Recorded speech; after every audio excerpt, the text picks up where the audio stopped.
YouTube and Soko TV akarokeria aseri tukuringa buneriga no kubwatie sabali engima gose ase sabali yo mwerio ya nyagose Raila Amolo Odinga and of course na mange aberka wakolekana kurwa litukuria Jumatano litukuria abete kago timoka chinsa angisa to cheke mambia stariki 15 gwika ase elia rero iga stariki chiga 19 akarokeria sabali ya yo mwerio bonera che gokolekana gosomo yega omonene urachi gokolekana alia ase ensemo ya Bondo aliye county ya Siaya aina arato gochiwo kwanira emambia ya bono imensoko TV oboruso bwomugusi nabo igo no gokomanya ayande ao aria agendrete gokorekana kurwa chinsemo I mean to Kenya bakenya kijumla mbare bali abachake kurwa chingongo ao kurwa county ya Mombasa mbare abande bari nchira abande bayikire kurwa county ya Kilifi kurwa chinsemo cha Turkana gosoro gongorwa North Eastern kuruchinse mocha ukambani aigaso mucho Nairobi boiga abane bari sabali abane bari bayikire ngo kwenyorina asegetikirige chindege ase sabali yega engima ko ene kinango chire usabantu ngo kibare wikirana egetikirige chindege kya Jomo Kenyatta International Airport oboteneneri ngo bwasite bokamenta chindege chire bono chigo safiri kurwase omucho yoiga o Nairobi go chiase county ya Kisumu eriyo go chigwekera omoyega oyoiga omugima ina to chikoligereria emambi ya bono Soko TV oboroso bwomugusi nabo igo ntuchikubwatiri tukurigima moigo yo norachiko kolekana nabo igo no tuchiko kworoki asobwagale ali arachiko kolekana ase ensemo eyo emambi ya bono nabo kubatuka ujumbe yago enyenge weterase enambere notice no naibere sano na isato isano ne mumara gatano mwere weka isato ujumbe yago nabo koje bwatuka nabo igo rabego chigo ikaiga nabera tokana na ngora yago gosenchira nere oganeti kurero mogaka Raila Amolo Odinga nyagosire namba nigere notice no naibere isano na isato isano ne mumara gatano omwere weka isatu nabo igo ekera tugochaka boiga somotando rwekera rabo igo rabo kubeka kubatuke ujumbe yago gali antochia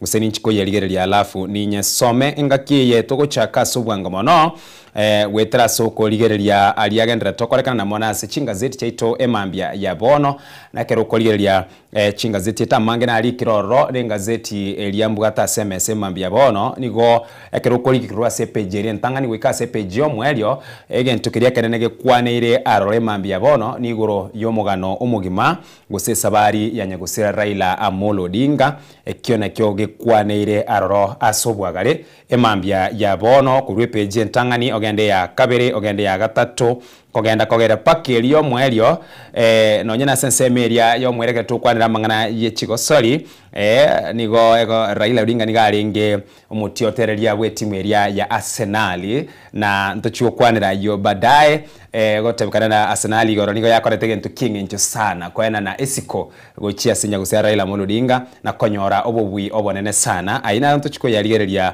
ase obwagale emambia ya bona at the same time gentu kitochikuligere boigo ekera tukukwanira ekemira giaito no mugusiyo matena bwate ekemira ko kwenda bokamba mbabwate ekemira kyabo gokogenda soro gongorwa mulimani gose Mount Kenya mbabwate ekemira kyabo gokogenda Baswahili mbabwate ekemira kyabo kera nsemo usichingongo chonsi menseto ya Kenya keregesa kunkebwate kemira bona ne kemira kyomogera na kere usegesa kukyomogera na kere kunkebwate kemira kyabo na yonsi mambya bono na aronto chiko yaligereria subwagale na ne ase kemira kyomogere bintu kibiri byego kibyakolekana kurwenga kyelia muntu agotimoka goika enga kyomwero na kolengana negesa kukyomogere amalieta nali bakwenana nabo igo tubwata chi stage sano na ibire na chionsi nicho kumanye mambia bono na kerense mona kibako yeruka ne bwate elieta ekero muntu akure elieta ndiro ekero keliengo lego chaka kolemwa ebintu biri bikobwatwa elieta ndirororo tokogere nsemo yene pakali tukagotinde kumo igo yo mugima na ekero kelia matanga aelire basi na elieta ndirororo na ande abantu mbale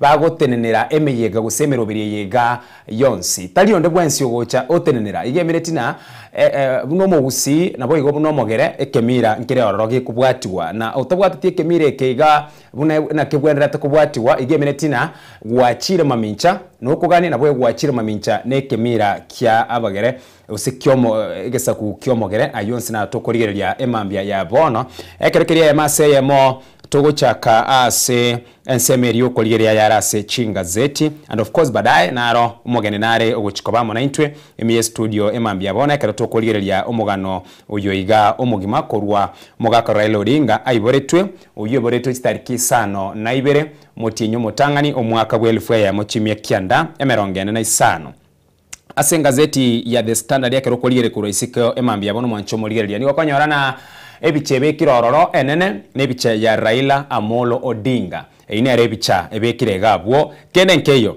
niyo barigete na Raila Amolo Odinga alafu abwo bakariko mwaka kurunse omwaka bwa 1945 gwiko mwaka bwa 2025 alafu kurwabunsa bakarikerie tababa akira toka subwango mono ase page ya kabere kirikira aroro ne chibicha chibekire gabwo ne chibechi echiga na kiemenyeka yabeteke gwakorekana rituko lya igoro ngo kwenyoria se rituko lya moisonde lya ringe rituko lya Alhamis umuyigana gwakorekana taria asegetikeri kya Nyayo alafu na igoro naro ntwabwato umuyigo manene sana asegetikeri ya kya Mambo Leo imiye county ya Kisumu abwase mwananchi gosaba Kenya abanyore taribaga lyo kurigereria umubere onyagusira egase page ya kabere mambya banekero kurigereria n'ekibite kirabwo kinyinge sana na ki amangana bete kago korekana ni umuyigo yu omugima ainaro abete kago korekana bwo ime ase ensemo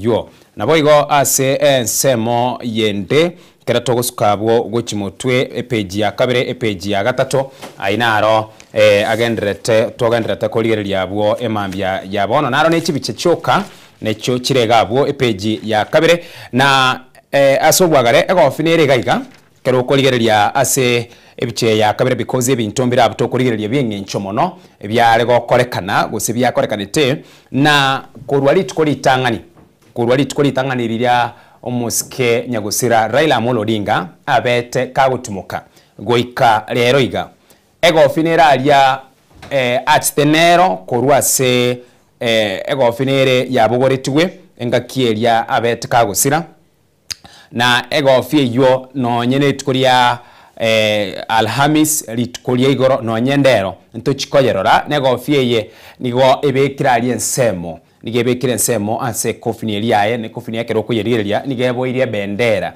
emana yaye neririye emana yoko boiwe bendera onyure Raila Odinga nyagusira nigakwegwe ntikuna estate funeral asengencho engakiyemo na rengo mu prime minister imiyense yaito ya Kenya nabono ase bintu biribiri byangencho mono ne sanduki yaye nigeboire ne bendera alafu igya kabere negofi yega negofi ya Raila Amolo Odinga nsitekobeke kero kwale kanye kwale kwa makini Raila Odinga niga nsitekobeka chigofi chiko kwa na godfather na nsitekobeka mono nabono na sanduki ya yabwo nigo yabekiroro no nyendero nuko ganya tuligereria na beranyarikana echikobekwa aroro engakieria aseritkolia aseritkolia Jumatana senseria India ntuarochego fieye aroro nabo igo uno mubero yo rusetwe ase enseria ina mbako gaikaimeyense to ya Kenya oyo korokwa bunanero mwanoye omuiseko kwa Winnie Odinga nigayigete kurwa segetikeriye chinde nigayigete kurwa ndege ime segetigiye chindege kabugoreti egofi eyeiga bunenchireyemo yesiko enene sana ekerokolieria page ya gatatu emambya bona se engazeti eyega nigo konyorana eno nya bantu bari kumolera nyagusira Raila Amolo Odinga ase egetikeri kyanyayo nyonere tukori igoro ase because bichiraiga nechibe chikworo kyali yakwarekanete tukori igoro ase egetikeri kya Mambo Leo imeye county ya Kisumu nigo abantu mbare yanyarekanete bagatigara nechingoma au asengincho komigara asengincho umubaro ngoro ligori ngumubaro omonene sana omubaro bw'abantu nabono nigo ebichanera bwe kworokia na ki ambulance nere yarengega bwose abantu bari barenge standby abanyagitaria nabo bari bakwena negentuke kurwa na first aid asengincho ngakerekera abantu muti chaine gose muichirane taso bwa marabo ekonyarikana embeona bye kobora nabo muntu gotachwa nabo konyorana ase muamiganire iga muntu mwatuomanire muamiganire nabo ekonyarikana na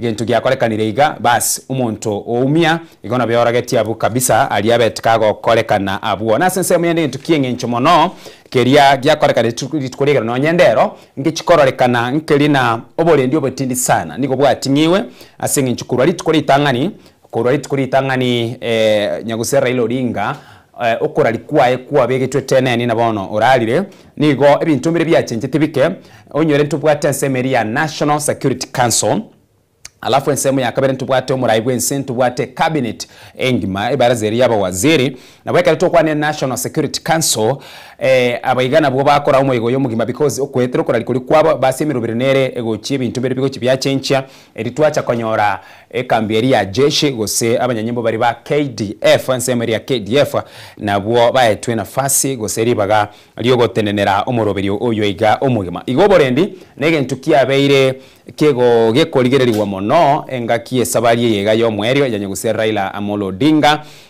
nabo igo buna yaringa nsemo ya nyayo nonyereri tukori tangani nonyana abwigoro nonyandero nonyana se efam ya ega ali kurukwana gusebwa eka alia se aguche utindekwa ni go na ruborendi bwatingetigwe aroro sana again tukende kinge nchomono ge tokoligereria bwe mambi yabono nkelina umuberoye nigo rusetwe imeyo mucho Nairobi kero umuberoye rusetwa se enkendu ya li wetra se getige chinde gucha se county ya Kisumu endege ya mubogoretie na ndege iri kurukuna ne ndege ya military ekudege ntokende gya kane kie kinge nchomono tokoligereria mambi yabono ne maana ya ne riyeye ne lina magega ye kiombe osensemeri ya jeshi kwa wera fasi yokora omuyigo yiga omugima mbarabwo babogoreti bose bayirugetie omuberoye kurwa se county ya Nairobi goikase getikeri kya mambo le county ya Kisumu iga ndege ya jeshi naero yabogoreti omubere nonyene kurwa se getikeri ya kya mambo leo kerekeria aba Kenya kiujumla abakoreti kuligeria omuberoye naro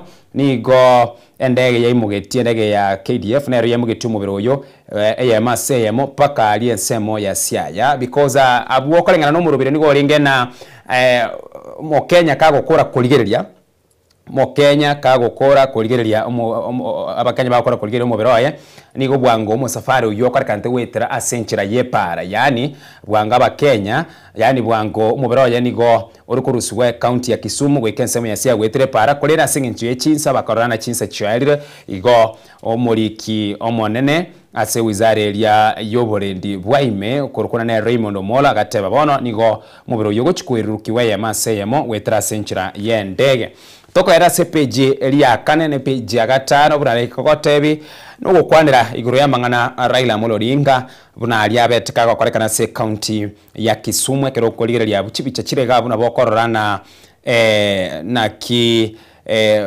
bare kole mbali umuyiga mbali kolera abande mbali ngino mugoko monene because buna mwanya bantu nkiye kogera yago korekana 20 enchiranere tokwena ne ngora usinchiranere tokolera enchiranere okuwa Montesco barororo konyorana kerokeria muntara alire barabwa sensemo yabo nigo bago celebrate se nigo bago chingira esabari eri yayo mwelio singinchuko nigalingo munyangongwa gwetera 7 biri abeire kagokora igo ekero koligereria ritangani ekero muyigo yego mugimo chagete usomurubiro mugimo bwo koligereria omuberoye ali sensemo ya mbambo leo ekemambia ekero kwali koligereria amasio y'abantu nigo yachagete asenchira ere etalikogoki abande kero koliro bosibwabo abande mbale balinge kolera abande nigo bakumetie nankikia beire lakini later guchakirange chinsa isano nebere guchimo baso ebintu nigo byastebega change nchira kieye nonyana segetikeria kya mambo leo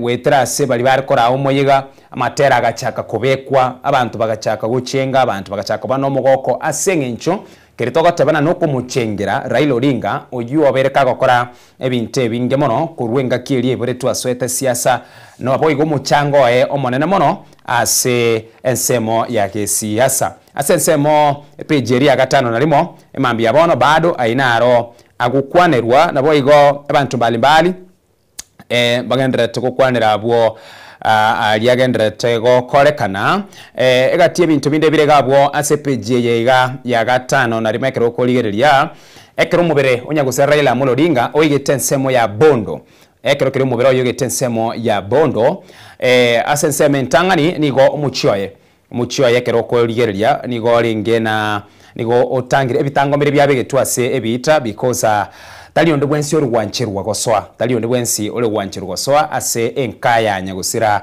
gusalia ase agoche gutinde kwa kolende nigo ebitango byabegetuga ali ase bita jeshi bakabeke bitange birana galia eliyokuwa wanchera efamilia amate abasani na bana barayibake eliwanchira goswa ase enka yaye na abande nigo basikiritus ko kolende mbanyora talibaga mbanyora tena fasi yo koligereria omobere oye wetrase ensemo ende engao bune nchire ya munyo kumolera Raila Odinga ase page ya 5 na 3 ayuno akwaneire ase obwagale ne page ya kianda ase bintu bireka bwo tokoligereria bwo kerongo kwerania ase page ya magega ke page eri ya 5 na limo inkerina abarayi baito nabo igo chinsemo au abarayi mbabe kanetamo kolengana abarayi mbasite bakabekanamo kerensemo buna bona asumo bwekano ekero togo chakira asegesa kukyomoluya abarayi mbabe kanetamo nekira abarayi babe kanetamo kiriba kore tenkelina nigo barwete skenene wetera senchira yechombe nigo barwete skenene wetera senchira yechombe oyo kurukona nere umugavana Fernandez Baraza uyuro umugavana we county ya Kakamega na araite egesa kukyomoluya asenseme ntangani of course chiseme chinigo chialinge ange mara gatatu kura sensemo yegesa kukyomoluya ntwabwa atensemo yari kura umugavana Fernandez Baraza alafu ntwabwa atenseme yari na Eugene Wamalwa alafu ntwabwa atenseme yari tunabagaka au batumetwe na Musalia Mudavadi. Now ase ensemo elia yare tuna Fernandez Baraza nigo baste ni chombe 15 nani nduru kwanira chombe bosa nigo tugo kwanira chieli etofauti nero egati yengombe nabo igonto bwate eli nigo baraite onyore asigesa kukyomoluya mbayegenete obotugi bwetugo ejwere engombe na mona ase chieli onyore barabwo chieli chingo cha bachitumeka kera to kwanere kemira kiabo asomo yegagete olio korukwana bull fighting na bono around yeye chieli chiri babere bagotuga chieli chiri babere bakwegeria chieli chiri babeire bayirisererete na bono echiga nchiri twerisererete buregesa kugyeto na ki echiga niko chigo tumeko seniko chigo sokigwa ekero keri tubwate umuyegagete obene niko igoro bono ni gati chieli chiri chiabegetwe epara echinde chikabeko chigari echinde of course chikabeko pick up echinde chilori echinde nchiri chaste na maguro na benge muna gusiya ito bingo kware kadabire no nyerenga kieria ekero muntu akwanda wakane ruchombe muntu rabakorwa nyone sune kabunchali paka bugirango ime bale no kuguru nchira kogenda gani chieli ga babuhure tyamato nchira kogenda asenge ncho bago chikoba. Now asomo yokurukura Fernandez Barasa na ara itabagaka akaraba sayembare ngo abagaka mbare ngo na umuganda omanene sana bagacha ni chieri 15 bune nchira ya muyo komolera nyaguse Raila Odinga chieri chigane chiria etindi chigo cyatumegetwe chindi chikonyenyo cyanyenye tubo tuko bwaigoro usobo tukubukira rero ekindi chikonyenywa rero alafu asense muyende oyo kurukwa Eugene Wamalwa nera na araite abagaka nabo igwa kero kuligere Eugene Wamalwa niga araita abagaka wetera senchira era niga bogoreti ntuke kurukwa na ritimo no gotera nkole kuli bare gotera bagoswa umucheime lya asenka yanyeguse Raila Odinga. Now ensemo yande ya Musalia Mudavadi mbaste ni chieli isano ne mona bagaka ko Musalia Mudavadi tarengo lakini chieli chisano nemo ne chaki chieli chisano nemo isano niko chialenge usenigo chiatenerete ti county sano onyore ntubwate county ya Bungoma ntubwate county ya Vihiga ntubwate county ya Kakamega ntubwate county ya Busia ntubwate county ya Kakamega igo ni yatende county chonsi chorogongo rwa Western Kenya alafu monigo yarenge ya Musalia Mudavadi specifically na ne yomurayo ito ayina rakore kanite. Now tutigana negesa kwika togera baka segesa kukeria kya Kalenjin asegesa kugia Kalenjin na barabuo mbatige twinse na barabu nkikia kware kanite na barabuo nigo wetera se oyo kurukwana nere sang umugabana umugima na barabuo mbaste ne chieli emerongo 53 ekerekere go kwanere county usorogongo rwa Western Kenya barabu nigo baste ne chieli 15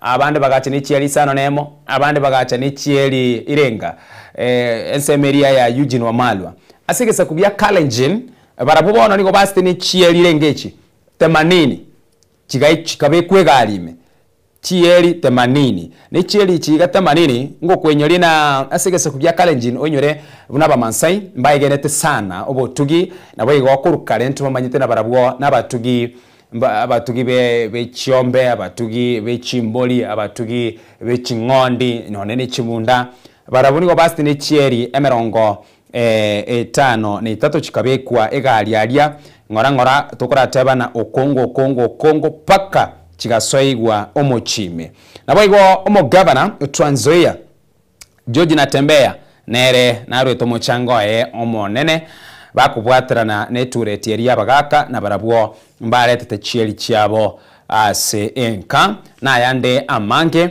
nigo akonyago kolekana inere nchira yemo kero tugukwanira and of course ayanda mange ninchiyo kumanya badaye na abande enchira abande bagendera tukumolera nyagusira Raila Amolo Odinga gwetara se ebyegwa no nyenkura sorongo rwa gusimo gaka nararia orosia egento kiengencho sana ekyo kitokonya kwendera singa zeti mambya yabona no nyete turagenda se page eria ya gatano na gatatu amone page ya kyanda asida ikange isano igachire mutu wengo chigo kwa nafasi uraligereria omugako yoiga asengencho nigotora senseme yo naki abantu ao bagaka ao bare komolera nabo igo bakuru skene ne guchiase Raila Amolo Odinga na kumanyirikiria kolekanire kurorongo rwa Western ase Kalenjin tiatura na se county to ya Gusinaro omugaka naraiga kurwa sensemo ya tabaka numugako yo kurwa sensemo ya tabaka eretali ngomba bwate buna bakalenjire eretali ngomba bwate buna erorongo rwa Western kolinde ereniga bwate gento kere very special egenta goteba na nerigena gusene sanamu to ne sanamu eyo achongete akayebacha wetera aseligena liye kwale na ekero koligereria sanamu eyego mwancho muriria no chikoligereria asobwagare nabo igo no chikoba makini sana ekere enchira kweresera achongete esanamu eyega usanye bachite niga kweresera omugano onyagosira Raila Amolo Odinga kurwa buna iboretwe nabo igo buna aswete paka ase siasa nabo igo nakwanderete nsemo ye chigosori number 1 niga kwanderete ase sanamu eyo kolengana bunanye bachite okwibura kwaye ya kabere na kwanderete igoro ye chigosori Raila Odinga no muntu bwanchite chigosori sana ekya gatatu na kwanderete sabari ya siasa nabo igo na kwanderete semende ye familia so tiango toraligereria ase nseme yo omugako yoiga korwa tabaka asoroboti rwariganetiwe gose rwariganiri bene no musakyo ito Caroline Mausa kurwase county ya Kisii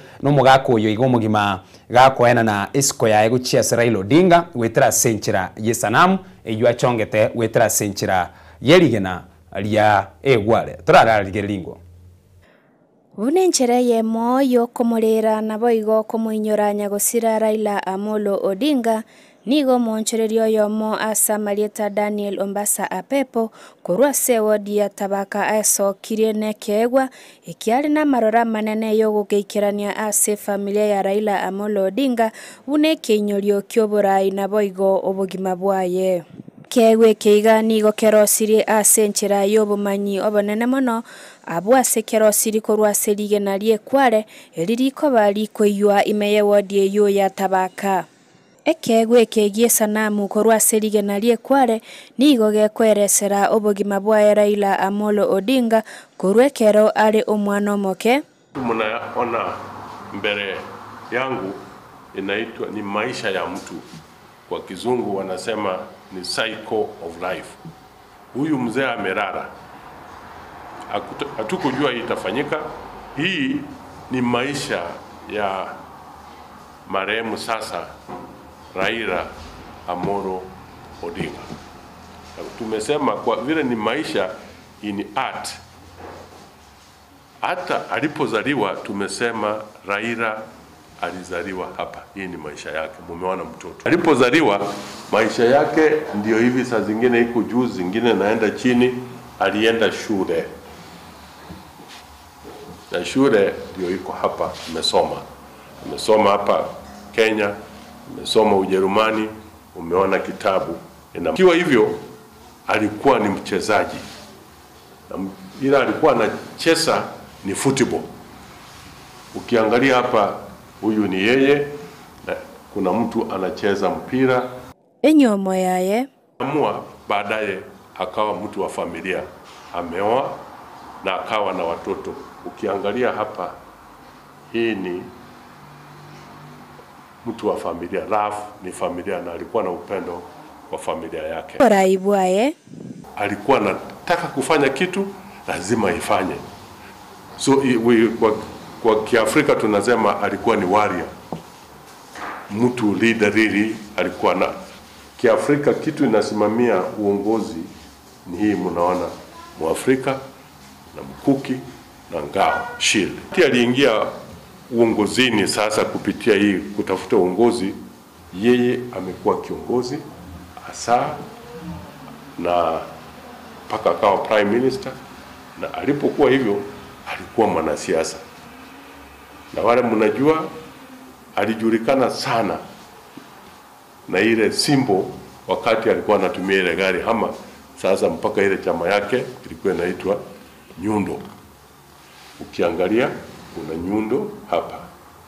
Kobekwa ase Gesibo. Kitu kingine hapa, ukikumbuka Raila amekaa kwa jela. Sijui ni miaka ngapi, lakini nyororo inasema alifungwa, alikaa kwa maisha ya gumu hapo kwa jela. Okubwatana nabarai au gose handshake. Lakini tena Raila ni mtu alikuwa anapenda kuleta watu pamoja. Ingawa walikuwa wanapigana na wenzake kisiasa, maneno ya siasa ikiisha tena wanakuja pamoja, inasema hatutaki maneno mingi, sisi tunataka watu wakae pamoja. Ile tulikuwa tunasema shikana pamoja tufanye kazi nzuri. Nigo apepo asabire abarai au ababale no kugania gukubekera obugima bwa base sanamu babe bakomutarera ase chinseme ekyo elikwenyorera chisanamu ekyo nabaigomba bwate egatie chisanamu au kolengana no gwancha kwao. Sababu tunampenda ni vile amepigania hii nchi. Unataka nao kusema I wish Raila angekuwa na hii mawe kwa nyumba yake, na yeye ajue kazi gani amefanyia wa Kenya, hasa maneno, unajua maneno ya kuleta multiparty alikuwa ndani, maneno ya kubadilisha hii katiba alikuwa ndani, kupigania watu wote Kenya mzima hata Afrika mzima Raila alikuwa hapo, na sisi tukafeel can we be associated na Raila na kazi amefanya mzuri. Jaramogi Oginga Odinga used to call himself a giraffe because he was able to see far, and I think that is where Raila got his leadership qualities. And giraffe is known for its visionary approach to issues where you see far. So this we also carve giraffe, and I want to believe that the late father Jaramogi Oginga Odinga was a very visionary leader. That is what Raila copied from him, and this can be treated as a giraffe family, where we have got leaders coming from that family. And Jaramogi used to say, Mimi ni giraffe. Bono nigeke gwekyo kirachikobage kwenanwa guchase familia nyagosira Raila Amolo Odinga noyo kabeire omoteneri bwoborendi bwaime Dr. Fred Okengo Matiang'i bunenchereye moyo kumunyora asobora ibwae nabo igobokoreri bwae guchase nse yaito ya Kenya. Bono nigomba sa pepo ababoleria abarai bonsi imense yaito ya Kenya banyare kwega oborai nabo igo chimbwa chanya gosira Raila Amolo Odinga elikwene kiabuna ense yaito ya Kenya ngosukere motwe anene bono niga gokeire asoko chikorwa ekewe kekia baba Raila Amolo gochase family eliba beba komuinyora ase oborai bwae. Korwa igata baka ward imeye bunge ya South Mugirango county ya Kisii inko reporteria amaya imeye Soko TV elietaria ne Mausa Caroline.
Karibu naende mwanchomo rigereria Bwensoko TV oborosobo mugusi emambia boro bura toko yakoligereria aliagendere tokoreka mono ayali kirase chinga zeti chaito emambia ya boro asenseme ntangani nigoda chaka kinde nchubeka lakini bora asenseme yega ya kabiro mogereito oikireme studio uyungu chikoa libaga emambia ya bono erio agokwani kibwakire buyegane Jumapili yesitariki 19 agokwani akumanye nkuru ansemo kielia akurwa alafu kurwa bwo toswe ensasemo yende ya kabire chinga zeti chaito emambia ya bono asiri tangu muruka Brian elia kabire na kiere bya aekwanire karibu sana. Asante sana. Yeah. Karibu sana imeyenso. Asante sana soko nyarigania. Sa elie tankoro kwa Brian Kioro Nyamota. Mkoru wa county ya Nyamira, constituency ya West Mogirango, ward ya Wanyamatuta, kenyorokia Nyainoko. Na into maintuono Kenya ga bono mucha noro tusiretio murai wengenjo sana tanjira twaro rari retanya koreruga onde nyakoreruga bono twansi tawo teipore saudi bono de kero muntu ngorare sawo yarenge baba wa kila mtu bono wika kero muntu torera kinande kere gendo kero no wanjira ranga beire na ende toranga kitogoski Kenya itogo chimoto niko gwachirenga kitwekire ase page ya 5 na 3 and of course na yande amangitira chokwanira badaye emambia bono iguru yo mugakanya gusera Raila Amolo Odinga ase page ya 5 na 3 no konye twekire tugukwanira ali alikire mambia bono na ali akorekanire kurwa lituko litangani wekira bono iga ase ensemo page ya 5 na 3 emambia ya bono nigo ekoteba na How Nyanza Lit Nights with the dance songs for fallen son ase county chia Nyanza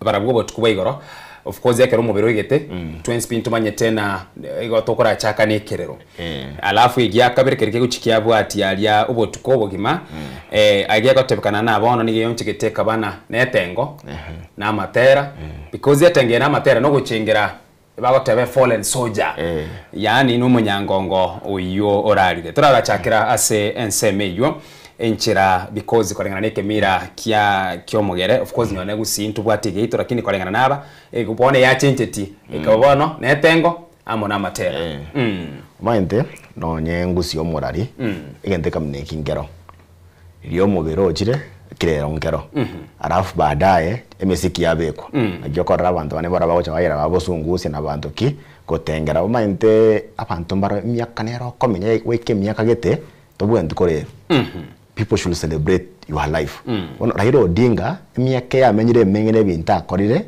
this man has lived his life to the fullest tobwentu komorira tobwentu komochengira ogmaboria benyete ona kekiro chino nyana bagere bagotengera nkoroja baruya baruya mbasti bakaza chiombe abarai yawa wono mugako no komochingira to komochingira you have to celebrate his life ono muntu myeto bagimagwa yobuya akarwandira Kenya oroje no nyabantu no mande ngakinero riria achite kubwata ne handshake na Ruto yeba mantu understand thing yakodete ngasirire wona ria bantu bakunya koyoka ndetayo tebire ngano mubare narengari town yari tukuriria asirete ariko nyana ikire town mwako yomenjira yara mashito kwana babe ngarara abantu bandi nanda muntu ina arusha kuba segete Mount Kenya akamuteyo mwako ho okubwata ko bakonkoire mpaka Bondo tuchikoyero mwako tanya ko bosera muntu onyonya hako bosera toro gya sako bosere kyagera umuntu oremire umuntu oremete kurukare Kenya kurwanirira chira iti cyaba Kenya Raila era takabwete ngango bwatware tabwete ngango itware tagatebri bantu ngabaenda maandamano otigara maiga agatebri abantu nko twenda maandamano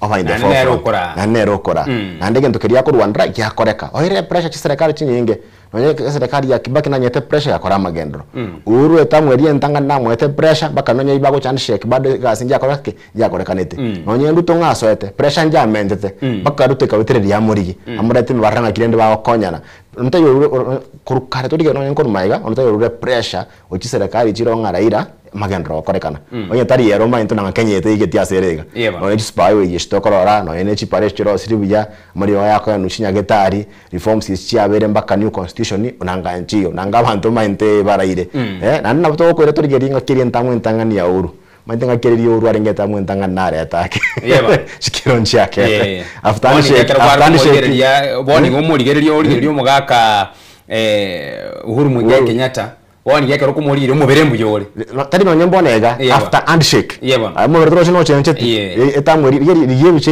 mo beke tamweri entangani ne ya kabere tofauti na ebirengera bigakea ando mantiraira no muntu tabwatia nemiti na muntu nde bwenzi mantengo ikarorengera ya mantento wansa chinda genesis na millennial syndrome tari kwa kasabu manten no ina mandamana tokora yes this is right tokora mandamana ya but to some extent abanta anga baraba gakaiga gocha bade barageria tambaki barageria the nation can be destroyed you know people don't know the consequence of a nation being destroyed man no nation never destroyed no nyale toko bagasiga makia bana baba ko ende skuru makio koragera makio ende nyagetari anako bintu mbio kono ene ko ende shanga kyoranya kandro ende nyagetari nengo chitate amandamano na mabari but as much as toko ramandamano tikaba at reasonable rate inde twanchira abantu bande bakore biasara Nairobi na bwato musane tigana ko ile story tu nganga kwa wasta wakabwatana na oyonde na Ruto musani otabwate biasara Nairobi ali town inga keria mandamana den korangerirwa bare nkimuka bwango sana bagenda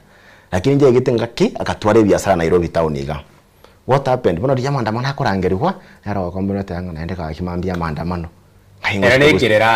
ngaingorusia rente nchuwa bona mate pressure gukina bona pressure yakinire ngayibona ngo korusia besa ngira ngorra bane ndakira mandamana kwa Monday Tuesday abantu no bare watebra Wednesday and batero se Tuesday na Thursday mandamano naro abantu bari bare tamya biasara nebiro bare rente we kabwakane chiko ende chitaxi nchiro gwakana aba familia one ko nyetie ko ragiri Manyoto kwanda mwana mtore jobless manyo na bana biasara n'abantu bare jobless biasara bategemeta udaje te biasara ritu kerio koragira to koragira to kwenda bona tuweka ni muntu kwenda gazi muntu kwenda gazi hata chiti ritu kerio mushara wa constant yo mwana nakirira koroka raira mantraira nabaga kabarire manda wakangocha bari bari ya tambe tari ntunga basa ntumanta basa to wake sabu yaboneka na yo koroka wakita wakabotera na nako bakono mugaka Ruto no nyabangemba pingetegentekyo to some extent yes it was not right to some extent also it was for the good of the good of the nation because the worry was also ile serikali ngochukua pressure serikali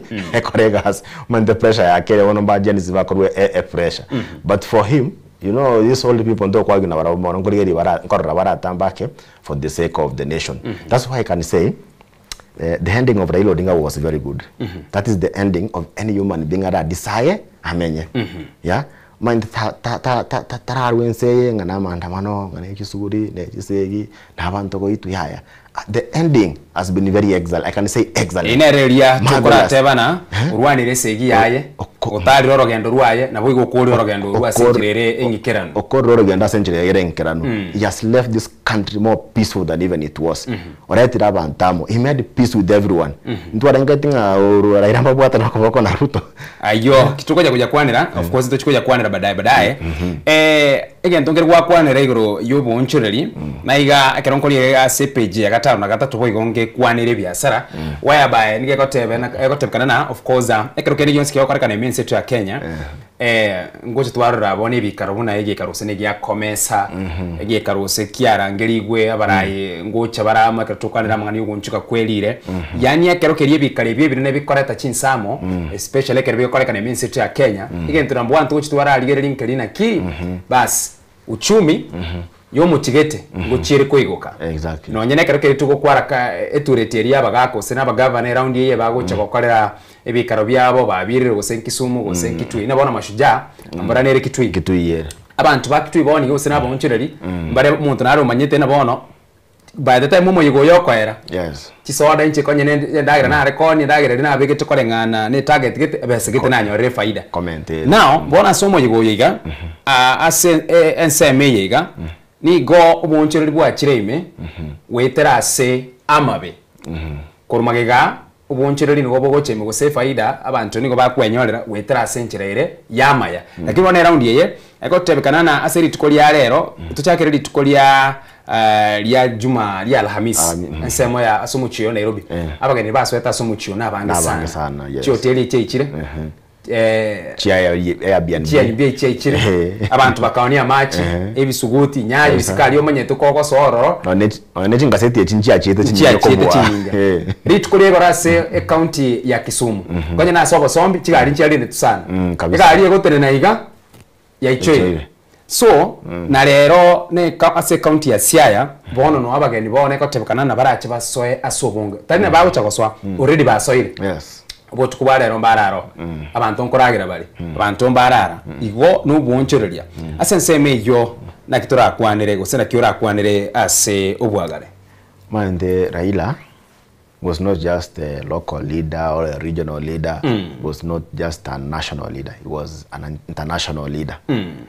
Bono nyenga wante omuviringo chire rero bondo korugo labagenda bange bachite and you expect abagenda bange zaidi bache nonye no muntu utama inte bondo konye manyari ngoikararia batebenga na roche bondo obore migetemesi ngokoyere bya emechere ngokoyere bya nabantu kono baruwete isiko nonye nabantu mbaro bakurusko bacha Nairobi batara Kenya barachi opportunity chinyinge Kenya bataba Kenya che Kenya opportunity getenero opportunity apart from local chicho ikachikire chi hotel ikachikore biasara chindagira abantu nkode bade proper nonye neke bando muntu kubike kibanda rose nonye neke dirigisa ine chingende inki o ikaoni lakini in the international aspect Kenya is going to benefit big time from the death of Raila Odinga though na yinchira whatever ya amabe because everybody abri nende na ki ebese yebono nigekare gotoka sinchira erengia gusena sinchira erembe omaente tiango tebyo murari every every product ekobwa manufacturing date they want expiry date no yani ntunga kineke to ntubwate ditwe ibure tu yarenge manufacturing date expiry date nero kiro muntu ono aina ya ngasai ntokonyara gopinga makweri ntubwa dicinguru echo ono makweri ya Raila nechinga chegete ntwari nkonyara gopinga so it was a shock and it comes with its benefit Raila nonyo njira arere kire ntugate Kenya it is its benefit to show who Raila was nonyo nabantu bari batayatenga Raila no mube bamumanyire nonyo international level bamumanyire ngocha bari it is good, as much as also it has the negative part of everything at Wasilio Morai, it has the positive part of it. And the fact is that also Raila has had more positive impact than negative impact. That is the positive impact we are seeing even in his death, even in the coffin. The positive part of it is that Chini West and Gocha Kenya, because many countries have those trade relationships. That is why they tend. Too much message. Abande bacha na nyuma ntego rontu waro chomonge na Shangarai, former Prime Minister Maremo Orio Zimbabwe. Na harenga abande bachira abange Gocha gaiga, meaning that they are going to also to explore opportunities. The more you have big connections, the more opportunities you look for. Wantumba Gocha Kenya barubosa. Era no mundo tafuate kasoro. Ikabari ichi opportunity ya kono Raila ogarde tuachire Kenya. Tuatare baite abane mbara bagota nechi bakepara baite Kisumu opportunity kiaroro, baike Bondo opportunity kiaroro. Kono ichi opportunity ngo expand chire. Omuntu naro Gocha bate bunto chimo bwate aba Mansai mbara bagocha munta gotra Mansai ketranga chaba Mansai bare culture ya abono Raila osire banyara babwa chingondi. Tuwa. Banyara aba Mansai mbatu goteki chingondi. Onyaro Mansai nairo batikira uchakira kwa boss chingondi naro bwate chimbori mbara babwate mesi batante to ko import mesi emetenero ngako bamboo trees onyaro abantu mbara wachire wanste bamboo trees kwa kware into byabo barra sagete bamboo njisimekire wacha kebi asara. So Kenya is going to benefit big time. Raila, everything in Raila was positive. Onyaga kwete it was positive, so we expect things to some increase in business connections between Kenya and other countries. Chibendera nchichikoni wase obonge kabisa amachi na chikoni wase obonge amandasi egideri mandaba garemba egideri sana ari nerongori airaro ara wase page ya 10 karatogosuka kuchimotwe gotoka Raila's death adds to Nyanza's year of grief amid imminent losses yani kwa Raila Odinga niko kuwa mentrumo baro wabalia batu tigire onyore General Gola yes mu CDF na ararite alafu yondera raiga obwango ya Caspol member of mubungo Caspol okurukuna nere ongondo were oyondenare ututigeterero kurukwa Dalmas Otieno oyorenge omubunge bwensemo yebunge ya Ronko and then ntubwato yondo kurukwa na Fib Aseyo oyoriga gotebekana the first female MP yani no mubungo motanga no musubati kurwase orogongorwo nera nacha agasiru mutienyi uyo ugatano na kabire igona Raila Odinga nigamentre asorongo rwa Nyanza gotebekana na comment kana usintu asirete Catherine Nyamato by the way na ntu amuzilete na rengete among the first nominated MPs so asorongo rwa Nyanza kiujumla because umeteka to konturuko bagaluo Nyanza ose apa ya rura yonsi Nyanza kiujumla igo ningoro ustadi ngoro kore no mubaro omentirwe ekero keria Raila Odinga nere ato tigire. He is our general ex detainees salute baba abuna bantu balbali bagendera tekurwa magomba abo ekero tokogera ase obwango mono. And then ase page 12 ne page ya 13 aigabono nonda turachukwana naso bwagare abange bawotebara yari kunyarikana rero iga Raila Amolo Odinga ariko bana nere oringo murai gwensi yari kunyarikana na bwango nere uri murai gwensi korengana no bugwi bwo bachoro bwo mwaka bw'ikile febera 2022 bwango bani gamada karua nere oira ribagere. Yeah, exactly. Maente kwanza manderi nyasaya tuira bara igenzende yonsi toko sawa bakore miaka yabo yeba mbati yoragati and again take monaste korea is if it could have happened like so running mates are very important mnyokonya ko chore chokora bosa igo manyange chokora ina vera president so you have to be very careful. But even if this mweka no Tanzania ekero mogaka arati Magufuli mama Samia took over power and she is very wise don't know nyinga ke ya siasa mangana manga beiroro but they also lost a great leader. In the case of Raila then had a very good running mate, Martha Karua. And if it was the case, Martha Karua could have been very capable of leading this nation because she has a lot of experience now with the sense of humanity. Sense of humanity. Rimanderi abantu bakwenda parabo manta abantu mbasiretari ekwerende timaintinga kibakate bakakwa masasi a sense of humanity. People abantu barabara imbara reason start segete bari gutakaso burahivu babo barenga manyinga itekire goso mondo ituru kibaro burayimi.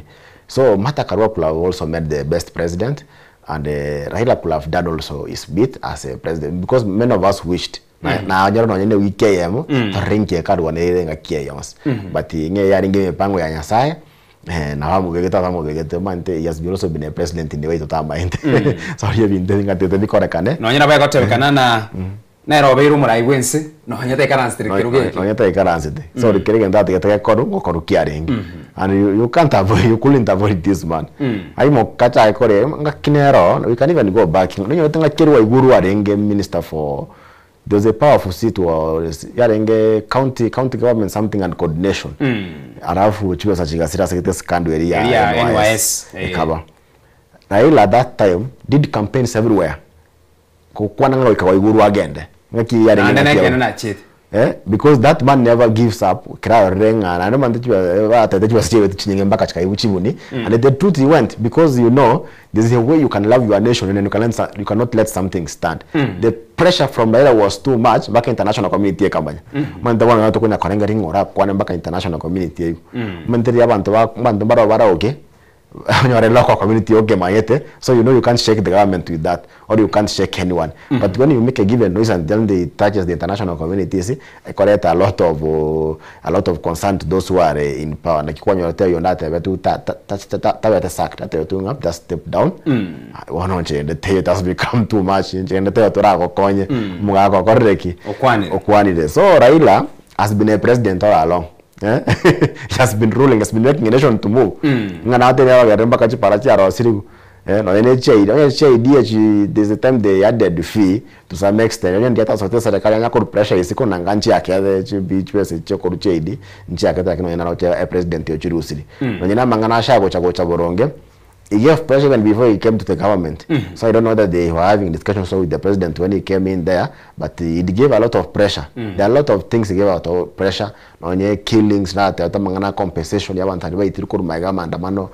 Compensated. I don't know whether that happened. He insisted even when he was in the government. Even when into a committee koroswa abwa se yo kuruna na refejo diambo ra nyona nende bwango igochite gweti ya usekorizain kurwa se committee iyo eronero lakini yabe kwa mrekine kionkere ase kigambero igo bado obokoreri bado motenene but he still insisted even when he was still in the government he still to some extent even Tombira he criticized some things he never feared to speak his mind even Tombira rengera time hai we went to covenant ragete lakini mbira boronge because you know not everything will tell the president yakore na mura isaranse moga ambene president iga so terenga mwabere co partners na ndeta akora kitako igwo so the best is to go to the public ngaren kogenda or speak his mind. This man used to speak his mind. He never feared anything. That come was no ordinary serikali ime osetoyo when something was wrong he used to say that it is wrong.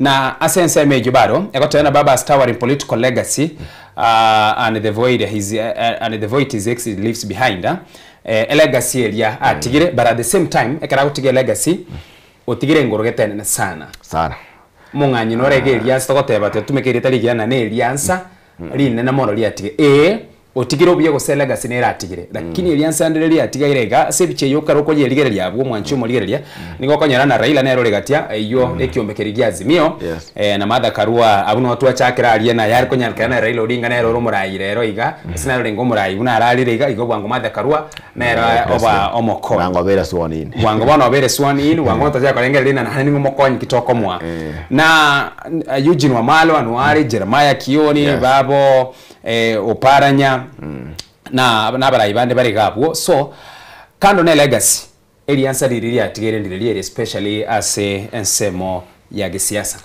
You know, truth be told, Lomorari, Raila is going to the grave, and he is going with very many political careers of people. Raila, because they are people from given regions. They used only to write on the name of Raila to come back to power. Abantu mbaro mayabare kwa kuchukura wata because people were very close to Raila. Tikabaye u. Tikabaye yo kubori gona aya ningo gosira. Aya kichagwa tererieta baba. Bas. No turakora kende. Kwa iranire.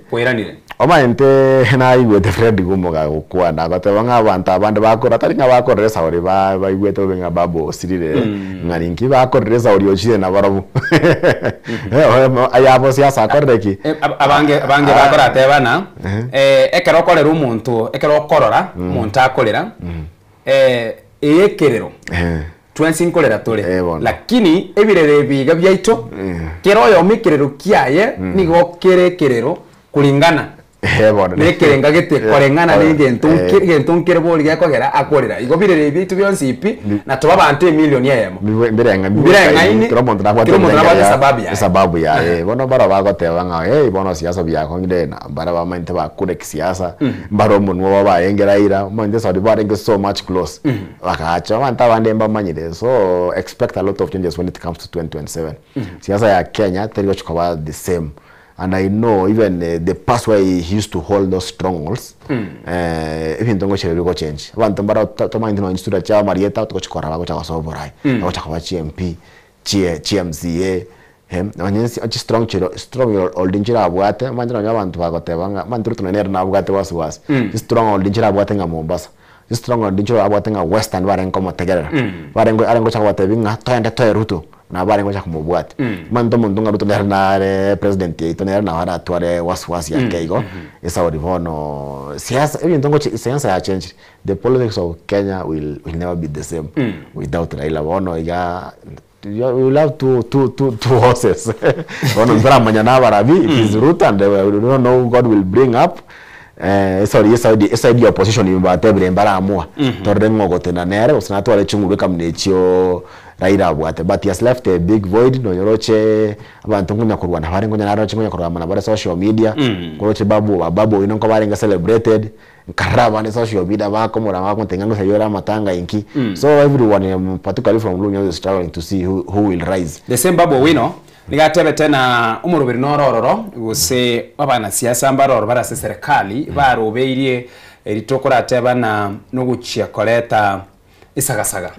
wetera serieta lyangu riala ya babu wino because narieta so mutandao na abantu bari bachakire koroberia buna nchikobekero number 1 bitango nabo wetera serieta lyane isagasaga ni burabure chikoba ase amatanga anyagosira Raila Amolo Odinga na yaruri kitaso mutandao of course abandi bakatebana ambare matabakotena pole abandi bakotebana elieta niko elieta okonya kwero se elieta alianya gose Raila Amolo Odinga abare bakomotebina irangora so amangana chakiro gokwanwa amangi sana especially asensemelia kurwanya gose Raila Odinga atimoka paka rero iga elieta liritwaro omuntu ritwaro lire bone iga urasa kong number 1 babu owi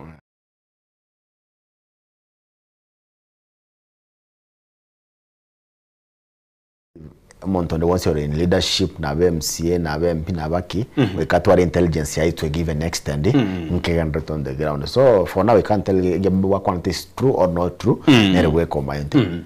Also there's an article I read on SAE Karemotua how people used to brand themselves. Ntua wataba momroyo Kasamuel bali raira rengo bwatoko Kasamuel yo musai eminating nge brand ya rengo tarra ne kobi ya raira oinyore ni gachite asobora igose ni gacha gitukumenyekana magega yokurokana kurweko liye agency from there karokana ni gago support ya basage ka secretary Raila Odinga akabwatoko boko agabachite ko paka rero iga ono atike inkanya soma kabisa and I agree with it. Wana tarengo tarne brand yae brand ya rengo tarne ya raira eko bieri yae na abange barengi ande twa kwate group gete Babu Owino barengo tare barabumba rengo tarne brand ya raira bacha gito brand ya banyene babo Sifuna hono man tabantu bacha gito brand ya abanyane brand ya wana yandrete ko kina abantu mbara babu atu na raira ko ngaraira asire ochire ne brand ya ibono mbayo babu ati faida one they have to go back to the drawing table baranga kinanda bako irana nande bakora kinga bahikini wono mante mbaira na batenga njani zibako na sabara mana wala bemba bancha lakini there are people who are very wise na kiko rabantu bakuru ndinga abantu nga Babu Owino you know there's an a given age yogo ikanonye nayo moraria toko bwati muntu gete at the age of Raila that was an age tokora teba no gwetenenera mantende myaka bonus fono nyasaye hamoete so in between anything was expected to could have happened myaka na ero kana injink no yeneite na bangote abagochia gochimotu anything can happen bono bona inu dige omuntu mo bati vision in junjenka nkareki by wisdom so those who are following also the brand of Raila a lot may bad may not we don't expect too much from them but by brand ete abantu bara batatu Babu Owino bakata baravoka koro chibawo Sifuna utana abo Kibaki andi baravuga babo ibrandi bona nabaira abantu abandiki wasi and it is very hard to pull those people down because they proved their strength no nyenri barengi baravuga so that thing can bring what can call envy ndamukana mbwamugo ikakabaro akeigo uchi senseme yao Babu Owino because you know me believe leadership come from God. Influence also comes from God. Onye wono muntu gitobe otwara mo influence was it because if you are influenced totally dependent on Baba that is the end of the road. Influence ya Baba has come to an end with death because he'll be buried today. So people will take also like a month to heal, a month or 2 or 3 after people have healed. You see things coming to normal. One encore after around 3 months landscape ya siasa go change. Go change totally. One bara one muno wasari ko ODM they will not care. Baro mbatigara ODM they don't care. The stability of the ODM I don't know how to depend. So you know you to for Yokoro Oburu this brother is also good they gave us someone also elderly. You know age also comes with wisdom. Age also comes with wisdom. If he wants to maintain that party, we can't get him also these young people who used to brand themselves because if he doesn't call them their brand will go higher. And then all the that is the reality. We must speak the reality. There are parties that were there when party leaders went, they never existed. Into what 40 people. 40 people, yeah, I think I what 40 people. What happened when Nyachai went? He went. He's Nyachai held brand here, you know, that is the fact. One want also kina mwana bari bandit baravuka outside Raila. Nikikono rocha want baikuto sana na Babu Owino salama ntenga na bande barabaye to kerokyo deputy party leader abande bakayo wa chairman abande bakayo uki lakini bona to brand tibu yakoro aiweka bantu wada position ya oje tuwe getibu ya bas getibu ya baba kwa nini ngwati baba story hai chapter hona vera sieko ekara to uska mutumwa nchomo ligereria asepeji ikomera kare kera to ko ligereria bwo making of the enigma eneriri etali aberigo tumekwa kurwa Ivory tariki sano na ibere mutienyi umutangani omwaka bwelfwe ya mochimia kyande 45 na alio Ivory tu ase ensemo ya maseno ekero tokoska mutwe ase omwaka bwelfwe ya mochimia kyande 50 ne no nebere Raila Odinga na tumetwe gochi ase Hada Institute lia asense ya Germany asa chetu konyora amasomae Raila Odinga no engineer kabisa and then aso mwaka bwelfwe ya mochimie kiare 50 no mona kianda na achoira na imeyense yaito ya Kenya alafu karatogoska mutupa ko mwaka welfu ya muchimia kana na 52 akaba employed gusaka nyore mirimo ase a university ya Nairobi gone karato kwandire sabaria yo muske Raila Odinga nyagusira bono na chitaka mu muorokia ase a university ya Nairobi omwaka welfu ya muchimia kana 52 na 53 akaba appointed deputy director at the Kenya Bureau of Standards na bete omokonyi bumo director ase ekimukiria Kenya Bureau of Standards alafu aso mwaka welfu emo chimia kia 53 na no mwaka kabire gabwo na chobe ko byara aigabo no manyite bono no isabali bono ya chiacha kira bono burunge bora ya siasa and of course kuro mwaka 1970 konyo chakire wesona ni namangana a siasa mdogo lakini mwana kire ko mwaka 1982 aigabo no ni ga chobe ko byara asikire gotebukana na attempted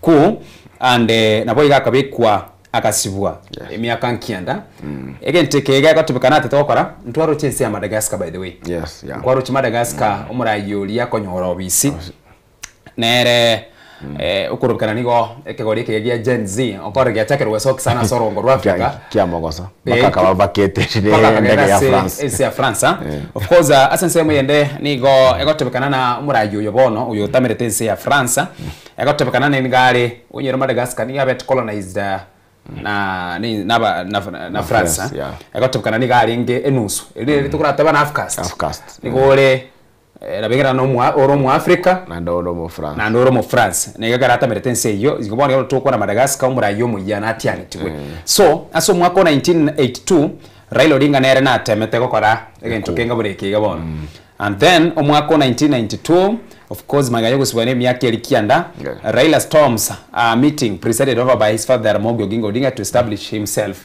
politically ekinga ribona twargo tebana eliyo guchaka gwekinya gweyaga chae bweka yani uimokerero iga egotebukana Raila Odinga no muntu okorete ebintu biri abantu batakagerete gusa bange batakore uimokerero iga ogere meeting yaiso uyo niso bangete umukutano ogukwanira abagako okwanira abarayi ogere otene no mutu ali obara obataibo na bono na ogere tokokora mwanje morara ntegerera kirogo umukutano yo chingikira akoregara mante bakote yango muntu ziriya masikani masikani kwanza ina negusiya itomanye toche gukwane kwanza ase iswali gana bora nayoro ugotenera na yabana nani goro mu muromo tanki namba wani ukora ataguna amasikani akoborire igiaka biro ko cyako kuigwana aibono kwanyorire ukoragererwa asengi chukuno akogenda bakugoro kweke bago bakoraro kweke bago neke bago manta matukana ile tarire common dio ko taria masikani bari ko tanga wasari ya masikani guchakira ubona ayo guchakora no rebellious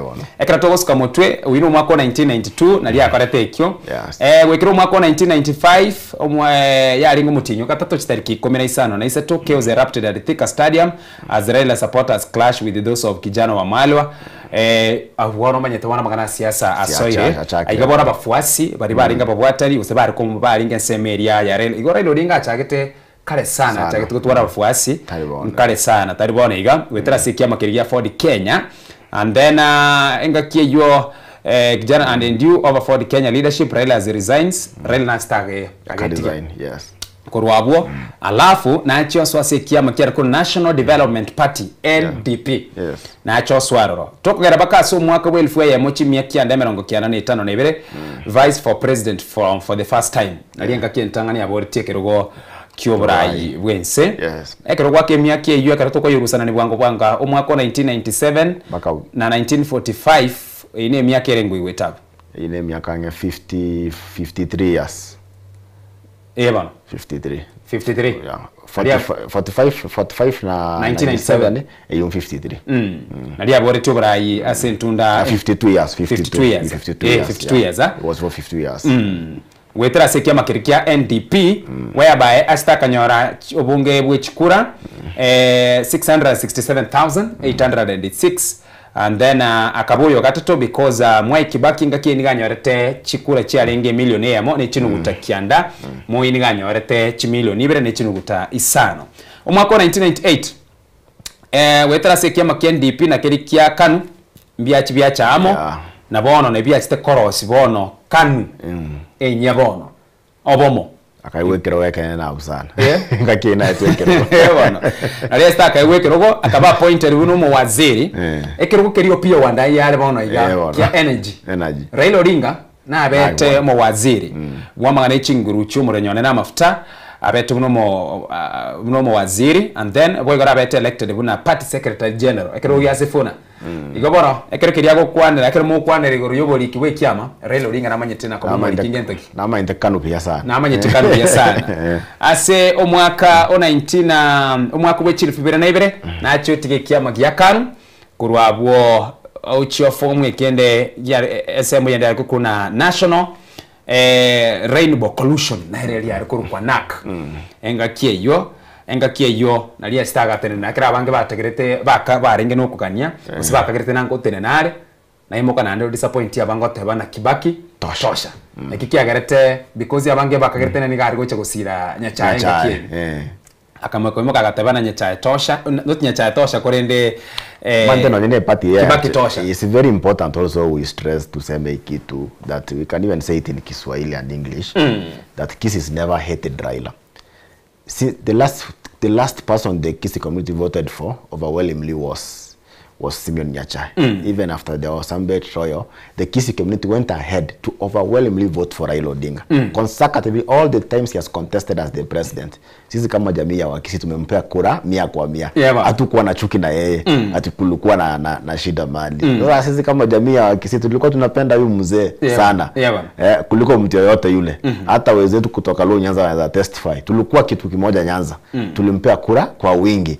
So ile betrayal sisi hatukubeba ile chuki. Tulijua the future is bright, itafika wakati pia wao watarudisha mkono. Na tunatarajia hiyo wakati ikifika warudishe mkono. Okay. Inoga wako ikara to kwadira ayo gabo of course igoro Daktari Fred Matiang'i ntuchiko cha bada igoro na alinge sema ya Homa Bay by the way no akora to sasimira kwae umwaka bwechiri fubira na isano na acha kubatana nukolibona atatena Kibaki tosha gatayabona mugaka sikekere bono airigora achoga ndukolio anchenge ndekebe asensemo yekebe na benga Abraham ni gatebetie lutu na ki environment ntibara tokonya kubuna goko gende kokochora goko gende guchia sugusu na nchengo gende guchirianyi bono aigana linga kieri bono bachite kero kolire bichanera abwe nkuru sana kwenye Raila kera to kolire bintu bingi sana kera to kwa Raila Amolo Odinga esura yae by the way esura Raila bwate 2005 ekirege ntokende na bwate tokorate bana awana luga ngaiga na ndi chiarenge chindabu esura elia bwate ngakeria igita ngakigete egachinja so ainaro akwanira abwo emambia yabona page echo kera to kwanira guchimutwe pako mweri of course ase page chinde guchimutwe abwo nuko kwanira ya magombo n'abantu mbali buna bagokwanira ase ntukirie kwanira kingi nchomono nengaki yo mwaka wechi 2005 na ibire whereby nalienga kieli bono after 2005 2007 na ndena chobole kero kyobora ibwese ngaki yoro manyetani gabogorete abantange bonspe oyo romora ibwese obono ngaki inwale ngase kyama kerigia LDM yarenge Pentagon nwalinge entu abwate Najibu Balala nwalinge musale babo bonsipi no balinge nsemeyo and of course ngaki esemo ya Kibaki nerina abantu baye asichikura cyara letwe tachitu wanchira na matokea yue gacha kwerera engusana ne gachaka koba aroro yereta abantu wetani elfu yemo bagacha gusiria obugima bwabo pake kabetereria oyo renge omo secretary somoriki ukurukura nere Kofi Annan na chiocha na erochite kora abono pake bagachiko bagane nusu elito asitiko tabana nusu mukate mabona magana gacha krete paka gacha kwa ba debut babiri oyo omoro akara tubo prime minister Musalia Mudavadi akaba mo debut na Uhuru Muigai Kenyatta na era gacha kwa mo debut yoye ase OBC yo ase karato kuchimoto achibichana ochirabwo ebichanera bya Raila Amolo Odinga karo kuyerigere bya bare amuno murugyoye oyo korokona nera Ida Odinga alafu ntubwate bagokwana ni na Mwai Kibaki bagokwana ni na Ruto bagokwana ni na Uhuru Muigai Kenyatta mbachite bagakwana ni Amona Moi buna wache wateka kote bakurwa bomuchaka nona Raila Odinga no muntu oralire gatigete nsitu ya Kenya no morembe na boigo orarire atabwati eritokora atebana no bubero omuntu because legete comic obuya gose amani omorembe rakiro omuntu because Moi oinoyomo Kibaki Uhuru Muigai Kenyatta alafu ibichende na William Samoei Ruto bichende ya uyo kurukuna nere Barack Obama ekero tukwane gura Barack Obama ego tebekana na ne cousin museno yo no obwa matembororo klania ye mbo bakoro and then asense moyende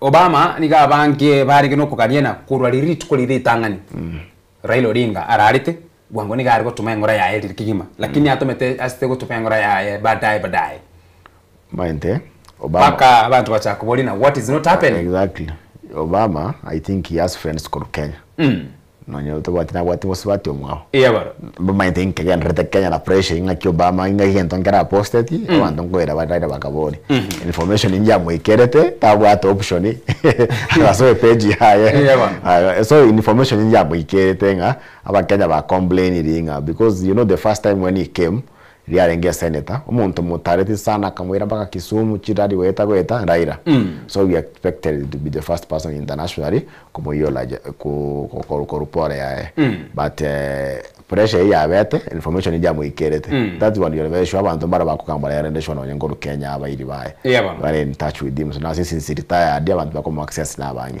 when he was forced to igo ya ruterete after the pressure yebono yeah Biamano mwancho moligereria aina aratokonya koligereria emambia ya vono and of course baadaye ntochikoligereria tukwire baka sensemo area ya Siaya alia baadaye erioko ligereria kumanyana na alia yagendera tokorekana na Kiemero birigendera tumo igombo nene ni gogochaka chinsa isa tukuika chinsa isa no nebere chiabono mubaso alia se university area Jaramogi Oginga Odinga asebono tokogera umutumo komoke turarasio meriango chinse muchinde na boigo ntwirane na yande amange tosuka kurwase TV yago ena soko TV borosumo musi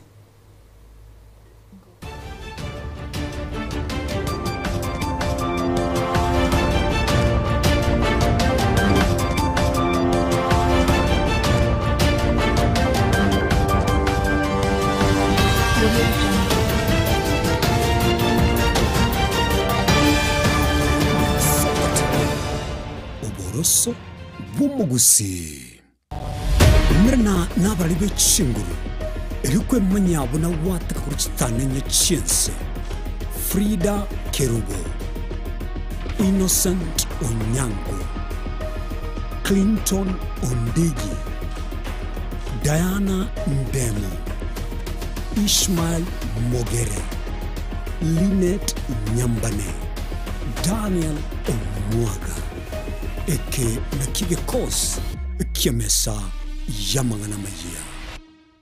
Je, una ndoto kufanya kazi ugaibuni? Mwakala wa ALM tutakuwezesha kutimiza ndoto yako.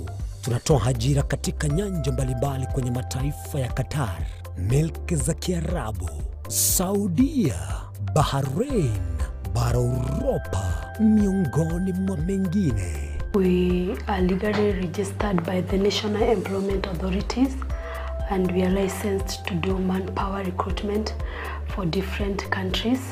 Currently we are reaching companies in UAE, in Qatar, Russia, and we are hoping to enlarge our boundaries. Kwa maelezo zaidi, wasiliana nasi kwa nambari 0721151500 au 0729690571 au unaweza kutembelea katika ofisi zetu zilizopo jijini Nairobi katika jumba la Delta House, orofa ya pili, chumba nambari 204 katika barabara ya University Way. Tupigie simu utimize ndoto yako ya ng'ambo. Karibuni sana.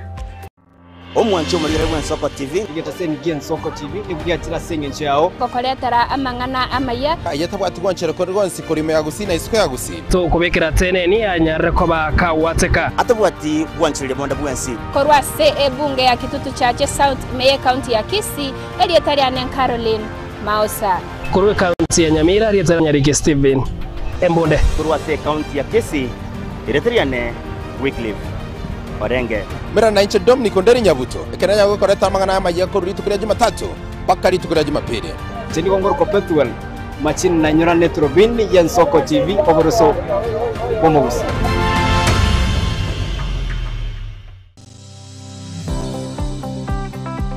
Kwarasire asa maegelio yomonwa atabwati ebikoro nogenetie kwagacha anki yao na maboko ao omonyene aiga Borabu Technical Training Institute nigo tokwegeria ebikoro amaegelio aito niga kogenda nokogania wechiro nobumanyi bogwakana chikosi cheito ngamona mechanics electrical engineering ICT negati yechinde nigo togotoka imeyomochoke birigo e county ya Nyamira asamange twakeresimi ase namba 0746211764 gose torikere email wetera borabu.tti@gmail.com Borabu Technical Institute, technical skills for development.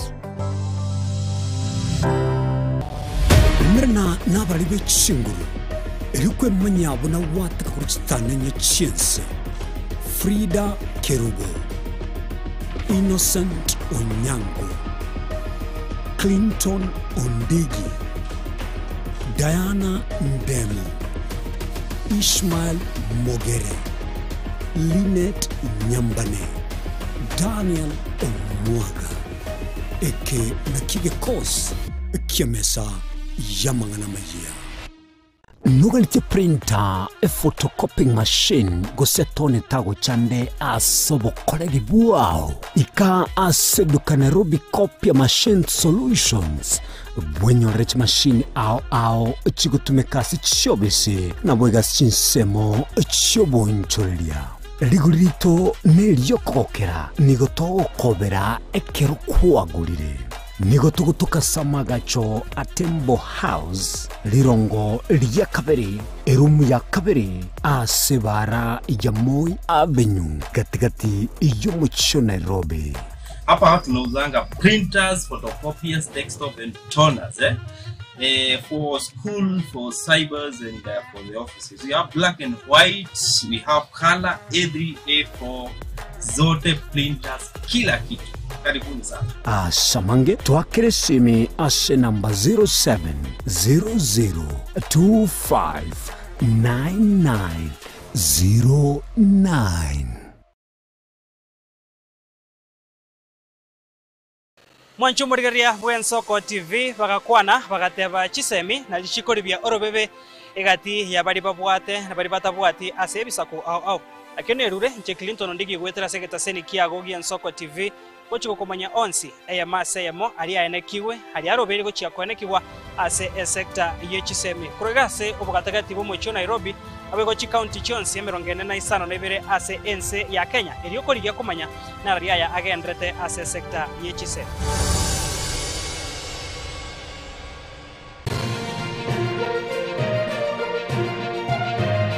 Eye ni Nsoko TV oboroso bumugusi.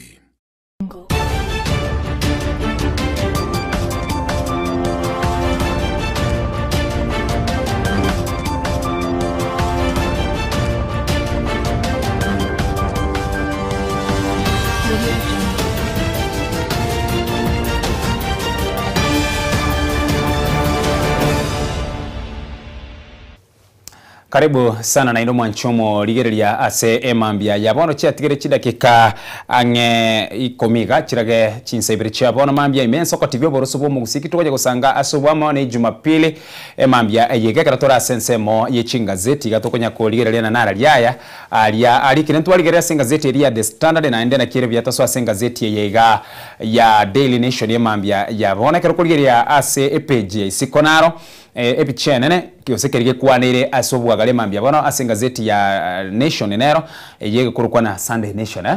Nero ibagote bana kwa heri baba yan goodbye Raila Amolo Odinga ase page yakobere ya gatatu asobwa ngo manekera toko yerigereria funeral like no other for Kenyans foremost politician statesman yani na matanga aliyenge nchenga sana. Yani matanga ande tayora ora bwekani bunaya. Yakotebekana na gusekero koligereria kero kora compare se myaka ya magiga. Nyagusira Daniel Toroitich arap moina ararite. Na tyakurwa se Jomo Kenyatta tokana Jaramogi Oginga Odinga ise tokana Daniel Toroitich arap Moi babo kijana wa Malwa Wangari Maathai tubwate naba Mwai Kibaki naba Raivande bonsi bari bati mukiri mensi to Kenya. Una matanga ya igago somo yigoyo. Obero mungao sana. Ekero kubweka nime yigende ya matanga gochimagega asetwarure. Mante orra matanga ya Raila. Koro. Abantu bayigwete ngosirire. Ngoro jenki ya kwa kanete town. No narege. Abantu bare ngote gari ya goterwa gweta gwati amato. Ekoba masakarari bubone. Okobetereriwa. Okobetereriwa. Nchena onara tweri tukoli tangani liria arengeria Jumatano yone na Alhamisa. Na onara tweri to. Ya tokarete yangu etaiga kuboli wananga elito lyagoliro. By then akanite shilingi 50 mwanchumo lyereri. Ninga kante besa ya shilingi chana 50 nchichete. Asenge ncho elito. Asenge ncho elito. Nando yo konete na okonyete. Irenga bare kon. Mbara bare ngobeka bosa bare bare kon ya 50 ngenta okonyete ne area ya bete sheria. Yabona. Ngai to ko gendigari to etabwatirito. Ekinkere to kora tena Kenyans never disappoint. And I don't understand your complaint for the first time. Na buge ko origeria abantu baringe Mount Kenya babege tamato. Origeria abantu baringe ko coast ya mato na bekire. No nyenkisi no nyabantu bagotera mati ya mato na bekire. So this man was celebrated all over. You mind ebintu origeria ira ebintu mbera sacrifice rie binge ondata sacrifice rais. Manda mondo na nyumba ye akwana oge serikali ya kodege nyumba ye go surimo ya go suno nyenkuru ye itari moiga to komo ira taka go siru. Ande ya bantu bakagasiru no harenge die bintu bire bobe no hari obogima bogokonga no harako era abantu bae abantu bamusaba chikura abantu bara bata makomwanza chinde cheigwa inza chinde abantu bagosoka bya bamwakira chikura lakini tari ko lose hope ande bado soka bakora ki kurwanda abantu bae chintunda isano nayo munda ko de chikura chituna sina toto ngati akenya yeba go chiga butonye rwanera but he never gave up on Kenya ngakira yeto ero monto kamnoi. This the day was sworn in Uhuru Park as the people's president. That thing was a reality. It has been proved now in death. Man talk manja bintu binge kama ine bakariyo montasi tina riyo komanyo ngakyo monto yarengi. No nyendi abantu batenga mu bero ende parliament bachikorora wananchi bakanete. At the end of the day bakaenda Kasarani. Wando aste ko ira parliament baadaye mba informative bantu bashakate umami mu bero ko parliament. And of course korengana neshiria gusokorengana no murobirio goika omuigorio tokora tebe na line in state wiki kyara ko korekana so that we can neri chikona rero na kirigani ikoba. Na ndo wande orige no nyenkuru airport gocha bantu ngorera barengi. Mendiri kibaki asirete ntwe gontwaro che bantu bakorera. Enchirere abantu bawe soki kurwa image ao bantu bakorera tari ngokorero ryo bakora. Bantu korro musacha gocha korera mbaka maisa gotania mabariri. Omotere amukurugusi ni gakora tebana musacha macha korera. Uyo kunirwe. Yabona. No ndo shonko beta emotional ke yo mante emotion chete cha bantu bange mbege ntingarairo osirire. Ngakia bahiga abantu bange ba mineti baka reality yo mind na abantu utagwa abantu bando bachakire wa accepting order. So this man sacrificed a lot for this nation. You can't afford to hate Raila. No bangora no nyino montorio mwangete you can't that's why we said Tiamara wants to end matanga no nyaka chagwa tiatike ko ibisa aso kabwa twa matenga basogete let them cry for this man. He fought for everyone. Nero gerno yebintu mbiri expensive monense ngima Kenya ngima yani iko dito ko rama butano nyenko Nairobi na hawa bakora ko Nyanza na bwa bandu bakora ko Centro. So let people come out and go and pray. Ase ensemeyo ya asenseme yo kumuranya gusera Raila Amolo Odinga gwakwanira igoro ya na Rigathi Gachagua esokie and of course na arwete riangora yaye lakini ase egetike kianyayo tarekane tororo nabaraja babande uyiro mosene tukurukuna nere Karungu Dhangwa nigatebe tena keroyomo na esoge tigoro by the way akalike statement yagatebe na keroyomo nabwate nchira akorera umuntu so engakia Rigathi Gachagua keraike bas na esokie na boigo anyari kumurira senchiriria igerete ere engiya mono useria ruchina eyenero erendonge korengana amonere tigangote bi umainte amakweria Raila a united Kenya this time for us to lower our pride whatever level of pride tukubwate Kalonzo Musyoka was our former vice president and they served for 5 years with Kibaki yeah he finished taria kayoke rogo chia kona gitaria gasaransa gategera Tiang was a very powerful minister super minister agacha kayamba gaisagacha gasaransa maigaria gategera what was wrong with Gachagua just to humble himself gasaransa maigaria tegerere because this thing has united us are Raila you know there are things that unite us nonye kirama bengi kia kwerending kia Raila you should have come put your pride aside into his ransom area because the fact is that you were once a deputy president, yes, and now you are not in the middle of the year and get one into my whether it was good or bad. This is a time for us to put our differences behind. All leaders, you know, I never expected Matiang could be there. Kalonzo was there. It was just like any other Kenyan. But the pride, he put pride aside. You know, the moment you put pride in the 4 level, yeah, it is to put like no man enmity. You know, Kibaki, Raila campaigned for Kibaki. When Kibaki Kenya, Kibaki campaigned as if he was the one contesting for the president. I mean, Raila campaigned as if he was the one contesting for the president. And then the leakage came out that there was an MOU signed it. Now went to be prime minister. Lakini tayari akago minister. Nande baadaye baka akago minister. But Raila did not go ahead to have such a big enmity. Exactly. There are people who have suffered more blows even more than what Gachagua suffered. So one of Gachagua should not take his case to be so special higher. But Raila passed through that. Look at the case of Uhuru Kenyatta and William Ruto. Uhuru Kenyatta was there during the funeral of Raila Odinga. Yeah, and there's nothing that they was recognized and he gave his speech. They put enmity aside. Too much went between Uhuru Kenyatta and William Ruto. The level of humiliation he went through.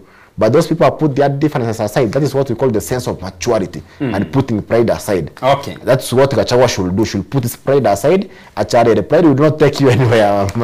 It will not take you anywhere. Put it aside. Accept these things are there. It is part of the political life. And let move forward and accept such things and make friendship with everyone. Asensemo yadega like father, like son. Yes. Yes. How Baba send off compares to Jaramogi 31 years on magaye miaka 30 ya rachi ya chirigo chimagega enchira obraibwa ye ise Jaramogi Oginga Odinga oyo nere obeke toro ngorwa Nyanza na mona sensemu ya Luo Nyanza oyebeke tamo bono comparison ya korekani tegabwo ase obwagala of course yuntu ayali kurwabwo omuchakano ase page ile yakanene ya gatano ne chibiche chiregabwo ali ari korekanete ase egetikeri kya mambo leo ime ye county ya Kisumu omo Kenya na umogete Kisumu goro sana omo Kenya na umogeto paka abande niko bali ne tekero kulire bichanera iga engo ekomochikobana niko yango kyake umuntu abali ne tebake tangi no mate tangi ase kali tangi chirichi amachirie county is not easy igore rie chunguru ligoro bande manye Nairobi antoro chambara bali ne parliament ngaromo ndako ndambake posteria parliament ko chigore geita pakaria sebenderere manda post ne entambe ngoza parliament entambe bendere bekregoro ngarrex ekregoro kabisa bakubori na kibono yanyari kana Paka wache kolida paka iko. Most of these people were the lower communities. And I mean, yeah, appealing na mekoji asaba Kenya. Let us be as aggressive as the lower community. Moso intunga bagusi. Mante mechando tupukata ne menge. No yenjuzi kwa recha echi bona si abantu ba wewe senke. Lakini abantu manto bakirete. People are quiet. Let us be aggressive as well. As account yetu ya Kisi usikura sorongorwa usi. Ebirero bete tukwera sabarai. Igombo bibona kwera sabarai na kiabarai. Yandango ba. My friend, sabarai is not enough. Steve Mwaka, you saw him the other day, there's a group today, group where you is a lawyer, whatever, according to the articles. You know, these are the private companies. MSC factory, MSC Western public companies was in private. When I want to get sorry, they are aggressive and fight for our rights as the people. To what I want to bonus HI 50 bob, HI 10 bob, and then you just sit down. Let us all stand. Let us not leave this thing to a few people. You know, enjoyment round about the campaign against that thing bonus. Let us be as aggressive as rules. And because our ibadi very aggressive. To talk water. What are you doing in your homes? When this is the only source of livelihood we have. Mande chaya when you say no you say narito weta no nyoro no sustain abo ko wakatire sustain abo tuko because you know any kamwe ya bange. These laws were very aggressive. When Baba said right, left, those people are not cowards. That was not foolishness. That was wisdom of the highest level. Those people were respected. Nobody. People will not come out. Let us come and be very aggressive. You know,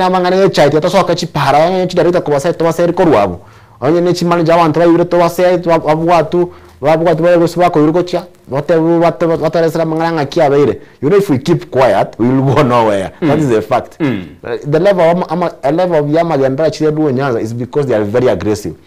It's because of the aggressiveness now and why. The same thing Ruto did. But if we as a community will not be aggressive, yeah,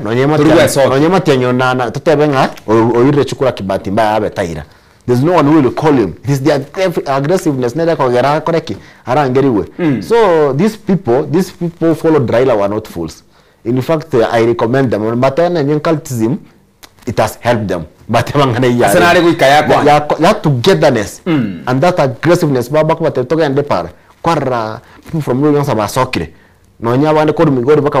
that is not foolishness. That I can call that one as wisdom. Mount Kenya.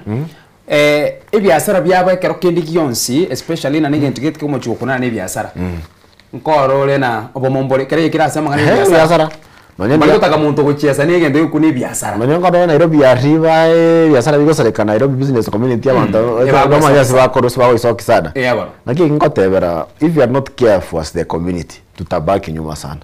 If you not stand and be aggressive mandamano ta korangerigu ayemu ago isara statement de usarigete atayenga tigari watu chiere you know it will come a time when to chagoeta chinyomba chia abantu to abantu wachira mandamano njokora it will come a time we will go there and force people to enda mandamano to soke oyina mangane chai to ruwan herre oyina chira ite to gendra oyina chipesa chiru account gete to soke ngoja ikena ngito chagoetere ya abantu onye mate to soka so that people start treating nyomba se nyomba to akobori no ruwa aya no bwata magore no bwata maoke njokora gaiga. It will come a time we will do that. Because if we don't do that, we will not go anywhere. That's the truth. Asenga kientambe. Ekera to kwanira yuo nigo egenire na gisako kyomugusi. Nigo turabantu bari abantu tomorembo kwiguna intwe abantu bomorembe. Tali bantu bichibura buru gosoka chipara koimuki enga kinere twarota na ntunturiko moki nduriko beka suguri motwe. Ntuna abantu bomo choko tubata mochoko itu na system ya watebire na ibibyonzi bara na tokole mbigo konya. My friend Omorari, we pay taxes in this nation just like other people pay taxes. Ndo what county government bona gyoche nganyamira kenenge yakora kanabuye mbona yari bacha getoko kubuka konya korosyo para bona boki tubese chiash chance pikoro mayenga ichiachire. You know the moment we sing and abantu bomorembe you know power and the development are taken by force. There's nothing that is taken easy. Wanja. Omorembe no toko kara mandamano biashara ya monto bikunu monto ta kurige na osenki ntora mana bobi lakini ikatoka ende para toro kana intuntoror mando no nyendi abantu bakobanga magendro mesa igoro they look at bakatabanga aya motika abantu ketinga lunyanza kari barira abantu barato kugore ketura bachakera senare kera mu abantu batabanga abagusi bari bari nabenge mwaga abagusi bari no bari na barabuno bari tu no rama kwanya rinto yakorre kibiashara kile let us be aggressive please tokonye gusi ya ito yana kina dere tu kama time ndoto anga penda maandamano ne chichi nyene bona si yecha anga kile tosha kurangalia maandamano mante to ikawe constitutionally legally accepted ikachino tisuro kiregento wana litoka nda maandamano yore nkari ko to koboria inki okarega wandi kubara maandamano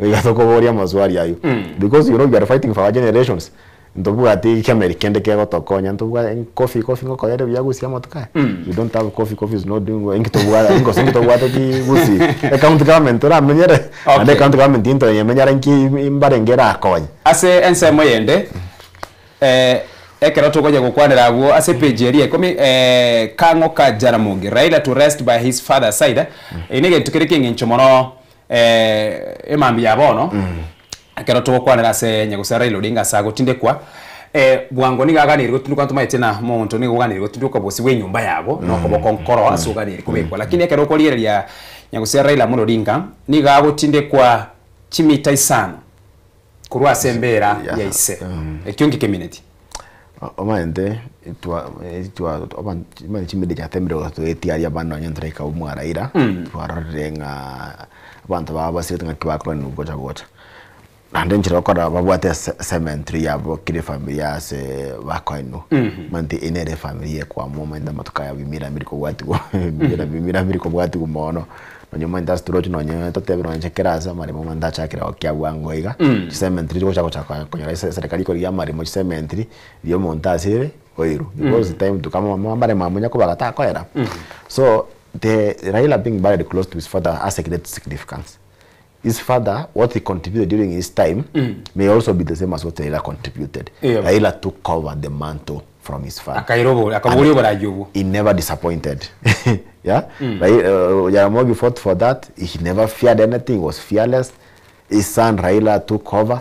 So it's just it's just like a way of saying this man carried on the legacy of his father well, and he has finished the race well. They have a kwange na isema ntenga David yate everything at here sire mwende mombe kashi start chiane na chisogoroki chiane so naga hamete be the same thing with Raila so it's because of the great legacy carried for his father. That's why I think the family has decided to put him next to his father. Ase ensemo yende oborendi mbo nigentuke kwanire ase page 12 aigana ando chebintu biribono bigo define again tongereke lyo metekarongo koligire buna Brian imanye tena Brian muntu kyoyo now ebintu aigabi kwanire nebintu 10 nebintu ebi 10 number 1 again tongereke lya narita ko tebana haya yeboro ikirege ntike tangani giye go define who's Raila Odinga usige kumwere sala sobwa gali na Raila Odinga tie bintu biriare ko kora gusanje tenkereke because yere ngakiende yonse atarachaka gukwana ekatebe haya yeboro wikoigwa manganajo egiakabere ebitenda wili ntwaro cyo mwana wa ye umunyaroko kurukwa Winnie Odinga ndigate betena nigarache amisi sana ise asenge nchona enka yabo nere litokorate bana nere yari gotemera bitenda wili yani atarasoka guchikukwana ekitenda wili ekisiko ni mukora achakira nyumba akubachakira nyumba litokorate mwachambwa ni mukora achambwa and sometimes ekerokeria omwisiko ya Winnie Odinga rukwana in my mind nigona achakite ku imagine na webona Raila Odinga ikana stabona gotemera abana baye no murugyo umanye tebe intobere nyona barandi ngoro nyona umurandi oyo korandi kanisa ekere kire mwaye uryo uri moro chinyone no mwari moro mutindi oso okore bintu kete kero muntu yekire nyumba karancherana na guchyobo mungao sana intombere bira okora mwaye ucho monyore na nero okore gite kyora kumina oyo nero boliga nero yo okore gite kinga buneke so Raila Odinga number 1 amangana ali gutumika haya idia kabere ebitenda wili niga alinge storyteller yani n'umuntu wemegano sana na baratele nega muganye tabata ibyo mugano for 10 minutes kagokore agende uchire alafu nikairenga iconic na bwate ndike iconic Panama hat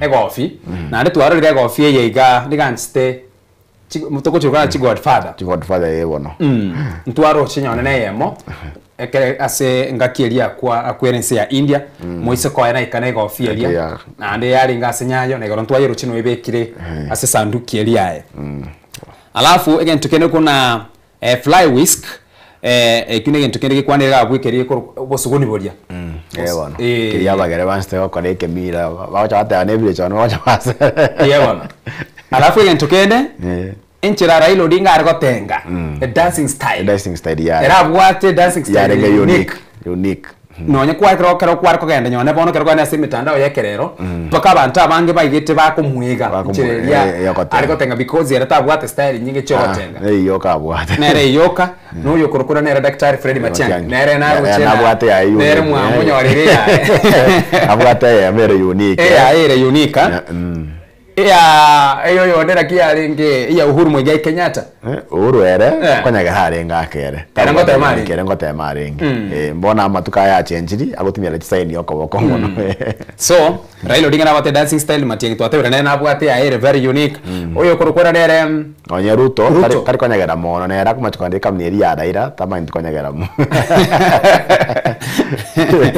and then there's the musician yes kotera nkora alianti sana wa Jamaica alafu okuntwaro chinyono murai wense segetikirikia nyayo nere na temete kogotera by Jaguar kwa Iron Lion Zion alafu tuone nkolo kwa Bob Marley no one can stop reggae na leo ni leo no gatera gete kwa tunalite mense ya Kenya sana ngakieria rero ni manye tena na bara chucheso rero and of course gochimotwega ama emiro benende nero yoko mosherekea ntubwate Raila the football commentator yani na bara imoke achaki korari umupira sure na enda korari umupira ko muchaka bako mwali paka bage bakegori ywenyu bune nchira bune ishara gusebune kiorokera lina bono obwire oborai ando mande ko ndadenge baka chigemu echi live ugari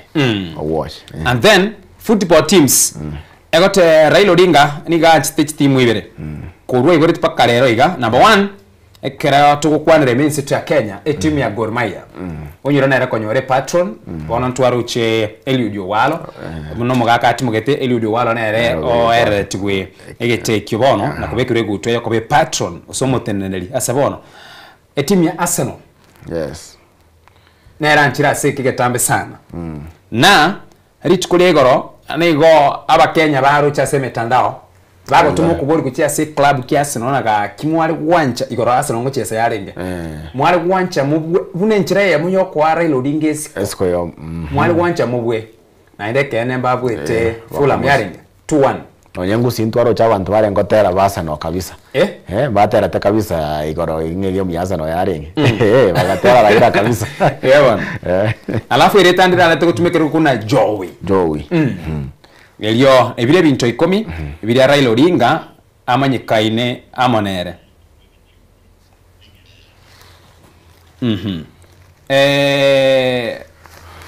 asense moyende abarai ambare basokire babere bakwena na chombe ntwaruche kurasigesa kukia kurase ensemo ya Kalenjin bayana nitega ali chombe 53 chieli tulikuwa na chombe chieli chindi to kabisa chine chiko chikonyenywa Eugene Wamalwa anera nete abande bakorukwa Eugene Wamalwa nete alafu Musalia Mudavadi na abande abange wekera bali gesabu eri roro ni na chombe myeyemo cyana nirukwa ebisaku and then abantu batano noyo amo 6 die in scramble to view Raila's body abantu batano noyo amo wekera boniga so unfortunate we saw even a young family that lost their mother our family nero was mamu mwabari stadium and there we kore ko barenda so but tukotoma pole was just family chasireti abamu abo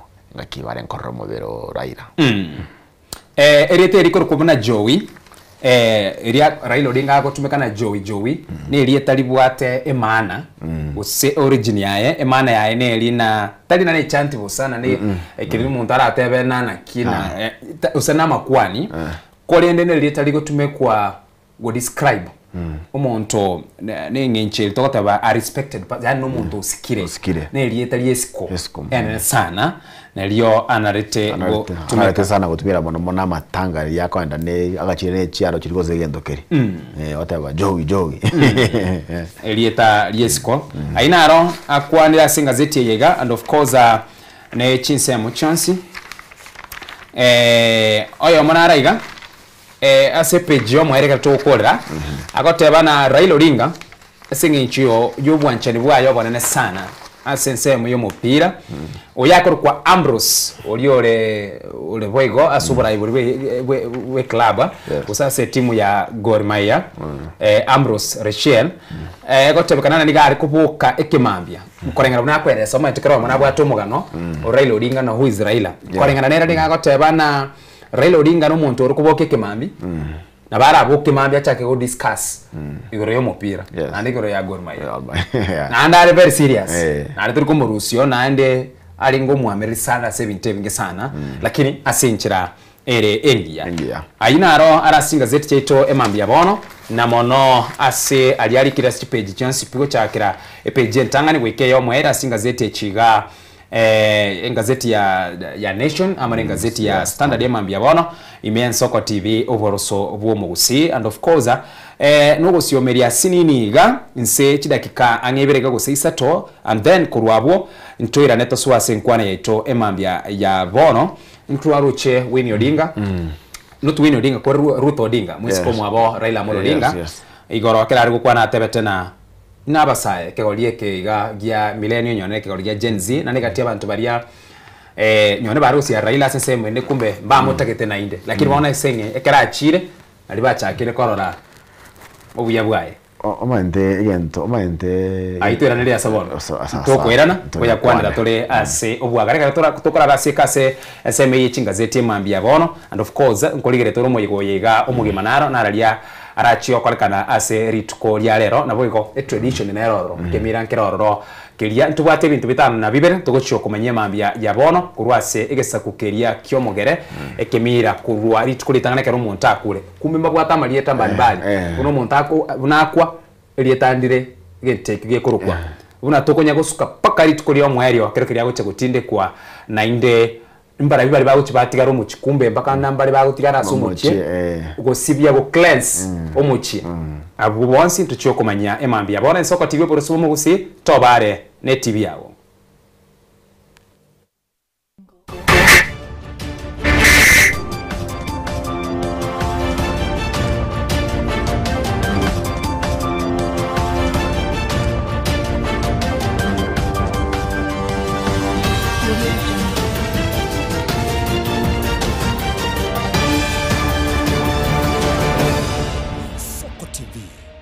Oboroso bumugusi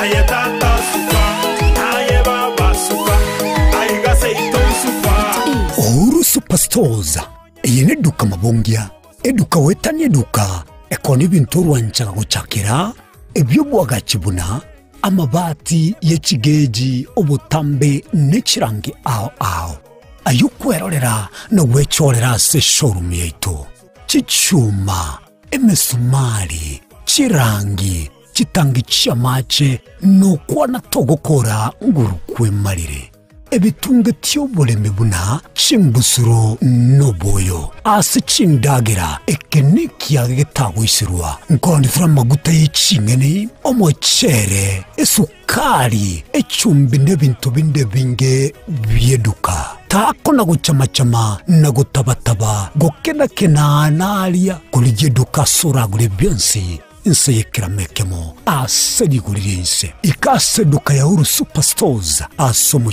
Songo ebara ya Hospital Road amagacho Ouru Complex ange na Credit Bank Oyonken Ouru omanyene Ouru Superstores Limited Kisii Karibu nyumbani awa minto. Samange akisimie namba 0111161500. Kusetome email info@orusuperstores.com. Boigongo toka turashinchira chekerero buna X, Facebook na Instagram. Oru Superstores, karibu nyumbani.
Vita inaendelea lakini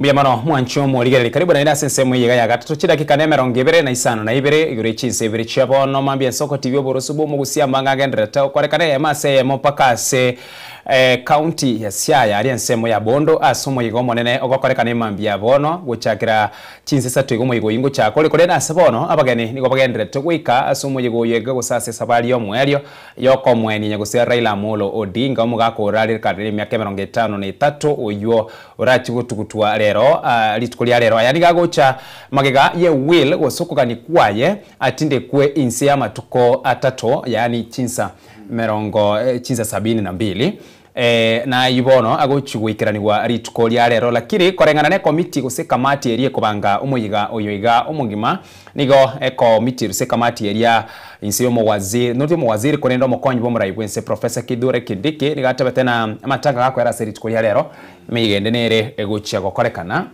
yoko gendera kumulira onyera matuko na 5 na 2 yemenetira matukari ya 5 na 2 bado taraika omwerio igo bado kumulira nkorora segetikeria ya Jaramogi Oginga Odinga tarige ti kurenda se university ya Jaramogi Oginga Odinga of Science and Technology asomo igoyo kwa kana emambia bono buno ligeretie ase etibi yago emambia ya bono nigo abageni ao bachakire wika number 1 abana inchi bayikira sobunge yani abantu nigo babukire to imense to ya Kenya tokorate bana abantu nabo bakorara segeti nande chire kororekana abantu nigo bararo singi nchoko nyorana montama etena atarare tio ekerugo nabo kera mugore nabo igege ntokende nabatanyora ribaga gusina barasiekerwe isiko ita very possible kando nabageni gwikira na rono emambia ya bono yani aba Kenya kore nsemo yenda abageni mbare bagendere tugwikirana omo oyo rengo murayo kane bwenseto ya Kenya Uhuru Muigai Kenyatta oikiranire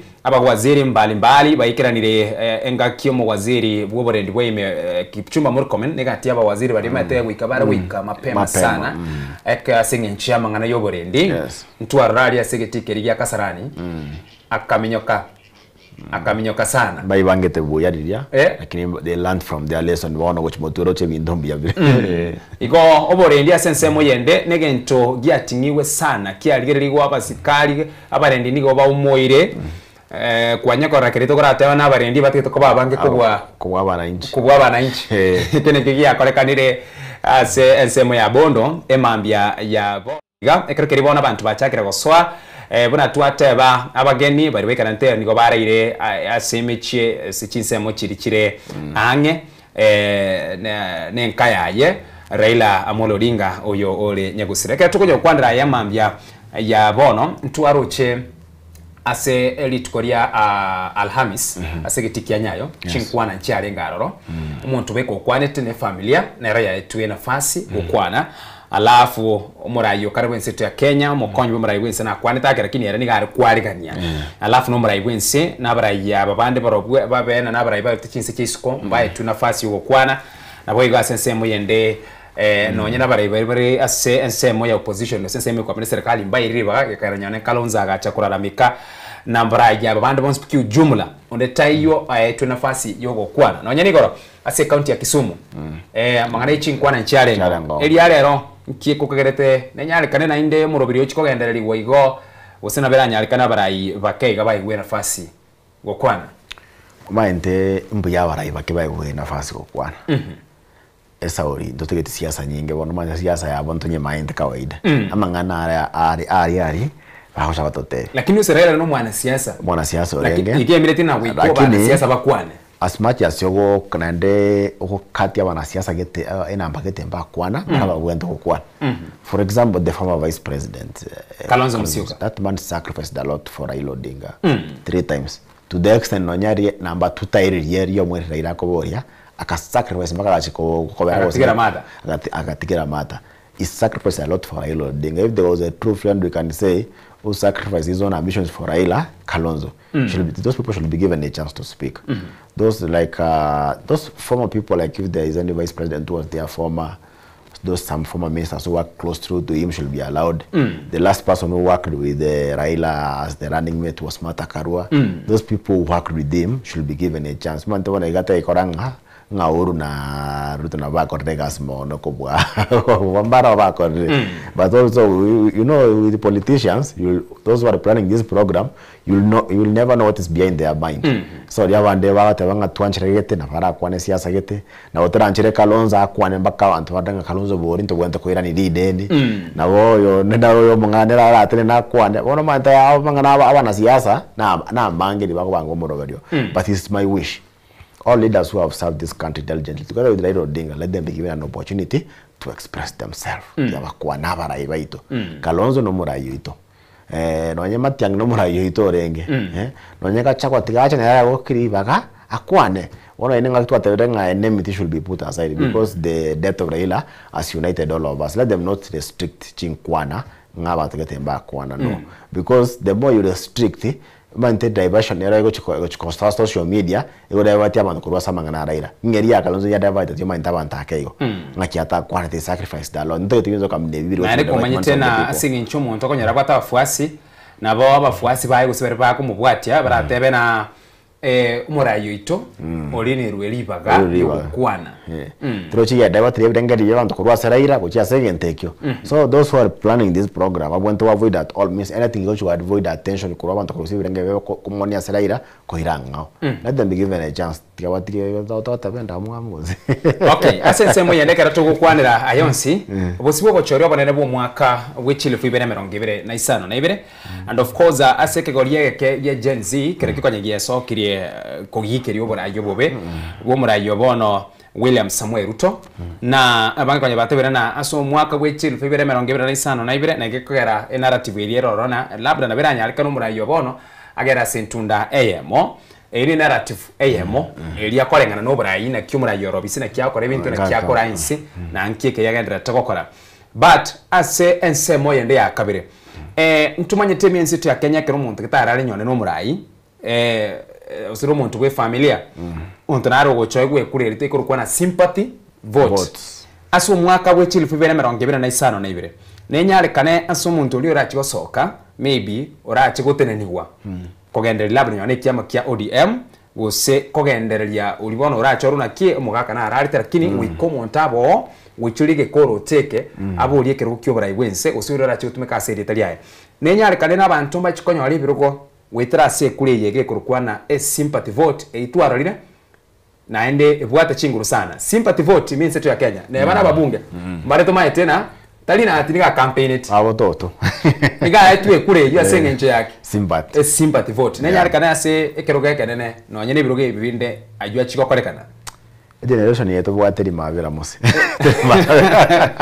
round ye kedengi kayo mga sympathy nakia kinaga teberi no nya Kalonzo Musyoka kata kwa egwa senge nchona ngweka kota bakorkale na Kalonzo negatia ndo riba sacrifice sana mante sympathy teyo asebo en around the sympathy teyo so long as mante kento nkira abantu abangi bakorige as much as you have sacrificed of a lot for this nini how much you go to mante ira no monto rengo to masana and no monto rengo mobilize resources sympathy chinchika no nya sema tianga ataitometi manda abantu mara bata matiang taraso kabya tracha kutumia resources uya the fact is that if you don't use your resources well to the maximum akong sana ko irobo gambe wense Roger Ruto is very aggressive you know want akanya kokora is very also very aggressive is using all means possible if his competitor is not going to use all means possible ngaruta go to me right it will be very hard omonto igo so over man let us say the truth I'm supporting Matiang'i yes but if it does not stand out the way Raila used to do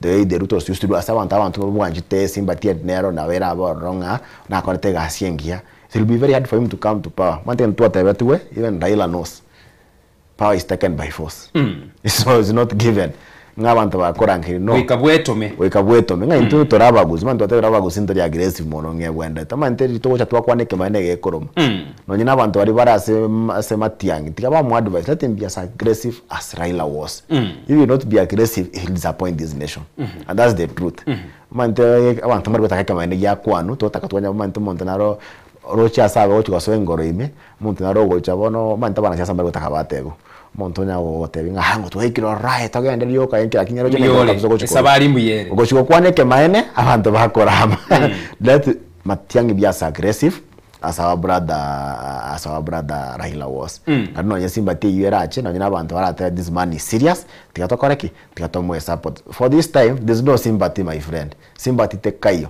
niki kinago tebringa the political landscape ya Luo is going to change abantu baro wacha wasa parliament tonya kola nanchi sura chiao abantu baro abange sana same thing with the coast same thing with the western nonye just the whole nation generally nonya abantu bara bakonya wa support Ruto konya korona chi MP gari manta basigisi bara bunkare bachagete from most of the Rift Valley tari bona bachakire ko beka abantu they don't look ngango chera wata Ruto manta Luo Nyanza na vaga tere Ruto wazo no ile ibono kiere the political landscape of this nation is going to change sympathy tekayo ayoro cha abantu anja Gen Z bakora mandamano sympathy ne karobori okay asense mwenyende twira na samangana ali Ruto Odinga uyoro musikumu abo Raila Amolo Odinga nyegostera bono ase enkwana ya ritukolegero ligata batena abasaye beke goleke gya Gen Z ngakini yegete bakango mugaka Raila Odinga na wetera soko mwanga kwae paka bakarana bono mbaru chobya bwaye engakia ikire agenda atimoke because karogote berete ligo gutimoka na bo muntu akwenda ka aberororo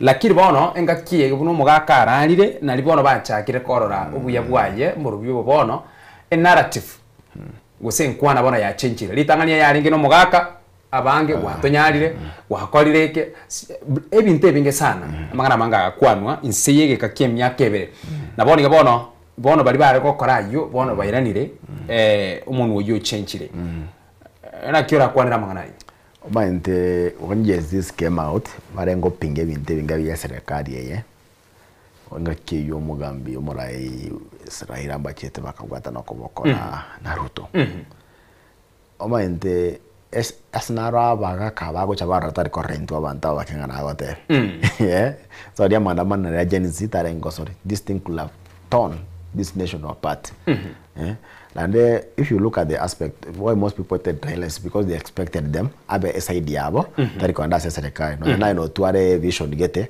onyo rengo kwa vision you won't feel happy. It is normal. But also, if you look still at Raila, even still when he went to the government, there are things is completely disagreed and criticized because Raila is a straightforward person. Onya manyinga itekire, amanyinga itekira hokana. Onya bantu bara to compensation. Everyone that we saw, he went ahead and they were saying these people should be compensated. Yeah, there are things he completely opposed. He was still what and talk about na Ruto. And one thing we should note in Anateba, these people see far also. But Kenya inga yarune. So imagine now this Kenya could have been torn. If we are Sarabia, where could have been by now. Monto at least Ruta Tembreko Gamba, Ngara Chitaka Muwatis. It reaches a time where on Ruta Rocho, I need someone who can help me. Someone older maybe or why is an accused that's the watch. That's when you know that Raila loves his country. There are things yes we can oppose, but can we look at the broader picture about the future of the nation? That is what Raila look. But if you sit down in Raila sit at Mokete, that reflective interview and see a gocha. You look that this man had the best interest of this nation at that. Even Tombira Ping at the live. He ping, I want to be tapping at live.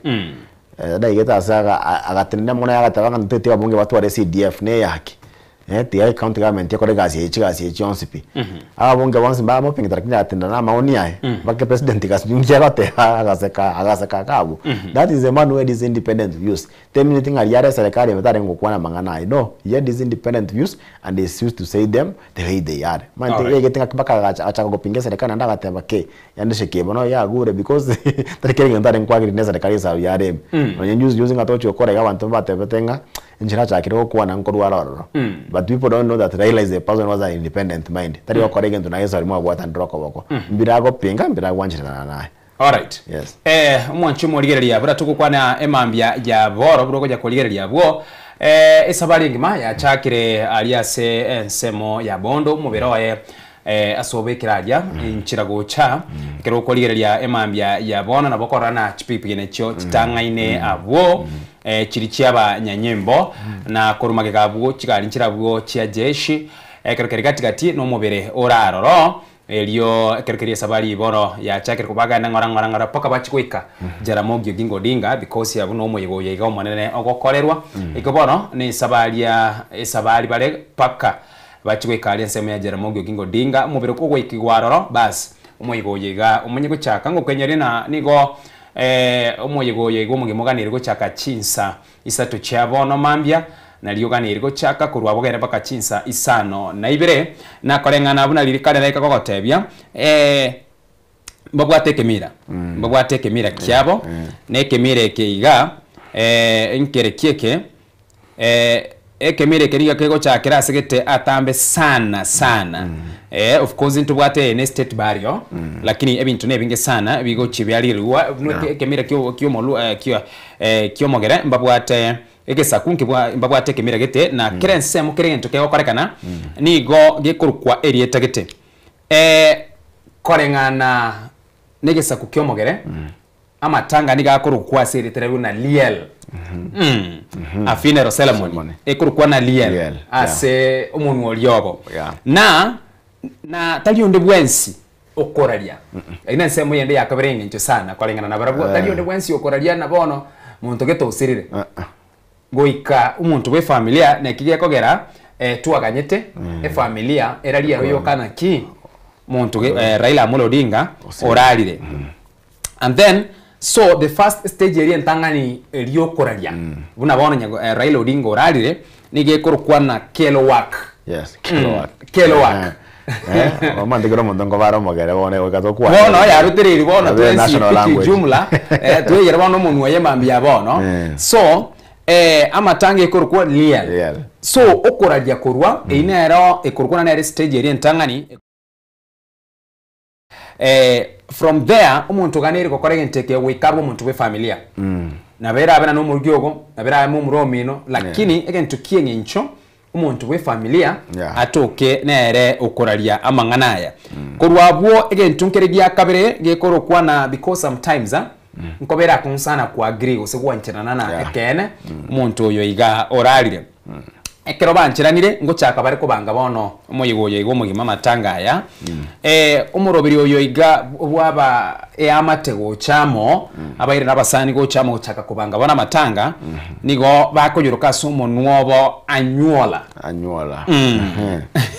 gochaka kubanga bona emirobiri naki amatanga bono na kiakoba nga yago tindeko ningo gochakora gento gete tukoki ago chagotinde kwa ndio mubera okoretwa ndiye kikego korekana ile nsemo yende ya kabere and then we kabamanye korengana barabwo we kamwika nansemo igwana nanga yagotinde kwa ikurukwa ne barrier site we kamwigwana nakporo cho buru wa shiretaria batara koreka yebo we kabare kuigwana nga yagotinde kwa paka lirere nabono igaiga muago na bera abega muago lakini kumbe korengana ne wili ya onkwaligete na totinde kuga otinde koruma ega yenyo yebo so okuigwana wikabaigwana sagotinde kwa asumonwa bwekegere bagoteba na kunyo alafu togera baka sense mwende ya gatatu yenge na roganiri gwake kamago egetangani ntwaroche Oburu Odinga na erochiete kero bachite baka identify na bono Raila Odinga ni agotinde kuwa wika ariko genda ake kama getangani ngike ritwaro chena nigakorete ko banga sumuchio Nairobi kero moyo gendera tensemo ya Nyayo ga litukoliria muisonde akaminyoka bwango nendege sana ikubaka bange bakagori naki mugako yokeregese Nairobi ali nse yamo oikira ne miaka ya yoro tina ba so nigairuge taso bwango elikuikira nina ondeta yoru gwaka kama goke na indi komaite kolengana ne chinse chigabuna chiaringe chinke goikabari kwayereria so nere uchitaga ke kama getangani aya akamanya gocha go korekana asense moyende ntubwate ndi kuna golo umuroberi olibo korusio mubere korumochali okorukwa na golo gusina gitokorate aba umusafari ujumo gima mande bagende musafara toko ndina musafari wali abakoro bali baito bagotebye marieta ari bagatumekire como no musafari lakini ase ekemira kiomogere bara bagoteba na golo yani litukerimo matanga bona lerare mubere ni gorose tigwe asenkendu alafu ntubwatege ntokende gekorukwa na procession eliengima keragendera tokokolekana amato enchire yega bono twaroche abantu nigo barenchira abandi babwata amato chigabekirwa amato ekinekemira abandi bagotenga matera litwate abandi ngotenga barenge abandi ngotera barenge nebinte ebyonsi ndagira no chiri bakoragera kabisa yonse egentekige kurukuna oboke yani enchire ya muyo express grief gochia se olia oralire wekera bungo china naikira namba isano na moiga now litukeli gali yale rono liyo mweli ase sabari ya Raila Amolo Odinga because wona tuarule ase ensemeria boke yako kanyono botukobo gima litukoli yale ro ediga bono liyo komotindeka kolengana na barabwo nigo litukeli ga baliete lieta linde lingao elio likurukwa na iko wana matanga ya lero the next day litukeli ga the burial ceremony bono ekero muyigo yiga omugima wakolekana ase litukuli ya lero bakoroka iko kolengana no muntu wa olioba lakini omete onyoro mogere inchiranire bagwatuka ne accent ya tubaro manyete to kwana kolengana muno kulisoma ngori ngeba no ngari yagoche unali yagoche lakini kolengana na barabu enchira nere barali atoke ne asentieria and then again tunkere kyo mweri bagenete kiengencho mono ekero keria matanga aelire kolengana negesa kukyo mogere nige gotebekana na abantu mbali bagotigara asomoche ekera matanga aelire yes abairi tari onde bwensi aigabono aigano ere bya bono tumanye bya abairi mbali bagotigara bake abairi abaiga bagotigara emiremo yabo emenene neriyeye mbali guchikokora litukerimo sema tukabiro sema tukato nabera abaire nyone chigwikibere nabera abaire omotienyu again tukeri bagokora inkeri na nigo bago clean bago sibya ali asemberere baragende cleansing yeli na baragende ne byabuso babuse embere eliga asika kya matukali baragwana maybe konyenkera lituko asama tukata to usama tukane babuse gali asembera yiga gose aseri cementiri na baragende bago sibya abera nyalikane bago sima tembale of course rubenya ne ya Raila Odinga na barachi bagache basimenti bagache nyone nyumba igoro yae so ugo sibyo ko igoko kima nkiyokera bakorege ntekiga egotebekana na niko bagokora ya igonsi bune nchire yemo ekero kwabuse na bengena niko waseli umoika sime keri ya makweli kurasa omuchiyojwa barabu ebegene tena umutakale tibo moko kitiga igo mwatigira omoika wa makweli ase na baraje na na ndera makweli na ndara batarire ase enkeyo so ainaro agocha korekana and then ekero bakolira matanga iga muyiga migende nene guchia bwati badaye nyone no muwaziri nzeru muwaziri kono mukonje mu raiwense na tebe tena tukukora matanga ya gali tukolia lero nabo migende nene guchikubwatia guchia mutweko so ine process ingima elia eguchia yakolekana ase omuyiga use asa matanga anya gosira yes omainte no ina bagusina baromba bwate kemira kyabonga bagere ana bagare basikete kemira kyabo sana no ko bointo bagumanda baguzi kemiro manda kyamachire ko sira yasirire kwanza ekegorie keke gotebana singe generation yebyare biga kemira gyakwanda kikonya gusira gyakwanda kikonya bona yangeyo madanga kwanya gusiorere kemira kero ketoko enda mubere ngwaneru abantu boka tokora babatebuke bari nyena basabati bo mucyo barenge bagasoka babwende korara unagiye na keke yo kancengo cyana asikirike kemanyikaine mbagana iri korara onye kwanenge expectant to nande bari baguce kuba uyinyo letari barabuo bako bari baguce kuruwa bwoye bacha kumwoyi agiye denje ngora bagasoka ryo kamatuka boka Sasa konya koronda yagoyu mbale baguce boyu urende lakini konya family cyabo nchirabo chiko bayira family cyabo nchiro nande bari expectant to korra mbari wanchiro baikanya to the grave site goso kortambara goso ikanye nembera you are expectant you and the husband motena mokobera kandu mwa just watch from a distance even a very common to roche biri abantu bakesa ko ikyabona baba mind lakini ebinde bimanyire all right karachi ati dakika nge kianda kurbono muyigo yigo mugima elinde uchigo chaka bwe karokere bakonya goso abwo ase egeke tutarachi ukorera emambi yabono usase nsemo eyiga abasaye mu rubiro nore bwacha ke revolution engima and of course Raila Odinga kando no korera ababande barachire kiari kigeme yake yarachire abasaye asenale batigeire yibone taramanyikana bujana ningo guchikogenda limero biri yiga emingima abasaye ngai batigeire magiga yokorara kwa Raila Odinga when it comes or what next now when it comes to the youths I think to kwane yeso edine songo to address ikwe ebandana into bwata baraya ba Kenya ngima the death of Raila you know you remember during the demonstrations the youths agent this to Raila baba ka nyumbani wacha tufanye ikazi bana so walimwambia tu atulie they are taking over so sisi hatukuwa hakuna mtu alikuwa anajua ni siku zake zimeisha wanafaa ku take over the nation kuhakikisha ya kwamba haki zote za Wakenya za kibinadamu za kisheria zinatetewa sasa Gen Z na vijana wote we millennials walikuwa washajipanga kutoka kitambo kuchukua uongozi wa hii nchi na kuelekeza nchi mahali inafaa kutoka ile maandamano ilifanyika tangu ile sheria ya finance bill hapo ndio mambo ilianzia so I think when it comes to the youth there's no voice that has been left maybe wale walikuwa wanategemea kepu ya Raila ile influence yake ndio wanaumia pekee lakini hao wengine hawajaumia Na ukiangalia historia ya Raila vizuri, amementa watu wengi. Iya bantu rabanga bwatira koboko. And let to tell that those people have come and branded themselves. Yeah, Yes, people separated from Raila, like the likes of Babu, you see, they separated themselves and started building their own brand. Meaning that means there's a generation that is ready now to take over.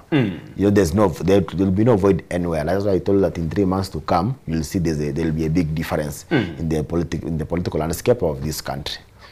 Another thing I can say, this man Raila has finished his race well. He has finished very well. This is the kind of death any person could admire to go. Where you have left everything peaceful, you have made peace with everyone, ukuacha nchi kwa maandamano, ulihakikisha ya kwamba umeleta watu pamoja, umeshauriana na wale kwa uongozi, waambia waongoze vizuri. Even you see the last function he had was in Mount Kenya, vile aliongelesha wale watu wa Mount Kenya juu ya umoja, vile alionyesha ati hawana chuki na wao. To spread the narrative that you know the hatred of Odinga and the Mount Kenya people, alielezea vizuri. Ni mtu ameacha hii nchi ikiwa moja. You know, the ending has been much better than even the start. So we don't look at the start, the process. No, the ending has been better. That is what anyone could admire. I said now this is the true definition of I've fought a good fight. I've kept the faith and I've finished the race. Oko race awari engia. Wana unteyo wanta wate kukura mairanga kwa sote serikali wa upate handshake no haya. He did the best for the best interest of this nation. From me side is so. Ntwara wandu tore side yake kene kio toroche. Na yenga kia hiyo ikadio so serikali ime na eno chode. Najua uwezi ona to korra kende yo race ko gaiga. Yo race serikali mana dio korra ngakipresha ngani. Bake go ikase kwa dio mondo to bako mondo yo tanga to korra ngeni nsto korega asinaye. No, so let's keep the spirit of Raila burning. Bila mheshimiwa Uhuru atebetaria inganto saria democracy ibintu biri Raila arwanire ne binge sana arwanire. We must stand up and be aggressive. Onye kisi community kato aggressive. Nga Raila bete na bagera mantu ba benefit sana gotobwa. O kiro ko ito ta ngomorembe omorembe ibintu biko sare kamorembe kiyo. Yo ko nyore bonus tenya abantu bakonyora 50 morembe kiyo. There's nothing like that. Let us be aggressive just the same way. Raila ko tena abantu nga wana matengo toni ndrobere leader yaito. Tika mo bwata mo tagarre mo tenya tika ba aggressive na intro ko mo bwata to what the same aggressiveness. Yemi to bia sare kile twatenena. Ya to take right to and right, left. Ta nyako ba cool boy. Biyo siasa itaka ni cool boy. Ana intro nyore bonus kicha 50. Tera chi industry park kila jamaa nyamirango wali to wati industry park kile nto getene. Ase bari ba go sasima, ase bari ba ko kanisa sense mo yando ko ba ko rateba na ni go konyo yo wekonya. Exactly. Ugosira uyo tegitore tayari na gwesira ule wekonya. Wageremba yakonya tembose. Those people are not full man tandora tanga bagaraba ngosa dibari. Amagandari bani ore bawira yaito. Ruto za stay ya karagera state house yo mwako muya kariye mecha kora abantu akaragera bakayota. Kera bayi gutanga ya chete. Tare bagala chete kaira magendero. They are benefiting now because of their aggressiveness. Into one nogento kunya matanga into kunya kanda maandamano into na banta ba point to sari bantu baito. Even though they will be more worse even. And people will end up suffering. Also, whatever good was a good boy was a good bad. Bad girl like Millie Odhiambo. Stand up and speak. Even if you are speaking violently, as long as they don't harm anybody, no spoil any peace, you must speak. Let us get what we are supposed to get. University here. There are a lot of things that may not happen. Ngakiri manti ya uruntu watawara yiribare ngange na huru onye ntwere ngokora mono ba maintain kiagane manti ma central bank ya gari ya stay tunashukuru Mungu tasari a lot wantu wanyo regas ya gari ko yende yakinire ya no nyina bara ibako runyarinya mbira no twa aggressive nyamira te bari sabunere have town when each county government let everyone be aggressive as Raila was aggressive. Let us follow the footsteps of Raila Odinga. I'm sure if we follow the footsteps of this man, we will not go astray. They will help us and they will make us go far. More so, this our generation. All right. Emambia bare kero koliye limu anchomo ligere lichipara ni go chachi chana korana oyo go chama tanga ndo chebona ngo chwikali sana ne. Asinge ncho chipara bona nigo chachi chana nsemo ya bondo sana. Chigali kero yo moni gasoka ne gali. Paka chitrakta kero koliye bya meta bante babo kana chitrakta. Mainde abante basoka ne chitrakta chilori urujo monta go jene tractor buli utigire kogana ne tractor imo gondo libara go jetika nyone buoyeka ujibikira amato matanga gocha nkwaro chitipa chiri chikorete mechanga gusi yebo igoro nkwaro chinchare ngamanda mono abantu bari once be chitipa chia gusi once mimba chiete chiabo goretia abantu yani chiabo goretia abantu ona yemine tia abantu mara bateke bondo bara ikire Kisumu ose baika Ahero bara ikire iskirenjiri jina ne amatanga asenge nchuno kumigereria na bono gendera tego gusuguma kabisa pakoike oikonyora ere bono bari bagosoka bonega bera mwao binte mbibekire live Ensoko TV ndo chikere gento nkere live watch Ensoko TV abwatira nkegendera twegabo jinse chibone gato konyara weka no ikar to korra nkere clear more than birie media okoroki one of the best thing I think the best view you can get in Jerusalem stem wargere TV esa ori bonega bondo yechoire kare chipara che ichoire no ndirigeno no ndirigeno no TV chito bonega ngokorigere abu oroche chigandi chibekire mpaka kando echiwete ne chaba heshimiwa ne mubere nga chigweta so right now it is already full, you can't go anywhere awonye watu yatoka nanga wachiete gorora ro nga bande baraira lakini for now don't waste your time, just be where there's a screen nearby and onye no hotel onye mwao tumurere 20p onye yari ngonya kana abantu baseke biasara turero mugako yo nero gerire baka freedom weto bwata konega mpaka tokora onye biri ndi asanye tugu ya media ne ogerete bakabonega freedom wetu kwa kandi yonse media ro nonye ndiare ngemoyo nange binde biruta sana tyo nango bipingire sana lakini bono let us see will stand and fight for all this ekera to kwanere binte byonse nyone ekera kya to gukorere mambia bono abangi sana bale no kugachiwa kwanere gotebekana na numara ibwense ni gari gusaini bintu matanga kagendrete lakini into chiko ya kwanda baadaye kera tu akolire kumorera nyagosia Raila Amolo Odinga and of course Mashujaa Day elia bangi bakagirete na bwango nigo yari kurusi gwaroro usesukiwe bado kolengana no monogerwe serikali Isaac Mwaura nigo araritie gusararire na nero bado Mashujaa Day nero alitukolia nkyo erachi okalekana se county ya Kitui alitukolia nkigemete na lero nigo moyego yoko era na kweruke ya mase mukorara nkoyo gotimokati koyo paka ase county ya Kitui gemete na bado ase county ya Kitui litukolia nkinaro amange naare nani bwana liachiteli ko Mashujaa Day igo ready Raila Odinga na yane shujaa no manyango ngamusereke asense mo yabasani nara aliyo ya mugwe soko tukurukwa Tom Daktari Tom Daktari ntomo manyete is a comedian nigagoteba na abasani baito gusaba tayari baito bato yeri sana nugo tuyeri bago tuyeri kero montai mugitegero na insi agatugo sokyo gotera kwai ninki abasani ninki abateri ninki batare gocheramo farosyo gotero como kwengincho kwe guko moesiko na boigo guko motera nyegusera Raila Odinga libaga keroyomo ale gosokyo kwaye na Tom Daktari kolengana na ale gotebina libaga lyo gosokya manga mabe nkimutare goroserio como kore kwengincho na wikira boni gekene because Tanzania they did a very excellent job na ndanda Tanzania Christine Shusho no gotera kore nyo tubara sarati Magufuli idibaterete dibarenga abasani bonsi akamoterere bona abasani mbato disappointed a lot igolendo abo mu bono mbaro because twatebana ugo kwa usoko tumuka kwa Raila Odinga niko bono kwa bwatanira abakenya bonsi igolendo kwa bwat industry game industry nere ya tigerisiko etara bwatanirwa nachege aterenga abantu ba pride kwa beka side yake igo awe igende gatoretamu I think they disappointed a lot. They could have come together immediately because they do communicate, you know, what are very queried. But now competition dinga kiro monto nero konyara koreke so yo monto mutanga to ocheto studio mbati na nyina bari ba ko irachi korende chi spoken words manyo mo usintwa jo mo usido ko kunya kunere na get spoken word ya yam kiro monto achete kivyake but that one any side ya wasani that was to wasani na ba ma think badengo korego but at a time like this we should put pride aside and come together. Asense mwende ekerekeria nyona baraikuru chinse au bagendera tagocha elio kwarekina ngwikina bara sumo yega oyegolero bwo mwerio ntubate murai okwamerera serikali asense ya Tanzania kurukona nere Tindulisu onyorere bado imare bado ere prison yale ekeroko moriyeria omugakoyo asenge nchari prison na hari ngeno kukanisana achikomorera nyagusera Raila Odinga agatuma mokonyoya kera tumetoma mokonyi omanyete na bachete aikeregete mata isebania ambaro meta tangire tu ya boda so aba Kenya they never disappoint aba Kenya omanyete niko batera obotukobogima paka bayenekirie obwato kirwe Omante, let Samia Suluhu, leadership comes from God.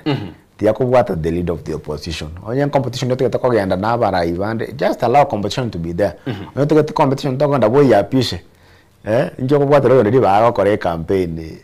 You know it is very possible someone can be elected while still in prison. John. John, is it John Heke? But it is very possible someone can be elected while still in prison. Jomo Kenyatta dia kretu chikura. Kwa hiyo raso kile chacha la mewo. It is very possible, very possible. So I think Samia Suluhu should accept the reality. We are living in the democratic world.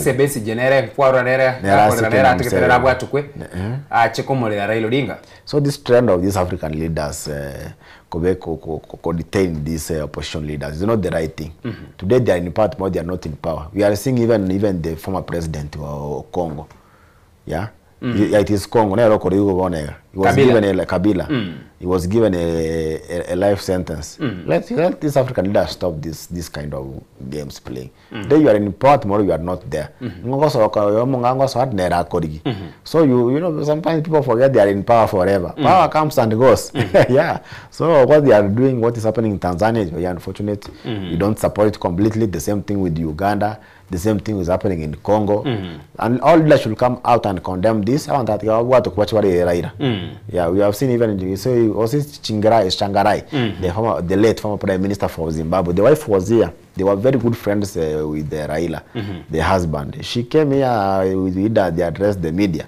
We are expecting also many other leaders to come. I know even the daughter of Magufuli will come. Maybe the wife, they were very good friends. Let people be left to come and mourn. It will come to turn back on them. Liborio line ndirina konya Raila Odinga abantu abose konya bakumulira enchirenga boneyiga nakiare konya alikana obuo yonena sense mwechukura bone nelibuli lyatigaire paka nande abantu baragendera kwebuli na kiro kuligiri omuganda bwa abantu sokire sengima nakikonya alikana na enambe yiga yare korokana sense mo elia yekura bono wante ndi swara toko ibori ntwanya konya ari chibu esa Raila agwate support kenyingi monyete bero nyenga kia centro bade ngomwake na mbaro bade ngomwake. So I never used to win in any sword to tanya ko kwanza because the only nobody month and was yako tebi ade ngeko iberu. Oh no, I think many of us want Raila to be a president. Nje na mwagazi chikura. But unfortunately tuwa chinga kichonsi tuwa kita chikura arengwa kuisiko tuwa ikubobe na endo irana na ende tuwa ikubobe. Oh no, we carried the pain with him. So we still carry the same burden of pain. It's just to accept. Let him rest. How he used to lose, that one maybe now it's up to God who knows. Alright, mwancho moriere chida kanisano yuretinsa isato cha bono mambye mensoko TV oboroso mugusi ekerkeri bono tukanyete omoyiga oyoiga omugima uchake mambya ya bono no koragenda chini ya maji kidogo na baadaye ayande na chikwendera okolekana na boigo ndichikwendera koyakwanira ase emambya ya bono mensoko TV oboroso mugusi na eno chikonyora libagali ya bene elikoligereria na kubwatia aliagendera tokokolekana alia ensemo ya bondo emambya ya bono abua sabrai au bagendera togwikirana irikwenekiana umuyigo yoiga kobore o muikiranu aseri tukeligali ya stariki 19 Mensoko TV oboroso bwo mugusi asukokorera emambya ya bono insida kikeye muiga gosege kwenda nabo chigwika nyonene yemo ninu swingana yago neriye yo mwirekera tokorera na muno ali lyokumulira Raila Odinga na kwenekiana muigo ye koboro muikiranu ekerokeria bono owikomwelio. Raila Odinga is a man who has lived his life well. And I can say the ending has been good. The ending has really been good. So how he started in the middle, it doesn't matter. This is a man who has made peace with everyone. He has made peace with all people who have been presidents before. He has made peace with the nation. He has left the nation peaceful. In fact, vile ametuacha sahi tuko kwa amani kabisa. Amefanya tumeungana. Yeah, as I said, this is a true definition of a man who has fought a good fight, who has kept the faith, and who has finished the race. Na sisi wananchi wale ambao tumebaki nyuma, tusiache ile Raila alipigania iende hivi. Hata sisi kama jamii ya Wakisinga, Wagusi, Tiato Chamo, Tiato aggressive nga Raila badenga aggressive. Tiato One Rich County cheito. Ntonya kwewe ya manta bagucha biba mahari na ndibanya gutatonya kubatia banya gutana wasekana into no we should hold them into account resources chiricheto bakutumira to wenga habaraira. Let us be like the Luos the way they were. Let us be very aggressive through anira abantu baito abarai baro stand up and fight for your people. You know the time when I saw one of the leader got and nagote according to this article ngamangana China ada went to the private into the that is very wrong. Break protocol if you really love your people, then there's need for you to break protocol and fight for your people. Be like Raila, let the spirit of Raila keep burning. The same way our former president said that ile mambo Raila amepigania tusiache iende bure.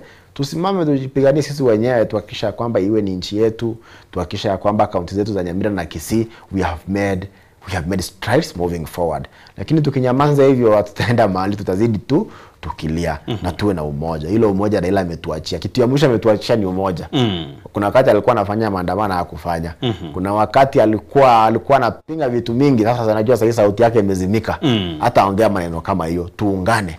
Kama ni kupinga maovu tupinge maovu. Kama ni kukubali mambo ya ukweli tukubali mambo ya ukweli. Kama ni kukataa viongozi wa fisadi na wakora na waongo tuwakatae Chana. Let us stand up and fight for our nation. Let us be peaceful the way Raila was. Tuhakikisha ya kwamba tuna chuki. Tunapendana vile Raila alikuwa anapenda watu wote. Tumalize hii wakati wetu kuja kufika vile Raila umefika miaka sijui 60 wapi kwenda wewe unajua sisi bado ni wadogo. You can truly stand and say truly we have fought a good fight, we have kept the faith and we have finished the rest as the Raila has done. Sisi ni kuambia familia ya Raila Mungu awafariji wakati mgumu na wananchi wote kabisa tumuomboleze kwa njia ya amani. Watu wako Bondo tumuomboleze kwa njia ya amani. There's no need of speaking anything negative because human beings you can't have the positive only. We also have every human being has his negative part, but most of the things he did were positive. Let Raila rest in peace and let his spirit continue burning in our nation Kenya. Let us follow his footsteps of the good things that he did for the sake of our nation. Yemano mwanchumo ligereri na wikira bano tugwikira omweria ase ensemo eiga kolende ayanda mange na chikuwache baadaye kerekeria omuyiga oyego guchaka emambia ya bono na bwogendera kubwatia Ensoko TV burusumu gusigwetera ase enchira y'omutandao na beranyarikane na nigole enchira kogenda sanare uganitiko kogenda emambia bono na bwokubwatia ayonse gendera tokolekana gwetera ase enchira y'omutandao gwekerero Facebook na bwogo ase ensemo ya YouTube Ensoko TV eriteriane Ishmael Mogere.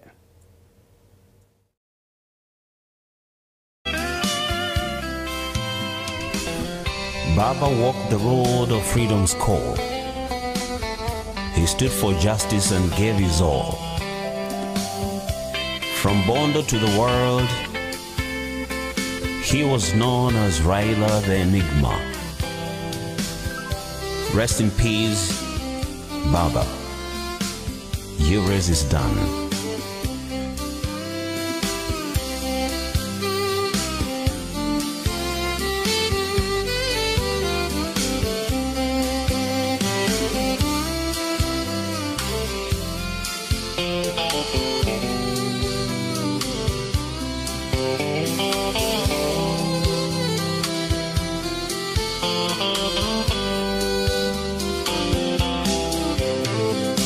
Sad to say you've gone away. Your song will echo day by day. The rivers cry, the people pray for your shoulders, the better way.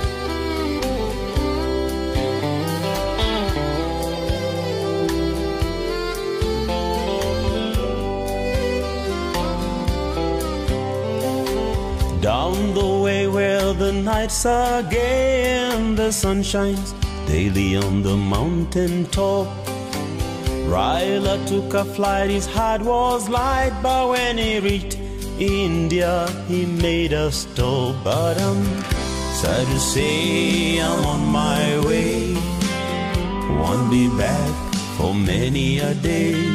My heart is down, my head is turning around. I had to leave a little girl in Bondo town. From kissing shores to city lights, you dreamed of peace and equal rights. Through prison bars, your faith held strong. You kept the fight your whole life long. But I'm sad to say you've gone away. Your song will echo day by day. The rivers cry, the people pray for you. Showed us the better way.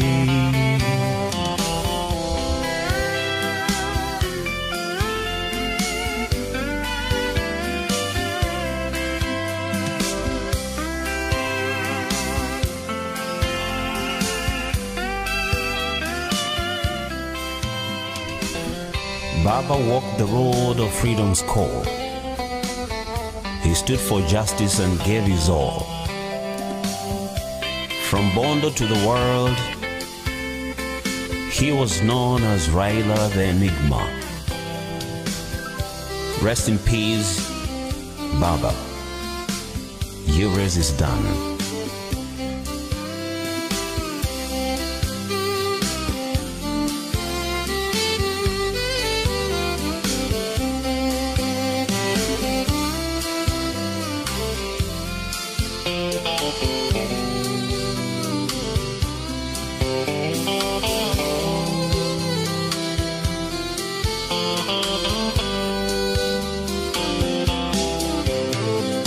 Sad to say you've gone away. Your song will echo day by day. The rivers cry, the people pray for you. Showed us the better way.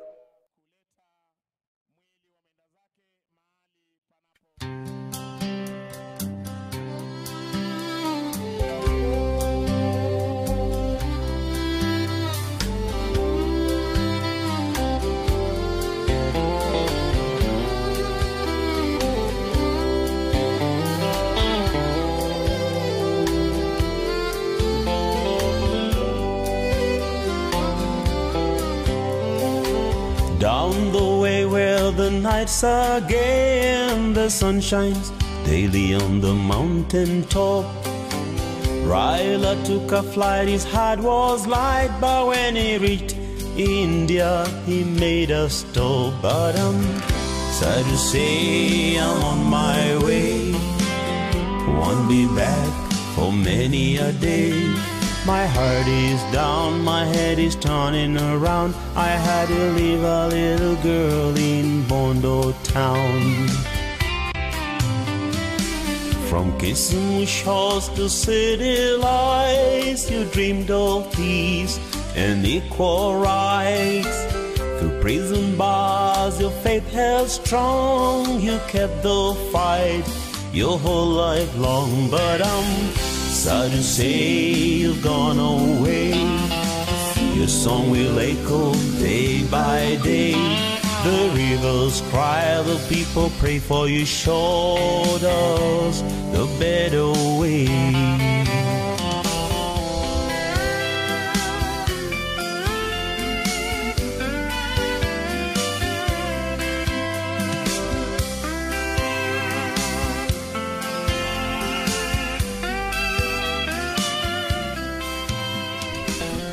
Baba walked the road of freedom.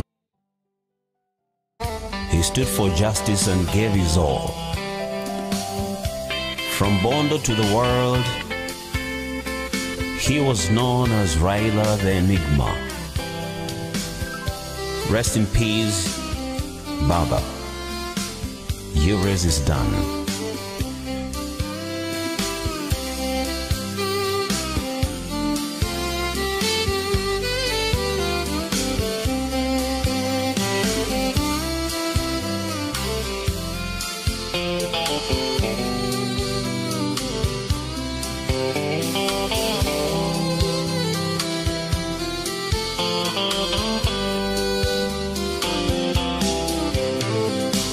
Sad to say you've gone away.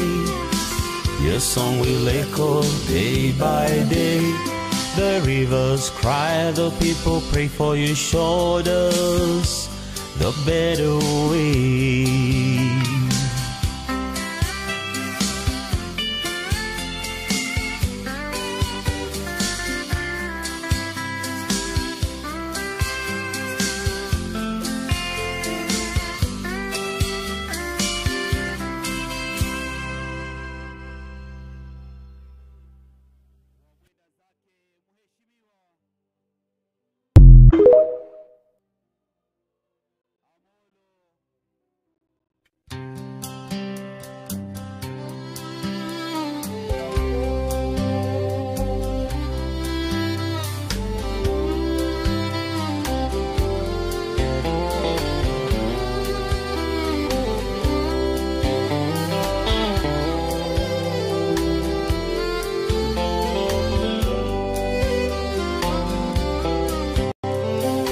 Down the way where the nights are gay and the sun shines daily on the mountain top, Raila took a flight, his heart was light, but when he reached India he made a stop. But I'm sad to say I'm on my way, won't be back for many a day. My heart is down, my head is turning around. I had to leave a little girl in Bondo town. From kissing shores to city lights, you dreamed of peace and equal rights. Through prison bars, your faith held strong. You kept the fight your whole life long. But I'm sad to say you've gone away. Your song will echo day by day. The rivers cry, the people pray for your shoulders, the better way. Let us pray. Let's pray as we receive the body of our brother and our servant. Lord, with all grace and humility, we want to thank you for the gifts of life that you had given your servant, the Right Honorable Raila Amolo Odinga. As his body is handed to us this moment in time, and as we gather to give praise and glory unto you, may your Holy Spirit be with us, O Lord. Even all the tributes that we are going to receive, all the prayers that we are going to make, and all the things we are going to witness, may your Holy Spirit guide us, O Lord. For all this we pray, believing and trusting, in the name of God the Father, the Son, and the Holy Spirit. Amen.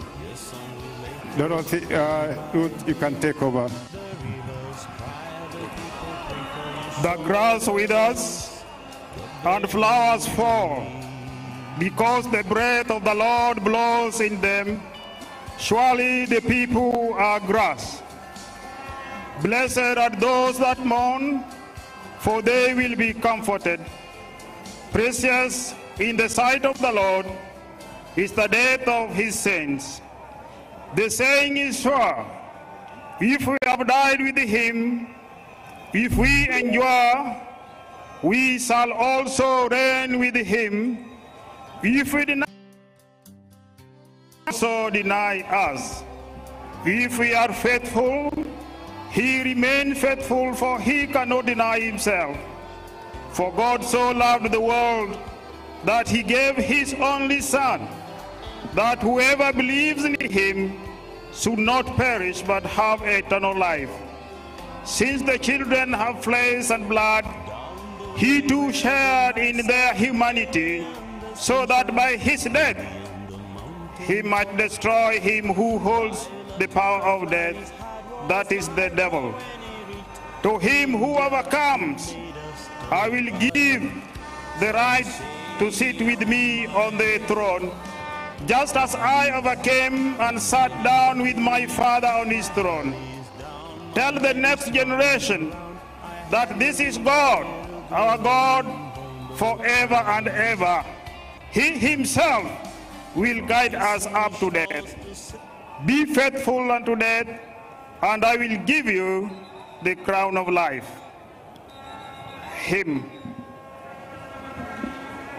The choir can sing and praising on as the bishops retrieve back to their seats, and we wait for the family to come in. Then we will continue with the Mass. And as the choir takes over, kindly, I'll request that members of the press that are in front of the casket, we appreciate your work, but we'll kindly request that we move and take our positions so that we clear and it is visible to the rest of us.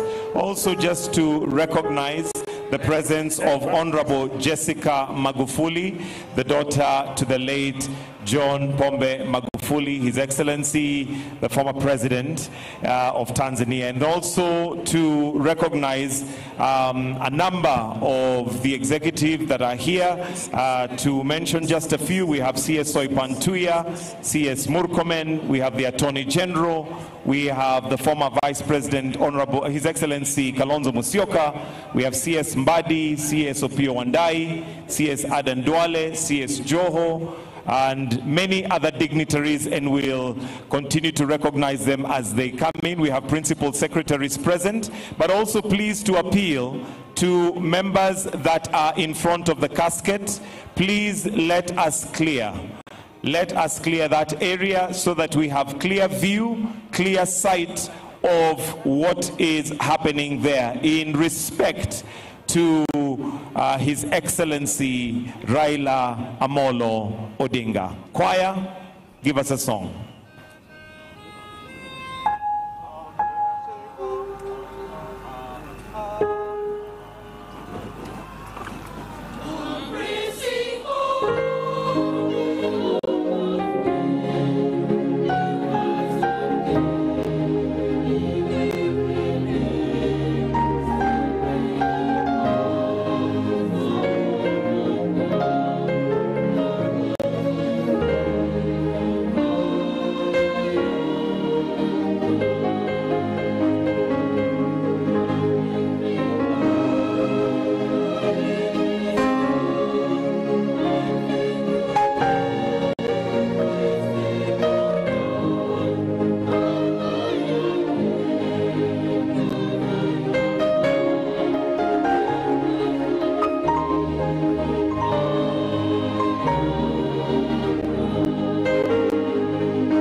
basi tunapoikaribisha DCI kwaya waweze kutuimbia wimbo maalum wa mwenda zake Mheshimiwa Raila Amolo Odinga kwa jina Shujaa.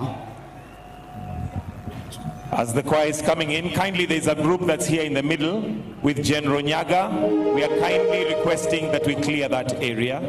Please let us clear that area, tafadhali. Wale ambao tuko hapa katikati karibu na njia ya ambayo inaelekea mahali tumemlaza mwenda zake, tunaomba tafadhali tuondoke ili hiyo sehemu iwe haina mtu yoyote tafadhali.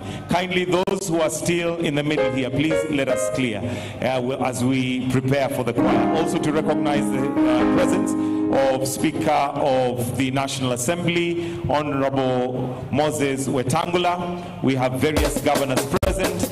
ODM leadership well represented, fully represented, and I will continue to recognize as we go along. For now, choir, twende kazi tafadhali. Still asking that we clear. Please, let's clear this area.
Tutaonana, baba yetu siku hiyo.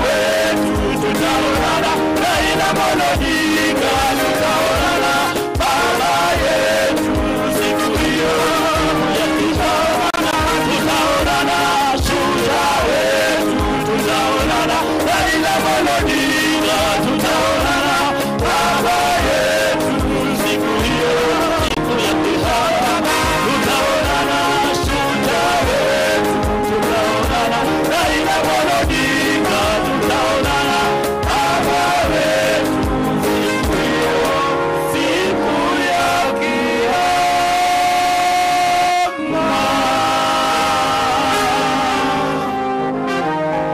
Asante sana kwaya ya DCI. Ningependa pia vile vile kuwatambua ma-CSs wetu, ikiwa ni pamoja na CS wa Health Aden Duale, CS Defense Soipantuya, CS Rebecca Miano, CS Askul Beatrice, CS wa Education Migos Ogambo, Gavana wa Tana River County, pia vile vile Attorney General wetu Dorcas Oduor, CS Ali Hassan Joho. Basi ninapopisha praise and worship waweze kuendelea kutupea numbers. Hallelujah. As the praise and worship is going on, I'll request that we clear the wings of the presidential dais. The wings, wale ambao tumesimama hapa kando, itabidi tafadhali tuweze kuondoka. Na pia upande huu itabidi sasa tuanze kuondoka tafadhali. Wale ambao tumesimama pale kando, please pale pembeni tafadhali tuondoke. Kindly, I'm requesting those in the presidential dais, all must be seated. And those who do not have seats or are not allocated seats, please let's clear the sides. Kindly, let's clear. Praise and worship team, uwanja ni wenu.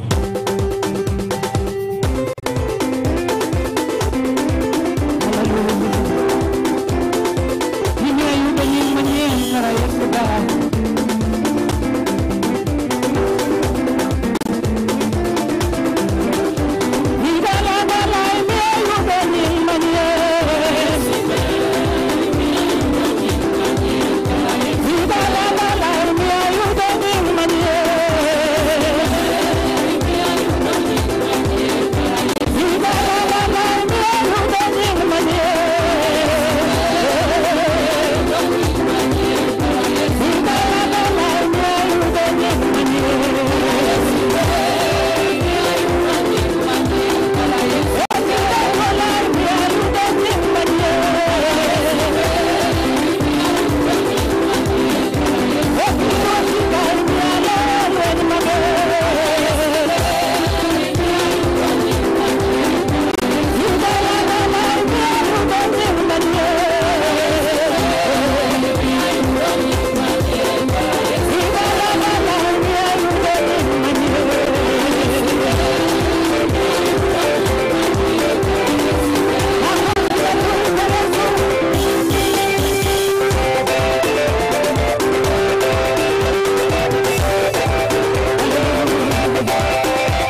pia kutambua kuwasili kwake mkuu wa majeshi ya ulinzi akiwa ameandamana na naibu mkuu wa majeshi ya ulinzi, service commanders, pamoja na inspector general wa polisi kuweza kujiunga nasi kuomboleza kiongozi wetu Mheshimiwa Raila Amolo Odinga.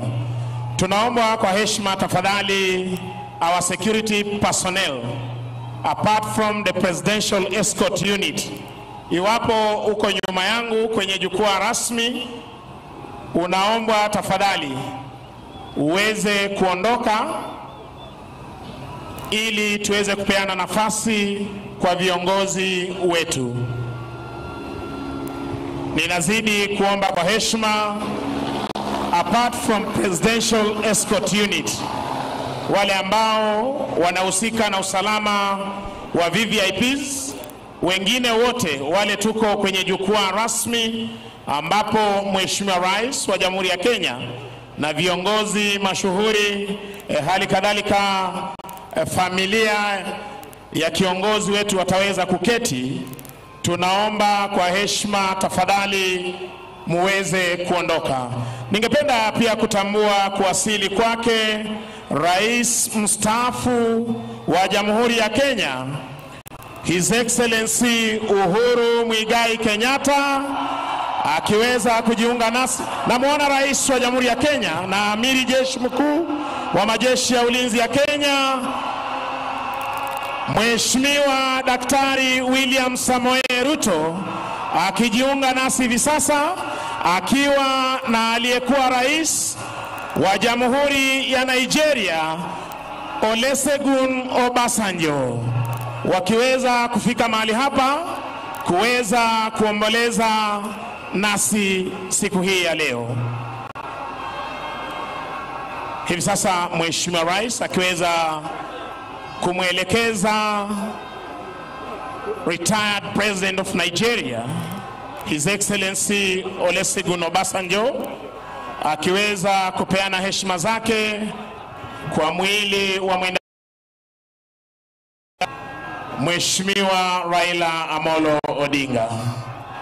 Mheshimiwa Rais hivi sasa akiweza kupeana heshima zake kwa mwili wa mwenda zake akiwa amesindikizwa na nduguye Raila Amolo Odinga, Senator wa jimbo la Siaya, Dr. Oburu Odinga.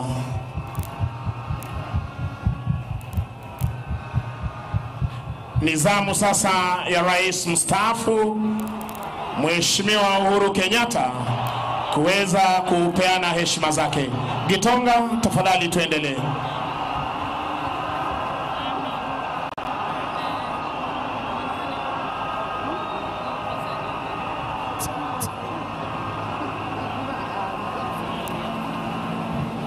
Let us have the choir of the praise and worship team ready. As recognized, we have His Excellency, the President of the Republic of Kenya, Dr. William Samoei Ruto, together with His Excellency, the former President of Nigeria, His Excellency Olusegun Obasanjo, wakiwa pamoja na Rais wa 4 wa Jamhuri ya Kenya, Uhuru Muigai Kenyatta. So at this point, I would like to call on Canon Ruth. Canon Ruth is the worship leader on behalf of Bishop of Diocese of Bondo to give us or to guide us on the interment service, which is led by the Anglican Church of Kenya. So I take this opportunity to invite Canon Ruth, who is a worship leader on behalf of the Bishop Diocese of Bondo, to guide us on the interment service led by the Anglican Church of Kenya. Canon Ruth, kindly take charge.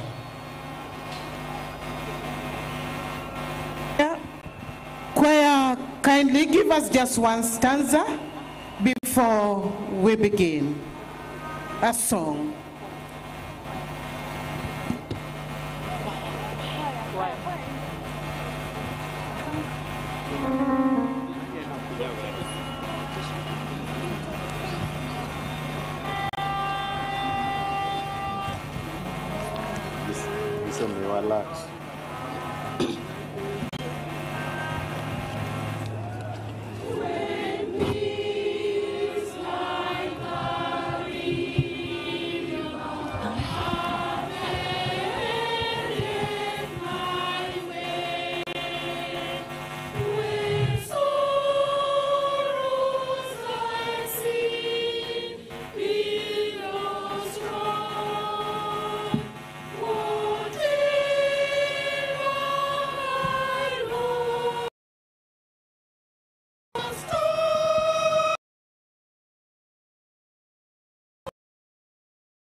Thank you. I'm requesting that all of us, we stand on our feet. All of us, kindly wherever you are, let us all stand. We have come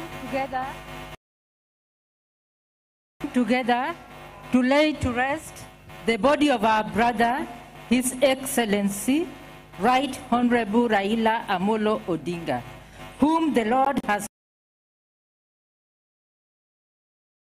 Since Jesus died and rose again, so it will be for those who die in Christ. For God will bring them to life with Jesus. Heavenly Father, in your Son Jesus Christ, you have given us a true faith and a sure hope. Strengthen hope in us all our days, that we may live as those who believe in the communion of saints, the forgiveness of sins, and the resurrection of eternal life. Amen. For every there is a season and time for every matter and under heaven, a time to be born and a time to die, a time to plant and a time to laugh, a time to mourn and a time to dance, a time to cast away stones and a time to gather them, a time to embrace and a time to refrain from embracing, a time to seek and a time to lose, a time to keep and a time to cast away, a time to rend and a time to keep silent and a time to speak. We will all stand for the Psalms reading. Let us all remain standing for the Psalms reading. We are reading Psalm number 34, a Psalm of David. I will exalt the Lord at all times. His praise will always be on my lips. I will glorify in the Lord. Let the afflicted hear and rejoice. Glorify the Lord with me. Let us exalt his holy name together. I sought the Lord, and he answered me. He delivered me from all my fears. Those who look to him are radiant. Their faces are never covered with shame. This poor man called, and the Lord heard him. He saved him out of all his troubles. The angel of the Lord encamps around those who fear him, and he delivers them. Oh, taste and see that the Lord is good. Blessed is the one who takes refuge in him. Fear the Lord, you his holy people. For those who fear him lack nothing. The lions may grow weak and hungry, but those who seek the Lord lack no good thing. Come, my children. Come, my children, listen to me. I will teach you the fear of the Lord. Whoever of you loves life and desires to seek many good days, keep your tongue from evil and your lips from telling lies. Turn from evil and do good, seek peace and pursue it. The eyes of the Lord are on the righteous, and his ears are attentive to their cry. But the face of the Lord is against those who do evil, to blot out their name from the earth. The righteous cry out, and the Lord hears them. He delivers them from all their troubles. And verse 18, the Lord is close to the brokenhearted, and he saves those who are crushed in the spirit. The word of God.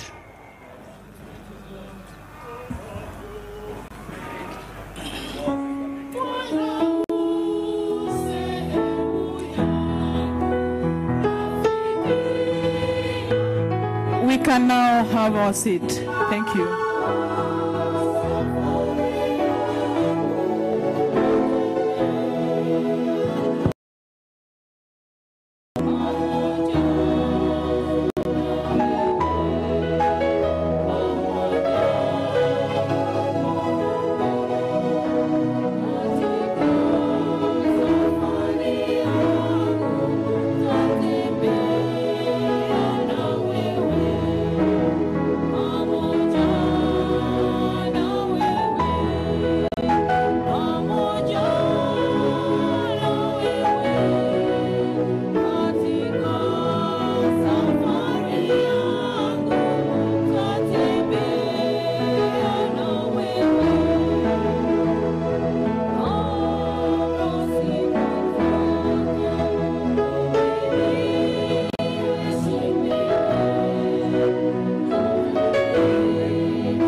Our second reading from 2 Timothy chapter 1 from verse 1 to 8. Our second reading is taken from 2 Timothy chapter 1 from verse 1 to 8, and we read, Paul, an apostle of Christ Jesus by the will of God, in keeping with the promise of life that is in Christ Jesus, To Timothy, my dear son, grace, mercy, and peace from God, the Father, and Christ Jesus our Lord. I thank God, whom I serve, as my ancestors did, with a clear conscience. As night and day, I constantly remember you in my prayers. Recalling your tears, I long to see you, so that I may be filled with joy. I am reminded of your sincere faith, which first lived in your grandmother Lois and in your mother Eunice, and I am persuaded now lives in you also. For this reason, I remind you to fan into flame the gift of God, which is in you through the laying of my hands. For the Spirit God gave us does not make us timid, but gives us power, love, and self-discipline. So do not be ashamed of the testimony about our God, or of me, his prisoner. Rather, join with me in suffering for the gospel by the power of God. This is the word of the Lord.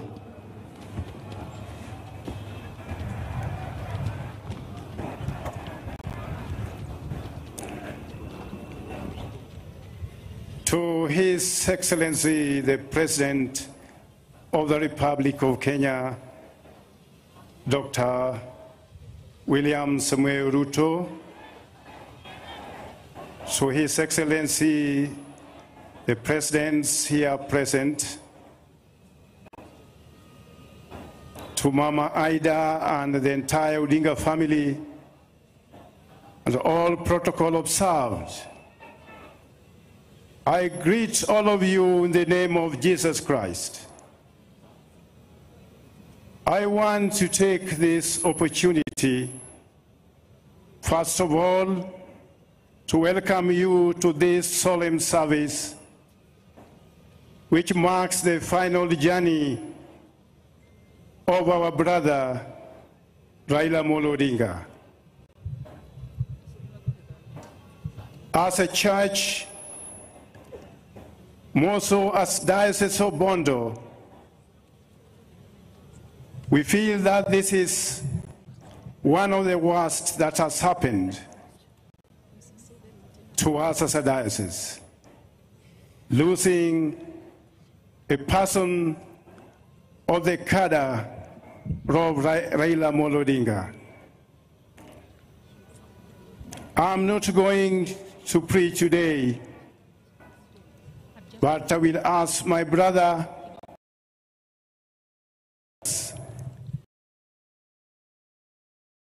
Dr. Joseph Otieno Asonga, who will come and preach to us. But before that, I want to say this. Friends, as we gather here, and as we are ready to listen to the Word of God, I want us to be positive enough to have a deeper reflection God has for us today. Let's look unto ourselves and see how we can as well mirror or reflect that message that the servant of God is going to share with us. Raila Amolo Odinga was a member of this diocese and was also a member of this parish, the parish of Nyamira, St. Peter's Church, Nyamira, where he was a faithful member. And even that church is feeling greatly in a great loss because of the enormous presence of Raila Odinga's family in that church, which now is going to be a one-man house. I just want to tell the whole world that Raila was a faithful member of the Anglican Church. He was baptized under controversial circumstances when a white priest refused to baptize him because the father chose the name Raila Amolo Odinga instead of a Mr. John or David or something else. So, due to the intervention from the Archbishop of Canterbury, Raila was baptized in the Anglican Church. And before he died, it took him long before he was confirmed. But sometimes he went back to Canterbury and paid a visit to the Archbishop of Canterbury, Justin Welby, and he was confirmed at Canterbury as a full member of the Anglican Church, given the right to take Holy Communion. So the last time we had a service at St. Peter's Church, that was his first time to take Holy Communion in his own church after confirmation. So we are giving him a full Christian burial. So that bit I wanted the whole world to know, that if we had time like any other ordinary funeral, we would have a Holy Communion service here as a way of a send-off. Otherwise, ladies and gentlemen, I want you to prepare your hearts as we are waiting to receive the message of God. And I want to thank the organizers of the event, the state, because I won't have time again. I want to thank His Excellency the President and his entire team for making this honor a reality in our Bondo town. This is something which will go in the annals of history, and no one will ever forget about this occasion. So we feel privileged, we feel honored, and even your team, Your Excellency, that you formed to work with us as a church, I want to say they have been so cooperating with us. And I want to thank them so much for giving us easier time. Now, I want to take this time to invite our brother Joseph Otieno Asonga to come as the choir leads us in saying, Yinagena. We are going to sing a song of hope, which means nothing is lost.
text of our sermon is Psalms 34, verse 18, that says, God is close to the brokenhearted, and he saves the crushed in spirit.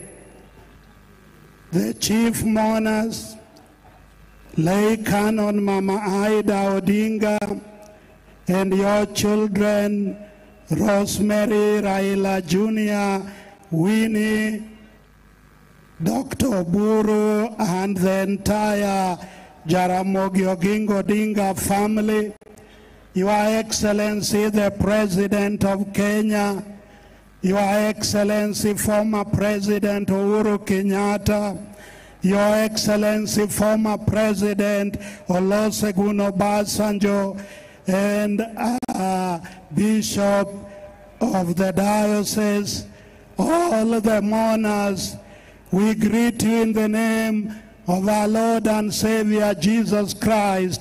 Praise the Lord. I gave the sermon in 1994 at the burial of the late Jaramogi Oginga Odinga at Kango Kajaramogi.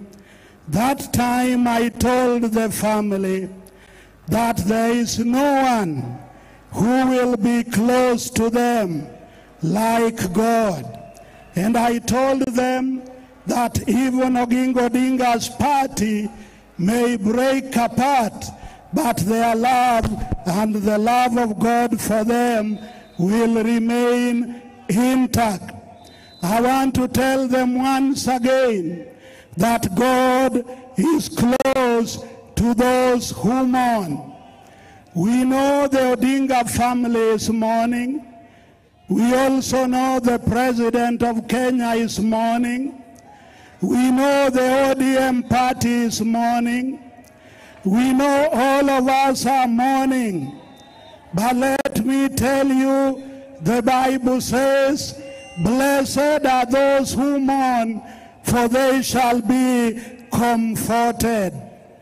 Romans chapter 12, verse 15 calls us and says, rejoice with those who rejoice, and mourn with those who mourn.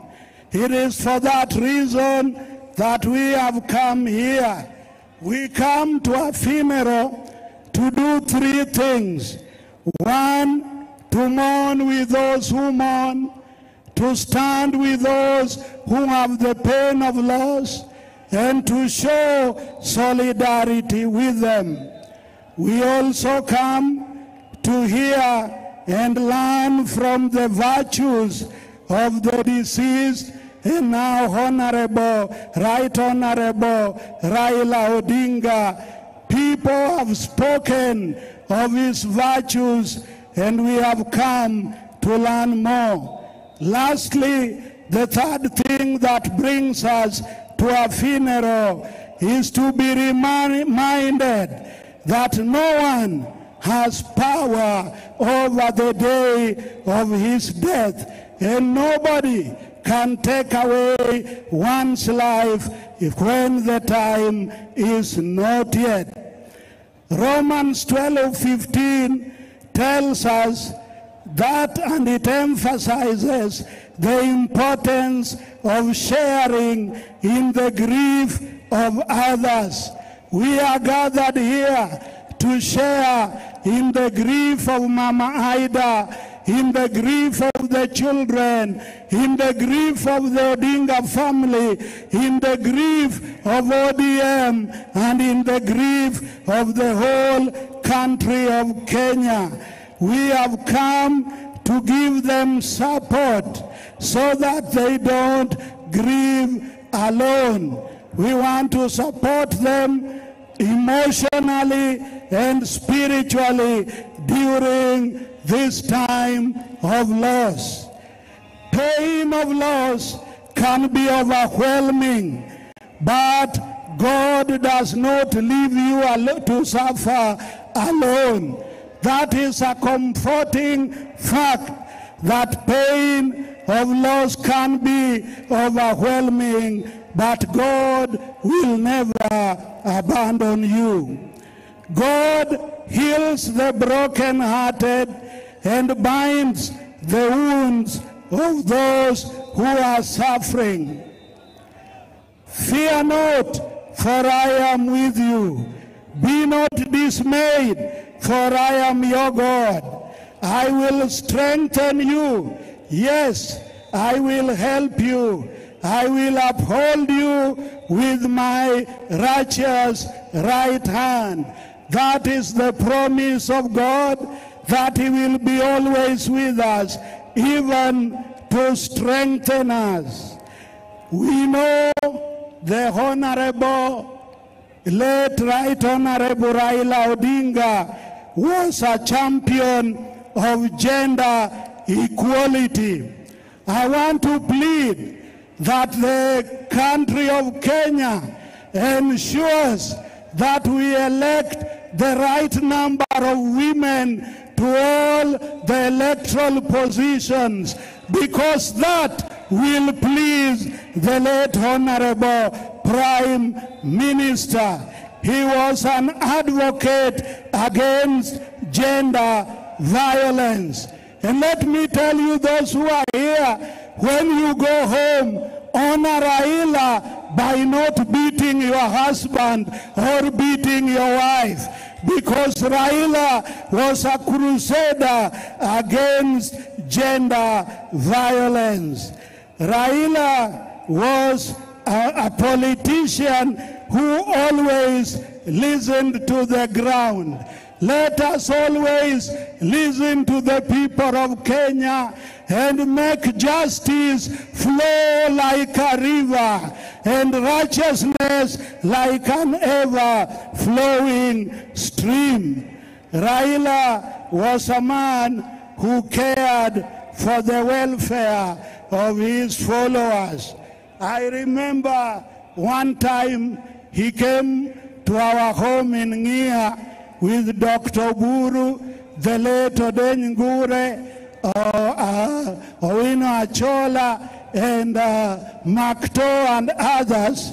And after my wife had given them mid-morning tea and uji, they were going to a rally during the time of NDP.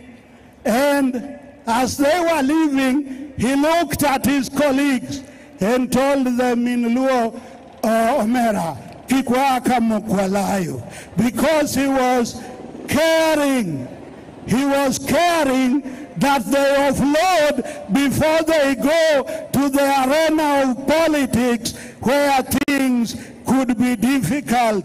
He cared so much for his brother Oburu and for the team with which he was traveling. Brothers and sisters, there are many things that Raila was, but we want you to pick something positive to remember him, that his legacy will continue.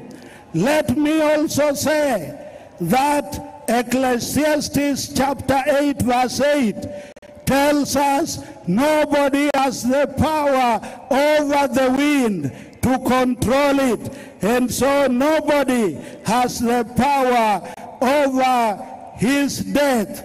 Brothers and sisters, when death comes, it disrupts, but it is only those who wait upon God who will get direction. We know that death has disrupted the ODM party.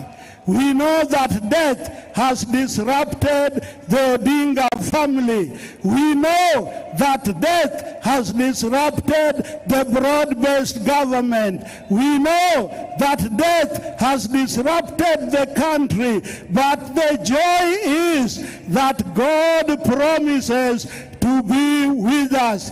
The Bible says that even young people can stumble and fall, but they that wait upon the Lord shall renew renew their strength. Mama Ida, wait upon the Lord. President Ruto, wait upon the Lord. All of us, let us wait upon the Lord our God. Let us do what is right. Let us give the widows and the orphans their right. Let justice flow like a river and democracy of our nation grow. This can only happen when we look upon God, for He is the beginner and the finisher of our faith. He is our creator. He is our redeemer. He is our sustainer. May Kenyans look upon God, and as we pray, this nation will be stronger. This nation will be more united because we will be united in God. In the name of the Father, the Son, and the Holy Spirit.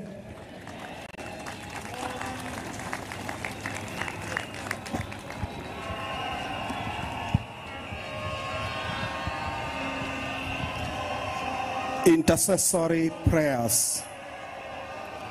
Let us be in silence as we thank God in our hearts for the life of His Excellency, the Right Honorable Raila Amolo Odinga's life. Each of us remembering what he meant to us. Amen.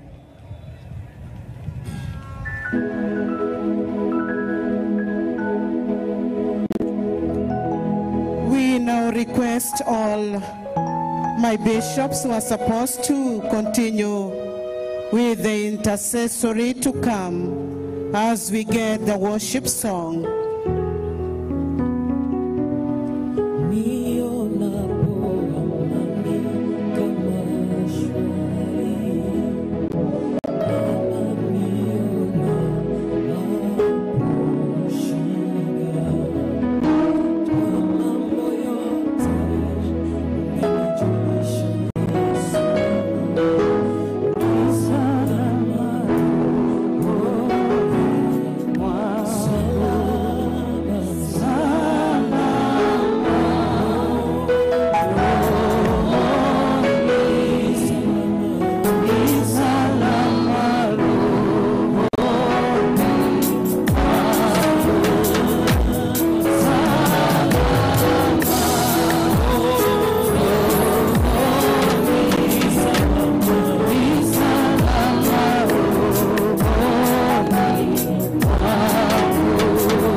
Continue in prayer.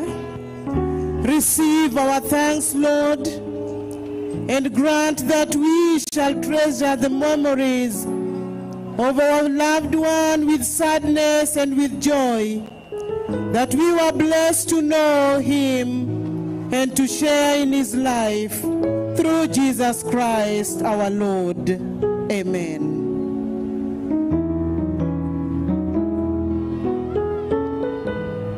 Great Jehovah, grant that we who are still alive shall constantly be reminded that life is fleetingly short. Help us, therefore, daily to walk in your footsteps, making the best use of our varied talents and living each day as though it were our last. Give us abundance grace to cope with the difficult episodes of soberness as we enjoy the lighter moments through Jesus Christ our Lord.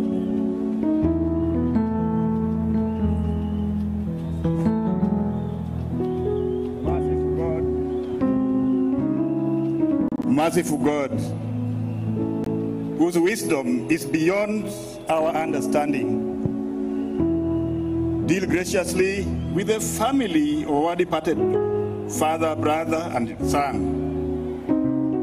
Deal graciously with the party that he was the leader. Deal graciously with the government of Kenya.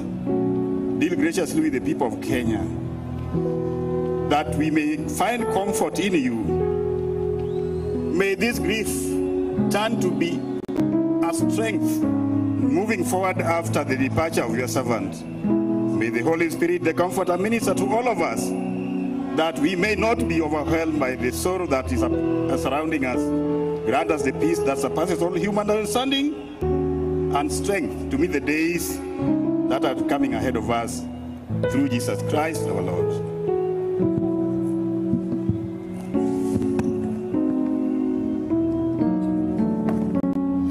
Almighty God, through the death of your Son on the cross, your love overcame death for us. Through his burial and resurrection from the dead, you have restored us to eternal life.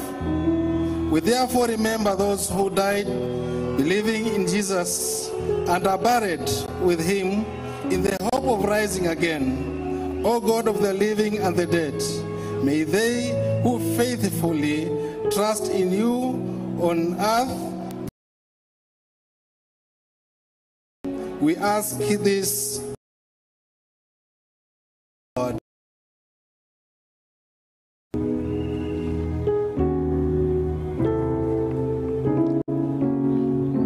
God, in your unending love and mercy for us,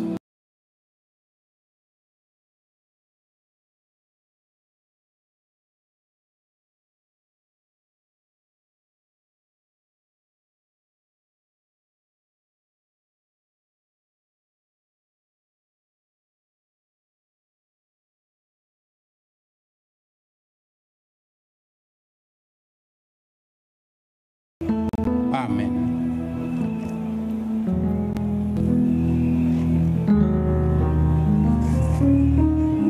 Your Son, Jesus Christ, by dying for us, conquered death, and by rising again, restored life. May we then go forward eagerly to meet him after our life on earth is over. Be reunited with our brothers and sisters in the land where there will be no death and no sorrow, and where every tear will be wiped away, through Jesus Christ our Lord. Oh Lord, support us all the day long of this turbulent life, and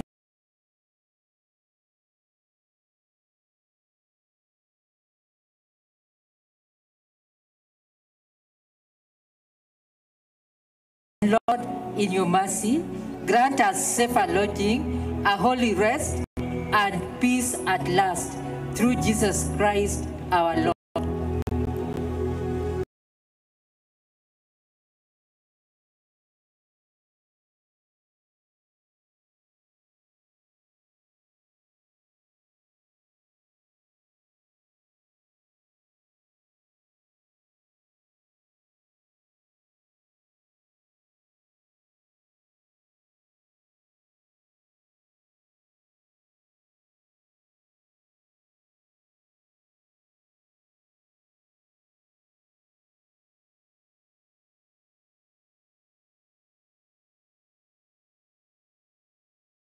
Peace and equal rights.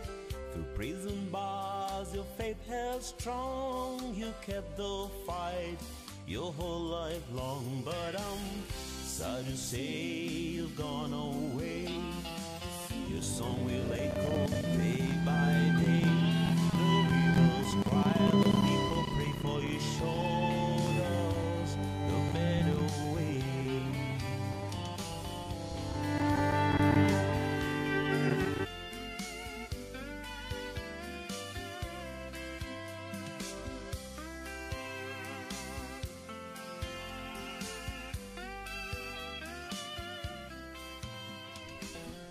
Baba walked the road of freedom's call. He stood for justice and gave his all. From Bondo to the world, he was known as Raila the Enigma. Rest in peace, Baba. Your race is done.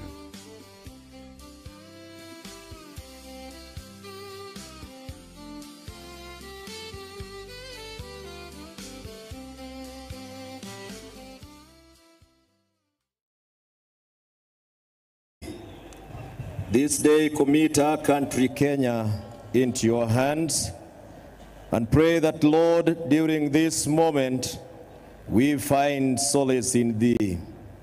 May you, through your mercy, protect and guide our President, His Excellency Dr. William, and all who are in authority under him, that we as Kenyans may be governed in the way of peace, love, and unity. May all those in authority exercise their duty without fear or favor, so that justice may roll down like waters and righteousness like an overflowing stream. May you in your mercy hear our prayer, for we ask believing and trusting in Jesus' name. Amen. Now I would like just to ask members of the family just to stand where they are so that we could commit them to prayer. Members of the family. Our Lord and our Savior, it is for our love to this family that we are all here gathered.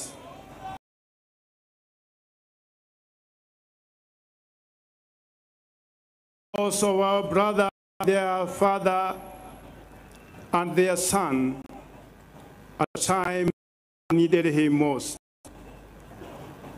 You know the weight of loss even more than us, oh Lord. You know the pain that they are undergoing through that we cannot describe. You know the immensity of the love that they had for him that we cannot describe. Oh Lord, continue to love them.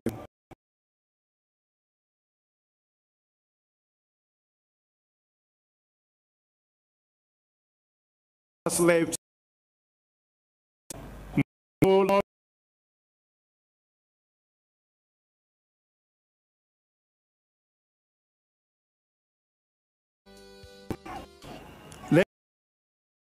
by the unity of purpose. Let them be leveled by your continued peace throughout their life.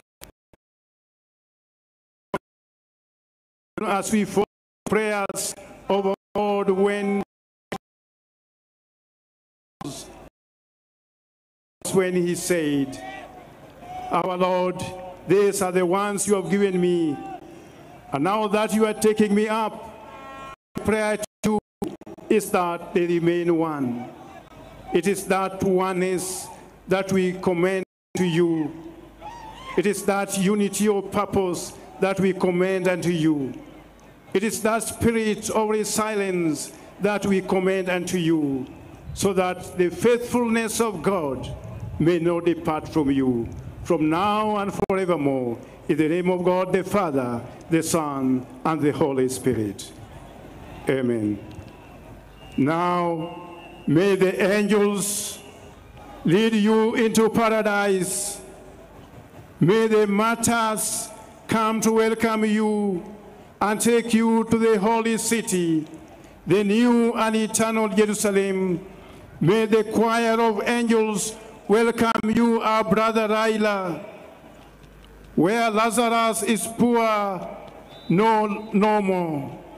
May you have eternal rest even in your sleep. May your spirit continue to haunt us to do the right thing that you had been fighting for, through the love of our Lord Jesus Christ, our Lord. Amen. Now I want, you can now sit. I hand over to my friend Mike Gitonga now to take over from there.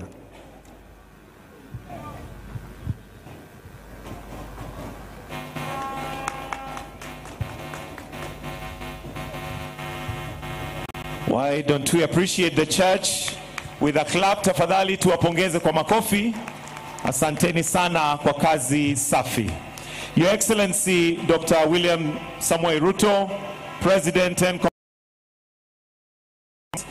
Your Excellency Professor Kithure Kindiki, the Deputy President of the Republic of Kenya, Your Excellency Dr. Joyce Kithure, spouse to the Deputy President, Your Excellency Mama Aida Odinga and the family at large, Your Excellency Uhuru Muigai Kenyatta, the 4th President of the Republic of Kenya, Your Excellency Olusegun Obasanjo, former President of the Republic of Nigeria, Your Excellency Musalia Mudavadi, the Prime Cabinet Secretary, Honorable John Mulimba, Minister of State for Foreign and Foreign Affairs Uganda, Honorable Ruhakana Rugunda, former Prime Minister of the Republic of Uganda, together with a delegation of senior government officials from Uganda, Honorable Aime Boji Sangara Bamanyirwe, State Minister, Minister of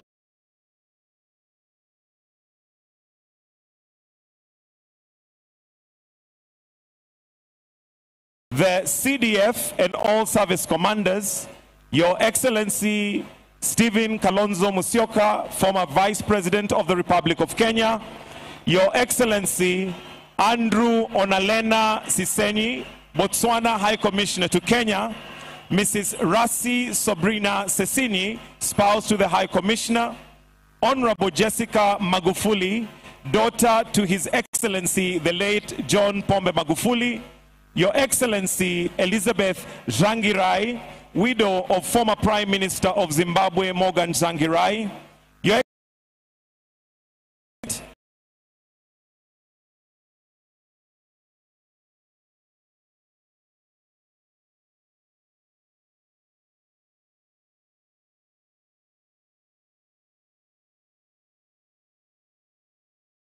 Song will echo day by day. The rivers cry, the people pray for you. Showed us the better way.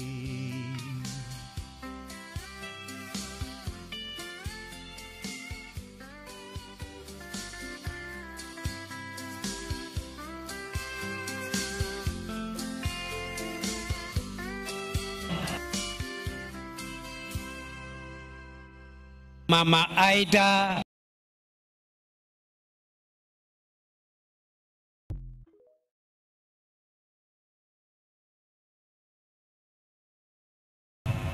I thank running the program they have run, the service, and to take note of today's occasion and be succinct and to occasion.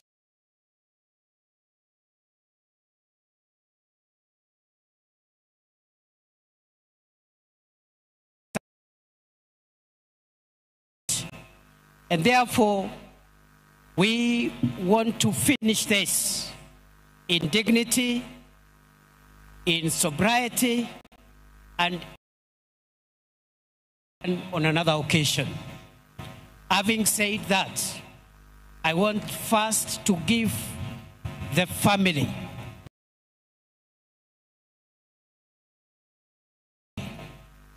and also to pay tribute to their father of Mama Aida and to the father of the children that are here, and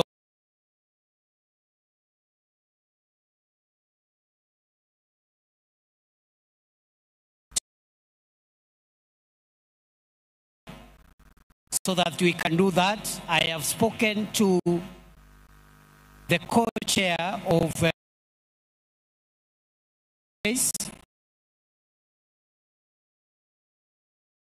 family members to come here, give the eulogy of the late Prime Minister and also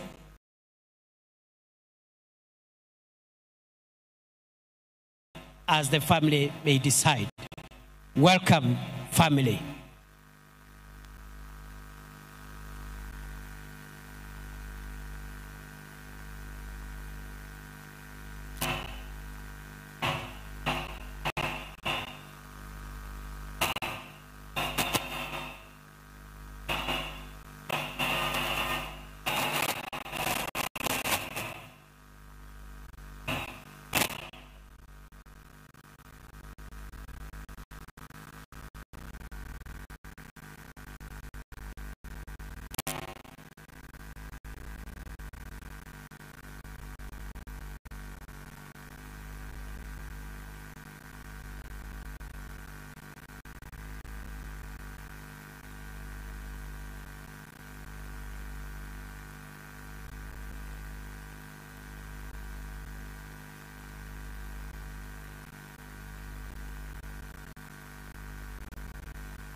His Excellency the President of Kenya, Dr. William Samoei Ruto, to the family of Jaramogi Oginga Odinga, and to all protocols observed, and to all the mourners, good morning. Mine is very brief. I will just read the eulogy of a great man that we are standing here to celebrate today. My name is Honorable Emily Oginga. I'm a sister to the late Honorable Raila Odinga. Thank you. I'll start. Raila Amolo Odinga is truly a once-in-a-generation leader, a man whose ideals transcended politics and whose legacy will shape Kenya's destiny for generations to come. They are the timeless words of President William Ruto while announcing the passing on of the former premier on October 15, 2025. This is the man we mourn today. On October 15, 2025, the mortal journey of the Right Honorable Raila Amolo Odinga came to an end, but his spirit is immortalized in the story of a life that began on January 7, 1945. For 80 years, he embodied resilience, boundless optimism, ventured into new frontiers and imagined new horizons, all in steadfast love for country. He was a leader who never wavered in his belief in the good of his people. Raila Odinga lived a life of purpose. He chose to fly high, urged the nation to dare, and challenged Africa to fight for its place in the world that retraced the dreams of the continent's founders. Over the past 3 days, we have witnessed an outpouring of emotions of a nation gripped in grief. Africa has grieved for him. Indeed, the world has grieved for him.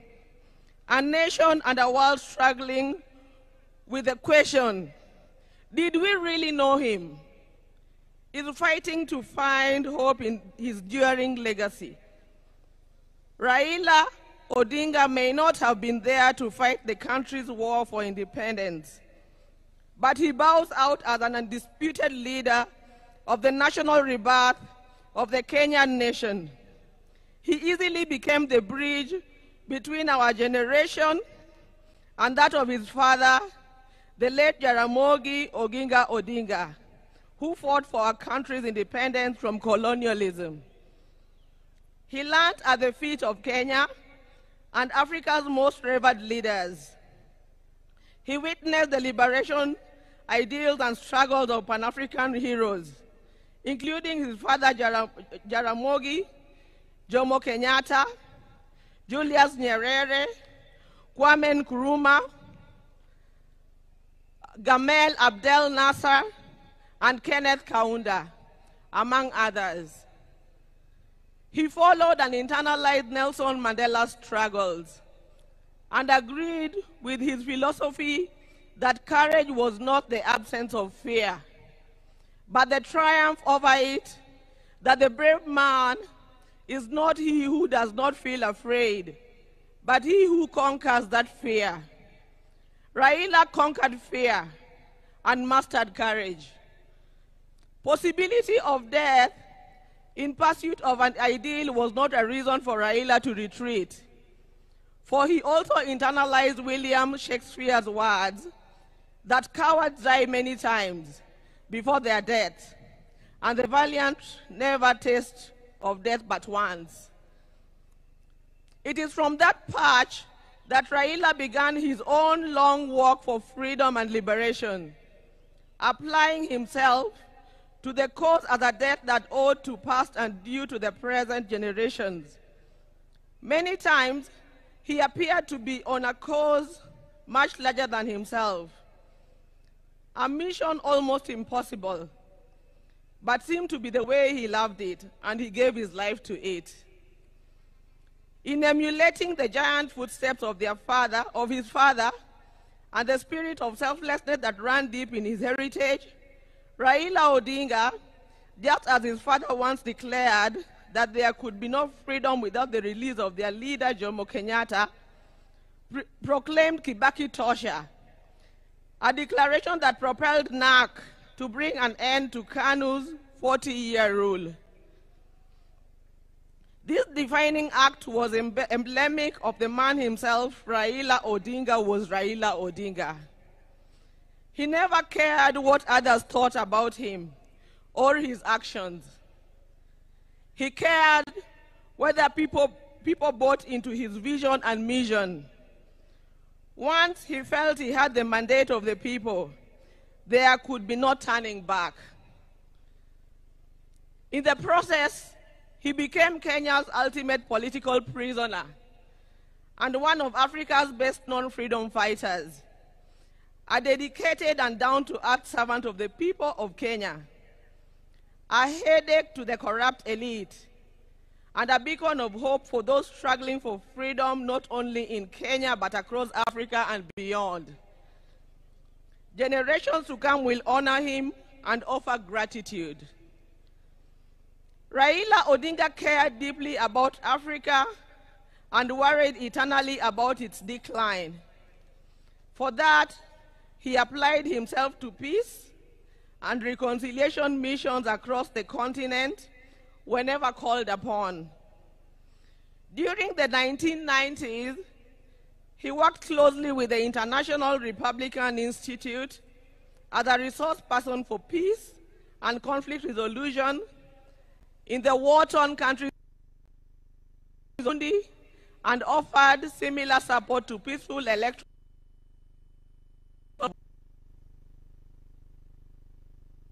The forces and issues behind him. The highest executive position he ever rose to was that of the Prime Minister of the Republic of Kenya. Following the signing of a National Accord and Reconciliation Act of 2008, which created the office to facilitate power sharing after the controversial 2007 elections. Earlier, he had served as a member of parliament for Lang'ata constituency within the city of Nairobi from 1992. However, the hallmark of Raila's life and career was not in executive mansions and offices. It was in the struggle for freedom and democracy in Kenya and across Africa. Many times telling the continent's dictators to set their people free. It earned him outright enemies, cynical friends, and admirers in Africa and beyond. It is this record that saw him appointed as Special Peace Envoy of the African Union in February 2011, following the post-election crisis in Cote d'Ivoire. He juggled politics, entrepreneurship, and scholarship with ease. Besides his career in politics, Mr. Odinga is also a successful businessman and entrepreneur, having founded the flagship family business, the East African Spectra, a manufacturer of gas cylinders for Kenya and the East African region. Subsequently, he founded Spectra International. Before that, he had taught at the University of Nairobi's Department of Mechanical Engineering between 1970 and 1974, and served at the Kenya Bureau of Standards, which he was instrumental in establishing. Even as he pursued all other careers, Raila understood that social, political, and economic changes in a country come through politics, and that although all politics is local, politics is also substantially international.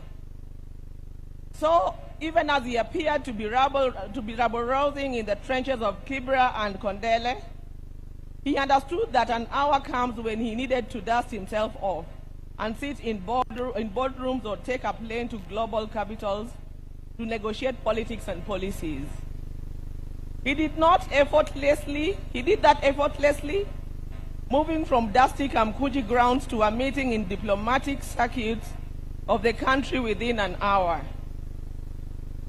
It was normal for Raila to be tear-gassed, water-hosed, and even shot at, only for him to show up at the boardroom for meetings with his tormentors as if torture at the field did not happen.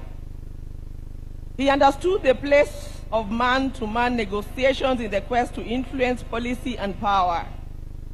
Raila disagreed fundamentally with many politicians, but the state of the Kenyan nation and how to transform it.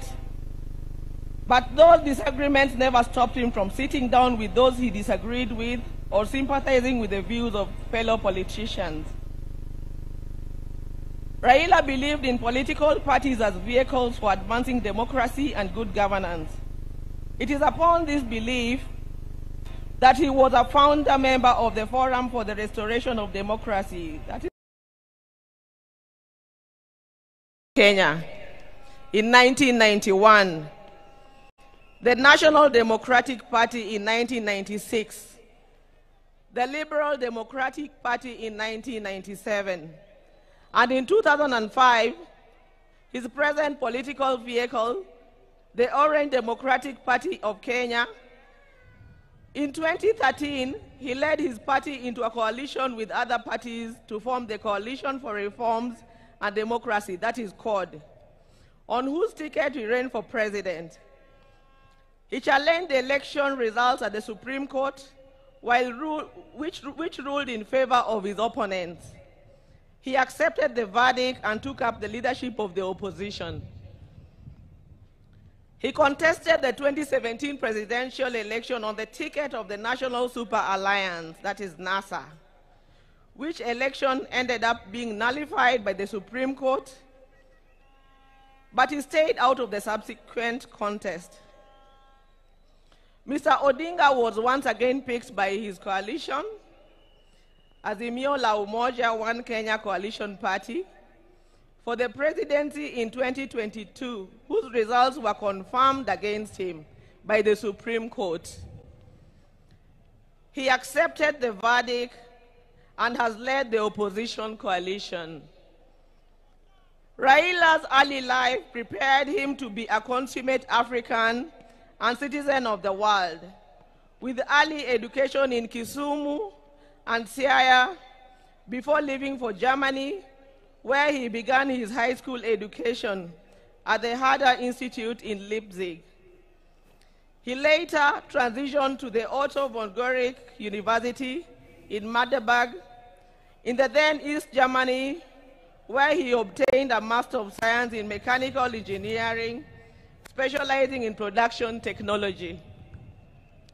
In February 2024, Raila visited and extensively toured the two institutions, reliving his days there and recalling that when he arrived in Otto von Guericke, there were not more than 5 black students in the whole college. As a leader, Raila believed in exercise, duty, selflessness, sacrifice, collective leadership, humility, honesty, discipline, and hard work. Other than Kenya, Raila's other great love was Africa. He celebrated the continent's potential and mourned its poverty. He mourned the death of leadership on the continent and felt the pain of its people being left behind by less endowed regions of the world because of failure of leadership. Indeed, the last major political project Raila quietly embarked on days before his death was a third biography dedicated purely to Pan-Africanism and what needs to be done to take the continent forward. In October 2018, Raila was appointed as the African Union High Representative for Infrastructure Development in Africa. He moved into the position with the swiftness and certainty of fish in water. He named the continental highway network corridors, railways, and airports as if they were here in Kenya. He was at ease with Africa's trade deficit figures in comparison to other parts of the world. In politics, Raila communicated the importance of reconciliation, forgiveness, and putting country over self. He forgave his jailers and worked with them to move the country forward. He emphasized that building a progressive country demanded that leaders rise above anger and the desire for revenge. He also believed strongly that the preservation of a nation requires the triumph of pragmatism over ideology. That when the nation is under extreme threat, leaders must embrace extreme compromise. He believed power was not an end, but a means to an end, and it should be used towards the desired end. He believed power should be used to ensure the existence of the nation, not the demise of the nation. He wanted power to be used to ensure progress, prosperity, and peace of any among nations, and not for any causes that would yield contrary outcomes. We will cherish Raila in the heart of our nation, and I believe in the heart of many African nations. Thank you. Long live Raila.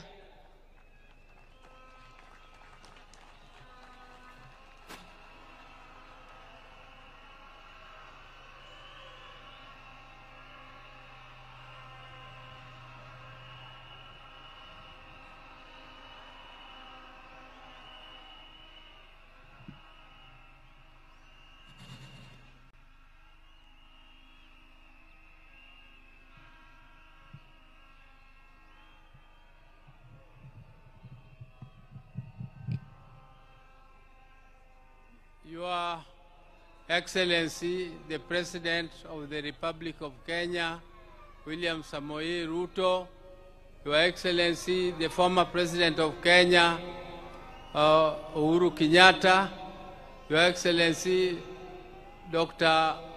Obasanjo, the former President of Nigeria, and Your Excellency, the Deputy President, Professor Kindiki, and all protocols observed. I now take this opportunity to invite my nephew Junior to come and make his eulogy, to eulogize his father, and then we'll give you the next one.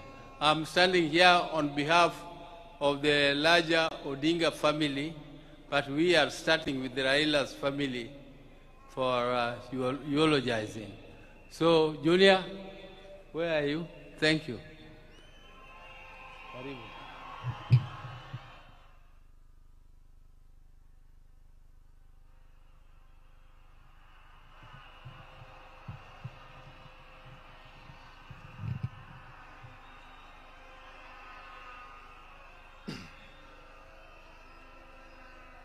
Josurwa, Amoso, Jokanyanyam, Amoso, Nikwa Ramogi, Wuntie, Kamano.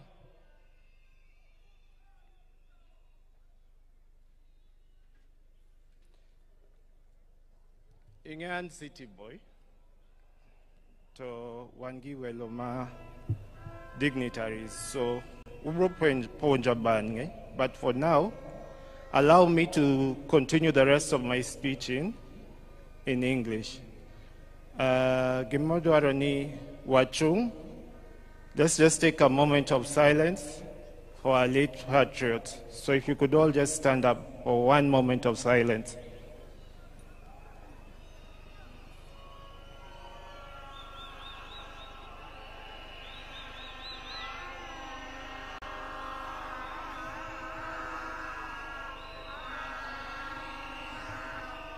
Kogalo. Kogalo.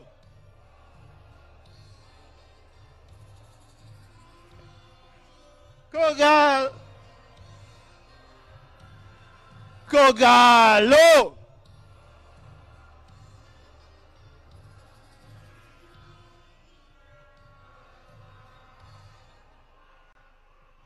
Erokamano.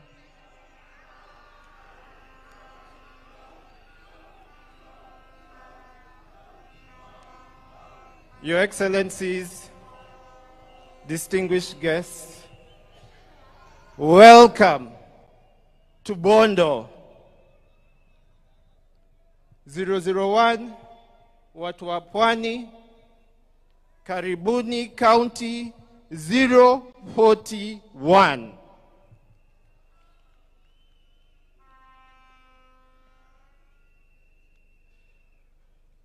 I think everyone has seen the past 3 days. We have brought Baba's body home. I've traveled with Baba's body halfway around the world from India. It came home. You all watched through the expressway, Kasarani Stadium, Nyayo Stadium. We flew to Kisumu, and now finally Baba is home. And for that reason, I would like to say a very big thank you, Erokamano, to His Excellency President William Ruto and the entire government of Kenya.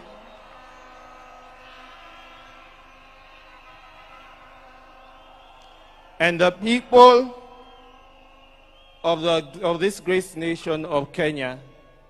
Wawachni William Erokamano Achel. Achel. Erokamano William. Wadi. Erokamano William.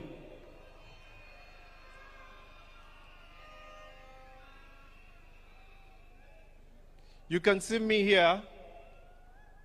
I'm dressed in white because I feel the past 3 days we have mourned Baba, we have cried for Baba. I myself have been very exhausted, but I've stood strong.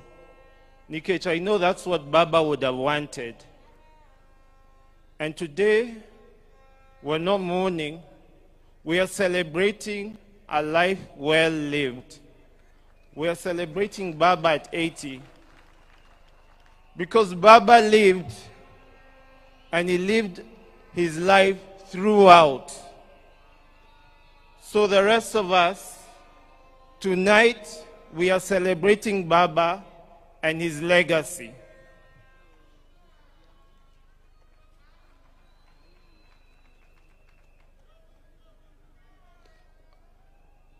Before I continue, just allow me to invite one person up on stage. My sweetheart, my beautiful, my lovely Chungwa. Someone who understands me.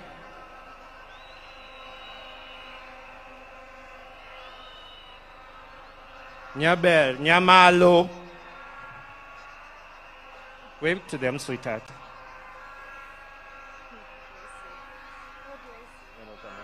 Erokamano.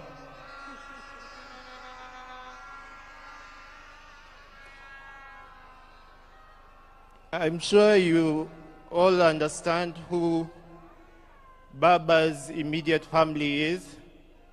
Those or his children rather. Those my late brother Fidel, followed by Rosemary, followed by myself, and then there's Winnie. But we also have Baba's grandchildren. Unfortunately, I cannot see them right now, but I'll mention to you their names. There is Safi Odinga. Then there is Alai Odinga. Then there is Senai Odinga. And then there is Lion Amolo Odinga.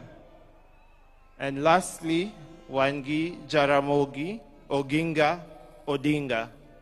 And that is the grandchildren, Majakom.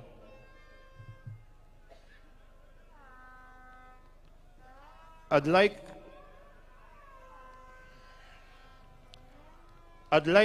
the former staff, Ma Baba, wherever you are, if you could just stand up.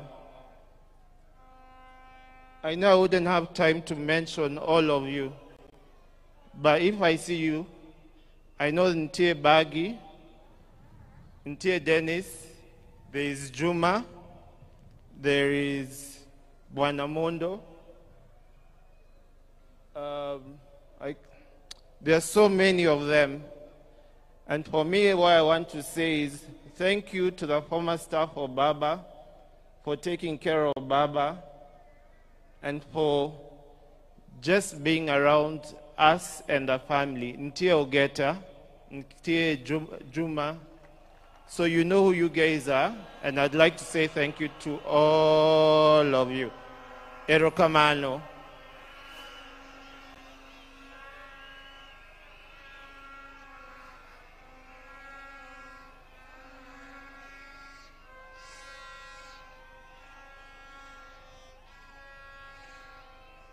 I want to finish. Mara, in the spirit of Baba, I want to say Erokamano. Because Baba gave all of us his life. Today is to say thank you back to Baba from all of us. So, refrain kawono and Erokamano Baba. Whatever one time, Erokamano Baba. No akawinju. Erokamano Baba. Okay. For Baba, you gave all of us your life. You stayed with us and you showed us how to live a good life. And for that, we are extremely thankful. Erokamano Baba. Baba, you left us with your Vitandawilis. We will miss them. We'll miss your fun, your joy, your laughter, and we'll greatly miss you and all the dancing styles that you used to have. Erokamano Baba. You taught all of us the Constitution and how to be lawyers and to follow and stand for what we know. I'm stammering like Baba. Erokamano Baba.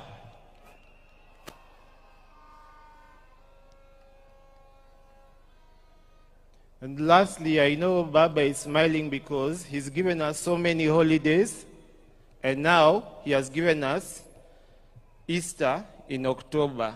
So for that we are thankful. Erokamano Baba. I'd like, as I've finished, I'd like to introduce or call one person up to stage. But a lot of us were jealous about her because she was Baba's best friend. She was Baba's confidant, secretary, PA, doctor. So please join hands. She's one of the toughest women I've ever met. She's a very strong lady, and we were all jealous of her. Please give a round applause to my sister, Honorable Mheshimiwa Winnie Kazi Odinga.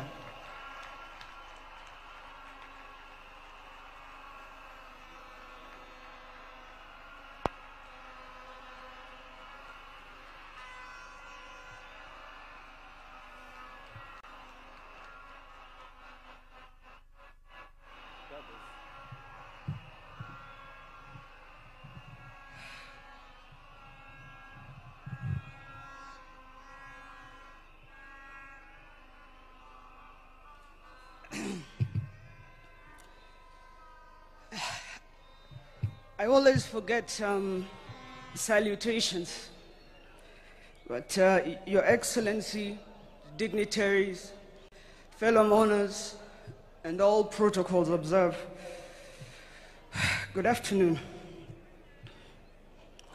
Jotura, untie,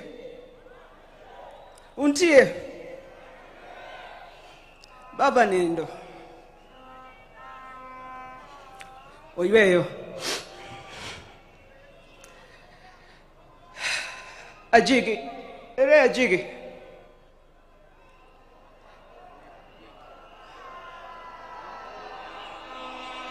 Where is it?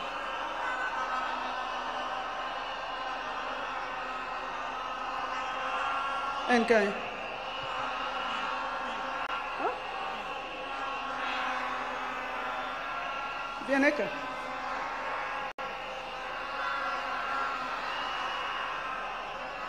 Give him a mic.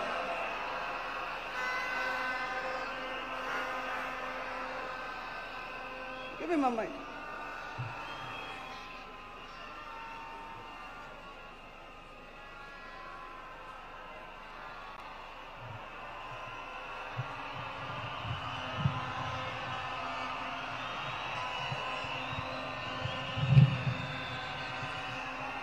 Joey! Joey! Go Joey Negwambo! Joey! Joey!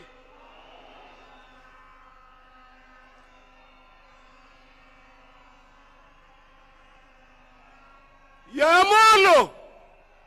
Amolo Jo! Amolo Uruganda Jo! Amolo Jo! Amolo Jo! Ruta Jo! Wajumbe Jo! Agweyo mogik nikech Amolo kamora mora mane entie no luonga mondo agwe atimo niero kamano Winnie kuom timo gimitimo ni adwa ni mondo agwe na Amolo.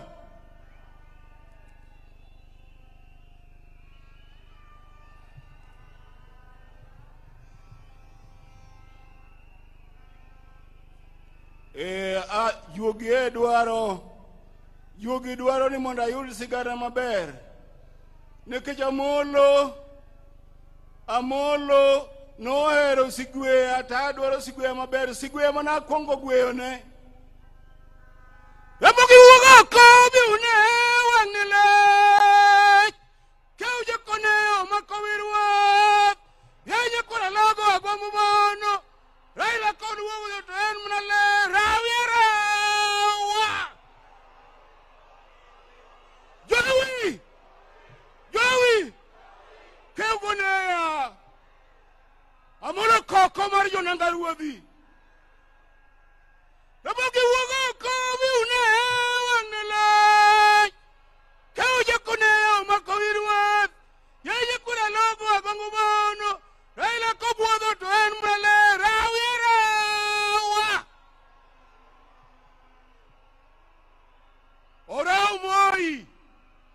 Orao Kibaki. Orao Uhuru. Kawuono omiyowa broad-based government. To amolo mosnwa jodongo man malo. Mosnwa jodongo man malo. Piny osiko to ok sikie. Obi ajira ura chulo ka ubo kura bono dhi konyisa kuda the head how much the money nyara kumpa kote kwate jo kalongni. Ajiki kodhi amo.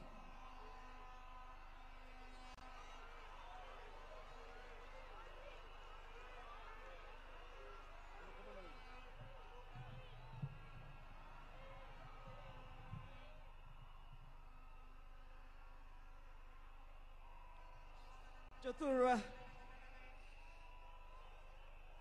ang'eyo ni un gi lit kendo un gi rem. Beduru mana gi kwe kende. Nyasaye biro miwa loch.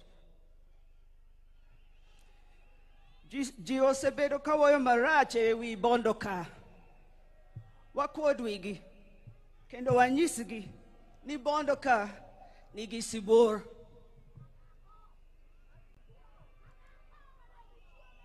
They wrote for me a speech, but today I have nothing to say. I want to thank you all, and there are a few people here I would like to specifically thank. To the staff of Baba, led by George Okong Opondo, Mr. Andrew Mondo, thank you for your loyalty and support. To Dennis Onyango, Keta Onyango, Morris Ocheng, Jack Nyamburi, Florence Olang, Ibrahim Auma, Jeff Oyer, Emmanuel Wanson, and others, thank you. To the staff of East Africa Spectre, Joff, and all the other officers, thank you. To Washington, Martin, Victor, Rose, Jackie, David, Caleb, Steve, Joanne, Joyce, and others, thank you. And finally, to the late George Odwor, Eric Ominde, Juma, and my partner, Morris Ogeta.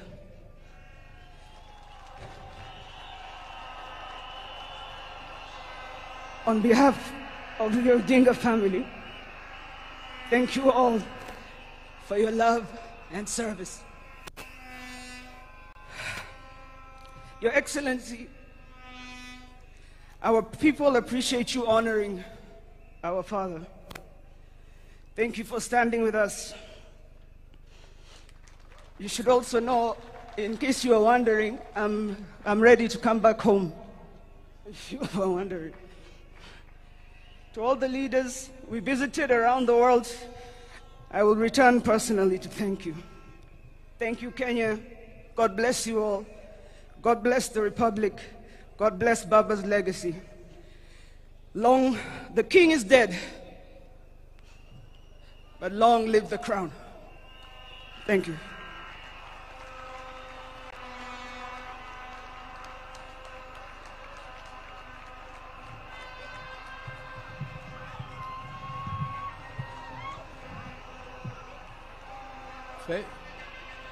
Fellow mourners, Joey, Jothurwa Joey,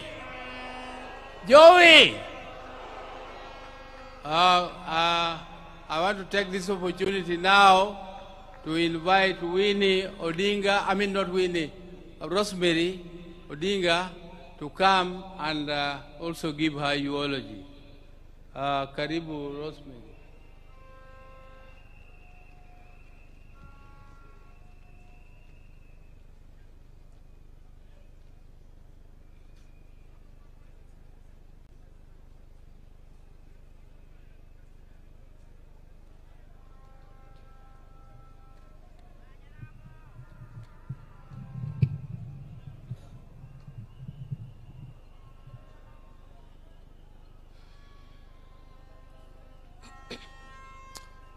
His Excellency, excuse me, the President of Kenya, Dr. William Ruto, Deputy, Dr. Kithure Kindiki, as well as Madam Kithure Kindiki, all heads of state who are here, all protocols observed, ladies and gentlemen, good afternoon.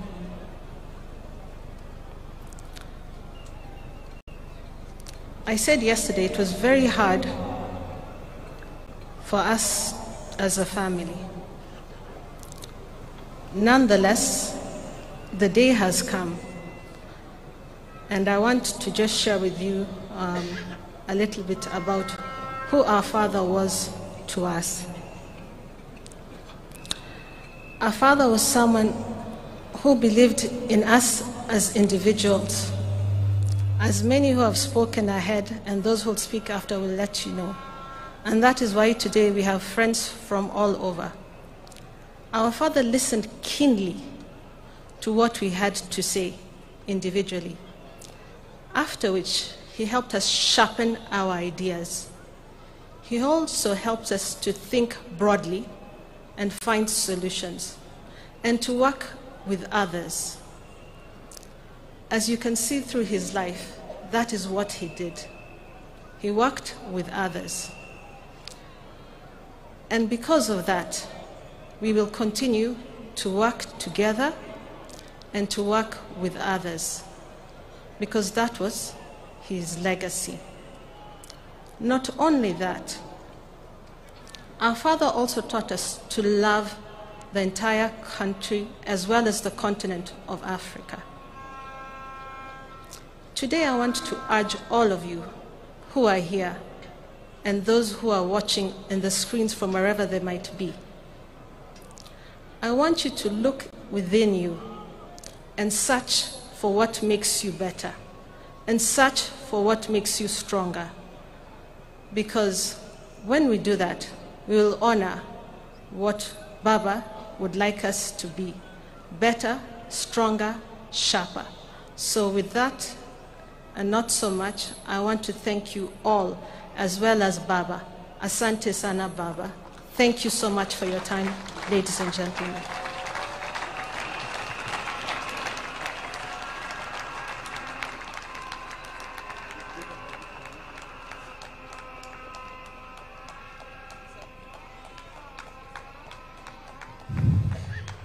Now, I want to take this opportunity to invite my sister, Honorable Ruth Adhiambo Odinga, who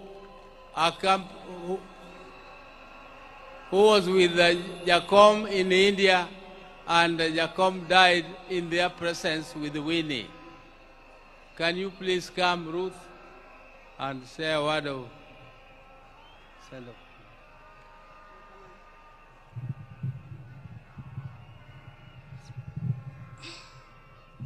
To His Excellency, the President of the Republic of Kenya, the Deputy President, former President Uhuru, all protocols observed. I'm also uduto ni okwe uru. Okwe uru. Kapo kaloso, to da hero ni mondo I introduce.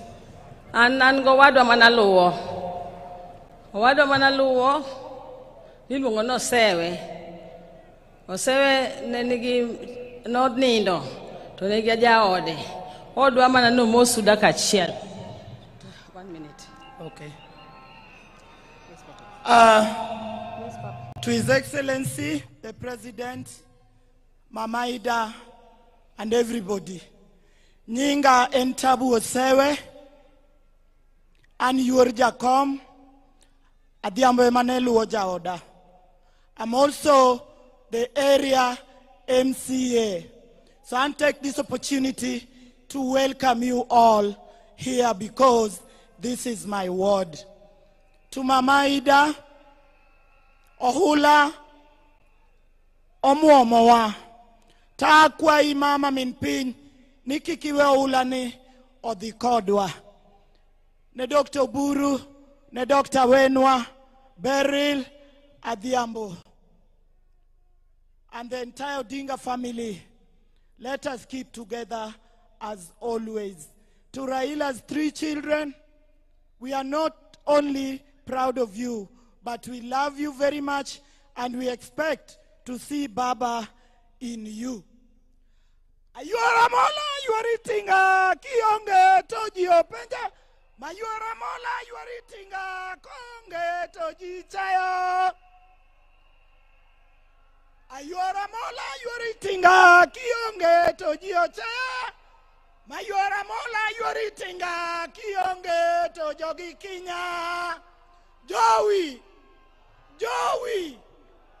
Thank you very much, everybody.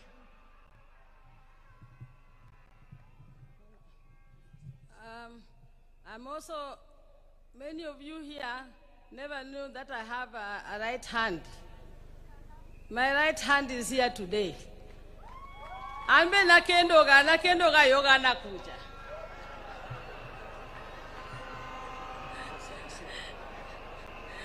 We mono mosu di chiel, en manera ila mano miyago. Just 1 minute. Just say, don't talk much. Let's talk. Okay.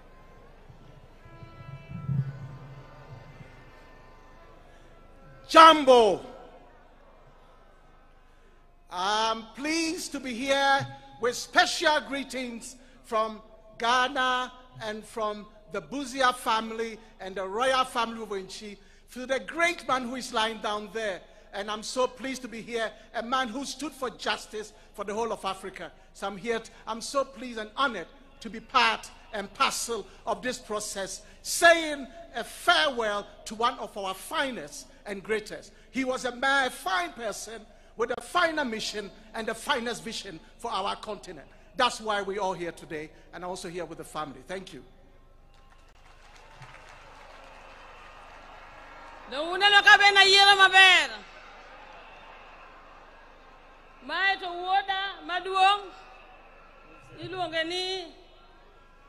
Sankara, Raila, Odinga, Buzia. Joey! Joey! Joey! Thank you. My water Martin, Achakena Gola was my third born brother. Alongoni Papa Patron. Anchogo Machogo. Korago Imos. Winter. I go Imos. Aerocommando. Thank you. You can go and sit. Yeah. Awijolit Angipek Raila Molo nyathiwa ni nye no siepna nye kitwa chal othuon tathuon koro nuwa luorre kata samoro we are not tek to mare be tek Molo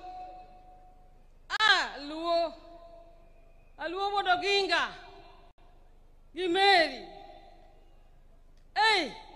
Nyatemo totama Baba Nyasai no heri Idhi Roginga wonu Idhi Irmeri Imos Gidute, Imos Tobias, Imos Albert Imos Mwodo Galogo Iwe Nise Chandria Hinya Ichandri ne Kenya to Kenya no kata Wodo dingi chandri ne Kenya Ithoki chandri ne Kenya Javiwa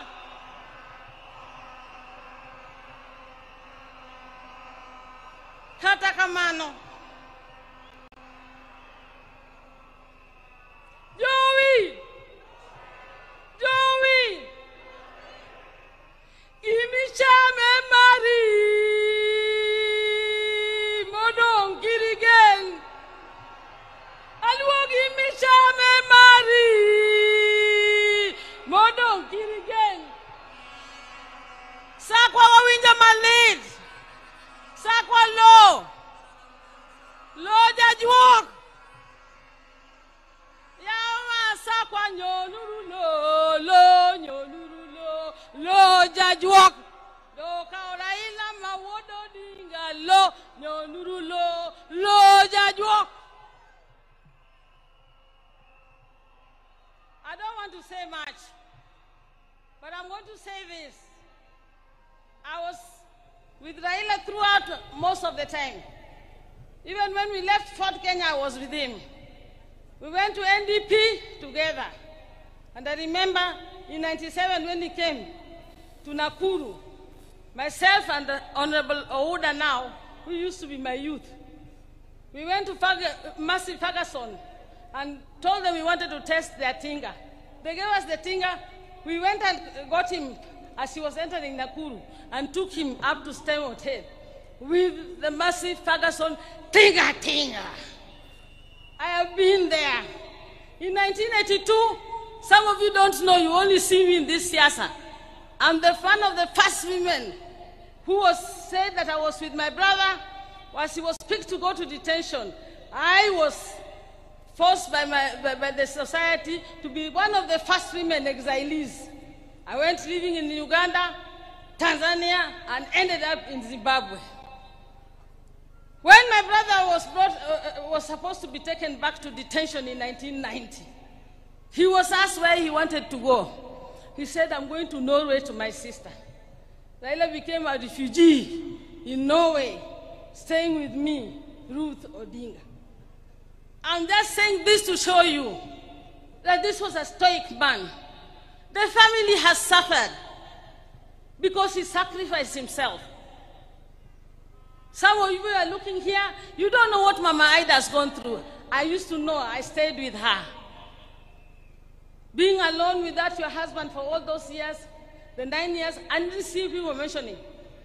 Some of these men, my fellow colleagues, even MPs here, to hear just about a cell, I was saying, you know, Raila would go to Yedogajela, he got quiet to Dongajela, he got shell, Ario, Nakochiko, Monodisho, Hogdito, or Tuan Gosokotuan, or Tuan Gosokotuan, or Chandana Kenya Kosokotana Kenya. Nyakamane Koromogikni Raila toka podi bagomana Kenya. Anyo go kodwambaka. Anyo oro jogi mo wacho ni mono nyeona ticket. Ago ero kamano ne joma ne Raila out to last minute. Jomoko go ga joma ni around Raila to mage nyithind Raila. Sala njiwe wakani salo cage. Ne vedo ki Raila kamora mora. Ago ne ero kamano. Ago kairo kamano. Ne ogeta. Maurice. Ogeta Maurice walo analuongera ni ground and ground. No changi sendi ogeta. Saniti nde ilo chopa iwa ya ground. Chingi duoge yuda ground. Ogeta ki wani neno. Gi Dr. Lunya. Gi wini nyaka wuod. Gabiango.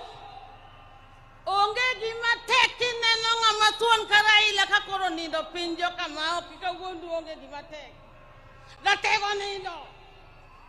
Wako ni koro baba zigi kwe. Okno yotnwa. Yoturwa. Anamor. Natnyuchul bungan laktar mako dinga. Ane laktar mati du jite chakre Dr. Burma wado manikani. Nyamera monu chanan go India. Ilongo ni beri la chiengu. Kodo tuo ko nya chop. To nyamera kane tuo to monya ya to open in be safe in the laktar. Kanyo di oro na ticket.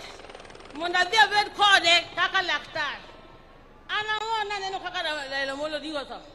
Na tiwa digi kwe. And what you said about our party must remain. You told me that at 8 in the evening, the day before you passed on in the morning. It was only a weak party. We must be united. ODM must be united. And it must be strong. And if it is not strong,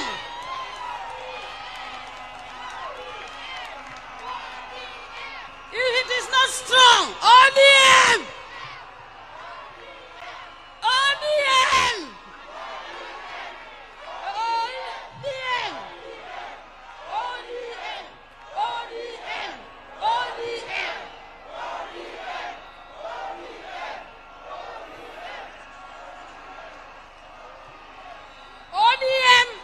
unite. We cannot have an ODM ingine huko, another ODM being led by some other people, another ODM being led by the few people who think they own the party. ODM belongs to all of us. Some of you who want to take it now don't even know how we started ODM. ODM in Malwa. And we are going to go to any negotiation table with a strong, united, one ODM.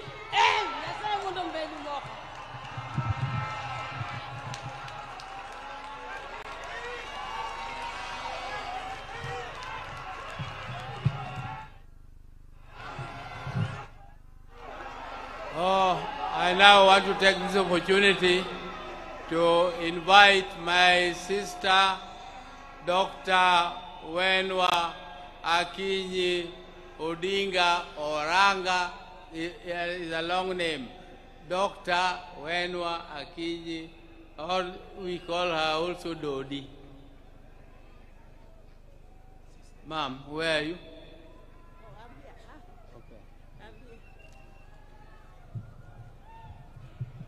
Thank you. Thank you, Your Excellency, William Samoei Ruto, and all protocol observed. Jothurwa, and when Wakinyi, Mandamino Wadga Kinyi, Usevijo Ganyeng no, Usevijo Ningmano Wadga Kinyi, Ani Akinyi no, Koradwa introduce, Ane Maduong, Kwom Jaramogi, Ane Maduong, Yawuye Manotelo, Oburu Neduong, Kai Raila, Kaya Gola, Rokwom Nyiri Ane Maduong. Omyo Entija, it is my responsibility to introduce the other Jaramogi's daughters. I'm here, they are here.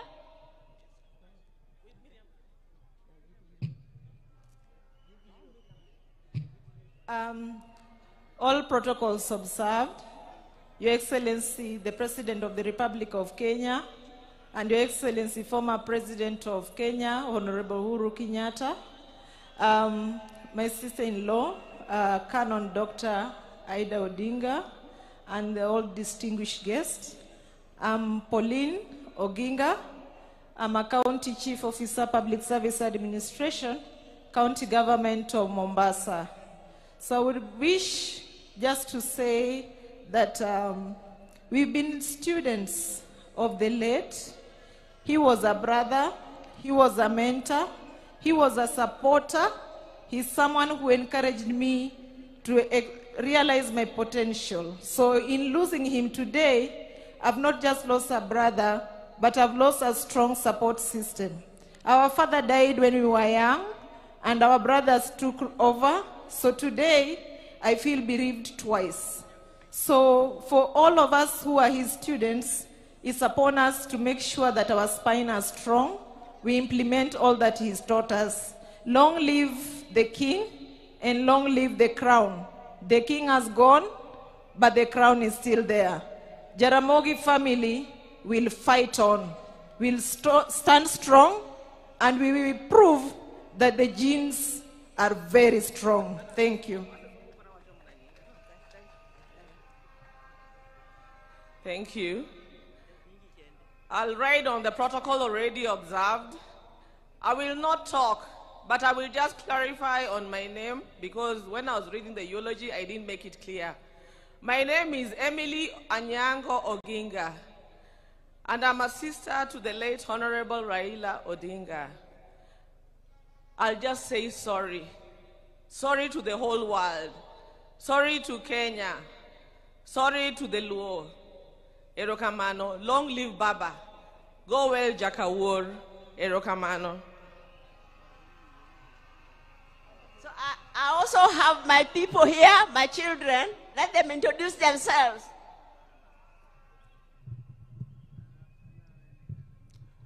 Aya, kwa majina naitwa Jaramogi Oranga. Kama ningekuwa najua ati nitaongea, aki ningeenda niulize Uhuru anisaidie na ile uji alikunywa na Raila.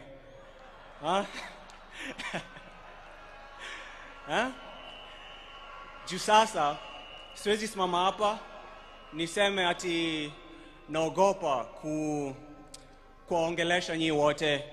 Kusema ukweli, niko na jasho, natoa jasho ingine mbaya sana hapa juu. Lakini Kama ningesema hapana, mjue hata mimi mamangu ako hapa na hata mimi nataka kuishi hadi 80. Mimi nataka kufika 80 na kama nimesema ati sitaki kuongea, hata mimi mngeniweka tu pale tu. So mimi nataka tu kusema kuna tu mtu mmoja unajua Raila ni mtu labda ulikuwa unampenda ama uko unampendi, lakini ni lazima ulikuwa unamheshimu. Hivi tu vile tunapendanga kupinga serikali, unajua ni huyu mtu ndio alituletea hiyo, he gave us that ability to do that. Na sitaki kusikia ati uni mtu sijui alikuwa anapenda ukabila ama sijui nini, kuna kitu kama hiyo. So napenda tu kusema asante kwa baba, na nataka ku pass my condolences kwa Auntie Aida na kila mtu mwingine. Asanteni sana kwa kukuja na kwa kunikusikiza. Asante. Thank you.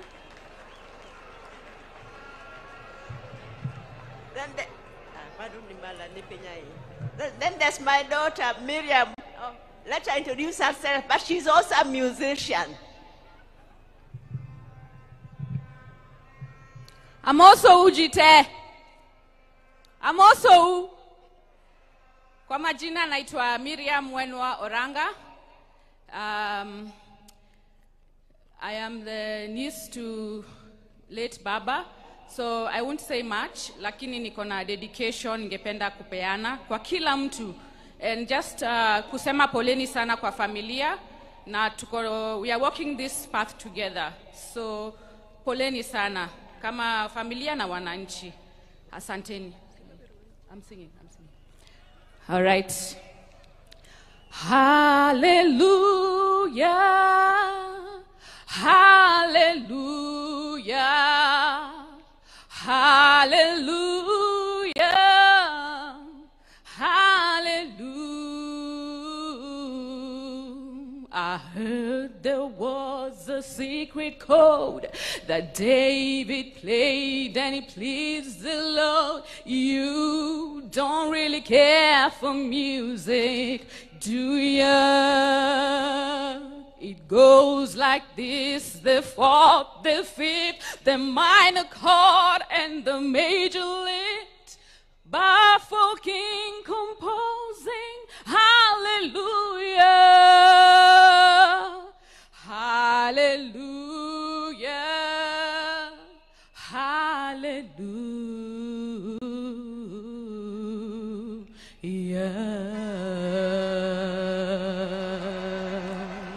Rest in peace, Baba. Asanteni sana.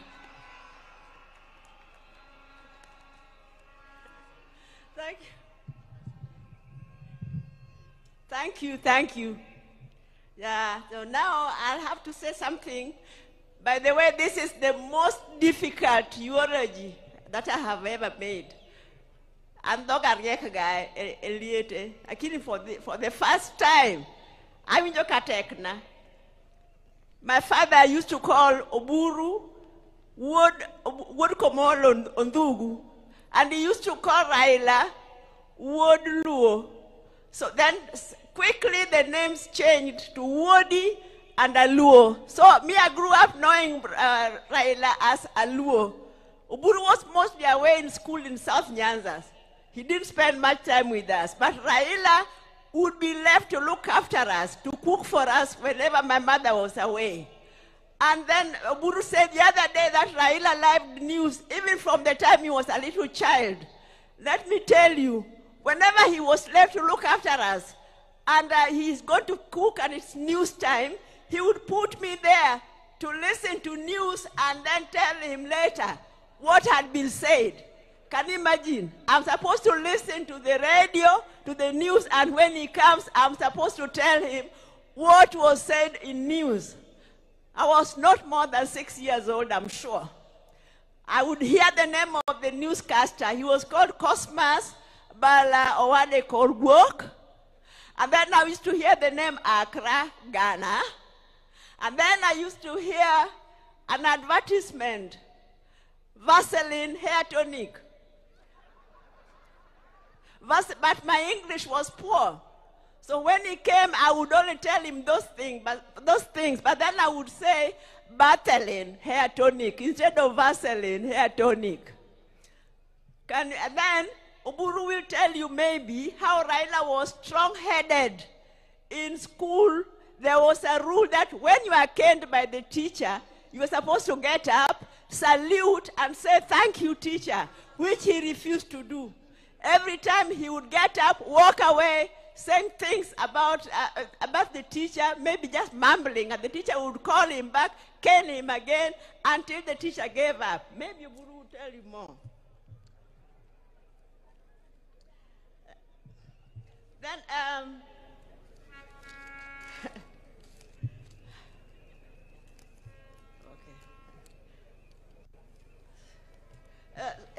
so Raila was very, very disciplined. When he was a lecturer at the University of Nairobi, and also later when he was a director with Kenya Bureau of Standards, staying in his house was a nightmare. He would wake us up at 4 a.m. No matter what time he went to sleep, there would be a commotion. He's already going to take his morning jog, and maybe take the dog also for jogging. And then by 6 a.m., he's ready to leave for work. He was working at the Kenya Bureau of Standards. So when you're working under him, you could not be late, because if your boss is already there just at 6 o'clock, you cannot even lie that you are there on time. And he introduced an attendance register.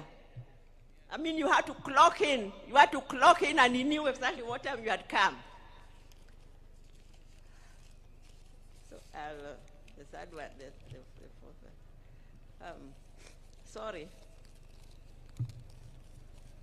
Then, let me say that as a family, I know most of you won't believe it, but we also used to have our differences. We have, even now, we have our differences, and we can have very hot arguments.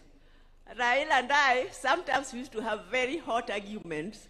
You'll see that when he's telling us, he's trying to explain some of even his political moves, he would be looking at me, because he knows me, I would not spare him. I used to tell him whether he wanted to hear it or not. So one time he came to my house, and then we were having a hot argument until my maid thought we were going to exchange fists.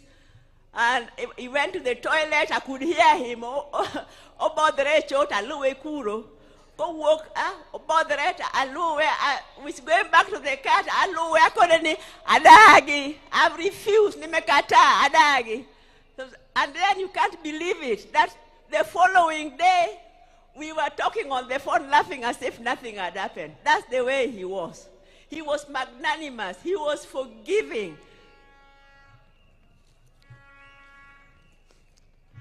So what I want to say is, because I know the overwhelming love that Raila was received, many, he is very happy. But Raila, because he was so compassionate, I'm sure the only thing that is making him unhappy is that some of the people who came to receive him back got hurt by our security organs.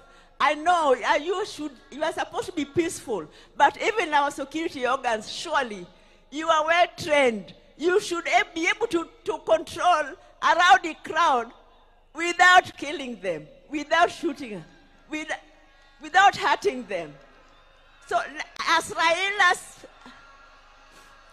Raila's tribute and respect for Raila, let that be the last time that such a thing happens. I think that would be a befitting remembrance for Raila. Let me just say that there are a few people. Ogeta, Morris, your father, you were behind him, even at the last minute.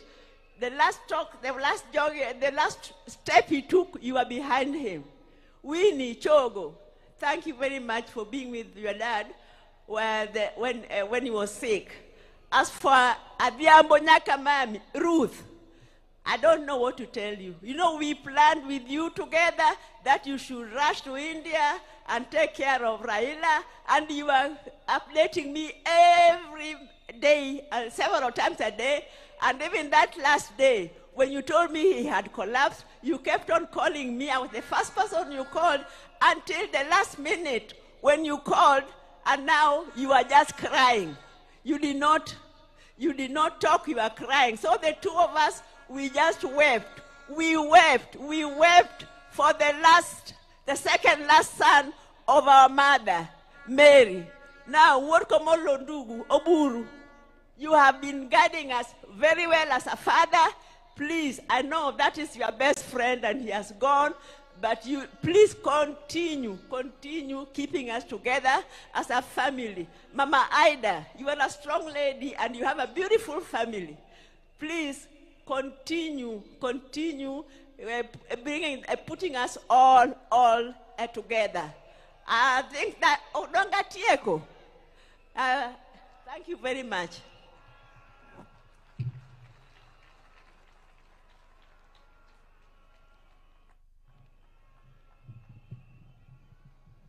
Yeah, thank you, my sister. I now want to take this opportunity to invite Taurei, who is the son of my sister Achieng, and Achieng is not able to come because she is a bit indisposed, and she is bringing her condolences through her son to Taurei to tell you one or two things. Taurei, please. Hello, Your Excellency, fellow dignitaries, my family and friends. I'm here representing Beryl Ocheng Odinga. I'm her son, her lastborn. Other daughters couldn't make it at the moment, but we're here representing her. I'd just like to tell you all that Baba was Mom's best friend. He really cared about her, saw her through thick and thin, and even right now, I'm married to someone from Game. She's back there, her name is Brenda, and Baba contributed heavily to our marriage. To this day, you can still hear him telling us the same things over and over. Your marriage is the strongest thing that you have in this life. And I just want to thank him for that and everything that he contributed towards our family. Thank you.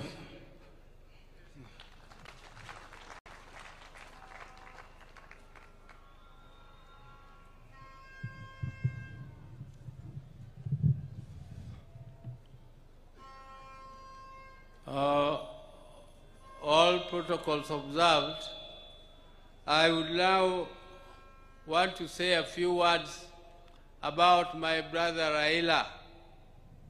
I want to tell the mourners today that I have lost my best friend in life. I will never have any other friend like Raila. And it is with heavy heart that I stand before you to mourn him, and I really feel like not saying anything because my best friend is gone.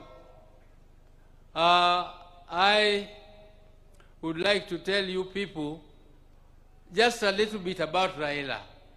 I cannot say it because it is too much. I cannot tell you. It can take the whole day.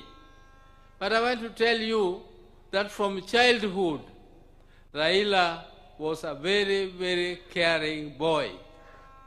But he was also very principled.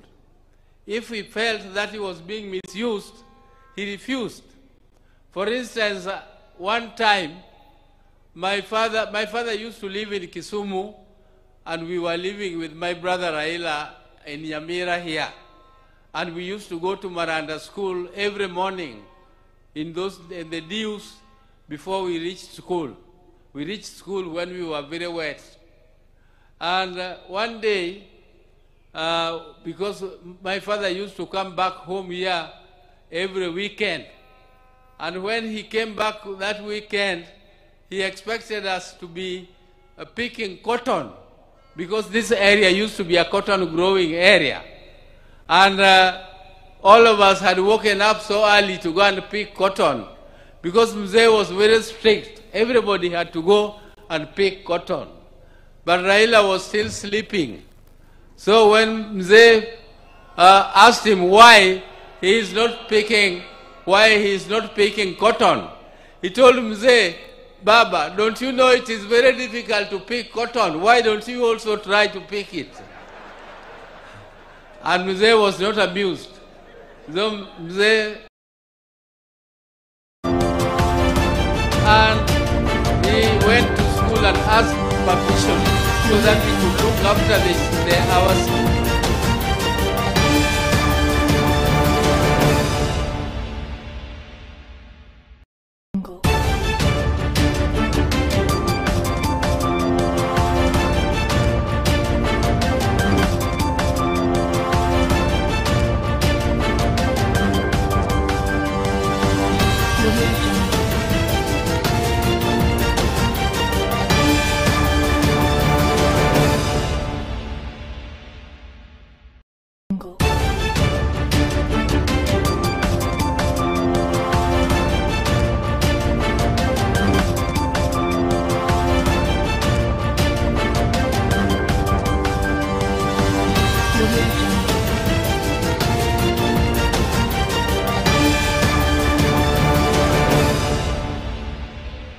Again, the teacher gave him another beating.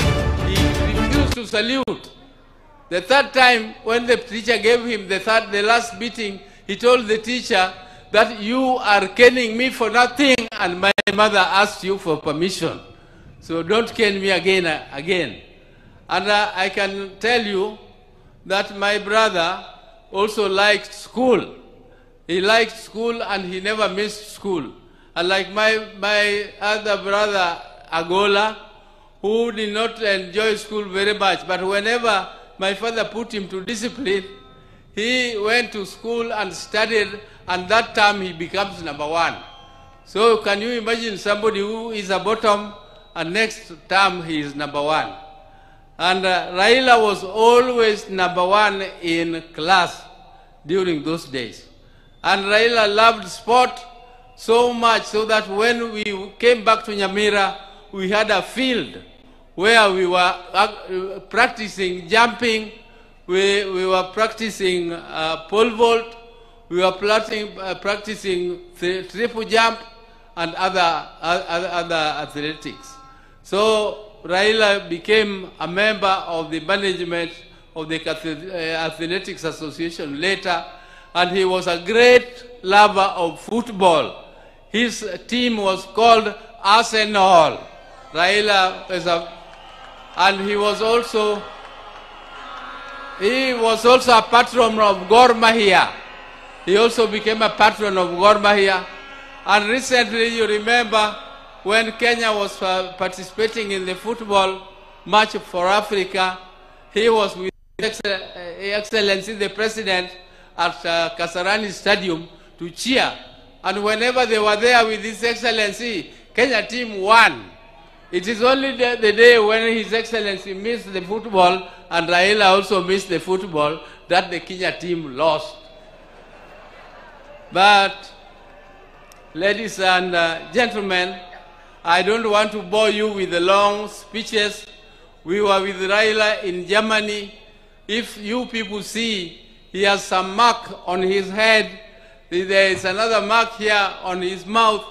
Those were, the one in his mouth was in Kisumu when we were playing at the place where Ofafa Memorial Hall is now placed. And we were playing and jumping over mango trees. And Raila fell down and I had to carry him on my back.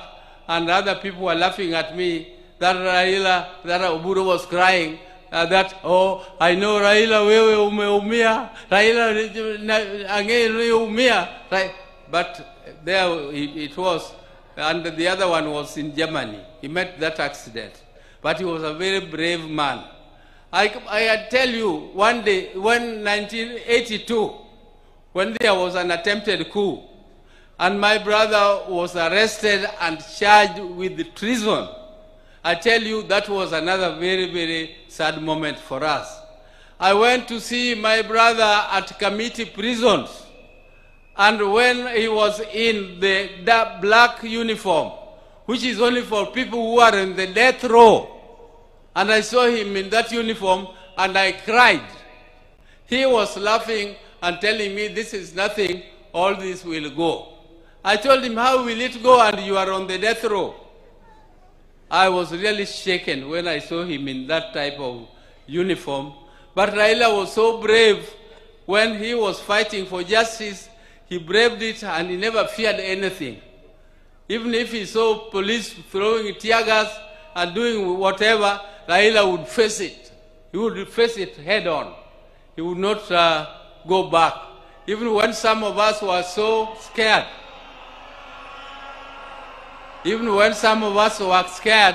Raila would go ahead and continue.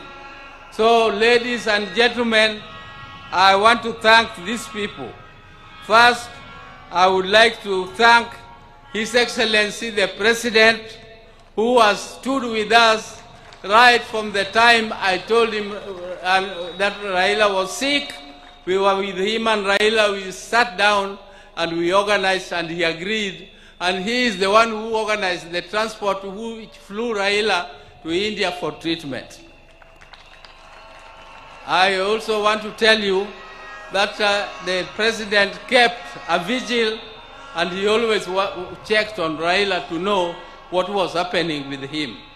The day Raila died, I first of all called him and told him he was in a very critical condition. I was told by my sister, Akinyi, that Adhiambo had called from India. So I called Adhiambo, and then within no time, Akinyi told me again that Adhiambo called and Akinyi was wailing. I called the President again and informed him, and he was very sad. But he organized everything. All this arrangement would have been too heavy for the family. I don't know whether I would have not collapsed if this was placed on my shoulder to take care of this big crowd here. Thank you, Your Excellency. Thank you. I also want to thank the chairman of the National Funeral Committee, Professor Kithure Kindiki, who tirelessly worked and made sure that everything was organized and well arranged as it is now. I also want to thank the security. The security which did this, the army, all the armed forces, all these are under instructions of the President. Thank you again for all that you did to us. I also want to take this opportunity to thank Honorable Musalia Mudavadi, who led a team to collect the body of my brother Raila from India back here home, and he was accompanied by the ministers, Murkomen. Thank you very much, everybody who was in India to bring the body of Raila home. You did well. My special thanks go to Dr. David Olunya, who is a personal doctor of my brother, and he has been with him all through. He went to India, but he has been with him even earlier than that.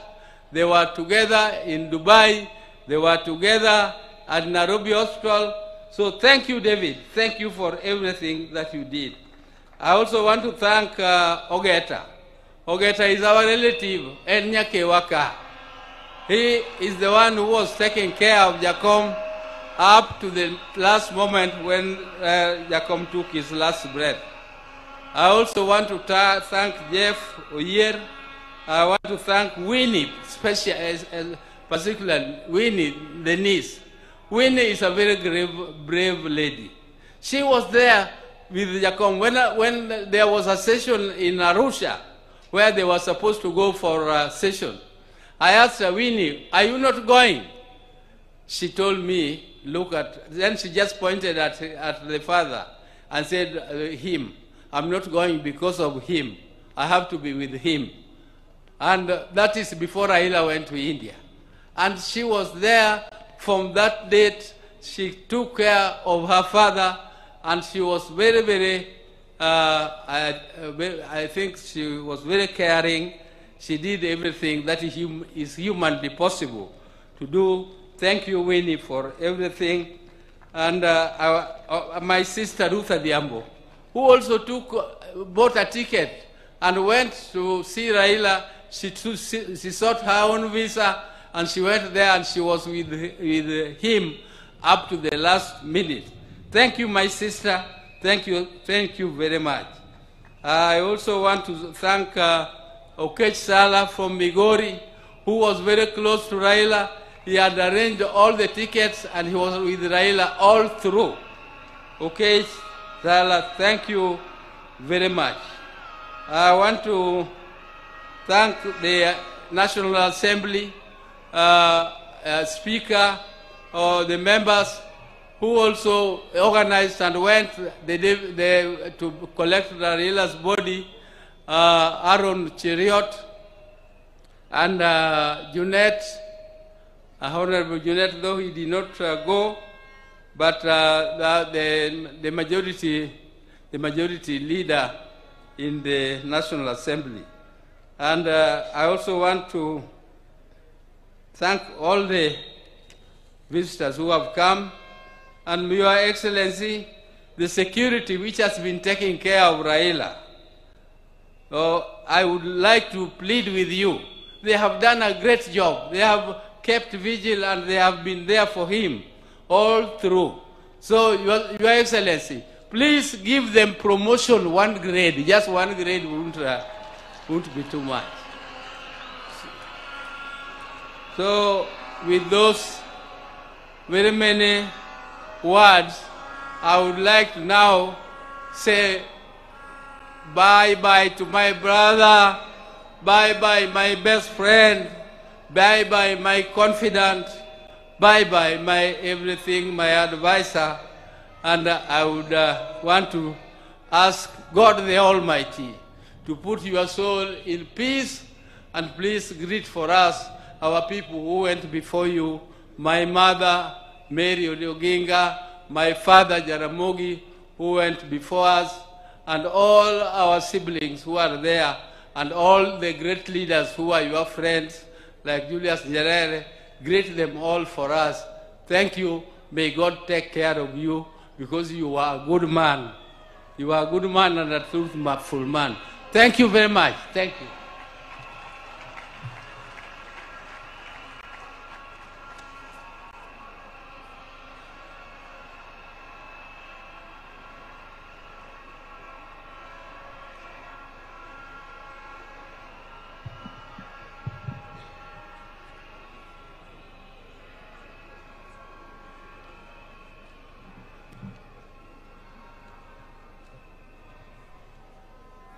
Now, I want to take this opportunity to call the spouse of Raila Amolo Odinga. She became more or less a widow when Raila was detained, and that time Raila was only 37 years old. And this lady was younger than that. And some of you are so hot, you could not have.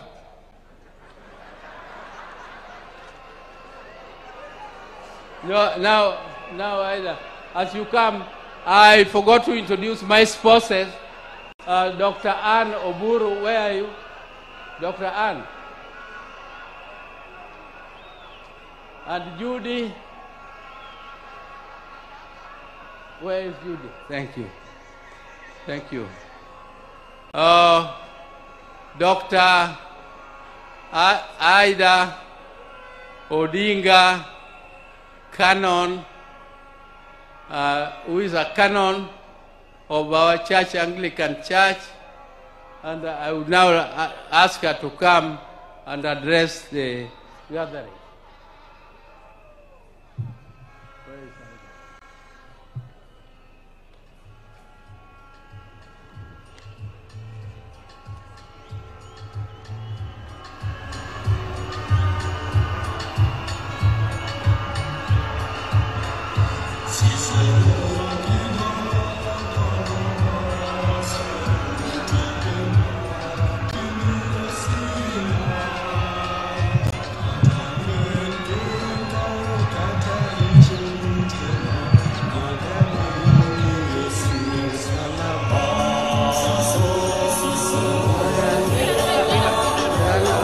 Asayun timbe mag bini osina katalwen genga kataricho butona bagawe yoni yesu dokoro Gimadi mona donjo edala kuriri Gimadi gengna Katalwen genga Kataricho butona Magawe yoni Yesu emsalaba Kuriri Gimadi mona donjo edala Ere Gimadi gengna Katalwen genga kataricho butona magawe yoni Yesu emsalaba.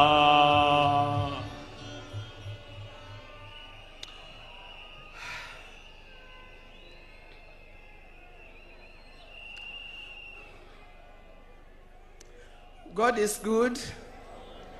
God is good all the time. I know you say that is his nature. And even at a time like this, let's not forget our God is there and our God is still good. He'll never leave us. He'll never forsake us. I want to begin by thanking the people of Kenya, the people of Africa, and the citizens of the world who have joined to help me bury my husband, the father of my 4 children, Right Honorable Raila Amolo Odinga. I never imagined that this would fall on me to lead the family and the world in burying Raila. I hoped it would be the other way around. With pain, without lamentation, I accept the will of God. I want to thank the President of the Republic of Kenya, His Excellency, Dr. William Samoei Ruto, and the government for going out to accord my husband, our father, Right Honorable Raila Odinga, such a dignified send-off. Indeed, in this part of the world, we've never seen something like this.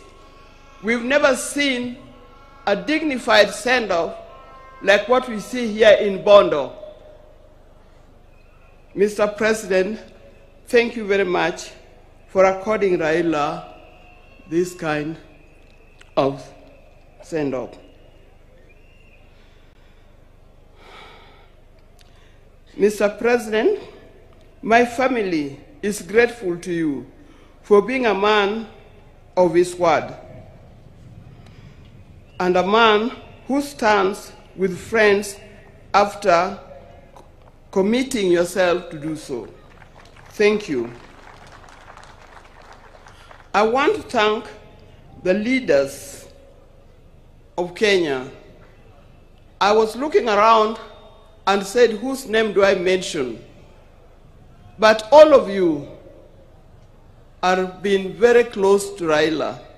When I look back, I see people who are very close to Raila as friends and colleagues in the life of Kenya. I want to thank specifically former President Uhuru Kenyatta.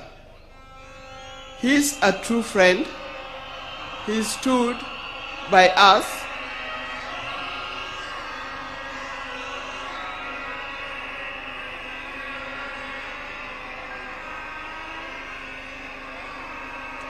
Yes, thank you. I want to thank once again of leaders from Kenya and across the world who have taken their time to mourn with us and to mourn with the family. And for this kind thought, you have spared your time to be here today. I know there are many, many leaders from other parts of Africa. His best friend, Papa Olusegun Obasanjo. Thank you very much for being here. Thank you very much. He comes from Nigeria, for those of you who don't remember. And if you remember, after Jaramogi's death, he was here and opened the museum. I would also want to thank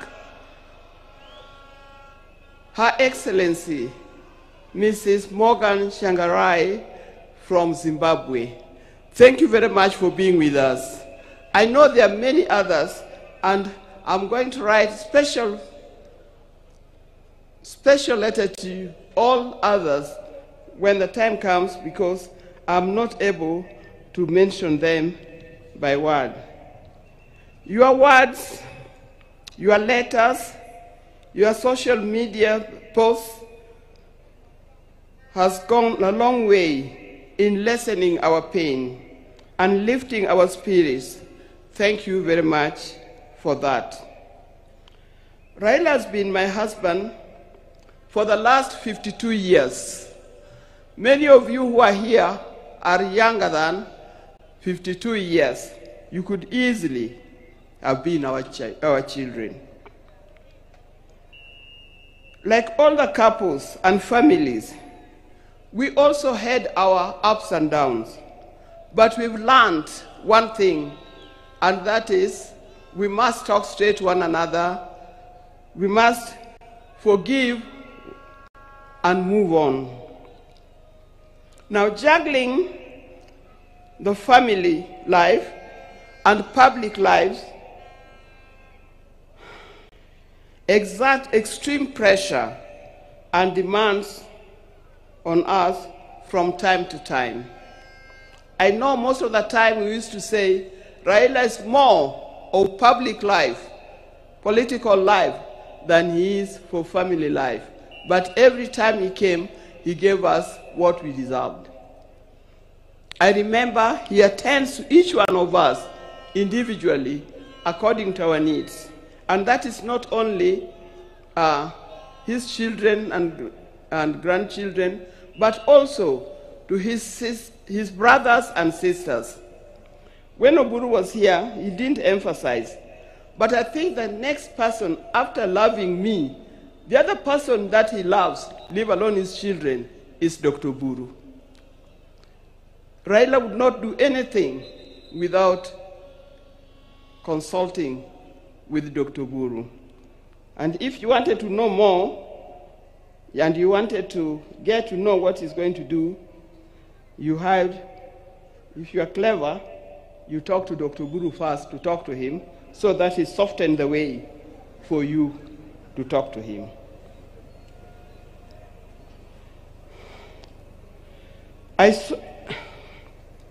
Through all this, what remained unchanged was our commitment to each other. On our belief that he had seen through and vows, and we made each other at the start. It worked for us. It was through the tumultuous years of detention, years of exile, and decades of commitment to the people of Kenya and the people of Africa. The detention years and years in this exile tested our family in a way only the family can appreciate. It was not easy. But all the time, when he was away, either in detention or in exile, I knew he would always come back. This time,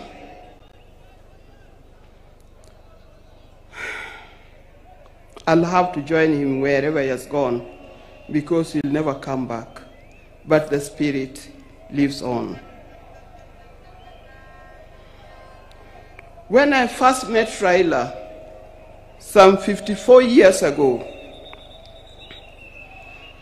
I didn't see his political side. I didn't see it coming either. He was not a politician in any form. I knew his father was, but him was different. And with my friends, then I was at the University of Nairobi, we were young, idealistic ladies who swore not to marry. We swore to marry calm, professional men, not those who give to the loudness of politics.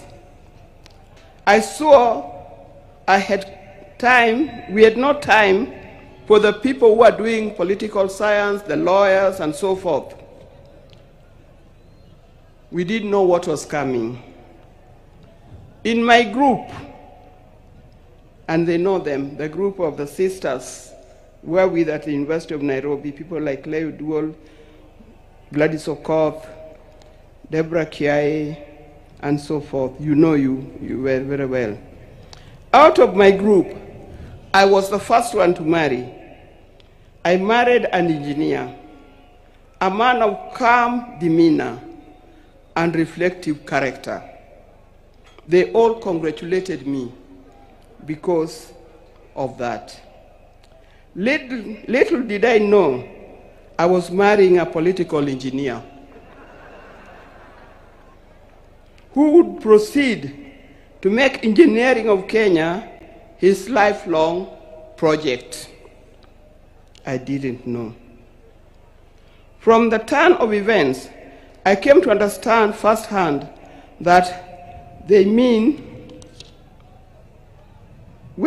as we can understand firsthand, the meaning of still waters runs deep.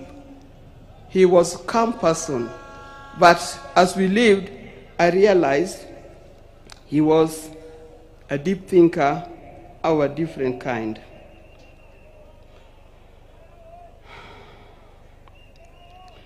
From this turn of events, I come to understand firsthand that Raila was not just an ordinary engineer, but a political engineer.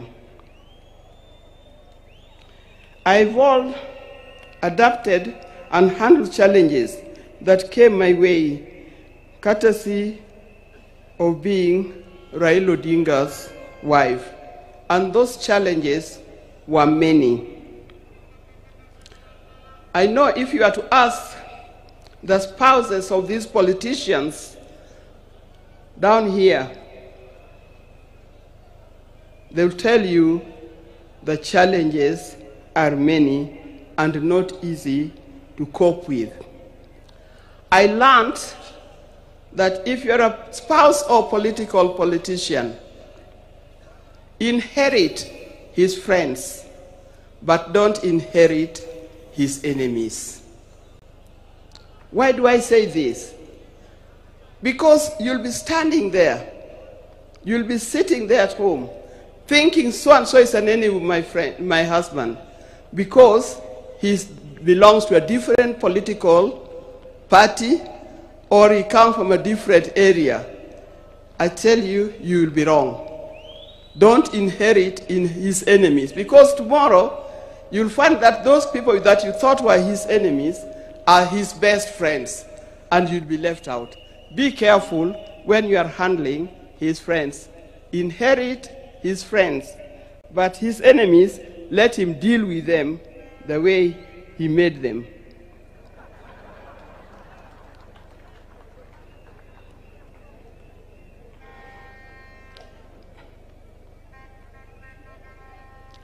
After going through it all, I had a chance to marry. If I had a chance to marry him, I would marry him again. I would be happy to do it. But this time, I would marry him knowing I'm marrying a politician, not just an engineer only.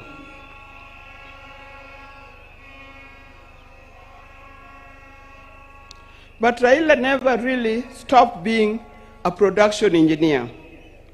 It has been said, but he also practiced it.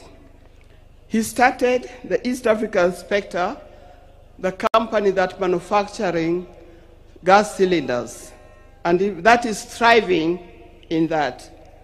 Those who are working for East Africa Spectre, please try to keep up his legacy of making it a real big industry that Raila intended it to be. Raila was always disturbed by the fact that Kenya was not moving as fast as he expected. At the turn of independence, Kenya was at par with countries like South Korea, with countries like Thailand. I think we're even ahead of many other large countries. But these countries have moved very fast. They've moved very fast to be first world countries. Kenya, we are still dragging a little. This thing can be changed. I've traveled in many countries.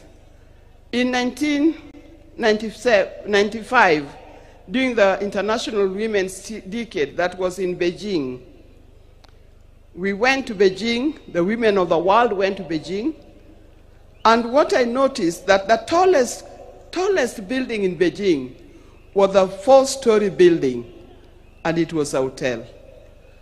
I also noticed, that's me, that many of the people who are working in Beijing, the Chinese, they were wearing what we call overalls, the things that industrialists wear in the factory. They were either yellow, red, blue, green, or any other. And everybody was moving in a rickshaw. Go to Beijing today, you can see a different world. It can be done. Even in Kenya, we can change it. With hard work, determination, focus, we can change our country. And as I'm talking here, I know we have leaders here. Please focus in changing the country. Let's not seek leadership to enrich ourselves. Let's not seek leadership to acquire wealth for ourselves, but acquire wealth for Kenya and acquire wealth for our generation to come.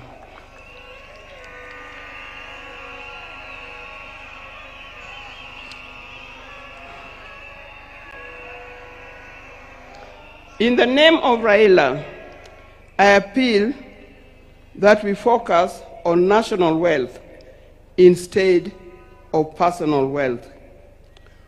I appeal that we work on quality education, education that will lead us to be people that God made us to be.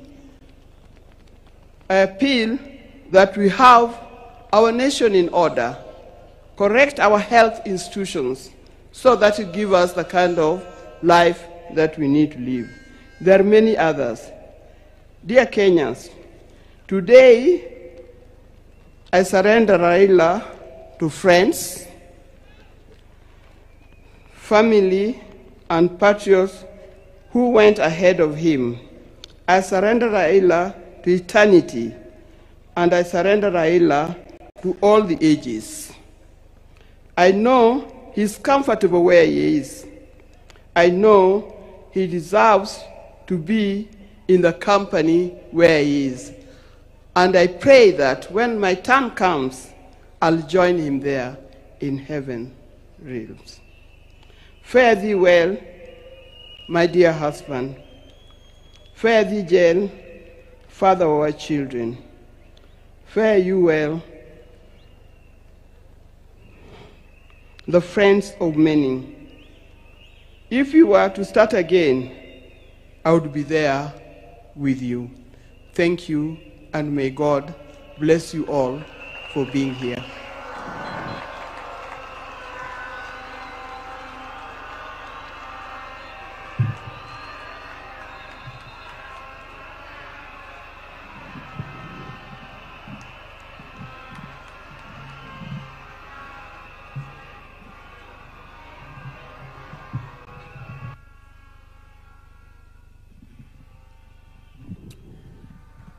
Your Excellencies, fellow mourners, we have given the family ample time to eulogize and pay tribute to our departed leader. I want to request that the speakers that will come from now to focus on the occasion of today and be very brief, and other than perhaps the president and the retired president and President Obasanjo, everyone else, no one should speak for more than 3 minutes. Otherwise, we'll be here until night. I want to urge us respectively to dignify the day by being brief and to the point. I want to request Honorable Millie Odhiambo to come and read out in acknowledgement all the names of the members of parliament present and say a few things before, after she finishes, so that I don't keep on coming here. We will have Senator Ledama Olekina. Both the two of them are the minority whips. Senator Olekina will come and introduce the senators.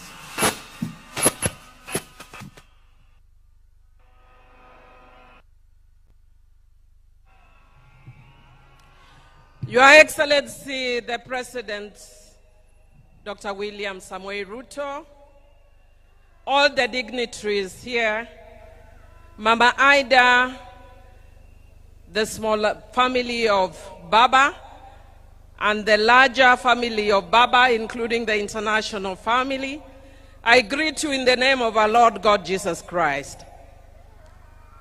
Your Excellency, my task is very little. As you know, sometimes I am called a bad girl. But for the sake of Baba today, when we are sending Baba, a man I respect and to whom I owe my political career to, I will be a good girl.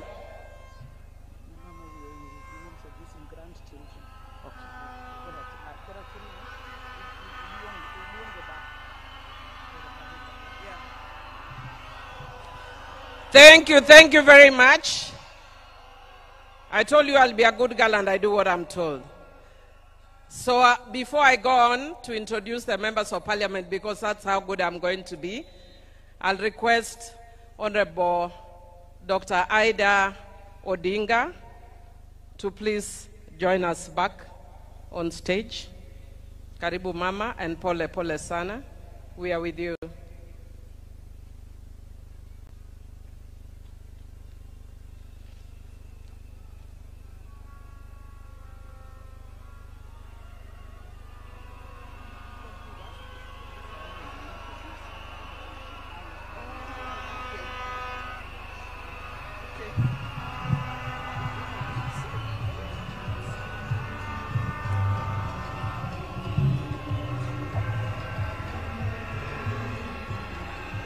Yeah. These things, some things start early. When I was speaking here, I'm being reminded that I did not introduce the grandchildren. Raila had grandchildren. The ones who are here, we start with Safi. Safi said, where you go to school? I go to... Hello, everybody. Can I speak? Yeah, it's English. Oh, okay. I have a short speech. So okay. I will say my short speech for everybody. Okay. Hello, everybody.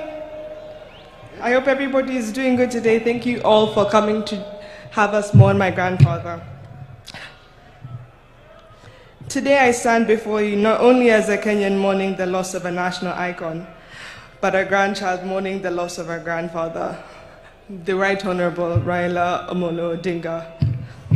While the world might remember him as the people's president, a political giant, a freedom fighter, I will always remember him as a man of quiet strength, fierce love, and unshakable purpose, my babu, my hero. It is very hard to say goodbye to somebody, especially when you thought that person was immortal. I think of this situation as the ending of a great TV show. Like movie critics, we should focus not only on the ending, but what made the ending so impactful. The patient listener, a gentle teacher, the grandfather who never let the weight of the world stop him from showing up for all his family members, laughing with wisdom and with patience. When I was in school, I was part of a play. I wasn't the main character. I wasn't even a side character. I was a mere backup singer. I remember telling my grandfather how happy I was to be in this play, and how I couldn't bear being in it. And I remember telling him. And I remember the morning of they were getting ready, they marked it for a chopper. My grandfather had managed to make it to my event. This is to show the type of person he was. No matter how big or small the achievement, he would always make sure to be there and make it known how proud of you he was. He had a way of making you feel like you were the most important person in the room.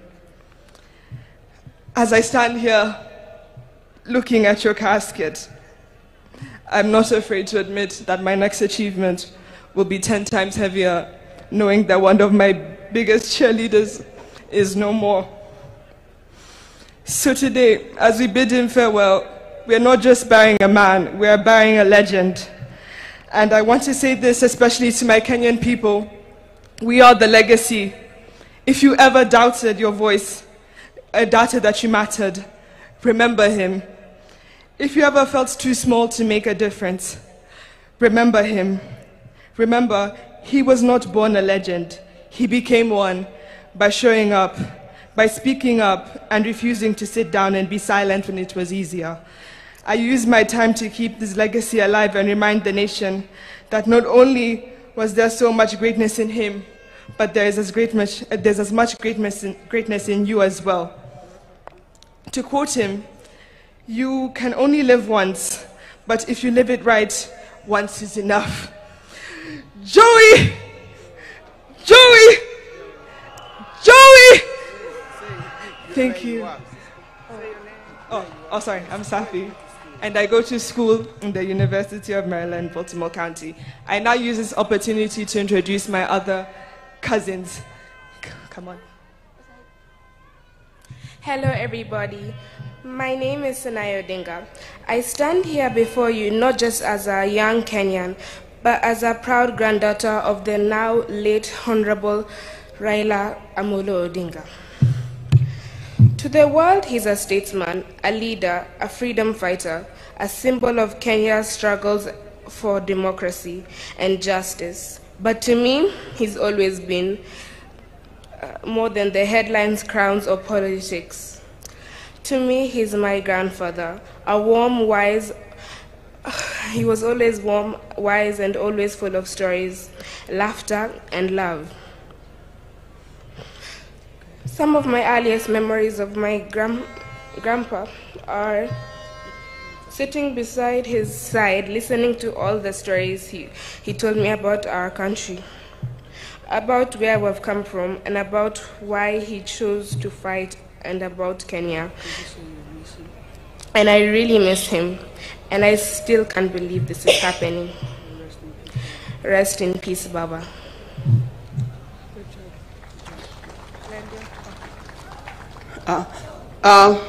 There's also Alai Raila Odinga, who unfortunately is not here with us.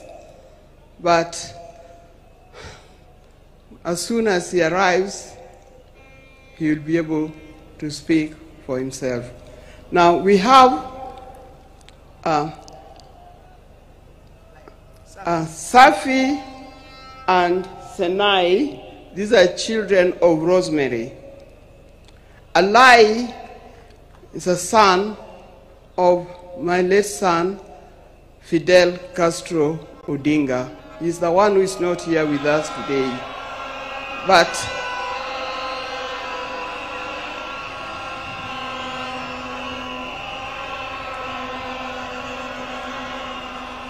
yeah, his life. Then we have Lion Amolo Odinga and Jaramogi Oginga Odinga. The two boys are the sons of Junior. Thank you very much. May God bless you. Now you know who the Odingas are. Thank you for reminding me. Thank you. Okay. Sorry, good girls.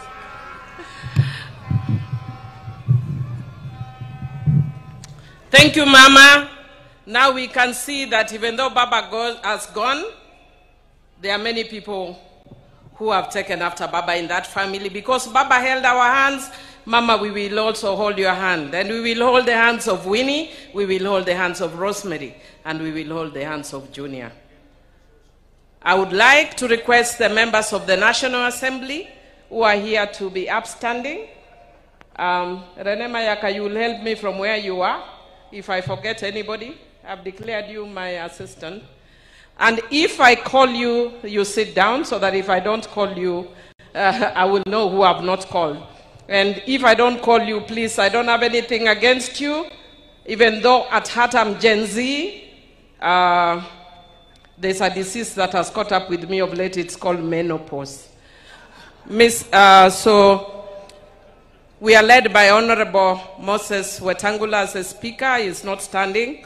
And I would want to acknowledge the area member of parliament, Honorable Gideon Ochanda. I want to acknowledge the woman representative of this area, Honorable Dr. Christine Ombaka. The rest I'll call you very quickly, but I know Kimani and Junet will have a chance, the parliamentary leadership, but I'll just acknowledge you. Honorable Kimani Ichungwa, Honorable Junet Mohammed, Honorable Owen Baya, and Honorable Mark Mwenje. Those are in the leadership.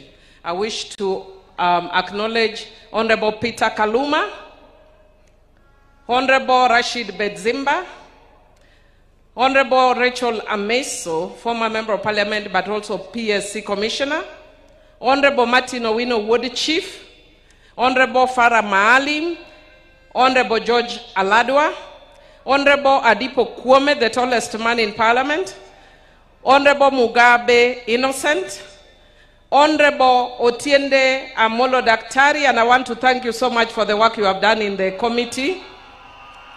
Honorable Tom Odege, Honorable TJ Kajwang, Honorable Nabi Nabwera, Honorable Elisha Odhiambo, Honorable Gertrude Mbeyu, Honorable Felix Jalango, aka Jalas, Honorable John Ariko, Honorable Fatuma Mohammed Full Network, Honorable Rosa Buyu Dwasi, Honorable Eve Akinyo Bara, Honorable Beatrice Elachi, Honorable Esther Pasaris, Honorable Irene Mayaka, Honorable Babu Owino, Honorable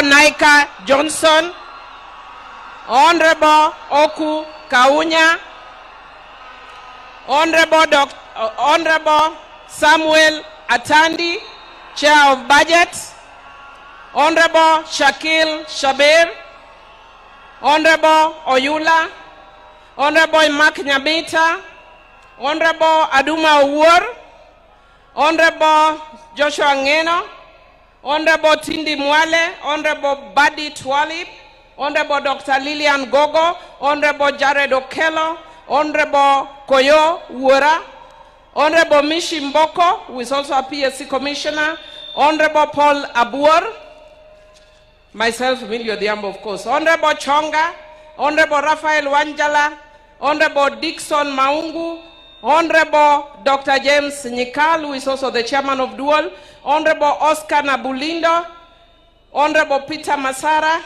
Honorable Jen Kagiri, Honorable Mark Mwenje, Honorable Manduku, Honorable Rehab Mukami, Honorable Doris Donya, Honorable Lillian Sioi, Honorable Sabina Chege, Honorable Irene Njoki, Honorable Geoffrey Odanga, Honorable Caleb Amisi, Honorable Naisula Lesuda, Honorable Joyce Bensuda Osogo, Honorable Wilberforce Oundo, Honorable Carido Daniel, Honorable David Ochieng, Honorable Joyce Kamene, Honorable Amina Mohammed, Honorable Fatuma Masito, Honorable Zamza Mohammed, Honorable Beatrice Adagala, Honorable Elsie Muhanda, Honorable Hussein Waitan, Honorable Umi Harun, Honorable Mogaka Stephen, Honorable Zambia,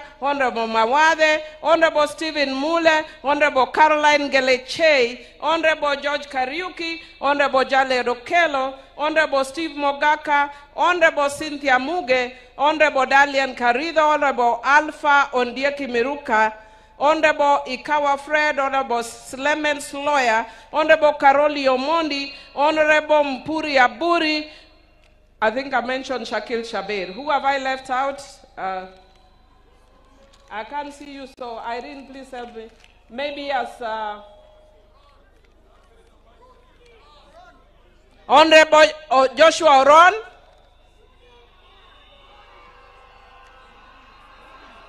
I can't see. Honorable Sudi, Oscar Sudi. Honorable Mwalimu Orera. Umi Harun. Honorable Catherine Omanyo. Honorable Fatuma Jeho. Honorable Amina Mnyazi. Honorable Kombe. Honorable Machele. Anybody remaining? I think I am done with the National Assembly and Your Excellency the day. Oh, Honorable Boko Milema, you are hidden there. That's why I can't see you. Thank you. And Deputy President, I just want to say that I talked to Baba on Monday evening when he was with Adiambo, and I want to confirm that what he said the same thing to me, that we need to be united as a party. And he told me in Kijaluo, Odwa, and Ot Achia. And then Baba also told me, jokingly, because when I asked him, Baba, how are you? He told me, Amilo, I am fine. In fact, in the morning I walked all around. I am even surprised there are people who have killed me in Kenya and have already buried me. I want to tell you, as Jokanyanam, that for those who killed Baba and buried Baba before his time, because we are Christians, we forgive you. But we will never forget. But we also want to tell you,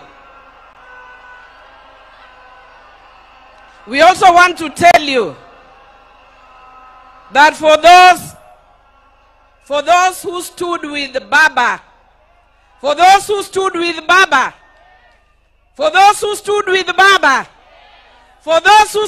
Baba, we shall never forget. And I want to tell you, and I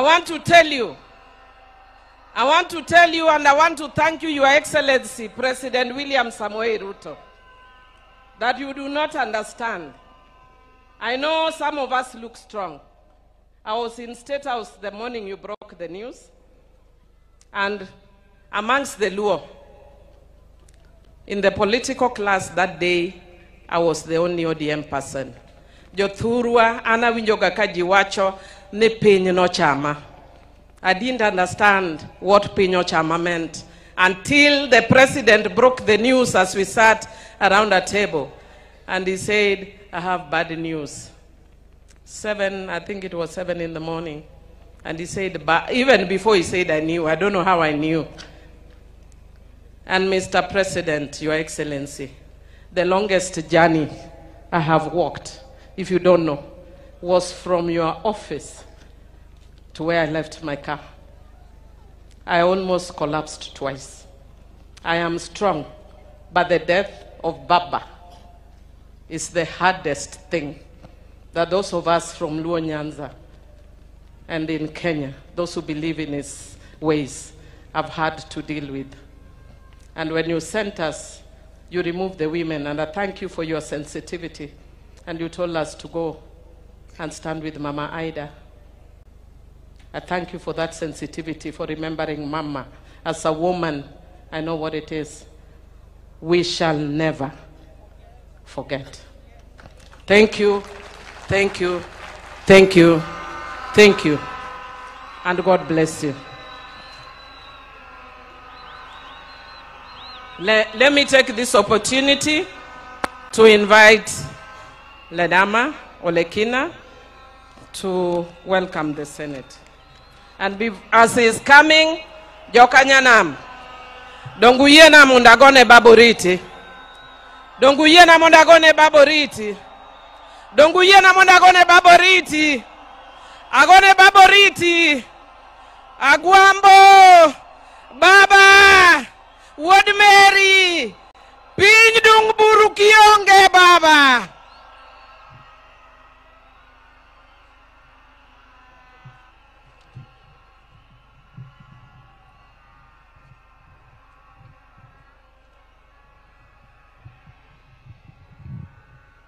Your Excellency, Mr. President, Your Excellency, the Deputy President, Your Excellency, the former President of the Republic of Kenya, Your Excellency, President Olusegun Obasanjo, the Speakers of the National Assembly and the Senate,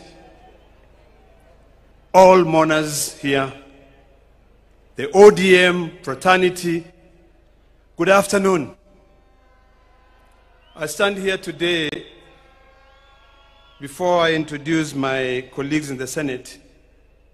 I just want to say that I've been shaking ever since I had the news that Baba is no more. Baba taught me a lot. There's a lot that he shared with me. Occasionally when we had private lunches, when we traveled together.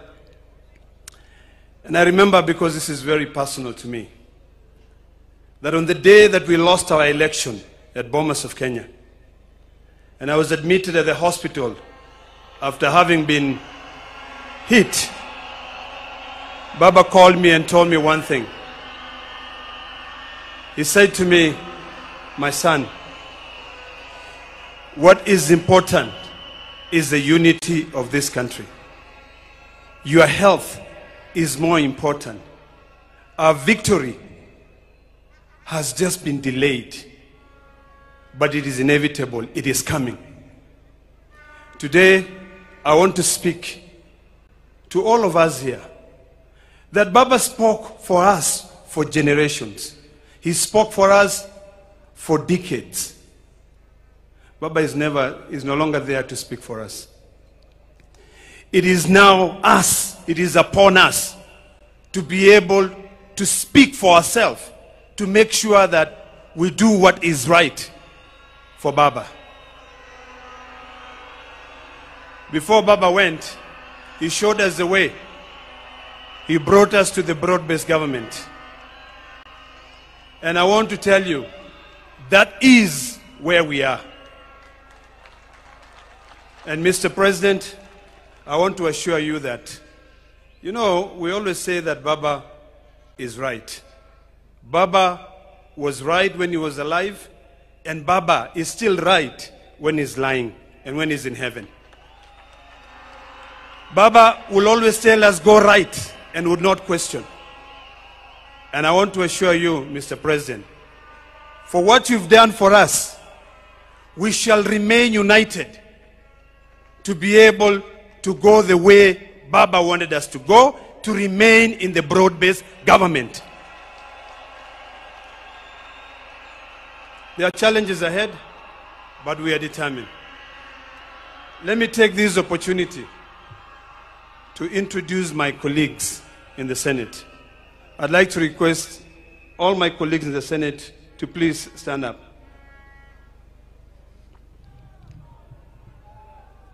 I'll start by introducing, but I know they will have time to be able to speak. But we're led by two very eloquent and able leaders. The majority leader, Aaron Cheriot. We have the minority leader, Mazayo, Stuart Mazayo from Kilifi. And then my deputy, Edwin Sifuna.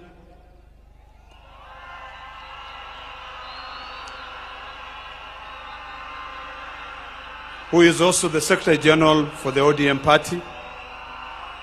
The distinguished senator from Vihiga, who is also the chair of CIPIC, Geoffrey Osoti.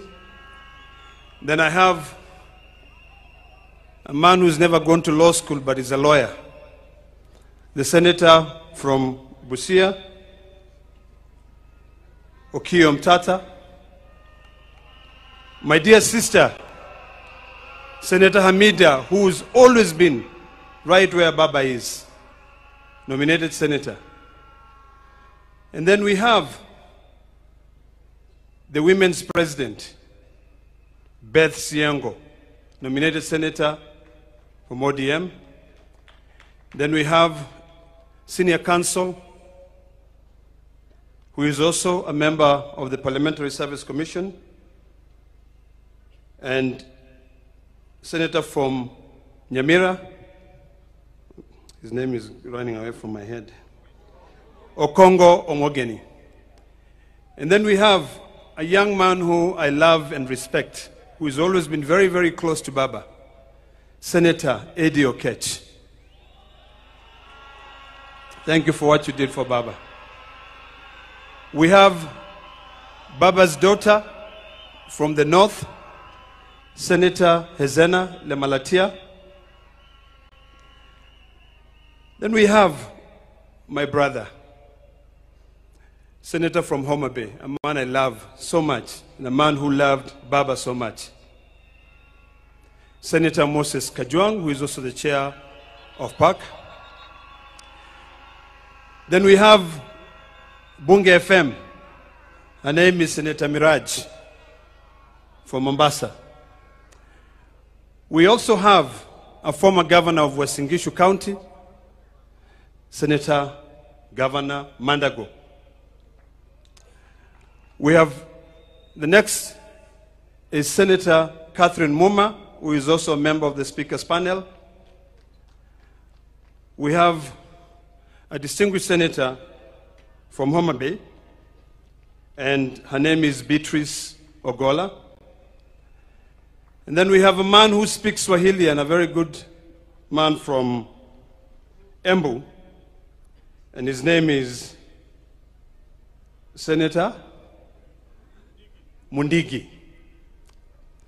We have, next to Senator Mundigi, we have VIP. Baba was magnanimous. The only virtually impaired senator we have in Kenya, who is a lady of our own standard.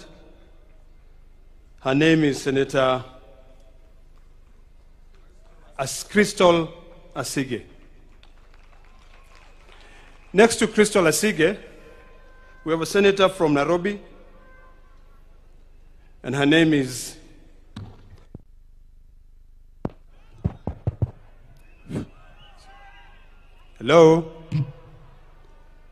Senator Montet. And then next to her is, this is Betty Montet. And then next to her is my dear sister from Nairobi, and I'm sure you know her very well. I'm forgetting her name again. I'm just joking, man. Come on. How can I forget Karen Nyamu? Next to Karen Nyamu, we have Senator from Taita Taveta, who is Senator Mwaruma. Next to Senator Mwaruma is we have Senator from Machakos County, Senator Agnes Mudhama. Then next to Agnes Mudhama, we have the Deputy Minority Leader of the Senate, Senator Wambua from Kitui County. Then on my left, I have Senator from Kisumu County, Tom Ojenda. And then on the far right there, we have Senator from Kisii County, Senator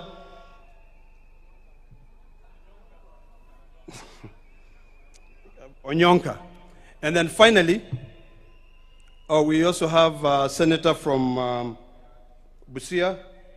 Bungoma County. I'm trying to remember his name. Senator Okoli. And then finally is a senator from Siaya County, the youth leader, Oburu Odinga.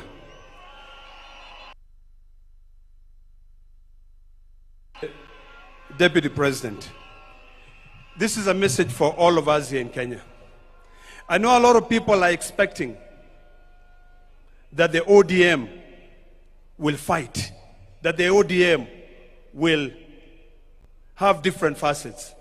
I want to assure Kenyans that as long as God gives us time on this earth, we will follow Baba's footsteps. Baba said, we stay together, and that is the last message that he left for us. And I do hope that we can all come together to be able to ensure that we will fulfill the dreams and aspirations of our hero. Baba, I will miss you. The Maasai nation will miss you. You stood firm with us when we are fighting for our land rights. We will never forget that. When you go and you meet Olenti Mama, please say hello to him. When you meet all those Maasai leaders, Ole Sankale, Ole Tip Tip, including even Saitoti, please say hello to them and tell them that the current generation will keep the fire that you left burning, continuing burning. Thank you very much, and God bless you all.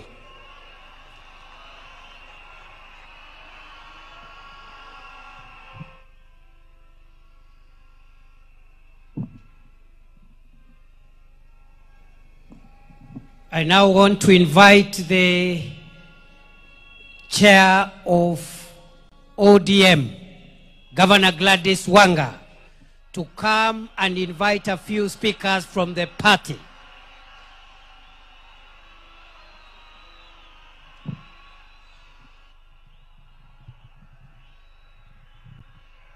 Your Excellency, President of the Republic of Kenya, Dr. William Samoei Ruto, Baba's family, Mama Canon Dr. Ida Betty Odinga, Rosemary, Junior, Winnie, the larger Jaramogi family, fellow mourners, allow me to bring my condolences on my own behalf, on behalf of my family, my husband George, who is here, and on behalf of the great people of Homa Bay, for the loss of our father, the loss of our leader, the loss of Baba.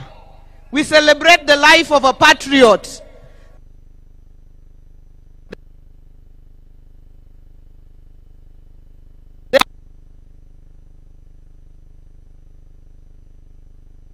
Owaga Kinyi. And allow me, on behalf of the party, to thank you, Min Ping. Receive gratitude from a grateful party for taking care of Baba all these years, the 50+ years. If you are a woman or person here, Baba would have come back sometimes and found you not there. You stood firm beside him. And for that, we say thank you very much. Over the last 20 years, Baba built a national, vibrant, and dynamic party the largest party south of Sahara and north of River Limpopo, the ODM party, which has its members from Vanga in Kwale to Todonyang in Turkana, from Wajir up north to Nyatike Wotorumo and Mageta Island here in Siaya. To the over 7 million members of the ODM party, who and some of whom are not here, but are mourning across the country, we say pole. But we say we remain focused and Baba's spirit lives on. The over 1.3 million ODM party officials, from polling stations to branches to counties, najua mko hapa, nataka kuwaona kwa mkono, our grassroots officials of the ODM party, mahali popote ambayo mko, nikisema ODM mnipe tuko tayari. ODM! ODM! Our message is simple, because Baba was our true north. And today, we may not find him to consult him, but we must ask ourselves, in any situation, what would Baba do? Faced with the decision of unity of the country or division, what would Baba do? Faced with the decision of hate or love, what would Baba do? Faced with the decision of exclusion or inclusion, what would Baba do? Faced with the decision of hope or despair, what would Baba do? Faced with the decision of whether tukue watu wa Man U ama Arsenal, Baba atachagua gani? Lazima tujiulize, what would Baba do? Your Excellency, our President, Dr. William Samoei Ruto, allow me to thank you on behalf of the party for the honor and dignity that you have granted to our father, our patriot, as he lies here as an elaborate state burial, which you have overseen personally. We thank you, and we do not take it for granted any bit. Deputy President Kithure Kindiki, to lead it. Thank you, Professor. Our brother, Dr. Ray, thank you for all the running around that you have done during this process. Your Excellency, we only ask you for one more honor. Ile stadium yetu ambayo inakuja kubwa sana, 60,000 capacity, tunaita kwa kizungu magnificent. Tunaomba kama chama, hiyo ikuwe na jina Raila Odinga Talanta Stadium, Nairobi. Alafu, since wewe pia ni mtu ya Arsenal, next year, ukiimaliza, Baba alikuwa Arsenali, wewe pia ni Arsenali. Ulete Arsenal hapo, wacheze na Harambee Stars, the Raila Odinga Memorial Cup next year. Na watu wa Man U wajipange siku hiyo, watafute shughuli nyingine. Your Excellency, finally, we said always that this our father, when he says left, we go left. When he says right, we go right. When he says fire, we fire. The last instruction he left us with, and with a very clear mind. And I remember him speaking at the burial of the late Dr. Phoebe Asio, and he said he made a clear decision to work with you for the stability and unity of the nation inside the broad-based government. That is the last standing instruction that Baba gave us. And as a people and as a party, that is where we will stand. Jothurwa, Jothurwa, Baba no wen wawach ka, no wen wawach, ni wane isirikal mar broadbased ni. Moka oya wuotwa, tindo rito pesa, tindo rito mach, tindo rito bunde. Kanye mababa no wewa, kanye maguambo no wewa, Jothurwa, kanye mwabete kosowa kelo machanganyiko. Kanye mwabete kosowa kelo machanganyiko. Kanye mwabete kosowa kelo machanganyiko. Kanye mwabete kosowa kelo machanganyiko. Joma bet kanye fuana urubadwe yamo. Mano tik, mano secado. Your Excellency, have a small responsibility.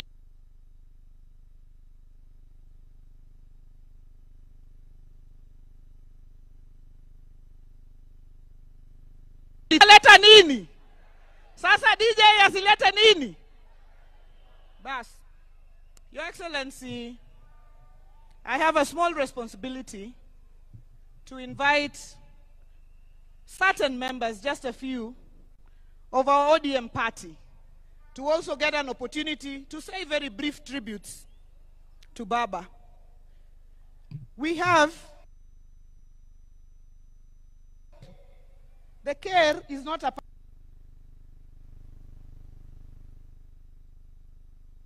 invite our care, or is a bit far.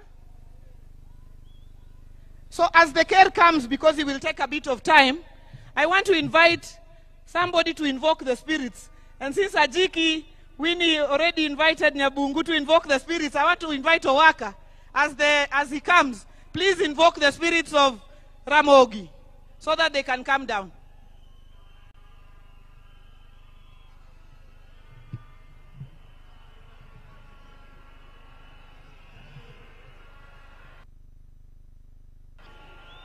Joey! Joey! Hola! Hola, hola, hola! Hola, hola! Hola, hola! Hola! Joey! Joey! Raila ina tuture, winyo mangongo, akwambo ina tuture, winyo mangongo, winyo majayo akugwen. Raila ina tuture, winyo mangongo, Raila ina tutuni, winyo mangongo, winyo majayo akugwen. Joey! Joey! Luo! Wachung luo! Luo nigimare! Siminya ima, min yurutegi nura ukara chuanyore. Olibe namdirio, kanyamgodu wudu marino dukuro mena. Migori usuna, kamanura de girude. Hallelujah, lunorit, pinyingima. Joey! Joey! Joey! Thank you.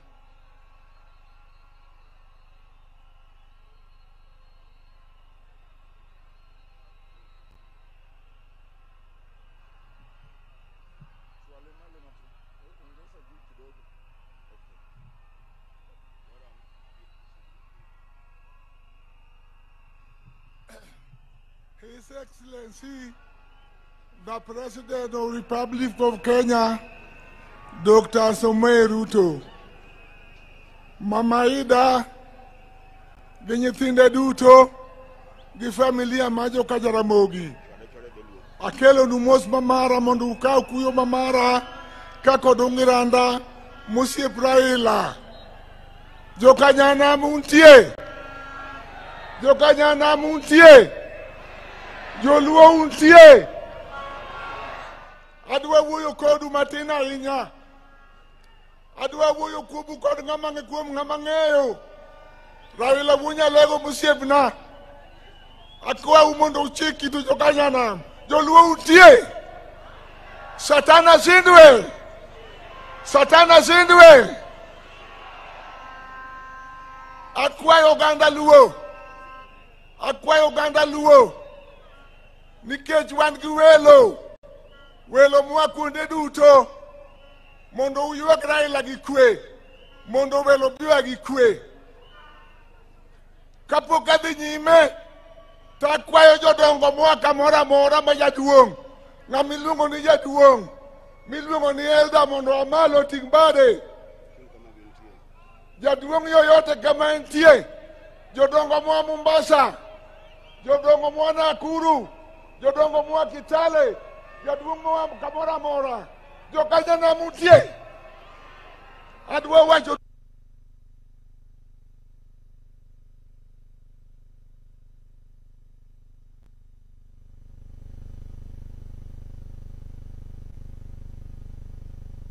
Raila ni manyani to anan kamiti. Chieng' moro higa 87 ng'ato biro e jela to donjo kuma ji ok donjie kuma ok dware ji, to ting'o nambane ni ber odok.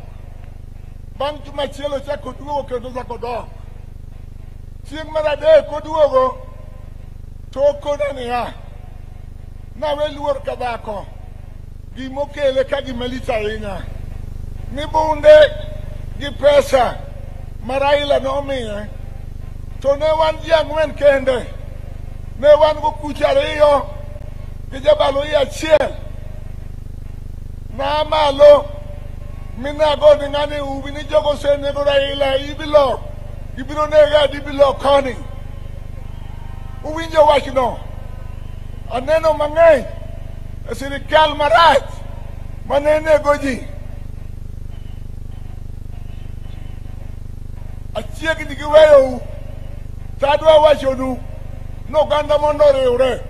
Raila njoriwa wate, akwa joluo, nyithi luo miluongo ni Gen Z, riwreuru, kik upogru, mondo kochopo higa 2027 to wago kura maber. Yanda wacho ne president ni mondo ong'e joluo gi wenge 2, to kong'iyowa gi wenge 2, wabiro ng'eye gi wenge 3. Warito kode higni mabiro goeko mondo wane kaka Wuod Lang'o tiyo kodwa. To akwayou kama Raila owewa, Raila owewa broad based government, joluo bedu kanyo, joluo bedu kanyo, tinde wao mach.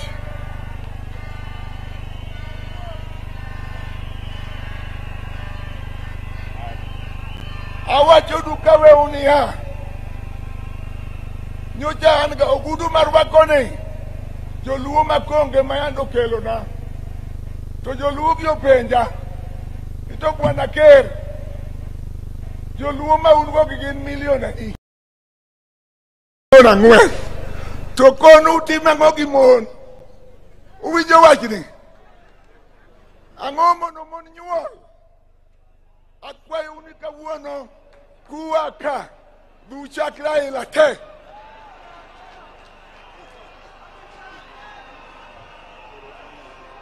Pero kamano mama.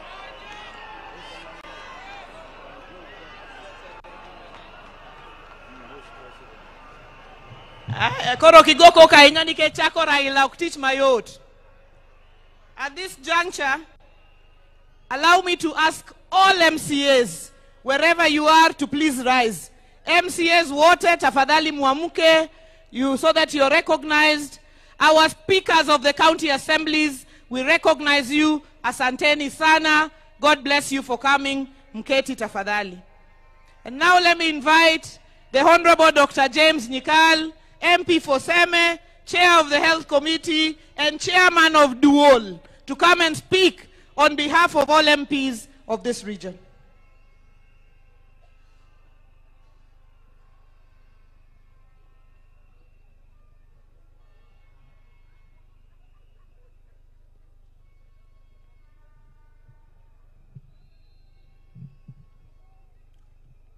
Your Excellency, the President of the Republic of Kenya, Your Excellency, the former President of the Republic of Kenya, President Olusegun Obasanjo, the family of Right Honorable Raila Odinga, Dr. Buru, Mom and the children, all the distinguished guests. I am chair of the caucus of Luo MPs. And I want, first of all, thank the family of the departed Raila Molo Odinga for supporting him while he gave his life totally to the people of Kenya, and particularly to us politicians. I also want to thank the President of Kenya, Dr. Samoei Ruto, for the befitting send-off and the care he took of our departed leader. I also want to thank him for the cooperation Raila Odinga, that in my view and everybody's view has stabilized this country.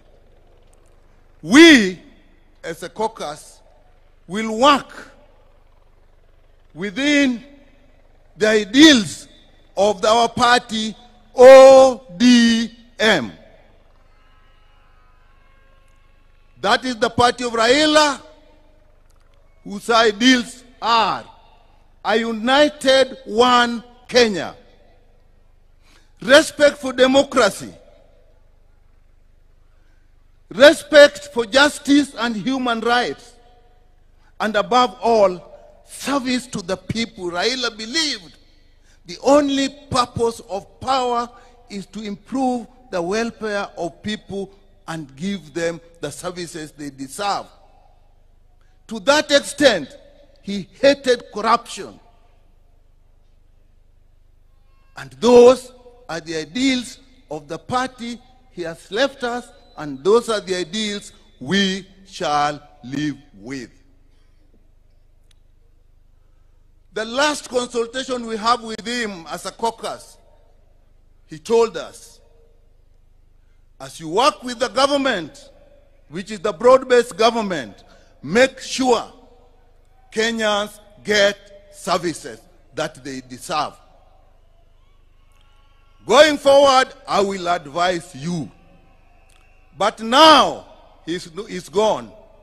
We will live by the ideals of ODM as led by the acting party leader, his brother, Oburu Odinga.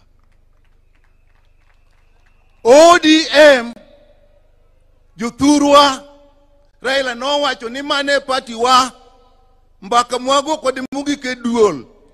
No wacho ni kako ganda nyaku riwruok emimiyo en wan gi teko, wacho ni kata teko ne wuok e riwruok wa nyaku bed gimoro adi achiel. Mar ariyo, ODM e party wa makwa we ODM kamora mora mo wantie to walal. ODM Juthurwa party wa en ang'o? ODM. And that's where we are. Thank you. Thank you so much, Dr. Nyikal. At this juncture, I'd like to ask our National Executive Committee to please rise wherever you are. The National Executive Committee of the party, tafadhali tusimame for recognition. Asanteni sana. Thank you so much, the National Executive Committee. I want to specifically recognize our Executive Director, Odoro Ngwen, and our Finance Director, Joshua Kawino. All the other NEC members except Central Committee members, mbaki mkisimama, mkae. All others, please sit. Central Committee members, please remain standing. Central Committee members of the party. Together with our Vice Chairpersons, I just want to recognize you. Our Vice Chairperson, Dr. Otiende Amolo, our Professor Peter Anyang' Nyong'o, who's also in the Central Committee of the party, our Deputy Party Leader, Abdul Somad. The Deputy Party Leaders, I'll pass you, and the SG, because you'll come and speak, just sit. Our Whip, who is Honorable Millie Mabona, Honorable Rosa Buyu, who's the Director of Political Affairs, our President for the Women, Beth Siengo, our Vice Chair, Honorable Ariko from Turkana, our Youth President Ketora, our Vice Chair Senator Mwaruma from Taita Taveta, the party's Treasurer Timothy Bosire, and no, the NEC members just be our Vice Chair Christine Lemein. Amevaki Masai. Oh no, something is covering her. Christine Lemein, our Vice Chair from Narok. Asante sana. Please just be seated. I would now like to invite our Secretary General of the party, Senator Sifuna, to come and make his remarks.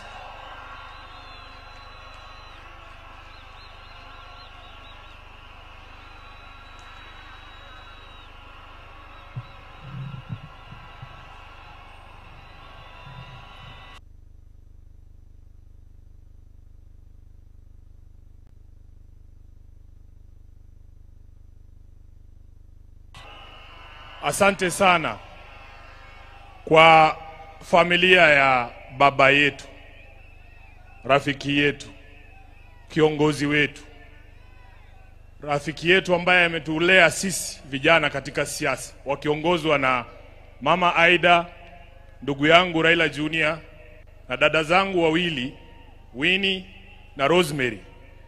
Mheshimiwa Rais na viongozi wote ambao wamefika hapa, na wasalimu kwa jina la Yesu. Hamjambo? Hamjambo tena? Hebu nipungie mkono kama unaniona, hata wa kanisa. Asante. Asante. Mimi ndio Sifuna, katibu mkuu wa chama cha ODM, seneta wa Nairobi na naibu kiranja wa walio wachache pale kwenye Senate. Zaidi ya yote, mimi ni kijana wa baba. Waheshimiwa wote ambao wamefika hapa leo, I have been extremely privileged. It is the privilege of my life to have met Baba, to have studied under his feet, to have learned all that I have learned from him, and finally to serve him as his Secretary General for the last 8 years. I will eternally be grateful to you, Jacom, for the opportunity that you gave me. I have never had opportunity to ask why you picked me, Baba. Tumekuwa na wewe katika sherehe kama hizi nyingi sana, na wakati moja tulikuwa tunaulizana, mimi nilikuwa najua nikifariki Baba atakuwa kwa mazishi yangu. Nilikuwa najiuliza, Baba, if you came to my burial, what would you say about Sifuna?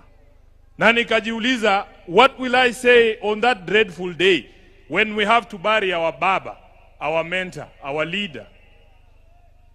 Words fail me. Na since Baba akuwe mgonjwa alipoenda nje kutafuta matibabu, asanteni, nimekuwa nikijiuliza, wherever Baba is, what is it that I can say or do that will actually make him proud? What are the things that we should do as a leadership of the party right now to make Baba smile from wherever he is? And in my view, this is not the time to push divisive narratives in ODM. This is not the time. You all know, nyinyi wote mnajua ya kwamba chama cha ODM ni chama cha kila mtu, si ndio? Chama cha Kenya nzima. Na lazima sisi kama viongozi wa chama tuonyeshe umoja ili hawa ndugu zetu ambao ni wanachama wafuate mfano wetu. Nataka niseme hapa mbele yako Baba, ya kwamba chama hiki ambacho umetuachia, mimi Sifuna sitakuwa baadhi ya wale ambao watachangia kuangusha chama cha Raila Amolo Odinga.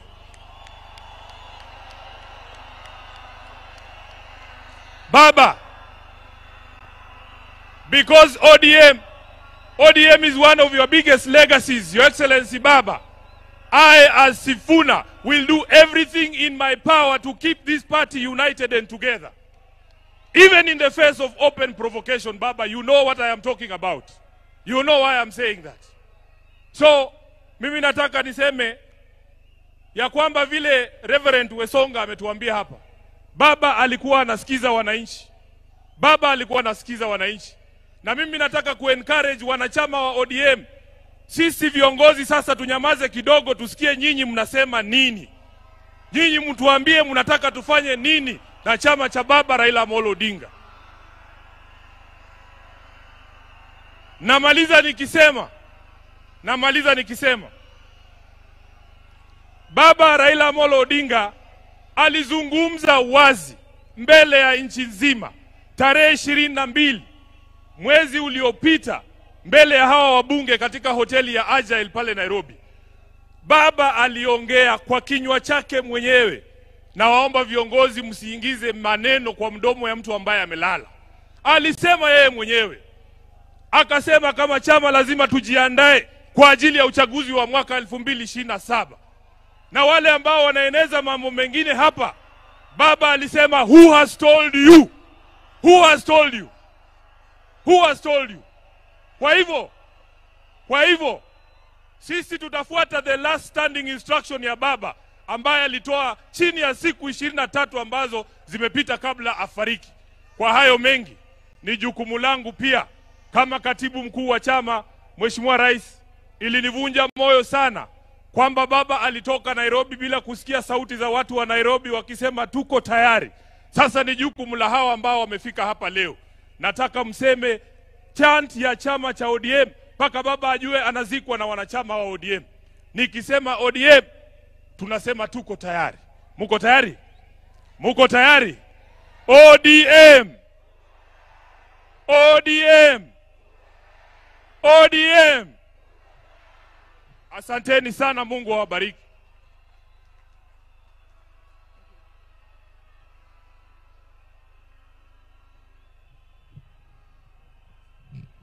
Thank you so much, our SG. Our party leader, when we were saying members of the Central Committee, you did not rise, but I want to recognize you. Our party leader, who is the chair of the Central Committee, Dr. Oburu Oginga, the chairman of the Central Committee. Wamama wa chama cha ODM ebu muamke, because Baba alikuwa mtetezi wetu. Baba could fight for us even personally. Please just... Please wave tafadhali. Asante sana. Thank you so much. Thank you very much. Now, allow me to invite to speak to us the governor of Migori County, Governor Ochilo Mbogo Ayako.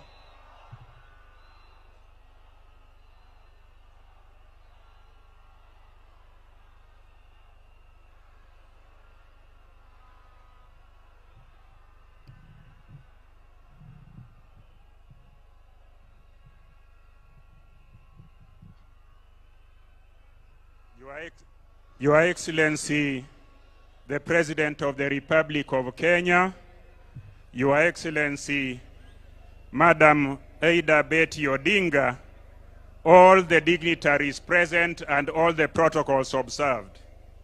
Nyasaye ber, seche duto. I want to take this opportunity to bring the condolence of the great people of Migori, the condolence of my family, and the condolences of all the living things from Migori County. I want to say that we are so sorry. We have lost our leader, we have lost our mentor, we have lost our alter ego. But I also want to say one thing, because I'm cognizant of the time. Not many people are aware of the fact that His Excellency the President Ruto, was a founder member of ODM. Allow me to remind all of us who are here today that in 2005, when there was a movement to bring the new constitution to this nation, that movement was headed by Baba, and in that movement, the current President of the Republic of Kenya, President Ruto, was in that movement. The former President of the Republic of Kenya, Uhuru Kenyatta, was in that movement. Professor Nyong'o was in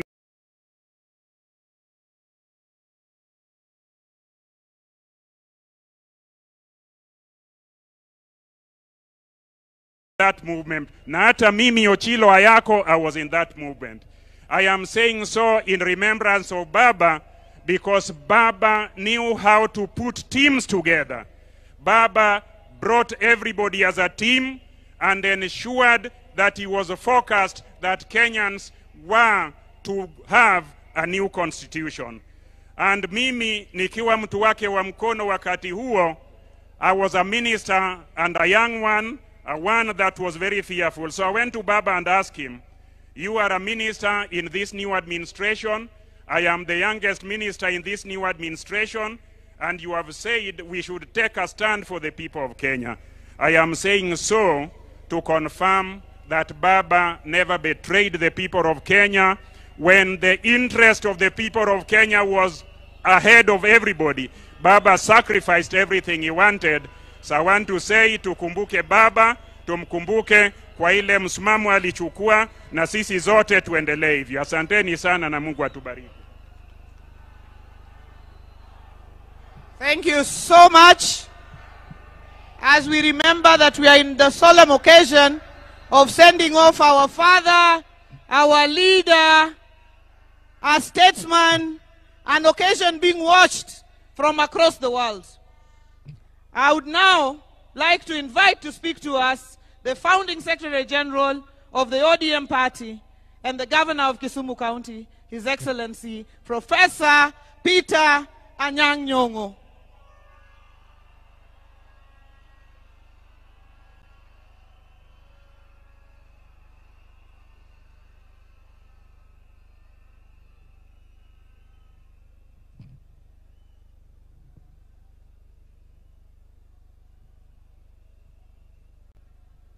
Jothurwa umor.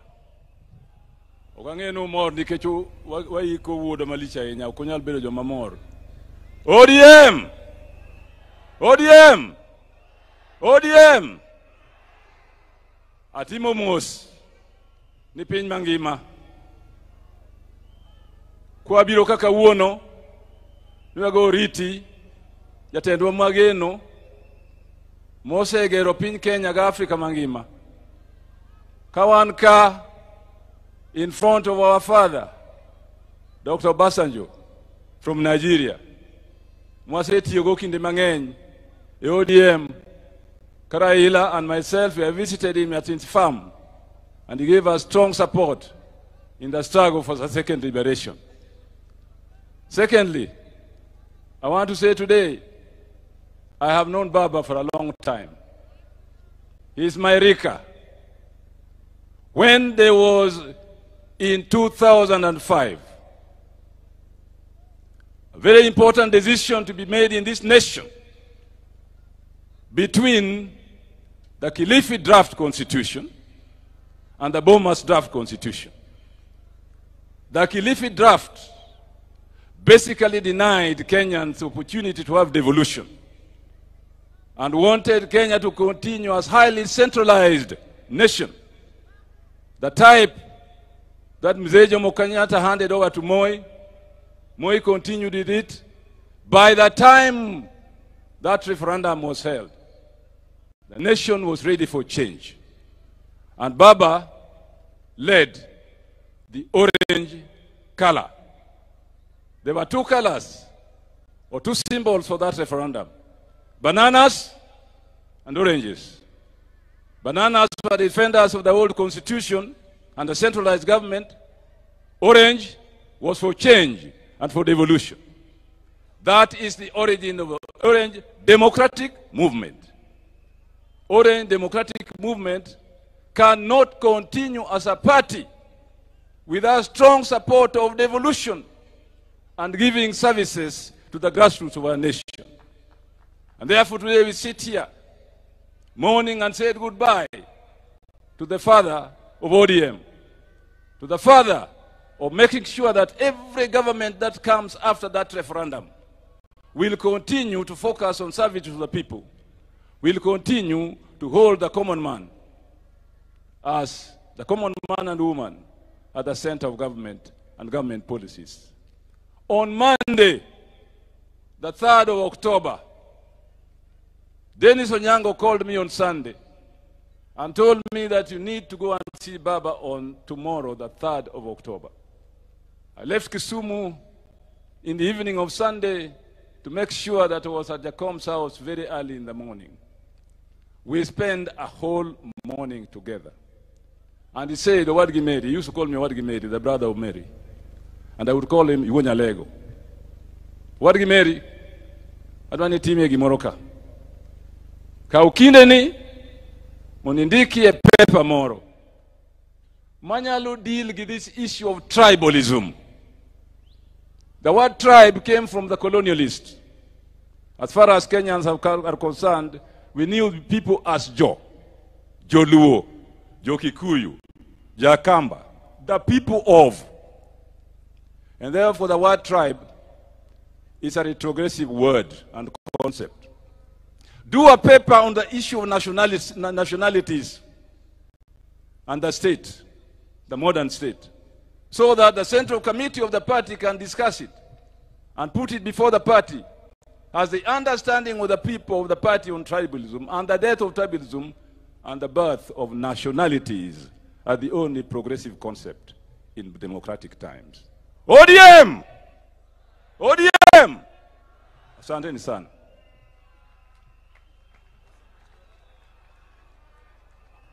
Asante sana, Professor. We now are getting towards the end of this session, and I've gotten to our deputy party leaders.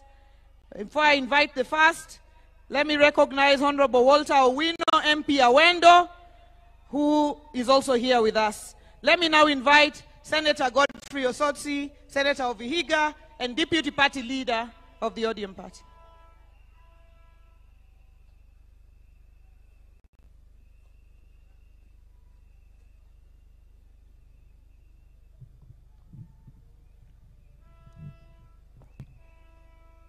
Familia ya baba kiongozwa na mama Aida, His Excellency the President, the Deputy President, and all protocol observed.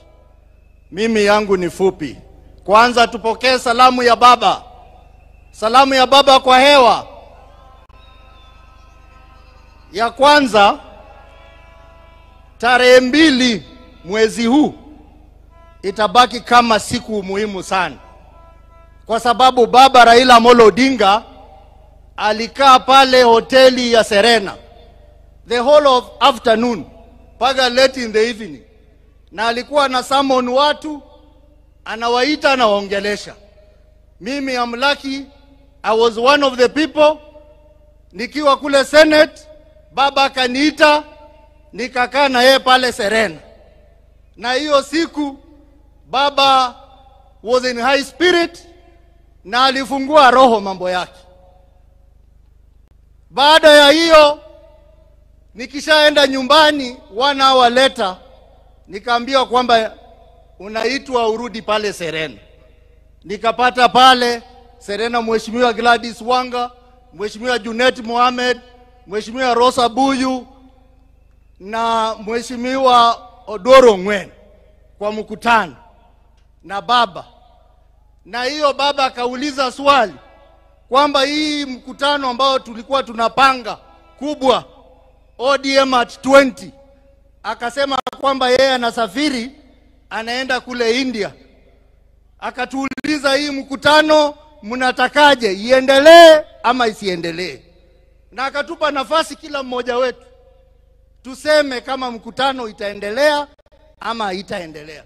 Sisi wote tukasema kwamba baba, wewe ndio mwenyewe. We are not celebrating ODM at 20, but we are celebrating you for the legacy of this country and for the fights you fought for the people of Kenya. Sisi wote tukasema tutaahirisha hiyo mkutano mpaka ile siku baba atarudi. Lakini mimi majonzi yangu ni kwamba kumbe baba alikuwa anajua anaenda, kwa sababu alisema hiyo ODM at 20 ataita watu wote wale wamepitia kwa chama cha ODM, akiwemo rais wa Kenya Mheshimiwa Ruto na Mheshimiwa Uhuru Kenyatta, wote, Mheshimiwa Musalia Mudavadi, na leo mnawaona hapa wote. Sikujua kwamba hiyo ODM at 20 itakuwa ni mazishi ya mzee baba Raila Amolo Odinga. Ya mwisho, mimi nikikaa pale na baba tumeongea mambo mengi, but I just want to send 2 most important things. Kwamba baba Rais William Ruto, sisi kama chama tunashukuru sana umepatia rafiki yako a befitting send off. We are happy as a party, but baba was happy if all Kenyans enjoy life and benefit. Baba, on March this year, baba Raila Odinga aliweka kidole kwa mkataba 10 points agenda ambayo ni masuala ya Wakenya. Mheshimiwa Rais, umesaidia ndugu yako vikubwa, lakini baba atakuwa na furaha sana kule mbinguni kama hiyo 10 point agenda itakamilika vile alikuwa anataka. Na baba mwenyewe alikuwa amesema tarehe March next year 2026 yale masuala 10 yawe yametekeleza. Kwa hivyo rais, I know you have the ability, I know you have the capability, I know you have the power.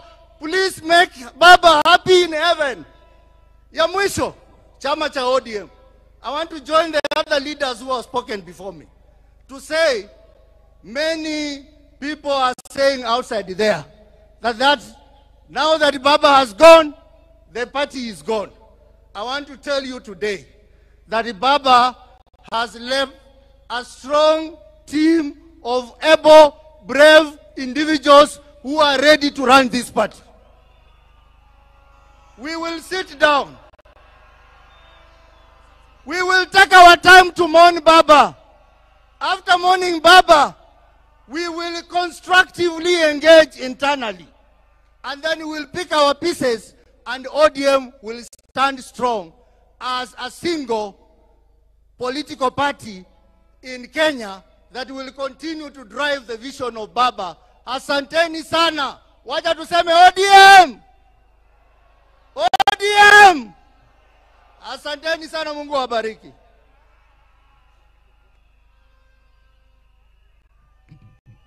Let me now invite the governor of Kisii, deputy party leader of the ODM party, Honorable His Excellency Simba Arati.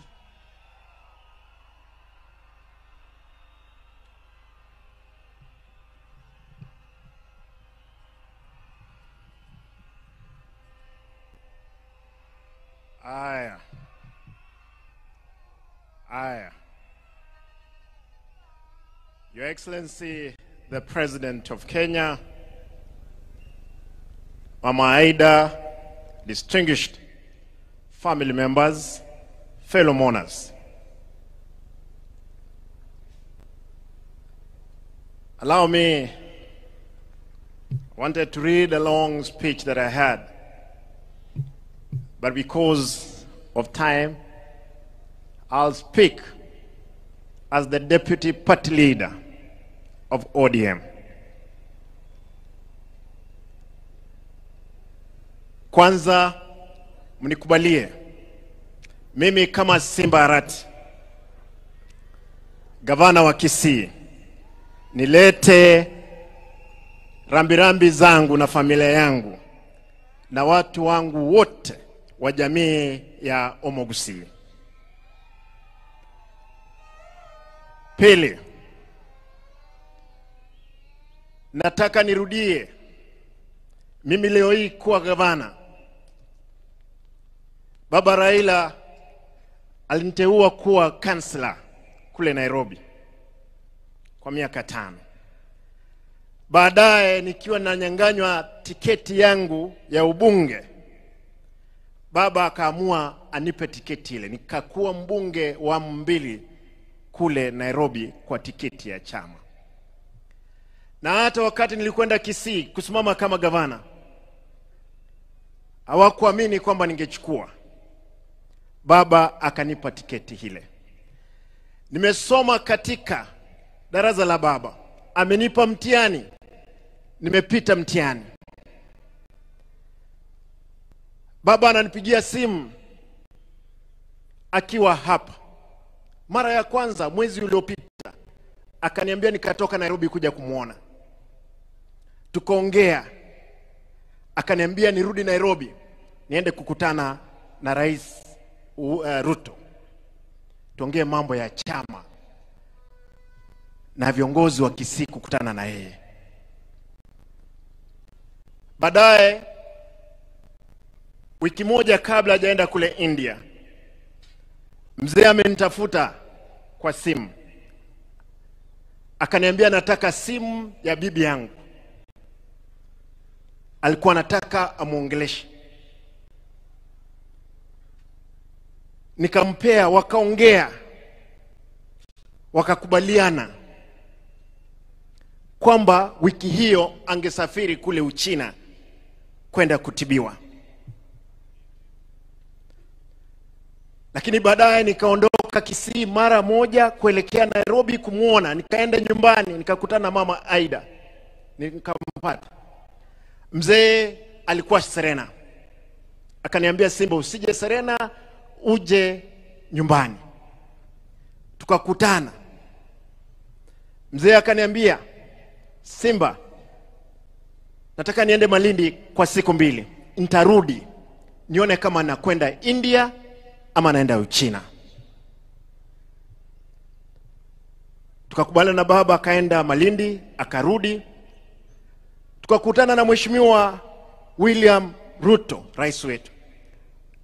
Rais akaniambia, we cannot gamble with the life of our brother Raila Amolo Odinga. I'm giving a plane tomorrow to take Mzee to India. And Mheshimiwa Rais, nashukuru, asante sana. Nataka niseme, najua kwamba baba amelala, yuko pale. Baba amelala, baba aenda salama. Lakini jua kwamba papa wameamka sasa. Wamesema kwamba kulala kwako chama cha ODM kitalala. Nataka nihakikishie umati huu, chama cha ODM sasa ndio tumeanza mapambano.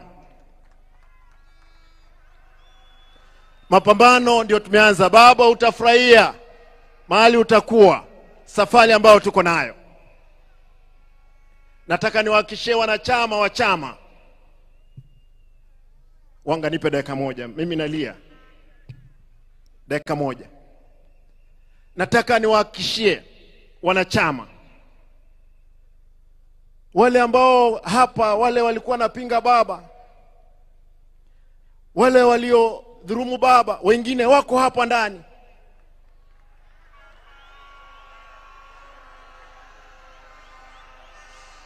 Lakini nasema kwa sababu baba umelala, wasamehewe. Lakini hatuwezi sahau. Nataka niwahakikishie, mimi kama deputy party leader, siku ya kesho, Mheshimiwa Rais, tafadhali tunaomba kwamba shujaa ambaye tunasherehekea kesho ni baba Raila Amolo Odinga.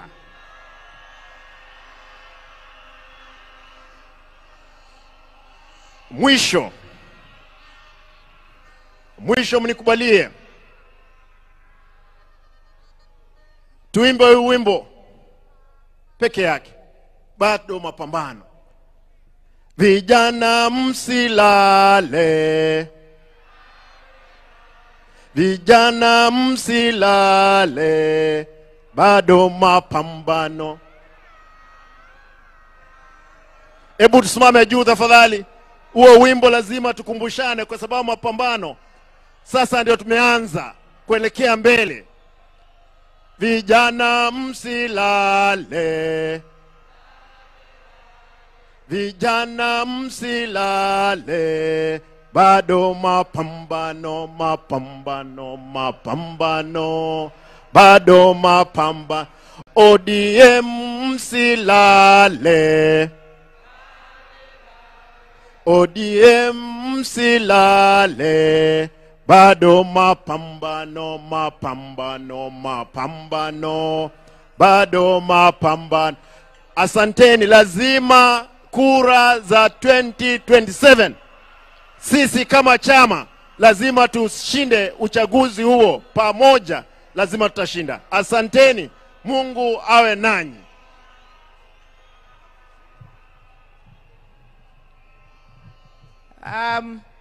Allow me to invite the penultimate speaker under the party. And as I invite him, I'd like to recognize Baba's son, a young man who became Baba's friend, Kasmuel Marco Ure. Kasmuel, you are a serious man, you're going places. Even if you're mocked, stay strong. Let me now invite our deputy party leader, Governor of Mombasa, Governor Abdul Swamad Sharif Nasir. Karibu sana, Governor.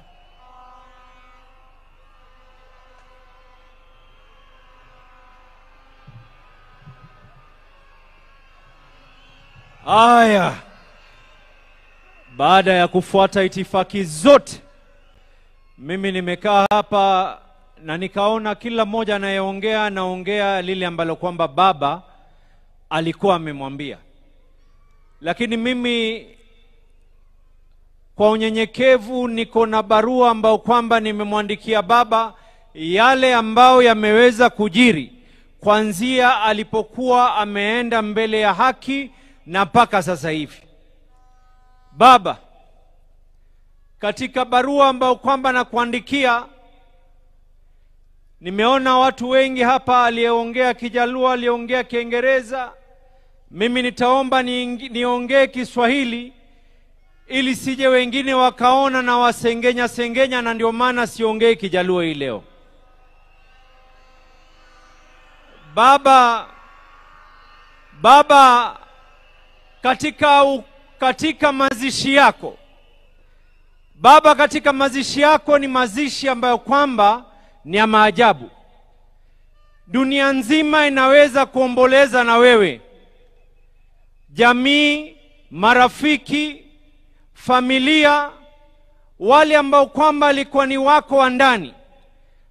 Lakini baba, lile ambalo kwamba la ziada, hata maadui zako sote tunashtuka na tunashtuka ya kwa leo wanatoka machozi, na tunajiuliza ya kwa ilikuwa ni machozi ya ukweli ama ni machozi ya uongo.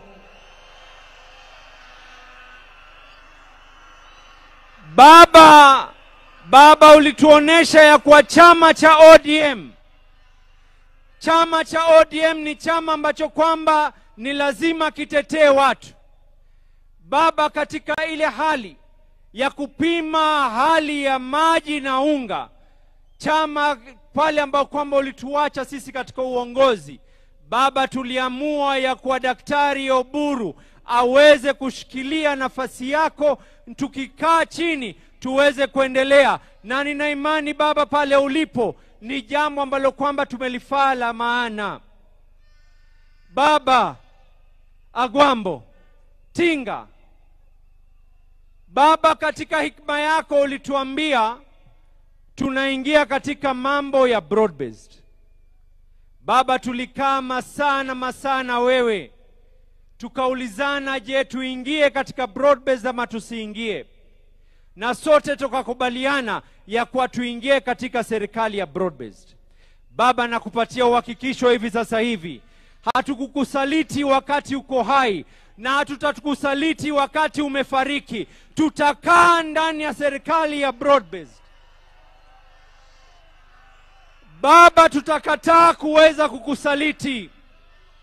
Baba, jana nilipiga mama Aida Pambaja, na mama Aida akaniuliza swali moja. Baba, mama Aida akaniuliza, huu umati wote lao ingelikuwa sio serikali kuweza kutusaidia, tungefanya vipi mtoto wangu? Nikamwambia baba, magavana wa ODM pengine tukechukua wale Kanjo Inspectorate wote tukawaleta, pia tusingeweza kucontrol umati ambao kwamba walikuwa wanataka kuzika. Na nikamwambia mama Aida, na yuko hapa ni shahidi, nikamwambia kesho nikiongea nitakuwa ni mwenye kukosa fadhila nisipoweza kumshukuru William Samoei Ruto, kwa sababu baba, ulinifunza tulipokuwa Addis Ababa, wakati ilipokwenda vile ilivyoenda, ukaniambia mshukuru yule aliyekufaa. Niko hapa hii leo. Thank you, asante Rais William Samoei Ruto. Lao si wewe, sijui tungekuwa vipi tumeweza kumzika. Baba, nikimalizia, baba, leo hii mimi ni shahidi. Tunamuomba mama Aida kwa unyenyekevu, vile ambavyo kwamba baba alitushika mikono tukaingia katika siasa. Tunamuomba mama Aida awabariki watoto wake alowazaa, lakini ni ndugu za Wakenya wote.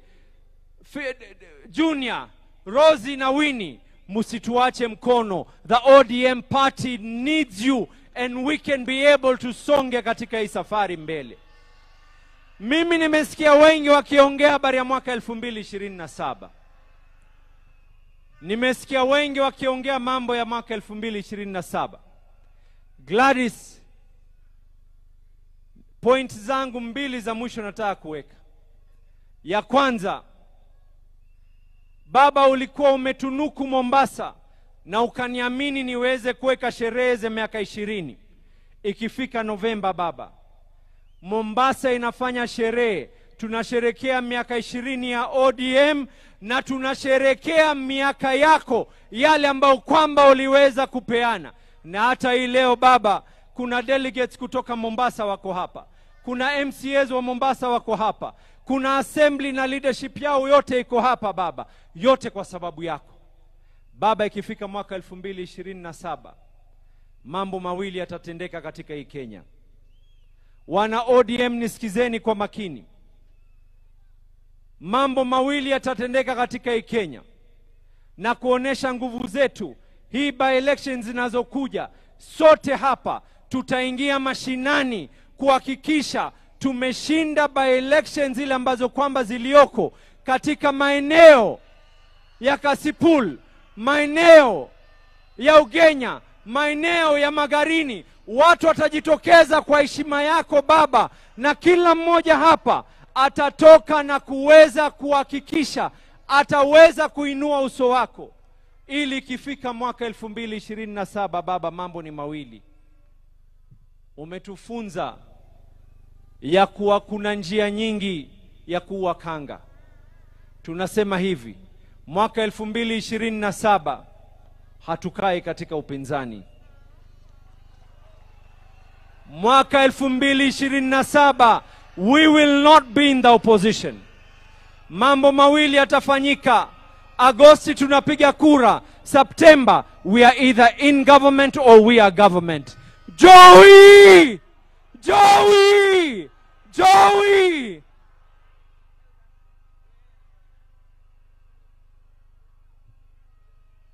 Jothurwa ber kosok ber. Bas. Finally, I would like to invite, in his hat, he has two hats. One as the National Organizing Secretary of the ODM party, and the other as the chairman of the Council of Governors. And that is the Governor of Wajir County, Governor FCPA Ahmed Abdullahi, to come and speak to us. And when he finishes, call back the official MC, who's the Deputy President. Karibu, our chairman.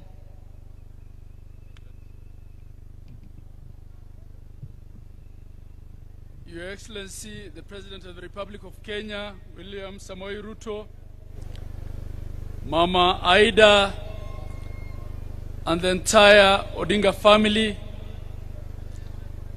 all mourners here present, Hamjambo.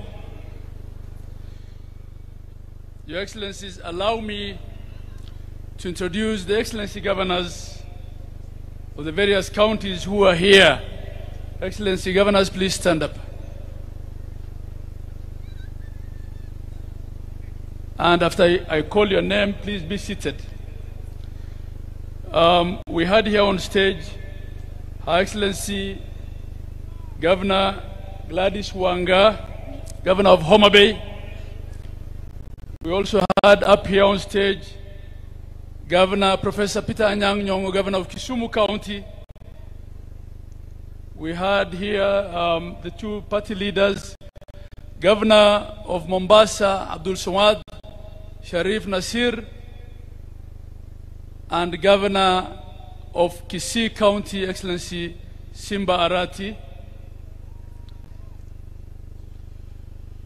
We have the host governor also, who I'm positive will come and speak, Governor James Orengo. We have Governor Dr. Ochilo Ayako, Governor of Migori County. Governor Dr. Paul Otuoma, Governor of Busia County. Governor Speaker Emeritus Kenneth Lusaka, Governor of Bungoma County. Governor Dr. Wilbur Otichilo of Vihiga County, Governor FCPA Fernandez Barasa of Kakamega County, Governor His Excellency Joseph Olelenku of Kajiado County, Governor Dr. Dado Godana of Tana River County, Governor Gideon Mungaro of Kilifi County, Governor Patrick Olentutu of Narok County.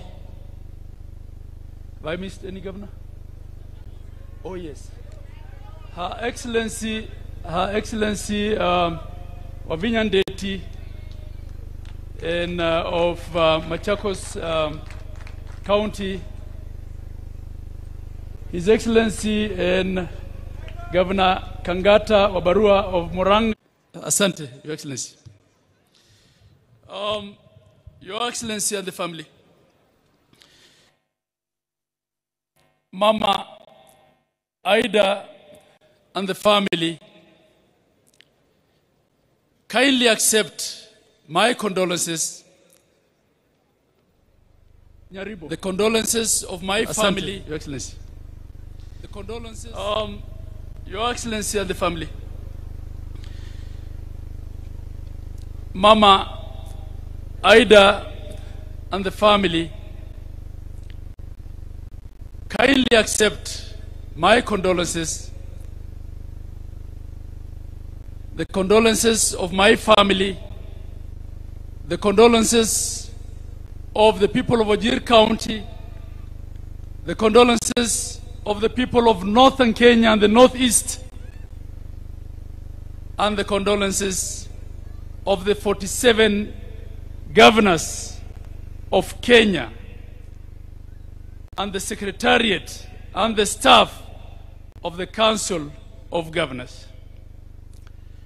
Baba was indeed the architect, the father, and the protector of devolution. Devolution was Baba, and Baba was devolution. Baba always told us as governors that devolution is not a favor, it is the only way to equalize Kenya and to have a Kenya where development reaches every corner of this country.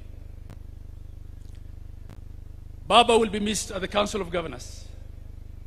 He will be missed for his ability to speak the truth when it's costly. He will be missed for his courage, unwavering courage. He'll be missed for his belief in devolution. On the 16th, Your Excellency, Facebook reminded me and my people of Wajir that 10 years ago, on the 16th of October, Baba came and walked on the first kilometer of tarmac in Wajir County. And he told us, this is why I fought for devolution in the 2010 Constitution. Baba will be missed for always putting Kenya first. Baba has taught African leaders that whatever political grievances you have, none of them is worthy of burning your country for. He always resolved all political grievances legally and politically. He was the stabilizer in chief in Kenya. He is the one who had guaranteed political peace. So for those of us now left at the platform, under the leadership of His Excellency the President, in honor of Baba Raila Amolo Odinga, we should vow never to burn Kenya for the sake of politics. And we should vow to deal with all our grievances and differences through the rule of law and through political negotiation. As for the ODM party, this party, formidable movement that Raila Amolo Odinga built, doesn't have followers only in Nyanza and in Western. It has followers everywhere in Kenya. It has followers in Coast, in the north and the northeast.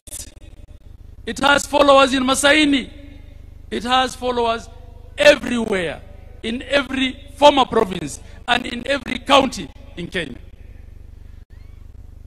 As we have given the interim leadership of this formidable party to our mzee and senator and elder brother of our departed party leader, Mzee Oburu Odinga, we want to assure you of our support, that we will hold ODM together at all costs, and that ODM will not fade.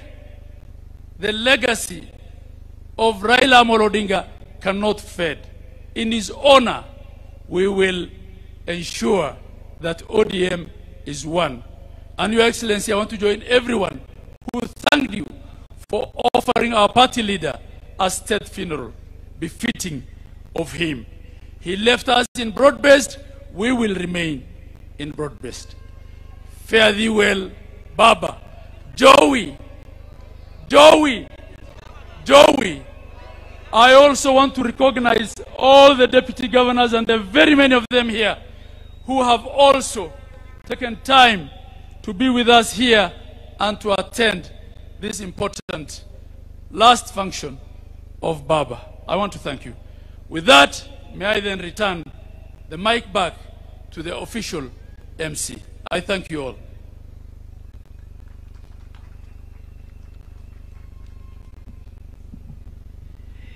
Now, thank you very much. We'll try and hurry up a bit.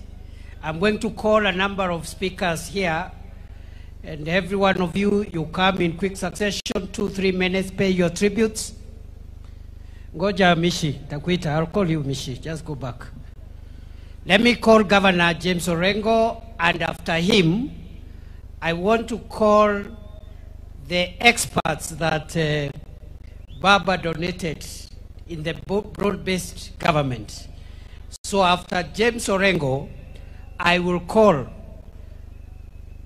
Minister Oparanya, Minister Joho, Badi, and Opio Wandai to say one word, 1 minute each, then we go towards completion of this program. Karibu, Governor James Agre Bob Orengo, Senior Counsel, Governor of Siaya.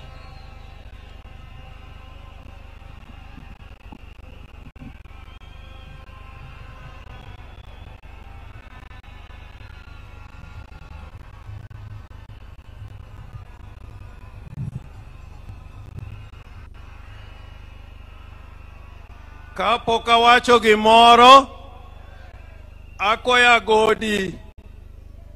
agodi, godo nongoro, biwere wend Baba kai, agodi,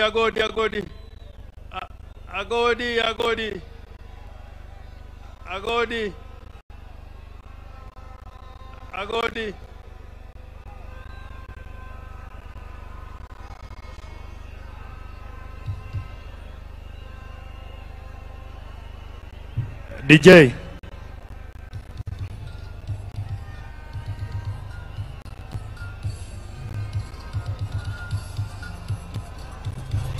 ODM instrumentals.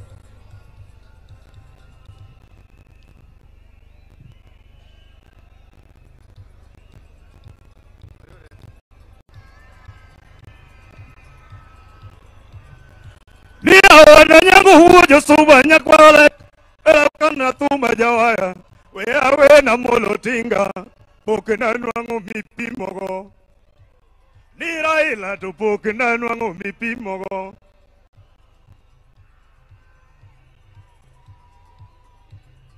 Ni awana mulo gunya lego nigi chuma mateno bate. Awana mulo kegone yo piduru edi dumo kisungu. Orengo dumo kisungu.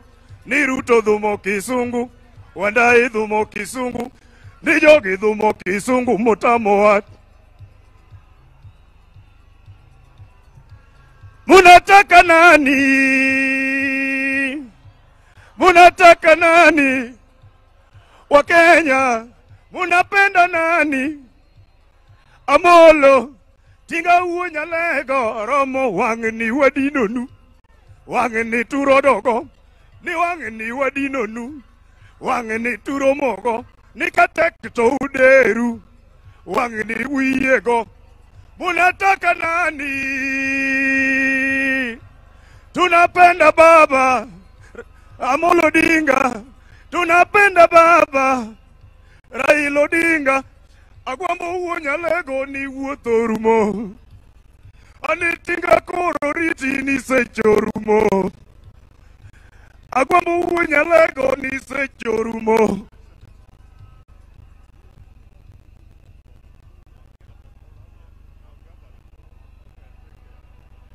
Erokamana Godi. Jothuro untie. Jothuro untie. Pokanena ujothuro untie. Basi nitasema machache sana, yani muda imeyoyoma. First, to maintain Your Excellency Aida Odinga, to Rosemary Jr. and Winnie, to Dr. Oburu Oginga, and Your Excellency the President of the Republic of Kenya, President Uhuru, President Obasanjo, and all mourners who have joined us on this great day. President Ruto, let me put it on record. Let me put it on record that many years ago in Bondo, in Nyamira, when we had requested the government of the day to give Jaramogi Oginga Odinga a state funeral, the government of the day refused to give Jaramogi a state funeral. All they did was to offer us one helicopter. And we all said, if that is all you are going to give Jaramogi Oginga Odinga, we say no. And we'll take Jaramogi to his final resting place in Bondo. So I do not want to take it for granted that you've given Right Honorable Raila Amolo Odinga a state funeral. I do not want to take that for granted. Indeed, this is the first proper state funeral with military colors, with the participation of the military in the whole of Nyanza region. We have lost so many sons in Nyanza. We lost Mboya, we lost Agwingi, we lost Ouko, but this is the first time we have seen a state funeral, and I want to thank you for this and go on record as thanking you. Now, I want to say something about Raila. Because without saying the qualities of Raila, who really what Raila was, then it will be impossible to keep his legacy. What did Raila really stand for? Why did many politicians come over these years and fall on the wayside? And Raila was always there fighting for us. Raila was a fighter for justice and democracy all his life. And sometimes I'm taken aback by some people who enjoy the rights Raila has fought for,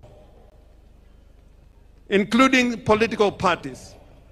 There are those who now lead political parties and abuse Raila Amolo Odinga without knowing that without Raila Amolo Odinga, you would not be leading those parties that you are leading today. They don't know. And I say, woe unto you.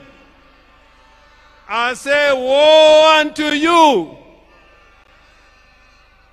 There are those who forget the legacy of Raila Amolo Odinga. We have the Constitution of Kenya 2010. And people are here, and I like what Simbarati was trying to say, that there are people here today, when Raila was fighting for this constitution, they said no to that constitution. I want to remind you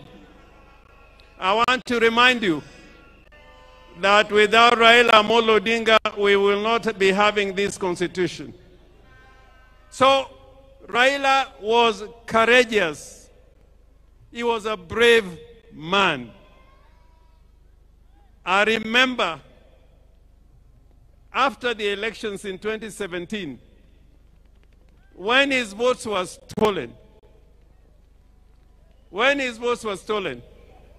and we must continue to say that, when his votes were stolen,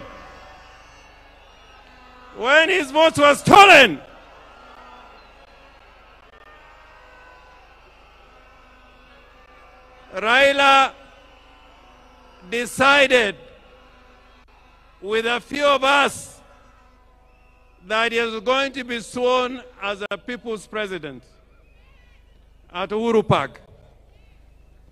You know, that day is when I knew there are many people who wear trousers, but they should not be wearing those trousers.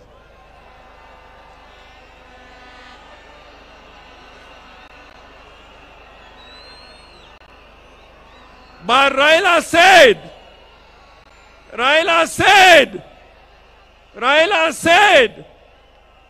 we are going to Uhuru Park and I'll be sworn as the people's president.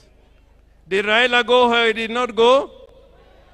Did Raila go Uhuru Park or he did not go?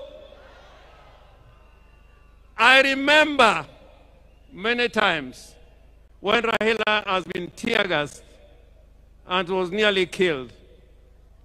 Therefore, before you open your mouth to talk against Raila, remember what he has fought for and what he has stood for.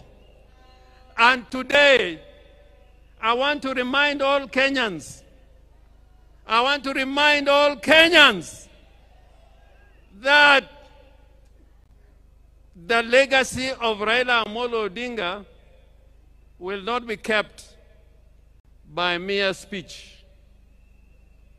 Speechifying would not be enough. It is to make sure that the gains we have made will never be lost.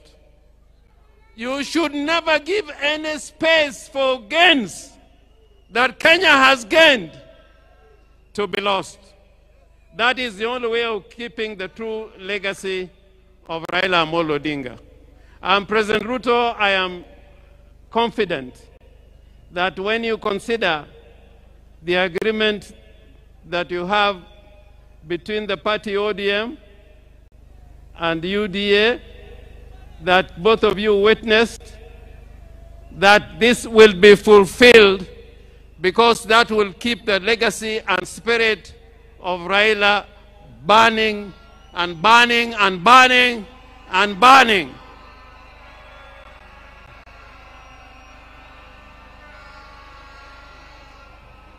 The other character of Raila Amolo Odinga, other than being brave and courageous was that he was a peacemaker. Raila was a peacemaker. And even today, we can see that Raila can bring Uhuru together, and Ruto is here as president. That was the true spirit of Raila Amolo Odinga, that the nation should keep talking together in unity and as brothers. Finally, I'm one of the people who believe that we must keep the party ODM. You must keep the party ODM. Remember the ideology of the party ODM. There's a huge delegation here, including the governor from Tororo, people from Gulu, my friend Olara Otunu, I think is also in the house. We welcome you. But Olara Otunu, during Pinluo, when His Excellency the President and President Museveni was here, he spoke in Luo. And I want, if you have anybody near you, to translate what I'm saying. Nijo Luo wangi kitwa. Kitwa.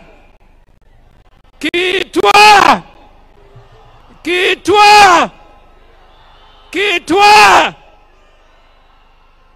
In that spirit of the Luo nation, that spirit of Luo nation is like we like speaking the truth. We like speaking the truth. We like living in peace with our brothers. We like inclusivity. We are against those who are trying to tear Kenya apart and speak the language of division and tribalism and ethnicity. Woe unto you! So, President, I urge you, even as we speak about unity,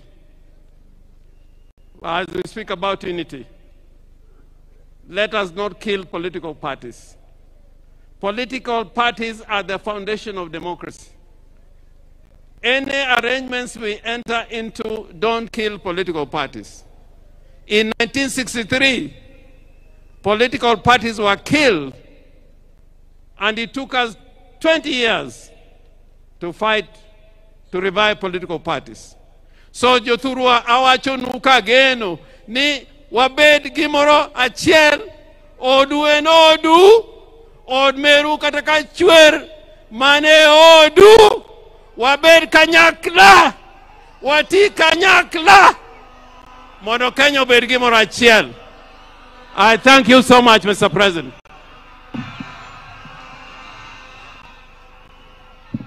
All right, now, allow me to interrupt the pace at which we are going, because the time is spent and we've been here for long. We have senior statesmen in our midst, including our retired president and the retired president of Nigeria, and we've kept them for long. The people that I call to come and speak, please come, and all of you come here. I'll also stand here, say something. We need to bring this to a close because we also want to respect the church. I have seen very senior bishops here who have been with us since 9 o'clock. CS Oparanya, if you're here, CS Joho, CS Badi, and CS Wandai. 1 minute each, just eulogize, and then we go to the next step. And this time round, I'm not going back to my seat.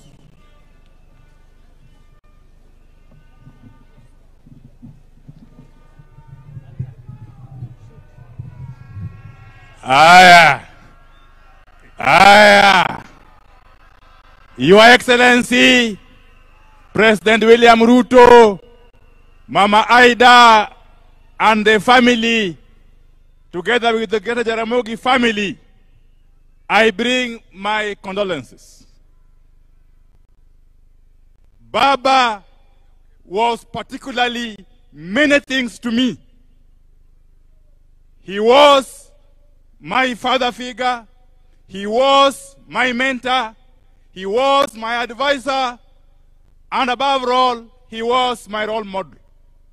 I must thank the Almighty God for granting me the opportunity throughout my adult life until Baba's untimely demise to work very, very closely with him.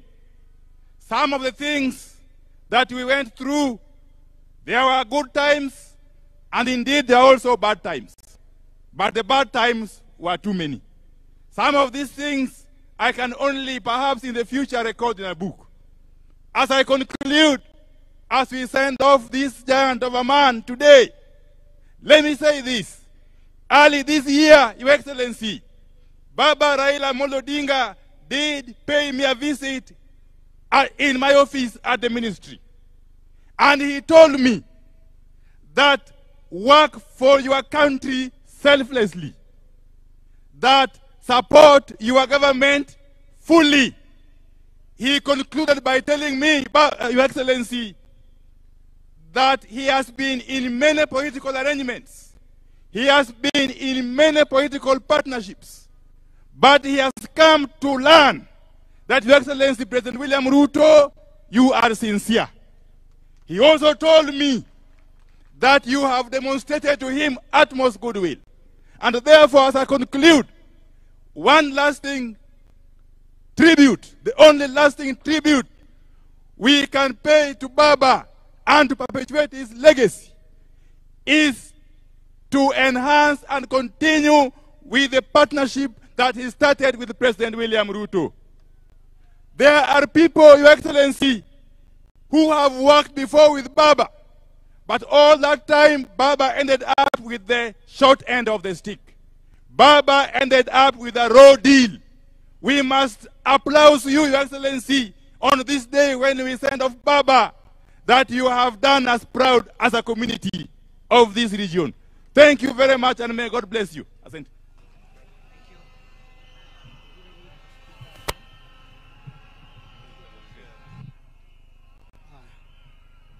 Thank you very much, Your Excellency the President, Mama Aida Odinga Menpiny, the lady whom I think the entire community should be very proud of, together with the entire Raila Odinga family. Leaders who have come here, I have a few remarks to make, because this is the most difficult day of my political career ever since I joined politics. I know the reason why I've decided to be strong is that I'm aware that if I went ahead of Raila, he would be strong for me. And therefore I've decided to be strong for Raila Amolo Odinga today. But it was not an easy day. Let me say the following. Many of us here know Raila as Baba. Many know him as Jacom. Many know him as Agwambo. We know him as Tinga. We remember him as Nyundo. He is Okegonea. He can be everything. He sounds very big. But we must remember, for some of us, that Raila started small. Raila worked hard. Raila remained resilient. Raila remained patient to reach where he is. I remember in 1992, 33 years ago, when I was a student at the University of Nairobi, Raila was running for Langata parliamentary seat. He could come to my room, Block J, room 19. Later, Block B, in Malindi, Block B, room number 2. Planning on how to win Langata. That time, the politics of Nairobi was volatile and violent. There was Jeshi la Mzee, led by Fred Omulo Gumo. There was in Embakasi, David Mwenje. In Kibra, in Langata, we had Kimani Rugendo over Fodasili. Very violent campaigns. All the university students from main campus, Parkland and Chiromo, were in the payroll of Mulogumo. He had to come to Lower Kabete, where I was leading the student leadership, to get support to win his seat in Langata parliamentary seats. That is how Raila started. Raila is a patient man. That is why he has reached where he has reached. But let me say the second. Raila was a forgiving man. Many people here betrayed Raila in one way or the other. Betrayed Raila in one way or the other. I remember in 1996, when Raila took on Wamalwa Kijana for Ford Kenya chairmanship, all the leaders of the Luo community, members of parliament, Raila only remained with Dr. Buru Dinga, his brother. He remained with Jobomino from Kisumu. He remained with Fibasio from Homa Bay. He remained with Rojode. He remained with Tom of Nyatike. And he remained with Owina Chola. And remained also with Ochiengbeo from Madari. All those people apart from Omino and Fibasio, all those won their seats in by-elections. Raila soldiered on, despite the fact that the Luo leadership had deserted him. But now, he has died when all the Luo leaders are behind Raila Molo Odinga, Agwambo Tinga. I am happy that, Baba, you are going ahead of us without me betraying you. I was behind you. You are with me. You gave me positions of leadership when nobody imagined that I could lead. You made me the assistant minister in the office. You made me the longest serving chairman of your party when you were alive. You made me minority leader. You made me minister of finance, the first Luo to be a minister for finance in the Republic of Kenya. Baba, thank God that I never betrayed you. Even when you gave me the sad news that I was not going to be the governor for Homa Bay County, I still stood behind you because I know why you made that decision. Baba, will not disappoint you. I will not betray you. The only place where we disagreed and you allowed it is that you are supporting Arsenal and I'm supporting Manchester United. Allow me to say the last word, my brother in Kijaluo.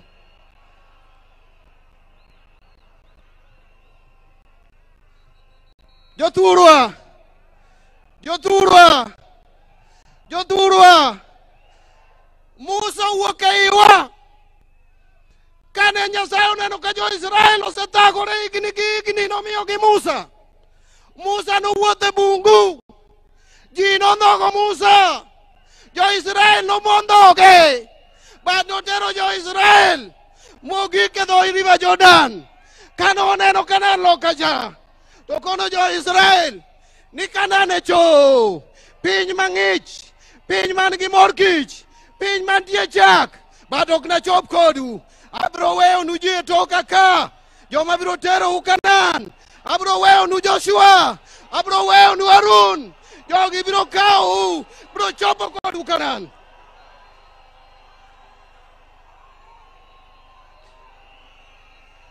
Budho ma wantiere ni, Raila osedhi, Awa Musa osedhi, ang'eyo ni Joshua nika, Harun nika.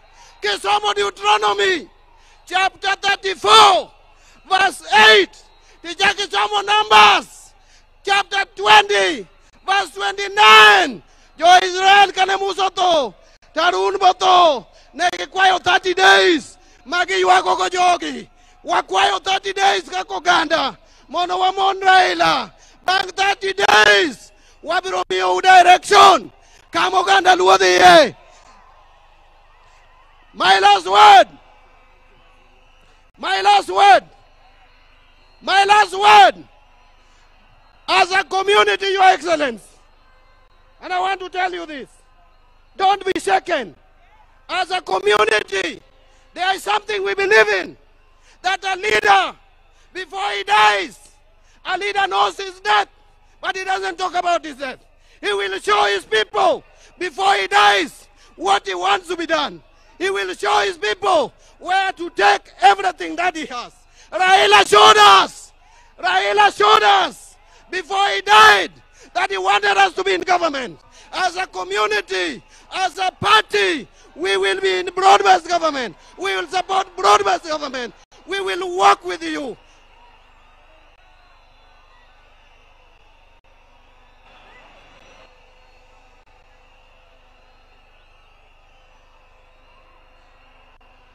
Mara yud tuolo mamoko aywago siebna.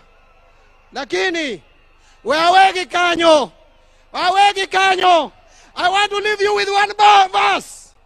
That is Luke chapter 9 verse 49. When Joanna came to Jesus and told Jesus that Ruth waneno jomoko kayriembo jochiende to giluongo nyingi to wakwerogi nikech ok gin achiel kuomwa. To Yesu nokone ni uneno utimo marach. Ng'ata ma ok mon kodwa en ng'atwa. Ng'ama ok mon kodwa en ng'atwa, en ogandawa. Nyasaye matelu osiepna nin maber, osiepna nin gi kwe.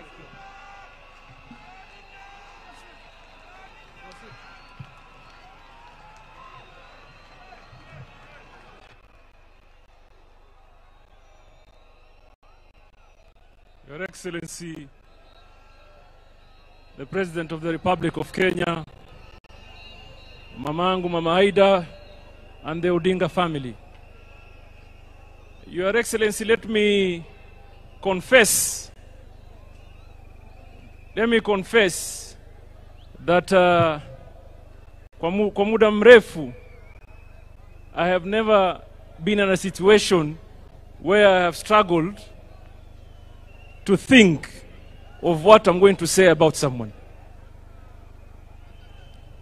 And I will not be, Your Excellency, nimeona kama kuna ka contest of some sort. Who was called last?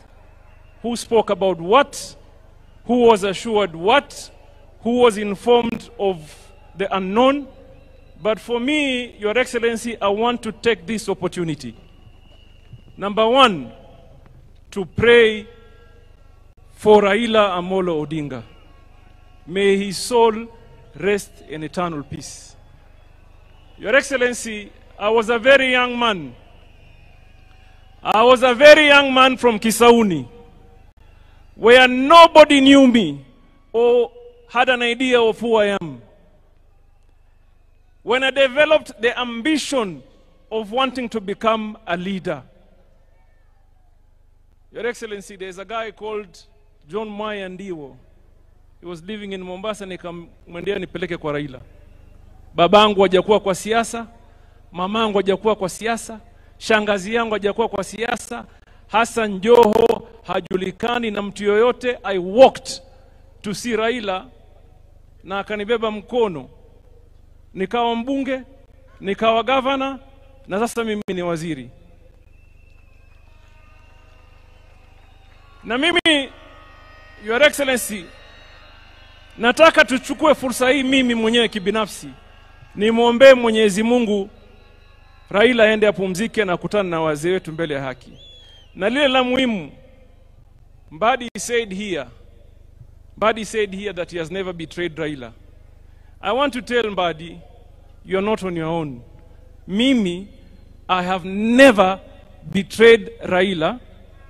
Akiwa hai, and I assure you, I will not betray his cause hata akienda mbele ya haki. I assure you.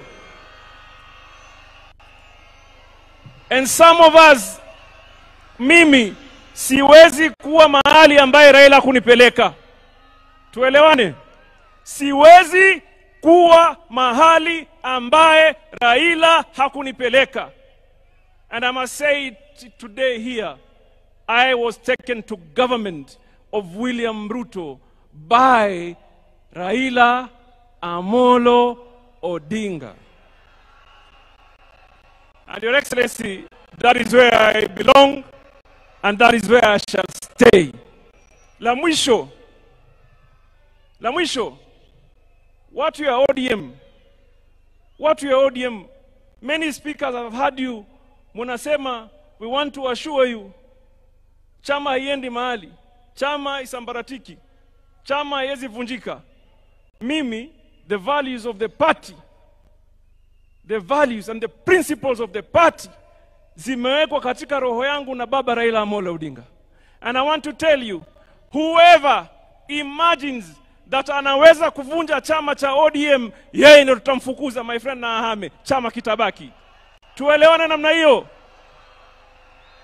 Ukijaribu kugawanya chama, ukijaribu kuvunja chama, wewe ndio utafanya nini? Utahama. Atafanya nini?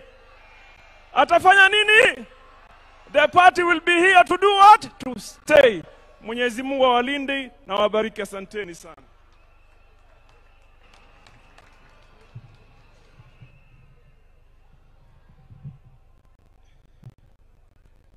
Mheshimiwa mama yetu ambaye ni Mama Haida Odinga na familia yako, pokea pole zetu kama binafsi na familia yangu na pia kwa niaba ya Waturkana.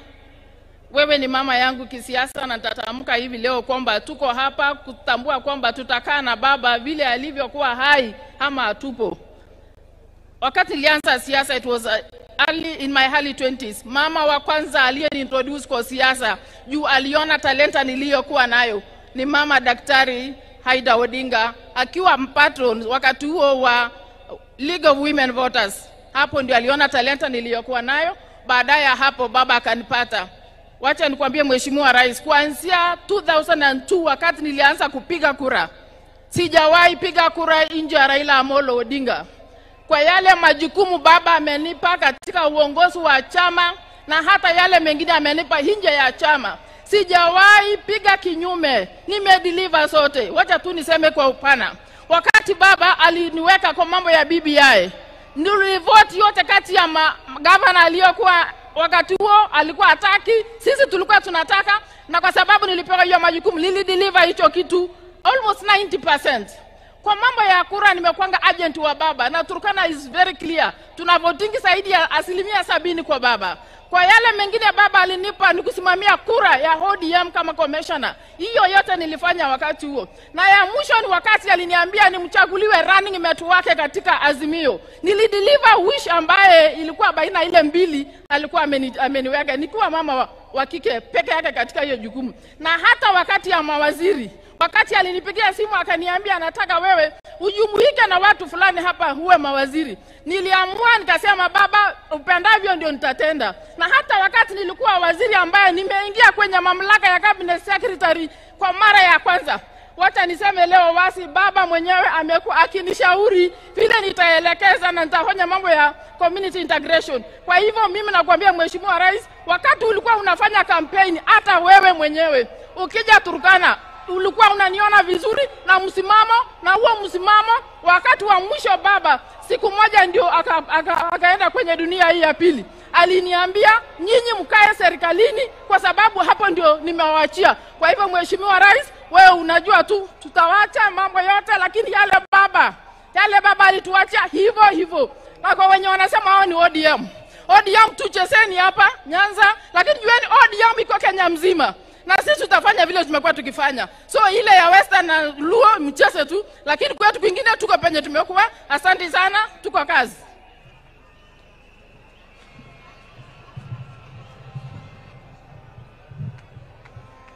Basi kwa sababu ya muda, all protocol observed, mimi vile mnajua, kwa wale wote ambayo wameongea hapa, mimi kwa miaka 3 iliyopita, mimi ndio nimekuwa karibu na baba kabisa. Aswa wakati alikuwa amepoteza kura, tulikuwa na yeye na tukaongea mambo mengi wakati tulikuwa na yeye, na kila saa tulikuwa na yeye na ule Kamau wa Raila. tukiona mpira, tukiongea mambo yetu binafsi na mambo ya siasa. Lakini wacha niseme hapa bila aibu yoyote, huyu baba, hiyo vyote mimi nimepata, yeye ndiye amenipa. Nilipoingia bunge miaka karibu 5 iliyopita, nilipelekwa kwa bunge kupitia kwa Wamali wa Kijana. Yeye ndiye alinipeleka kwa siasa. Bahati mbaya akafariki baada ya miezi 6. Miezi 6 hizo nilikuwa rafiki wa Dr. Oburu. Dr. Oburu wakati huo ndiye alinipeleka kwa Raila Amolo Odinga. Ni kuanzia wakati huo kufika saa hii tumekuwa na Raila Amolo Odinga. Na Raila amenifunza mambo matatu. Ya kwanza amesema, wewe ukitaka ufanye siasa nchi hii mpaka uwe na wananchi. Listen to what the people are saying. Ya pili, walikuwa wanafikiria Raila alikuwa a violent person. Raila was a very peaceful person. Alikuwa ananiambia, Oparanya, peace is very important to the country for the development of the country. Ya mwisho aliniambia, Bwana Oparanya, don't burn bridges. There are no permanent friends in politics. There are no permanent enemies in politics. And that's why I have decided to take you to the government under Mheshimiwa William Ruto. Na yeye amesema, wakati nilikutana na yeye mwisho, alisema nilikuwa na senator wa Migori, na alisema sisi tutakaa kwa broad-based government na tuunge mkono Mheshimiwa William Ruto, na hapa ndio tutakuwa na tutaendelea kuwa hapo. Na wale ambao wamepewa nafasi ya kulinda chama, mlinde chama, mtengeneze chama kiwe na nguvu. Tukirudi chama iko na nguvu, tuendelee mbele. God bless you, Waziri. Asante. Thank you very much. Sasa wale viongozi wa bunge wamekubaliana kwa sababu ya muda hawataongea. Kuna leader of majority National Assembly, kuna pia leader of majority kwa Senate, kuna leader of minority kwa Senate na National Assembly. Kwa heshima ya familia and the senior statesmen we have here and the church, wamesema kwa niaba yao Junet Mohamed aseme jambo. Tukienda kufupisha tafadhali. The family has requested we shorten the program. Makofi kwa Junet Mohamed jameni. Junet kwa niaba ya leaders.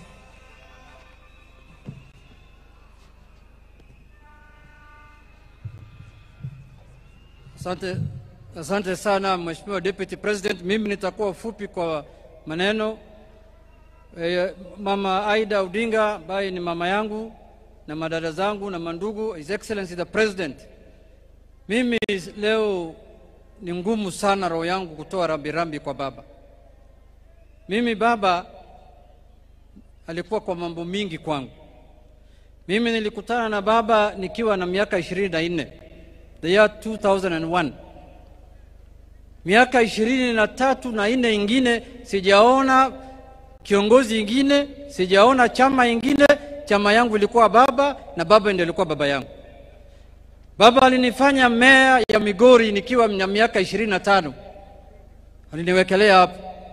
Akanifanya mbunge miaka mingi mpaka nikakuwa minority leader kupitia baba. Mimi nina huzuni sana kwa sababu wale wanajua vile mimi na baba tulikuwa karibu. Lakini yote tunasema tunawachia Mungu. Nimeona mitandao wanashapiga bimu, wanasema sasa huyu ni political orphan, huyu amekwisha. Lakini nimeona hapa orphans wako wengi sana. Wale wameongea hapa yote wamelia. Sasa nitasanya hawa yote nikuwe chairman yao. Offense ziko mingi hapa hata roho yangu ikarudi ilipoona offense vile umelia hapa. Mimi nilikuwa na uzuri peke yangu, nilisema nimekwisha. Kumbe tuko wengi. Tuko wengi hapa. Hiyo nimefurahi sana. Lakini mimi nataka kusema hivi, jambo la mwisho. Baba alikuwa mtu ajabu sana. And for us, he was our leader, he was our father, and he was everything to us. Baba is the only leader who knew when to fight and when to lay arms down. Baba had fire on one hand and water on the other hand. I will miss his telephone calls. Baba alikuwa engineer ya siasa na alikuwa anatunga siasa usiku, na nilikuwa napata simu yake saa 12 asubuhi. Nikiona simu yangu imelia saa 12, na sasa mimi kama fundi navaa abro niko kasi. Lakini saa 4 saa 3 hiyo ni salamu tu. Baba alikuwa mtu ajabu ambaye wa Kenya wamepoteza mtu ambaye hawatapata kama yeye. Sherehe ya mwisho tulikuwa naye na baba, tulikuwa na parliamentary group hapo Mombasa Road. Mimi niliwasanya wabunge wote kama kiongozi yao.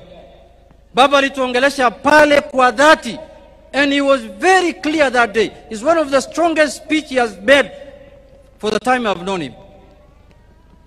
Ameongea, amesema tutunze chama chetu cha ODM na tukae imara na tukae united. On the other hand, because we were supposed to do a resolution baada ya hiyo mkutano ya PG, wale wameona TV siku hiyo, mimi nimesema resolution ya hii mkutano refer to Baba's speech. Kama if you are in doubt of anything, refer to Baba's speech. Another thing he told us, lazima tukae katika serikali ya broad based. It's on record. Wale wanasikia wasikie, wale wako na macho waone. Ya mwisho, Baba loved peace.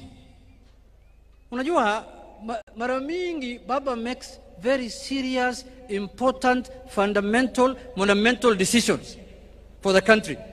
Lakini saa nyingine is not popular. Sasa zingine watu wanalaumu wengine, unaona hii maneno Baba amefanya, yule Msomali kutoka Migori ndio anahusika naye. Na mimi hata sina habari, I'm just loyal implementing what Baba has said kama fundi. Thank you. Lakini ikifika jioni Baba ananipigia simu anasema, kijana yangu usiwe na wasiwasi, in every flock there must be a black sheep. Sasa wewe ndio black sheep ya ODM. Wewe beba tu hii mzigo, tutasonga mbele pamoja. Thank you. So kwa hayo machache, nataka kumalizia kwa kusema ya kwamba ODM party, we will hold it high, we will keep it strong. ODM in 2027, it will either form the government or it will be in a coalition that forms government. But it will not be in a coalition that has been abusing Baba when he was alive. Haitakuwa hapo. Unajua, saa hii wanasema sisi ni political offense ya Baba. Wale pia walikuwa wanatumia siasa yao ya kujijenga kwa kutusi Baba na kufanya Baba kama bogeyman. Hawa pia wamekwisha sasa. Sijui watatusi nani. Asanteni sana, Mungu awabariki. Kuna wenzangu hapa, Kimani Ichung'wah na Aaron Cheriot, Your Excellency, hawa ndio wale wametengeneza ile report inaitwa NADCO. Wakati Baba alikuwa, hawa walikuwa kwa komiti ya NADCO. Tumekubaliana kama viongozi wa bunge ya kwamba for the legacy of Baba, when we go back to parliament in a week's time, we will implement the NADCO report fully. Tumekubaliana hapa. Asanteni sana, Mungu awabariki. Na Rais, asante sana kwa kuzika baba yangu kama president. Kama president. Yes. Hiyo tutadiscuss kwa Central Committee ya ODM, tutaleta report. Thank you very much, Mheshimiwa Junet. Speaker of the Senate, please come and condole. 2 minutes, Mr. Speaker, sir. We have run out of time. The family requests we finish this meeting in the next few minutes. Rais wa Jamhuri ya Kenya aliyepia amri jeshi mkuu wa jeshi la Kenya, Mama Aida Odinga na familia yako, kwa niaba ya bunge la Senate, kwa niaba ya familia yangu na kwa niaba yangu binafsi, niko hapa kupeana rambirambi zetu za dhati kwa uchungu na moyo ulio mzito. Tunasema pole Mama Aida. Wingu la majonzi limetanda katika kijiji hiki, lakini nataka nikwambie Mama Aida kwamba wingu hili la majonzi halikutanda Bondo peke yake. Limetanda Nyanza mzima, limetanda Kenya mzima, limetanda Afrika mzima, na limetanda mapana na marefu ya ulimwengu mzima. Manake aliyelala pale alikuwa ni kiongozi aliyejulikana pande zote za ulimwengu. Mwaka huu umekuwa mwaka mzito sana kwangu mimi. Kabla mwaka huu nilikuwa na baba watatu. Baba wa kwanza alikuwa Mwenyezi Mungu, muumba mbingu na ardhi na viumbe viliomo. Baba wa pili akawa Mzee Kingi, na baba wa tatu ni babangu mlezi wa kisiasa ambaye amelala pale. Mwanzo wa mwaka huu nikapoteza babangu mzazi. Leo hii nazika baba mlezi wangu wa kisiasa. Nimebaki na baba Mungu peke yake. Lakini kitu ambacho kinanipatia motisha ni kwamba yale yote mafunzo alimpatia Mheshimiwa Raila Amolo Odinga imenipatia nguvu ya kwamba as I speak to you, I know I can face the world. Baba believed in me even when I doubted myself. Mwaka 2007 mwezi wa 5 mimi niliingia siasa wakati wa by-election kule Magarini. Baba aniliweka kwa bega lake na kunizungusha Magarini mzima. Before my people believed in me, he believed in me. Kwa bahati mbaya hatukufaulu. Disemba ilipofika mwaka huo nikamwambia baba sitamani tena mambo ya siasa. But baba told me don't give up. Go back to Magarini. Na akaja akasimama na mimi na nikashinda.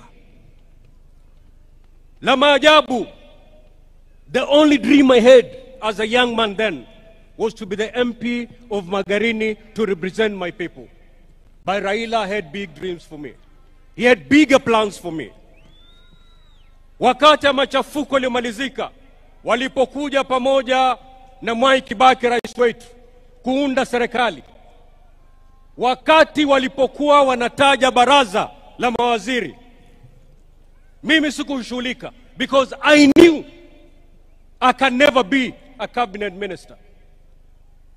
Lakini la ajabu, wakati niko kwangu nyumbani naangalia runinga, wakati mawaziri wanatajwa, my name popped up.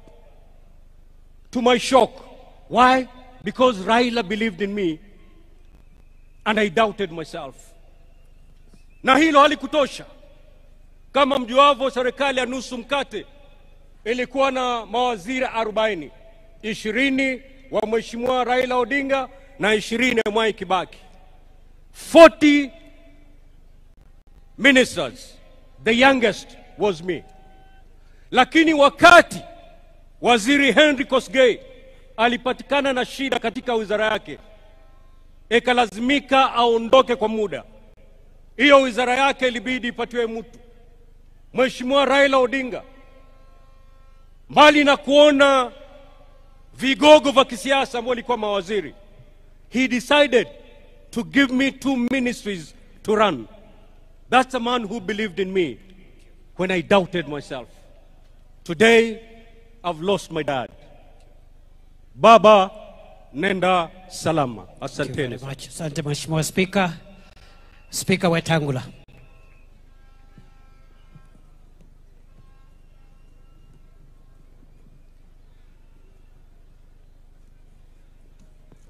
Pole for the pressure.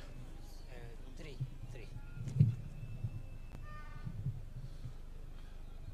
Rais wetu Dr. William Samoei Ruto, Rais mstaafu wa Kenya, Rais mstaafu wa Nigeria, Mama Aida na familia ya ndugu yetu baba,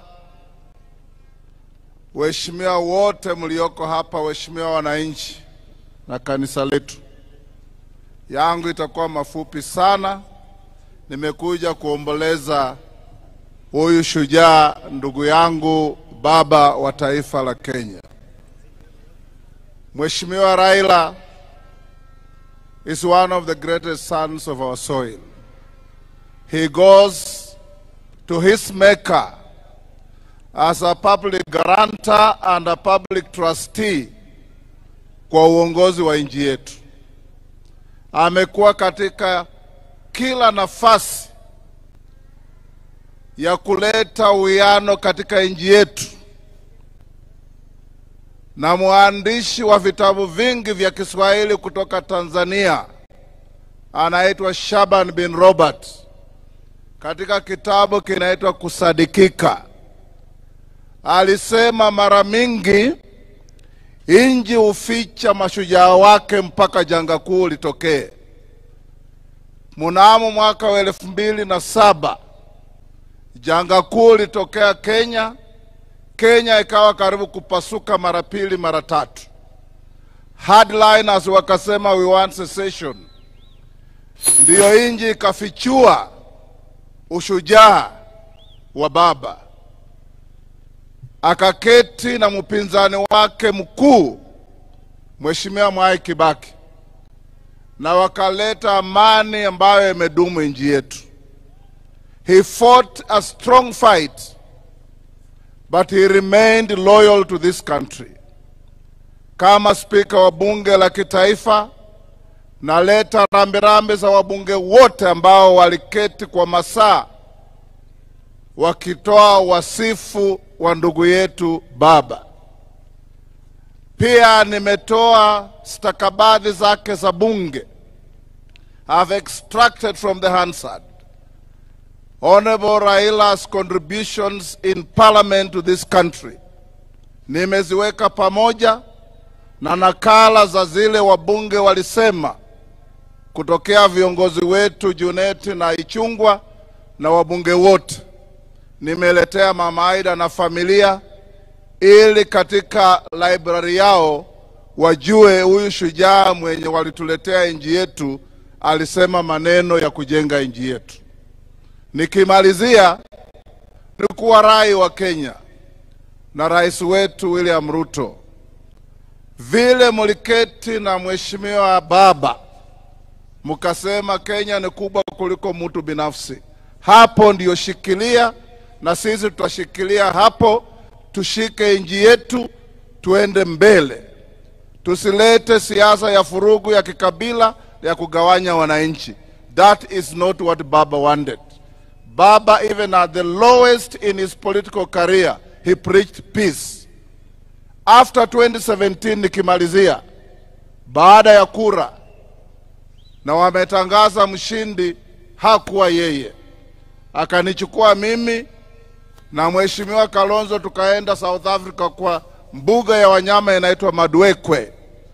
Tulikaa huko kwa wiki mzima, na alituambia, my brothers, whatever the cost, whatever the price, it is not worth anything spilling blood because of politics in our country. Let's live by that mantra. Baba, rest in peace. Mama Aida na familia, sasa muamini kuna yule analinda wajane na mayatima, ni Mwenyezi Mungu peke yake. Asante sana. Thank you. May you rest in peace, my dear brother. Baba, Kenya will be the poorer without you. Thank you very much. Allow me now to present the Hansard extraction to Mama Aida for family records. Thank you. Thank you very much, Mr. Speaker.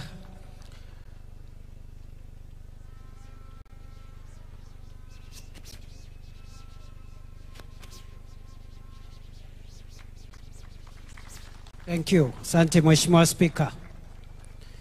I now want to invite former Vice President Kalonzo Musyoka to come and greet the congregation.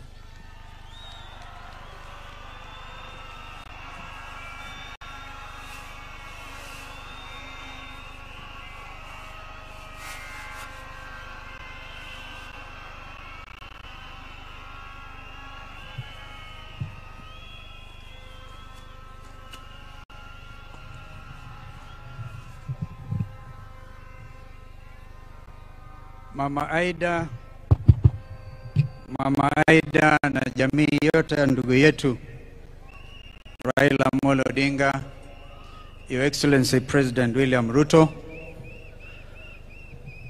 former President, the fourth President of the Republic, Brother Uhuru Kenyatta, Mzee Olusegun Obasanjo, my brother Owadwa, Raila Odinga, my osiepna. Sijui kama hiyo ni lugha sahihi. My brother. All the names were given about our brother. When we listened to our daughter Winnie, crocodiles across the River Jordan, as we used to say. Lakini, I've seen in the printed program, you even paraphrase the late Martin Luther King. You've been to the mountain top. You've seen the promised land. And you know you may never get there with us. But we have to get there on your behalf. I give you my pledge.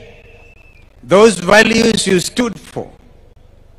The tears, the pain of a stolen election. As my brother Jim Orengo has said, elaborated. That pain will not be in vain. The nation is gathered together. And I must stop there. I've done the rest of my speech on X because I had to rush quickly back from Heathrow in order to come and be with Mama Aida and Watoto. But allow me to recognize, if they, perchance they don't get that opportunity, my sister, my twin sister, Mother Karua, was Raila's running mate in 2022. She is around here. If we had time, I'm sure Mother would have wanted to eulogize her. I have my other friends here. In fact, Eugene Wamalo had a poem, but I saw he brought many cows yesterday. And we also have a friend, our other brother, Fred Matiang'i here. I saw the Chief Justice Emeritus, our brother, who made that historic ruling in 2017. Kwa hivyo, Mungu alaze roho ya ndugu yetu vyema. You deserve a rest. May God be with you. Amen. Thank you very much, Vice President Kalonzo. Let me now invite Prime Cabinet Secretary Musalia Mudavadi.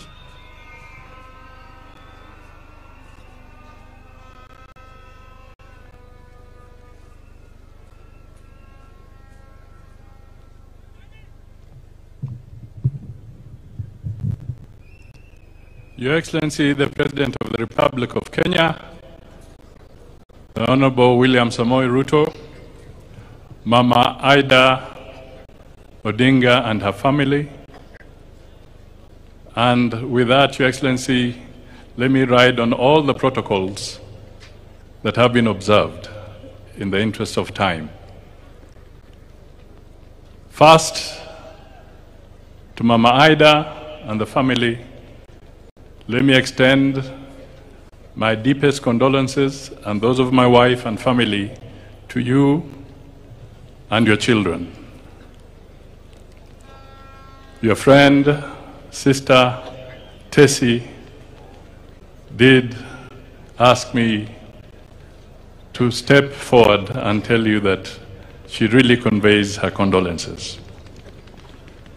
Secondly, Your Excellency and Mama Aida, let me say thank you for giving me a unique opportunity, first with the consent of the family, and also as a directive from the President, to do one last honor, and that was the honor to lead a delegation on the afternoon of 15th of October, just a few hours after his passing, to India, so that we can join those who are there and come back with the remains of Raila Amolo Odinga. It is an honor, a very moving moment. We left Kenya as KQ 202 with our colleagues. We landed in India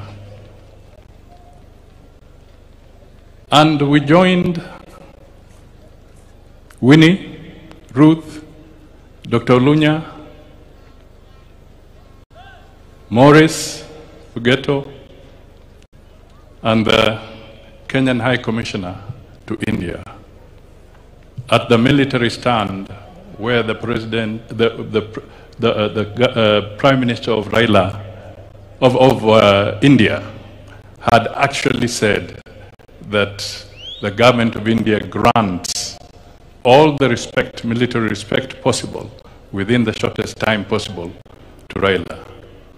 I want to take this opportunity to confirm to the people that the government of India gave a military aircraft from Kochi to bring Raila to Mumbai, where we got him. And he was escorted by the military of India. Your Excellency, let me also take this opportunity because we did a turnaround of only 2 hours. And when we went there, we found Winnie, a very strong young lady. Mama Ida, you have somebody strong in your daughter. We found Ruth. We found Dr. Lunya, and we found Morris. We draped Raila in the Kenyan flag. It was a very emotional moment. We are back here. We landed, brought by the national carrier, Kenya Airways, and I thank Kenya Airways for heeding your instructions and turning around very fast, Mr. President. The national carrier brought back Raila home. The plane landed at 9:30 on 16th of October, switching from KQ 203 to RAO 001. That was the title of the flight. A great honor indeed. Mr. President, today Raila is here. He would have loved a crowd like this.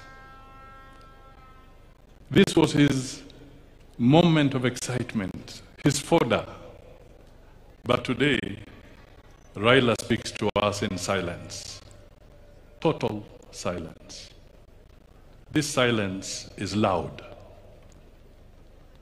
It speaks to the nation. It speaks with emotion. Raila, if you wanted to know where your political fortunes were, wait until you listen to him narrating soccer on a political podium. Then you would know whether your goose is cooked or you have a chance. You would want to listen to Raila in Kiswahili proverbs, and he would explain very complex things with simple words. Ata mukia ni nyama. Raila would come up and he would say, ikiwa mtu amekuwa hivyo, tuwe kama siafu, tutatoa nyoka pangoni. This was Raila explaining himself. He stood for a lot of things. His spirit is unbogable. Raila suffered. He had a checkered career. But one thing, Raila never allowed the history to hold him prisoner. He never took his challenges as a life sentence. He stood up, walked, and moved further. We are here because Raila lived in this country. Mama Aida, you have spoken. Your speech was so deep and powerful. I can only request Kenyans, please listen to what Mama said. There's nobody who would be able to understand Mama better than Raila. She has told you what needed to be said. Nind Kigwok, Jakom,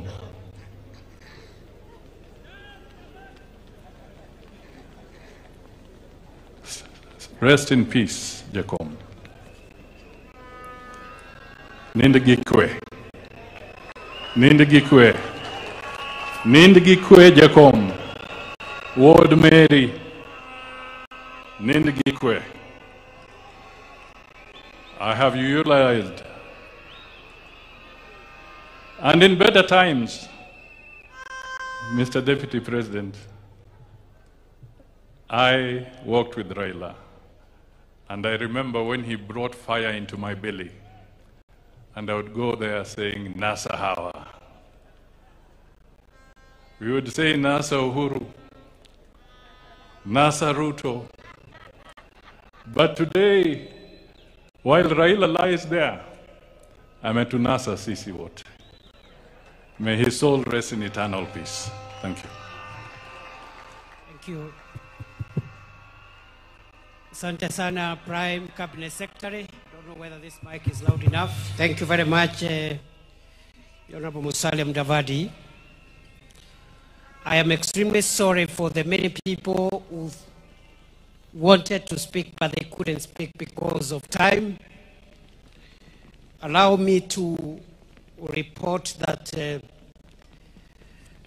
we have received the condolences of President Yoweri Kaguta Museveni formally, and those condolences are with the President, and also he has sent a delegation which is present here, consisting of the Right Honorable Dr.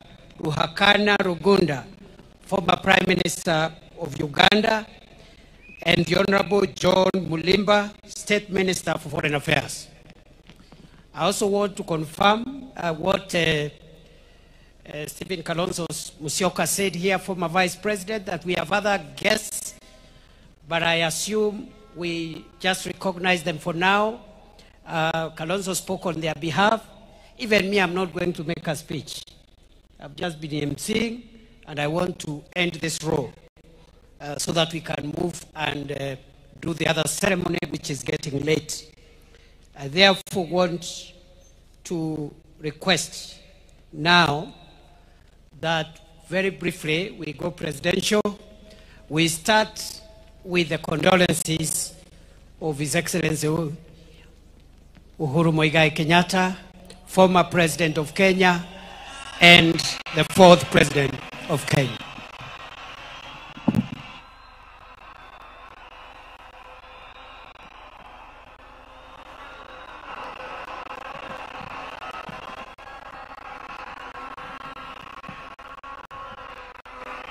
Asanteni sana.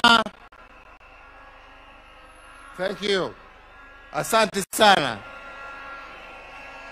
Mama wetu, Mama Aida Odinga na familia, Mheshimiwa Rais wa Jamhuri ya Kenya, Mheshimiwa William Samoei Ruto, na viongozi wote ambao wamefika hapa na waombolezaji wote, hamjambo nyote. Hamjambo tena. Asanteni sana. Yangu haitakuwa mengi kwa sababu ya masaa. Na vile mlijuavyo, I got my opportunity in Nyayo Stadium the day before yesterday to eulogize my friend and brother. So sitarudia yale ambaye tayari nimesema.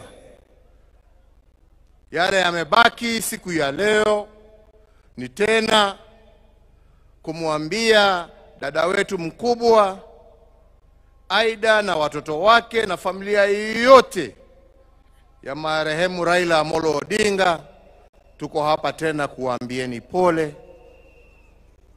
Tuko hapa kusimama pamoja nanyi dakika hii nzito kweli kweli. Ya pili, kwa wenzetu wa Bondo na Siaya kwa jumla, kusema asante. Mtoto wenu ambaye sasa amerudi nyumbani, back to the ancestors, mulitupea atumikie sio tu Bondo na Siaya, lakini Kenya na Afrika, na ametutendea na tunawashukuru. Asanteni sana. Ya tatu, rambi zangu na pole pia kwa wana ODM wote ambao wako hapa.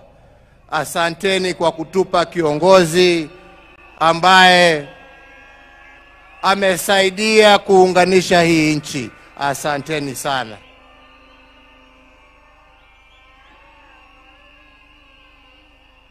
La mwisho ni kuombea ndugu yetu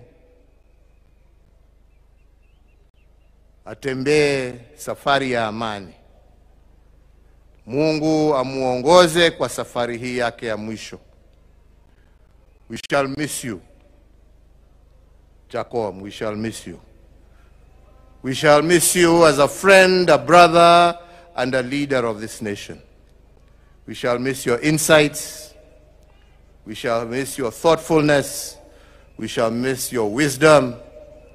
And we shall miss your laughter. Your deeds will live long, as I said, and we will remember. And I pray we remember those deeds in the actions that we shall live, emulating our friend and brother. So fare thee well, Honorable Raila Amolo Odinga. Fare thee well, my ndugu. Fare thee well, my friend. Mungu awabariki na walinde. Asante.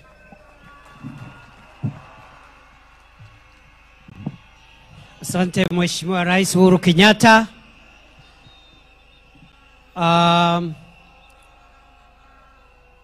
Before I call the next speaker, let me also acknowledge the condolences of Senator Moi, Gideon Moi.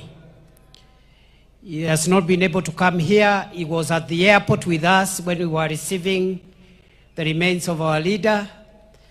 Today, he has some inconvenience. He could not make it. Senator Gideon Moi sends his condolences. Allow me now, for fellow mourners, to invite the second last speaker of the day, a very close friend of our late leader, who is lying here. They have walked a long journey, and it is my pleasure to call one of the most decorated sons of Africa, the former president of the Federal Republic of Nigeria, His Excellency Olusegun Obasanjo.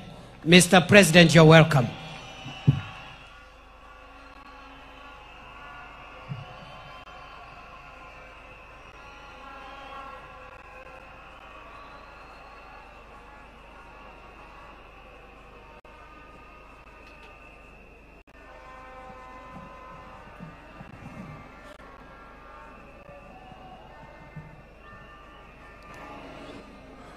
Your Excellency,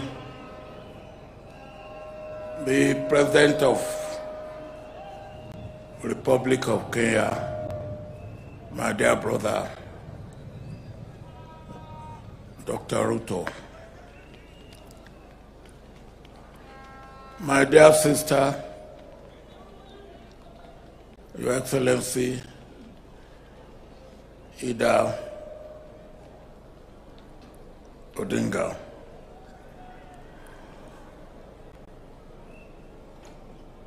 my dear brother, Your Excellency, former president of Republic of Kenya, President Uhuru Kenyatta. Let me stand on the protocol that have been well established since this morning. Here, in this place,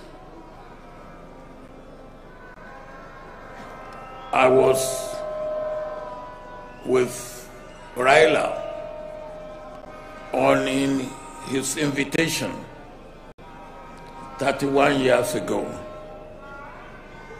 when Jaramogi Odinga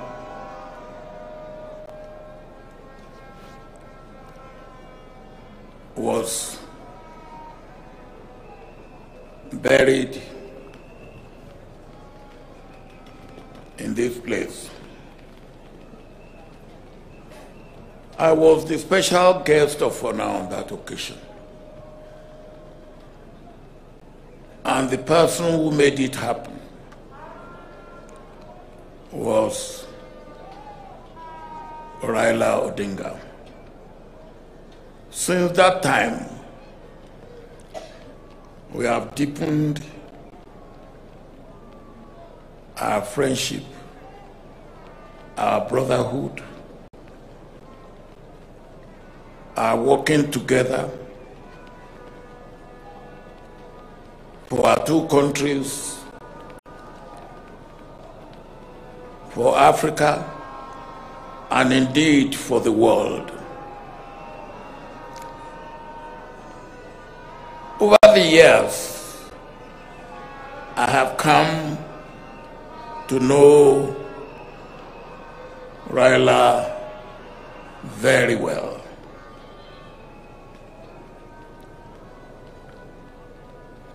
One thing that you could not take away from Raila is his love, passionate love for his country and for Africa.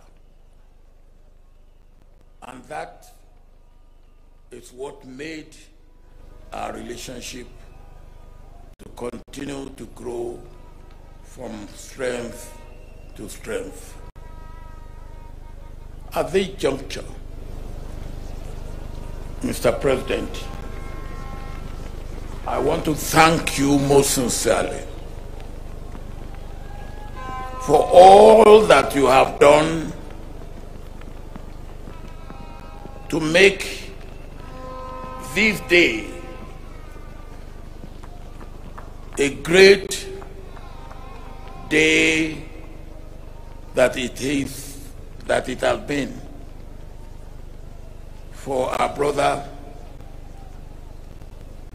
Raila Odinga, for the Odinga family, for the government of Kenya, for the people of Kenya, and indeed for Africa. Mr. President, the meeting we had in Mombasa, which brought you and Raila together,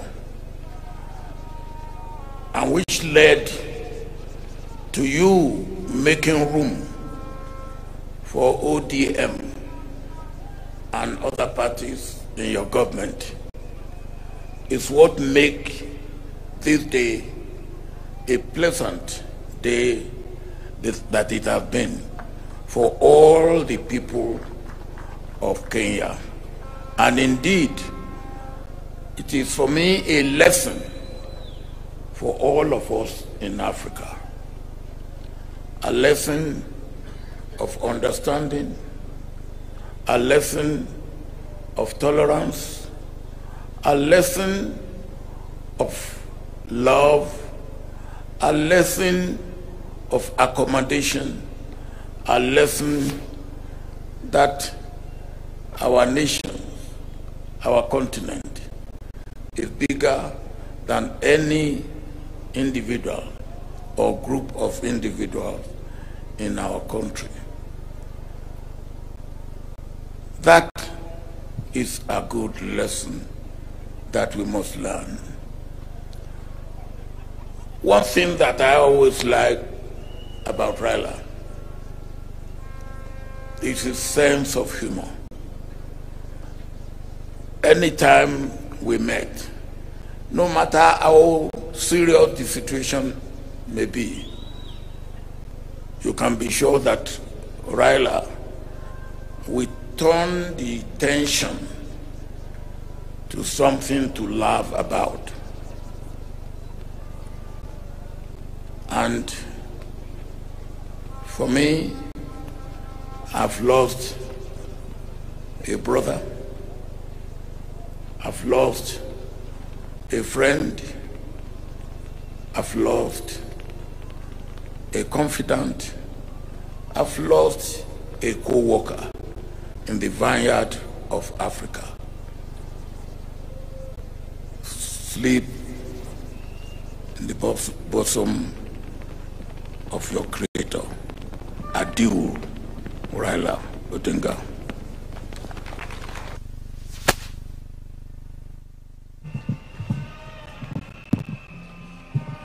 Now, the late Prime Minister Raila Odinga had other friends, and there are two other families that are represented here today. The late Raila Odinga was a friend of the late former Prime Minister of Zimbabwe, Morgan Tsvangirai, who is represented here by his wife. The family is represented here by his wife. The late Right Honorable Raila Odinga was also a close friend of the former departed President of the United Republic of Tanzania, the late John Pombe Magufuli. The family of His Excellency Magufuli is represented here today by the daughter of the former president, Jessica Magufuli. Having done that, it is now my honor to invite the final speaker of the day, His Excellency, President William Samoei Ruto, President and Commander-in-Chief of the Kenya Defence Forces.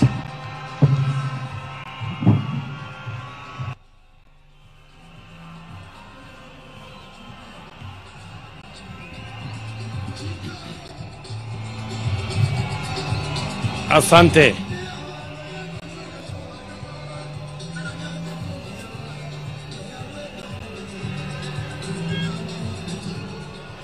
Asante.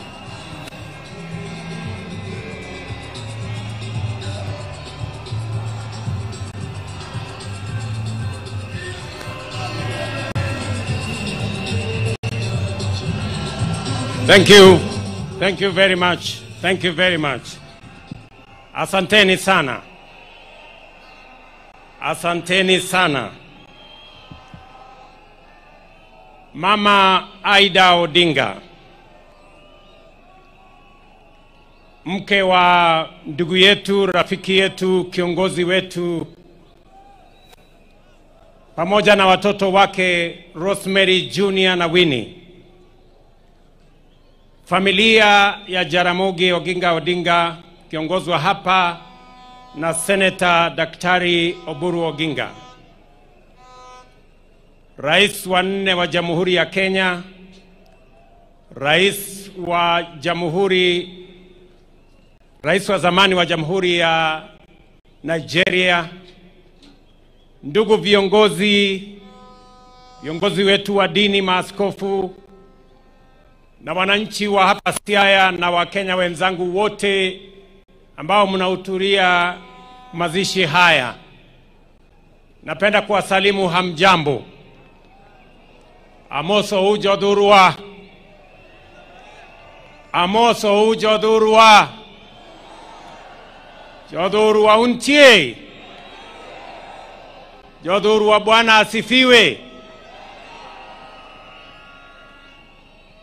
Mimi kwanza naleta rambirambi zangu za mke wangu na watoto na za serikali zima la taifa letu la Kenya kwa familia ya huyu shujaa, our brother, the leader of ODM, the foremost political engineer in our republic, as we have been told. Nikisema pole sana Mama Aida na watoto na jamii kwa kumpoteza ndugu yetu aliyelala hapa, Mheshimiwa Raila Amolo Odinga. Let me say this for the record. The nation of Kenya today is flowing with floods of tears of grief. The foundations of Kenya are shaken by the stomping footsteps of mourners, and the soul of our nation is aching because of the loss of a great hero of our nation, a man who has been made through fabric of struggle, a man who many fondly referred as the people's president, the Honorable Raila Amolo Odinga. We come here to honor him in a lot of respect because of his contribution to our nation. Na ndio sababu leo nataka niseme mambo machache. Mimi na huyu kiongozi wetu Raila Amolo Odinga nilijuana na yeye wakati nilichaguliwa kama mbunge wa Eldoret North in 1997. I came to meet him in parliament. Baadaye tukawa na urafiki na ushirikiana mpaka tukatengeneza ile ilikuwa inaitwa cooperation siku hizo, mpaka Raila akakuwa Secretary General wa KANU. Baadaye nikaungana na yeye wakati tulikuwa na mambo ya katiba ya taifa letu la Kenya. Tukashirikiana katika kutafuta katiba mpya ya Kenya. Mimi nikuwa mwenyekiti wa kamati ya bunge ya katiba baada yake. Na mambo yakaenda mpaka tukaunda chama cha ODM pamoja na ndugu yetu Raila Odinga akiwa ndio kiongozi wetu. Ndio nikashirikiana na yeye na nikajifunza kutoka kwake. I can confidently say, as Mama Aida has said, Raila Odinga was not just an engineer, he was a political engineer. And I can say here, among his many students in the class of political engineering was yours truly, William Ruto. And I am very proud today that Raila Amolo Odinga is being rested when one of his own students, a man he has mentored, is today the President of Kenya.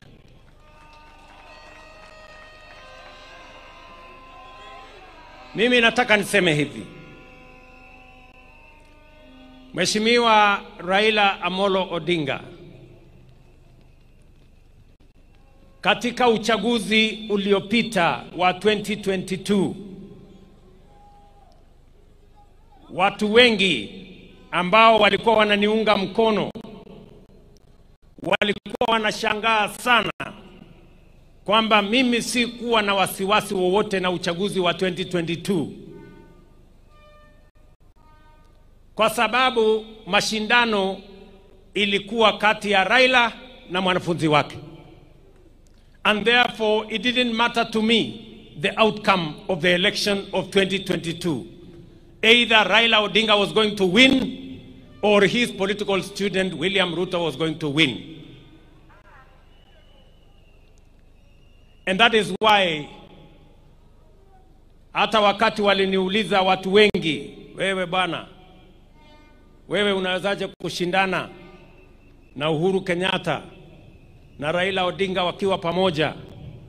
Mimi sikuwa na wasiwasi, kwa sababu kama Raila angeshinda hiyo uchaguzi, mimi ningekuwa nimepata ushindi, na kwa sababu nilijua yeye yale alikuwa amepanga katika manifesto ya Azimio, mpango ya housing, mpango ya universal health coverage, mpango ya elimu, mpango ya kilimo, mpango ya masomo, yalikuwa sambamba na sawia na sawa na yale nilikuwa nimepanga.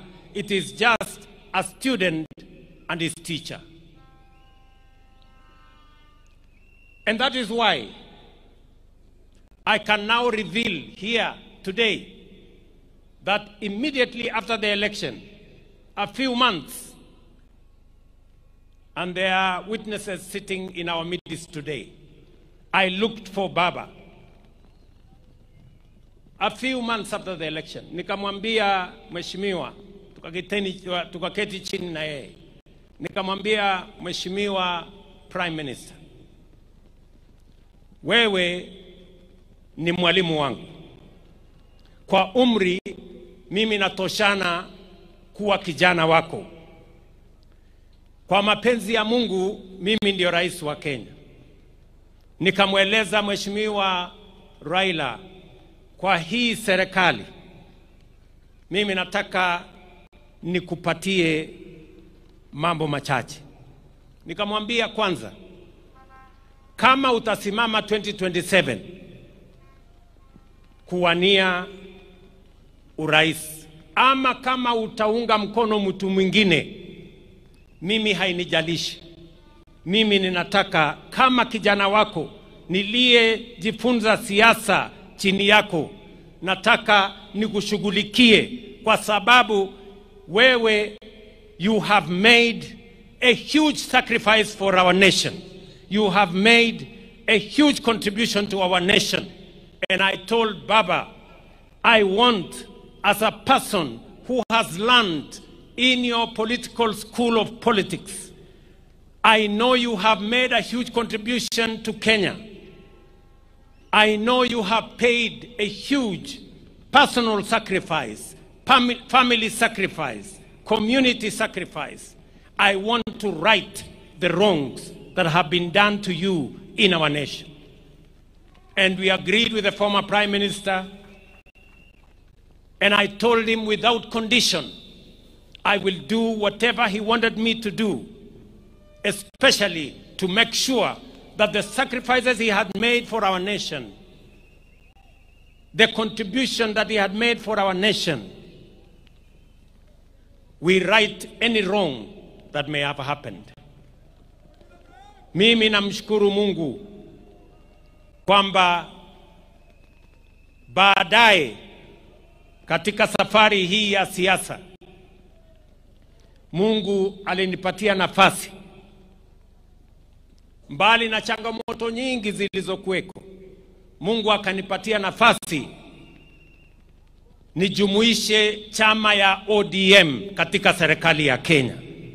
And I am very proud that today ODM is part and parcel of the government of the Republic of Kenya. Wakati baba nilizungumza na yeye, hakunipatia masharti yoyote vile ya kujumuisha ODM kwa serikali. Mimi ndio nilimuuliza,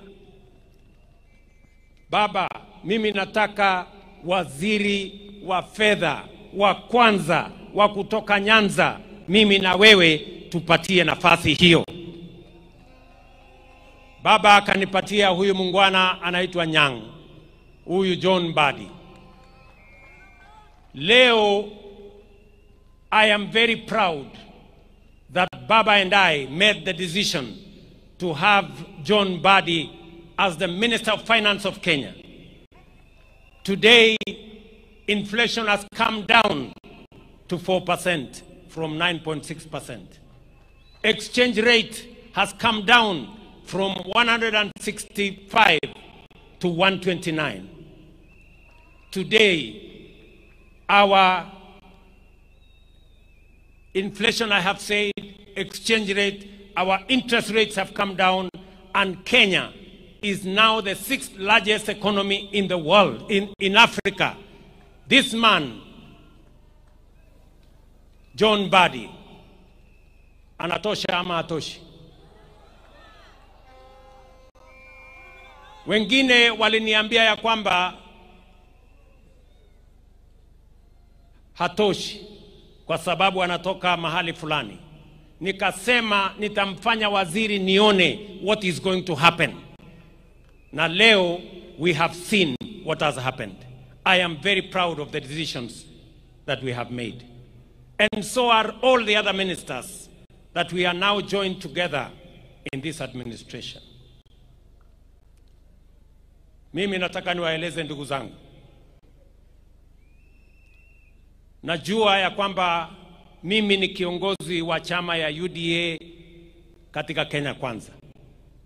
Lakini mimi nataka niwahakikishie wana ODM, kulingana na matakwa ya Baba, because Baba believed in political parties, he built the largest political party, ODM. I want to tell you, we will respect ODM. We will support you to hold ODM together. ODM must be strong as we go to 2027, because that is the way we are going to have a strong government. Political parties are the foundations of any meaningful democracy. And therefore, the future of ODM, the strength of ODM, the well-being of ODM matters a great deal to me, because that is how we are going to have a strong nation, by having strong, vibrant, national political parties. Kwa hivyo wana ODM, ile kitu mimi nataka niwahakikishie, kwa mapenzi ya Mungu, ODM will either form the next government or be part of the next government. Ile kitu siwezi kukubali. Ile kitu kwa heshima ya huyu shujaa wetu, ile kitu siwezi kukubali, na nitafanya juu chini, Mungu anisaidie.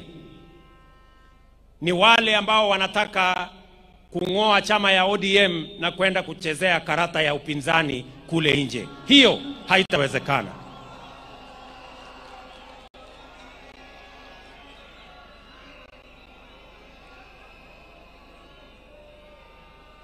Si tukisema ODM tunasema tuko tayari. ODM. ODM. ODM. Muko tayari? Muko tayari? Tuunde serikali 2027. Mimi nataka niwaeleze hivi. Baba, we consulted with him very often. But the last 1.5 months were very difficult times, because every time I met Baba, his voice was hoarse. And he kept on telling me that I am weak because I am taking some drugs. And I was very concerned. He explained to me that he had gone to Dubai and he had gone to the American hospital. And they had told him a few things about his health. And then he came back and went to Canadian hospital again in Dubai. And after he came back, his doctors, led by Dr. Olunya, who is his personal doctor for many years, administered some medicines to him. And when I went to New York for the United Nations General Assembly, I kept track with what he was doing. And I told him, I will come back, I will come through Dubai, I will also do a medical checkup, but when I come back, I want us to meet. Because his health was very concerning to me. So when I came back, I thought I would meet him on a Saturday or was it a Sunday. But when I called him, he told me, William, Bill, actually, I have gone to Malindi. The doctors have advised me to go and rest in Malindi. I will come back on Tuesday. So I told him, it's okay. Let me go to the farm. I will come back on Sunday. I will wait for you on Tuesday. On that Tuesday, Baba called me and told me he is coming. And he wanted to come and meet me in the office.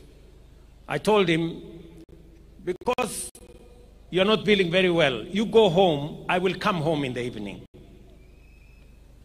And that evening on Tuesday, nikaenda nyumbani, Mama Aida akatupikia chakula, nikawa na ndugu yake Uburu, nikawa na msichana wake Winnie, tukakula chakula cha jioni, tukaongea, akatueleza sisi zote vile alivyokuwa anajisikia, na kwa kauli moja sote pale tukamueleza hatutaki guesswork kwa mambo ya afya. Wewe mwenyewe na madaktari zako uamue. Na nikamwambia serikali ya Kenya itamsimamia. Akiamua kwenda mahali popote kutafuta matibabu. Kwanza alikuwa anajaribu Ujerumani, akasema pengine atajaribu China, akasema pengine atajaribu sehemu zingine, mpaka akamalizia akasema ako na marafiki ataenda kule India. And we facilitated everything that the former Prime Minister, as the leader of this nation, wanted. Sitaki kusema yale mengine kwa sababu sote tumeambiwa. But I must commend members of his family because they were always there for Baba. Especially Winnie Odinga. Winnie, you are a special person to your father. You stood by your father. You were concerned about his health. You persuaded him to take his health seriously. I must also thank Ruth. Ruth Odinga, you were there for your brother. And Oburu kept calling. Mama Aida kept calling. But I want to say, it was not easy. Because when we thought Baba was okay, in fact, alikuwa amepigia watu wengi simu. Waambia mimi niko sawa sasa, madaktari wameniachilia, wamesema nirudi baada ya miezi 6. Wacha sasa niende nipumzike, nitapitia Dubai, nikuja nyumbani. Tulikuwa tunapanga kuja hapa Jaramogi Oginga Odinga on Thursday kwa ile investment conference. Lakini mambo yakabadilika yakawa vile yalivyokuwa. So nikienda ofisini asubuhi, I remember it was about 6:40 or 6:45 there, nikaona kwa simu yangu Oburu ameniandikia WhatsApp message, akaniambia my brother is critically ill. Nikampigia Oburu, nikamuuliza, I thought we spoke to Baba and he was feeling okay, imetokea nini? Akaniambia amepata information. So nikachukua simu yangu, nikapigia yule ambaye alikuwa ameenda na yeye, akaniambia Baba is okay. Yeye pia hakuwa anajua. Nikamwambia hebu check. Nikachukua simu yangu nikapigia mwingine, akaniambia pia hajasikia. In a few minutes, like 10 minutes, Oburu akanipigia tena, akaniambia inaonekana Baba ametuacha. He was not conclusive. So that's a few minutes after 7.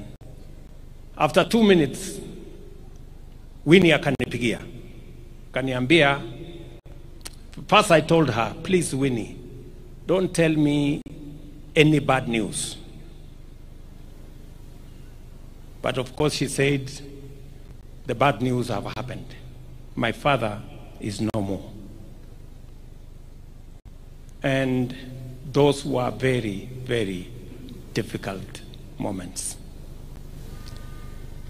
Many commentators in the newspapers and in the media say this is a very big blow for William Ruto. Yes, it is.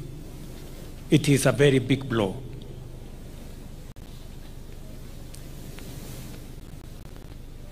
A few minutes later, we consulted with the family. I remember calling Ida. She could not talk on the other side. And then we managed to do the processes that were necessary. I got in touch with the government of India, and I requested them to accord our brother the highest support that they could. I must thank the Prime Minister of India, Narendra Modi, who is a friend of Raila Odinga, for putting at his disposal, at our disposal, all the support, including military honors, for our brother Raila Amolo Odinga. Lakini haikuwa rahisi hivyo. Baadaye jioni tukisha panga vile watu wataenda kumchukua mwili wake, usiku Winnie akanipigia. Winnie akaniambia, Mr. President, hiyo ndege ambayo inakuja kubeba mwili ya baba, mbona inaenda Mumbai? Mbona isikuje hapa mahali baba yuko? Sasa wewe unanifanya nisumbuke kupeleka mwili ya baba saa hii usiku, ningangane naye niweke kwa ndege, na nimechoka. Na hii kitu ni mzito sana kwangu. So I had very difficult moments there. Nikamwambia Winnie, unajua sasa hii ndege iko na watu wengine wanaenda kule Mumbai, na turnaround yake tulikuwa tunataka kupunguza, but she could not take any of it. Nikawachana na yeye, nikapigia Ruth, nikamwambia Ruth, please help me manage Winnie, mwambie tu atulie kidogo, these arrangements we are making. But all in all, I must say the concern of the family, his children, the wife, his brother Oburu and all the others was amazing. Hapo katikati, wakati bado tunahangaika, nafikiri kama saa 3 hivi asubuhi, nimeona kwa WhatsApp Junior amenitumia message. Anasema wili ya baba inasema he must be buried within 72 hours. Huyu Junior amenitumia. And I am sending our lawyer to Mama to go and tell her what Mzee's will was. So hapo katikati sasa ikawa ni kizungumkuti. We are trying to balance between the will of the late, the reality of where he is, the requirements of culture, the state, the church. So there were tensions all over the place. That we are here Sunday to pay our last respects to Raila Amolo Odinga is an act of God. Na tunashukuru Mungu kwamba imetusaidia tufikishe hapa.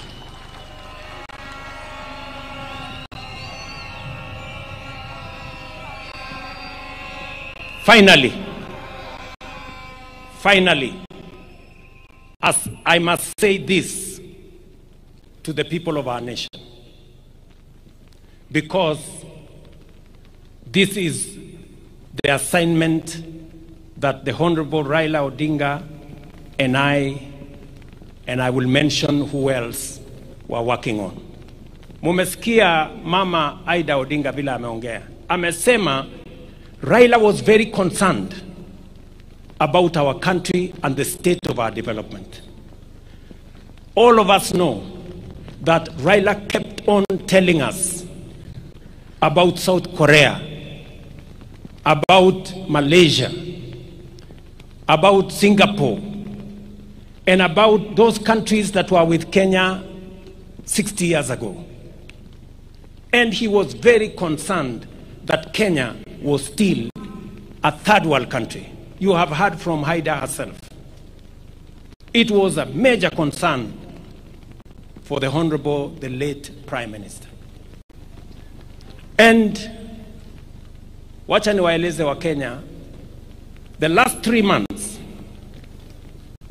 I have been engaging deeply with the former Prime Minister. And I want to say, when I first declared that I was going to run for president in 2005, among the people who encouraged me, then, when it was not even thinkable that I would be anything, was Raila Odinga. The last 3 months, we sat together and we agreed with Raila. And I want to say here in front of his body, we agreed with him that we must do whatever it takes to get Kenya out of this third world status and move it to the first world. We sat down with this man here. Na tukakubaliana na huyu Raila Amolo Odinga mwenyewe akatumana yule Hino, Professor Hino, akuje Kenya. Hino came here almost a month ago for us to agree on the plan that is going to get Kenya out of this mess. Nyinyi mnajua hapa Siaya sasa iko mpango ya nuclear energy, kwa sababu Raila alisema hatuwezi kuwa ni nchi ambayo tunaweza kusonga mbele if we do not have enough energy. And Raila proposed that we should at least generate another 10,000 megawatts. Let me say this because there is no other moment for me to say this when he is here with us. The same Honorable Raila Odinga agreed with me that we must extend the SGR from Naivasha through Siaya here to Malaba. He also agreed with me that we must extend a dual carriageway from Rironi through Nakuru, through Eldoret to Malaba, and also through Kericho to Kisumu to Malaba. And we agreed with him on how we are going to build a new airport and how we are going to expand our infrastructure. Haya ni mambo niseme mbele yenu, the late akiwa hapa, na tukakubaliana na yeye tutawazungumzia viongozi wetu wa bunge tuanze kuelewana, na nikakubaliana na yeye kwamba pia nitamtafuta rais wa 4 Mheshimiwa Uhuru Kenyatta. And I want to say here to you, Baba, we agreed, me and you, that I would look for President Uhuru Kenyatta. And I booked an appointment.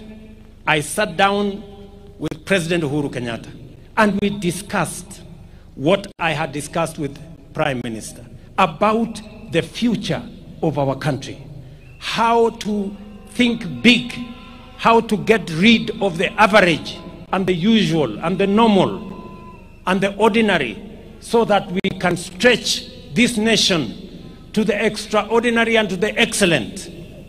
And you remember, President Uhuru Kenyatta, I came to your office, I sat down with you, I explained to you what I had discussed with my brother, Prime Minister, and I want to thank you immensely that you shared in putting this country together, eliminating division and tribalism, and making sure that we can forge a unity that would lift Kenya from a third world status to a first world status. Ndugu zangu waombolezaji, Mama Aida, I have discharged my responsibility to a friend, to a brother, to my mentor, a man I went to his school. Wengi walijaribu kuniambia ya kwamba Raila hakukuwa rais, kwa hivyo heshima yake ishushwe chini kidogo. Mimi nikawaambia hata kama hakuwa rais, he was the people's president.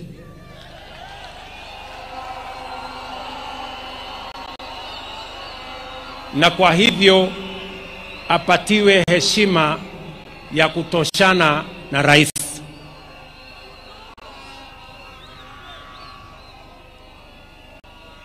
Ndugu zangu, mimi sitaki kusema kuzidi hapo.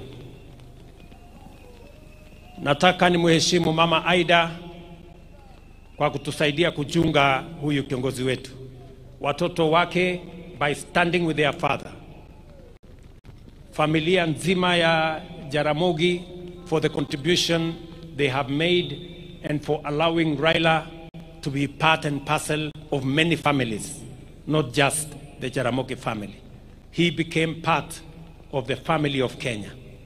Today here we have leaders from across Kenya who associate with Raila Odinga, who have been mentored by Raila Odinga, who are supporters of Raila Odinga. I must thank his security people, Maurice Ogeta especially. Thank you very much, Maurice, for standing with Raila always. I remember Maurice, in our days of ODM, this Maurice used to wipe our shoes when we came late from campaign. Maurice, I want to tell you, government of Kenya, as we look after Raila's legacy, you too will stand guard with us to look after Raila's legacy. Together with all the other people who worked with Baba. To this community, I want to assure you that by God's grace, we're going to journey together in the footsteps and in the direction that our friend and brother Raila Odinga has pointed to us. And I will not betray the course upon which I have agreed with him. Asanteni sana, poleni nyinyi wote, rest in peace. Raila Amolo Odinga, our leader, our brother. Thank you very much. Now Thank you, Your Excellency. And allow me now to just give the exit protocol before I invite the Right Professor Professor David Kodia to lead us in a closing.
Tuongozwe na clergy.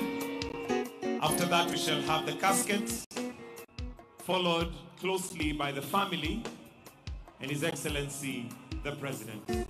So if I may kindly request that the family, we may begin to make our way so that when the casket is being loaded, we are ready to get into the vehicles and proceed.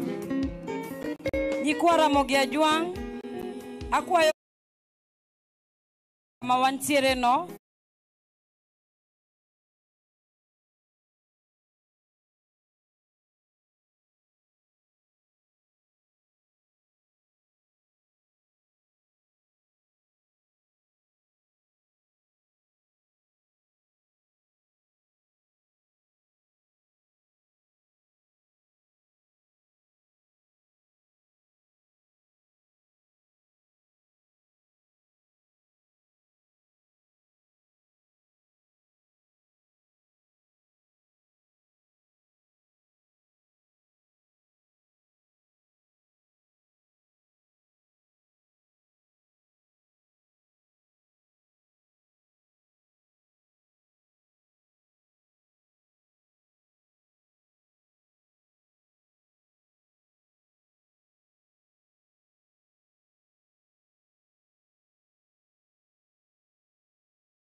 asked the Premier.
Motienyo kianda chitariki 10 kianda litukore Jumapili naliore ikiri omwerio boyo kabero Prime Minister bwense ya Kenya Raila Amolo Odinga kurobo iko bwenseye mega yokore myaka yaye 53 enyasaye amubekirete kuroiboro mwaka w'edwe yemo chimikianda 1945 himeyansema ya Maseni county ya Kisumu mwancho mwagiroja iko yabere litukore mwamo hanasa bwata nibege siasa anebali abekiama agiodm obarre chinkwana ao himeyamo yomorobirgo semo yomoyega woko mwenia mu Prime Minister Raila Amolo Odinga umuyega wakoreka ndire asa University ya Jaramogi Oginga Odinga University ya Nsemere ya Bondo imeye county ya Siaya mwancho mugira nomoyiga obereko bako ikiranibwa amona barai ao gati omurai bwense ya Kenya moske Dr. William Samoei Ruto onyanigo omukabiro mu president Oria Oleguro Basa jobwense ya Nigeria mwancho mugira emyaka ya ikiro mwerio kochiare botigotwa mega ye speech yo mwerio koroso murai bwense Dr. William Ruto yentekiane kiringa igobono amatuka 3 ayogotinda kwa kuringana no kuganya kwaye abereko bakago arero na yawe chikobeko gutumuka Nsemere ya Nyamira kango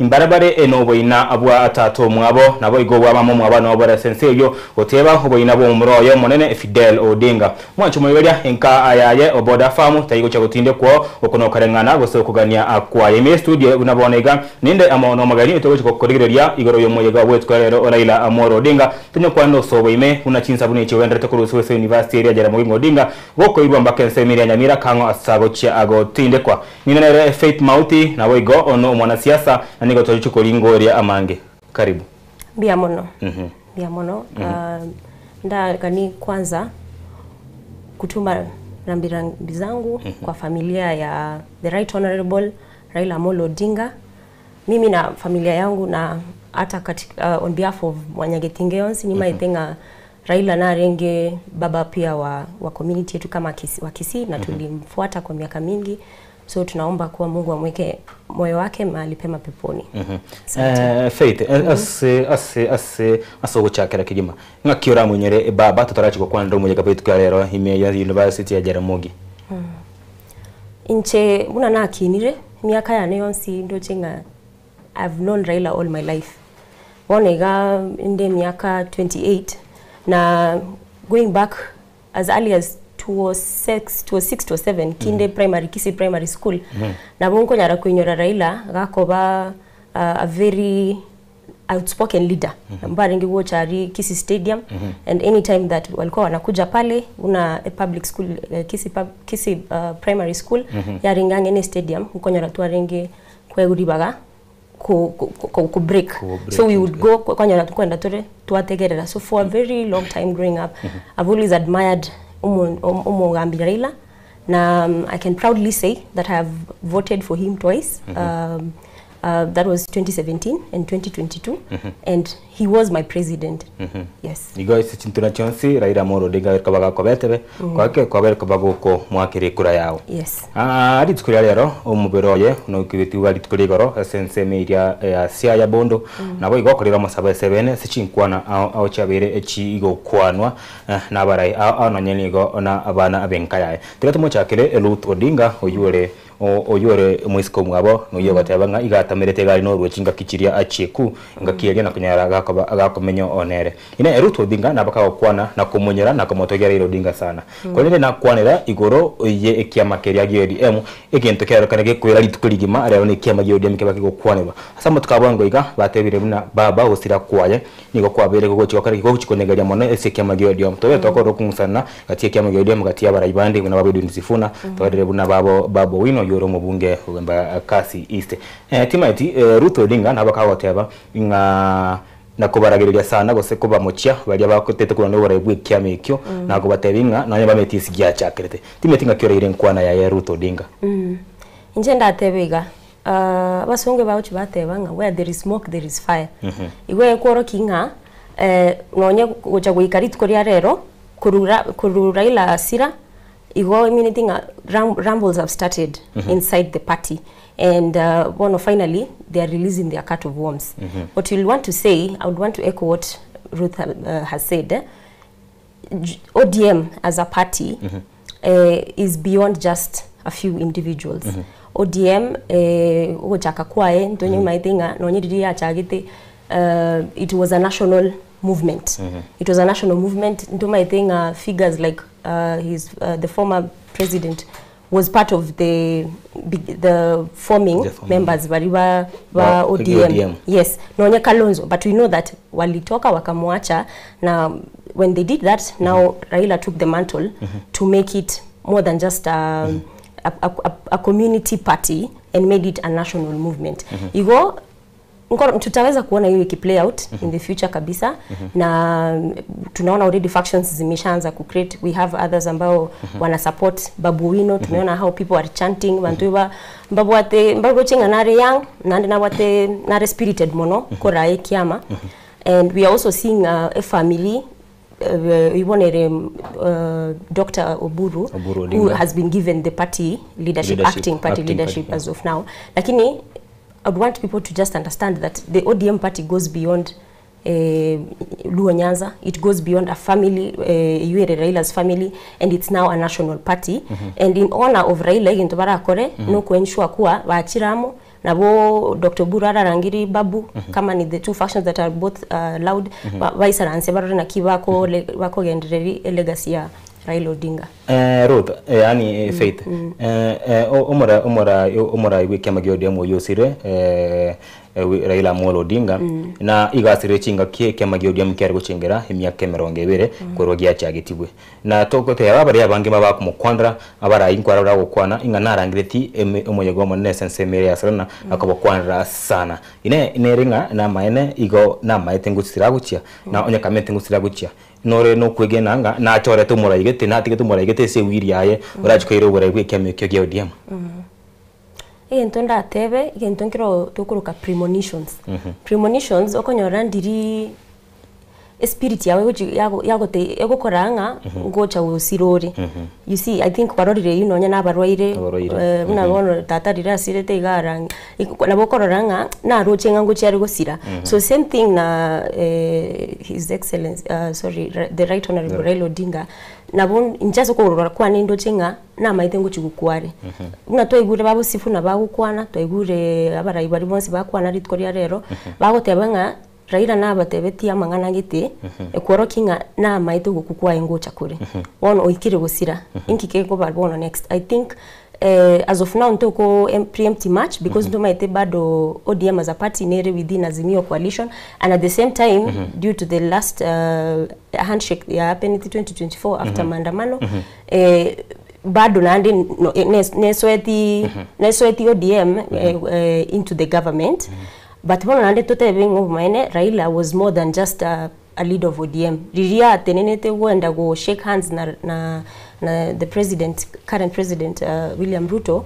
He represented more than just the party. So twarorire abantu abange bagoteba rero nga wako kwa serikali they keep affirming nga wanataka kuside na serikali kabisa. Tumeona it might be for a few political interests lakini ande yeah abari bande barokire kwa na chinkwanda bule cheko imeya serikali na kigina tekora ko buri tangani nyuma yo gusira atarasira umusikira ila Moro Odinga abara imbari imeya ODM to omubwekano omubunge wa Embakasi East Babu Owino naboigo omuseneta we county ya Nairobi Edwin Sifuna ngokutana baringe abara imbari kwa nanga onye babo genda na bwe kogenda imeya serikali tari ODM ngende serikali kwenda bara ibande kera bara imeto kwa na omuno governor we county ya Mombasa Abdulswal Mohamed na baba tabanga ino ba chiko serikali ese baba berekoba egakobatika ine noro chingo mukungusana na goten koro ODM nere me serikali na boiko ODM bado yere me azimio ne bwati ya mebinge makabyo na byabo ojubili atime tenga kekorera kwa okore ne abo yari abiga bente kungusana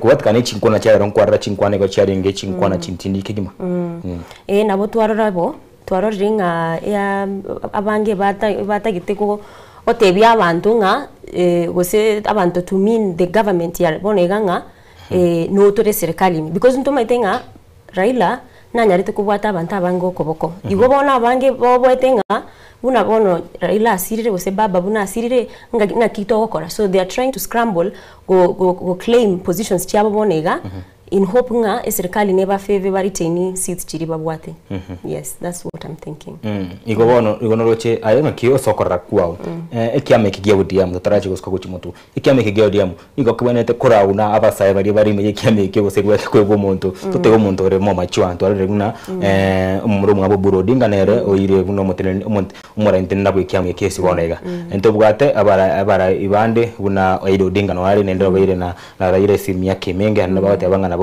alairo bara ewe kyamekyo kore ngana ni mubonete kora ikyamekyo no muntu kongira ke usina bamuraba bada bake aburaira berko baka cross ya siasa my name Boringa first of all the true legacy yomo Rayonde Bwensi teri korekana na followers bari yago create eko rekana na leaders bari yago create from it and twarorire nga Raila onyarire ku wata banta bango koboko gako bangusa to the top. We have seen that. But a conversation ya whether age wise we say all those factors considered in chenda tebe ganga bonega the future bunere ekorekananga we want young people to take governance in all levels of government na bonda tebenga for example Babu Owino might be a better fit lakini ando gochonyo renga Babu Owino if he decides to act on his own, he might not survive.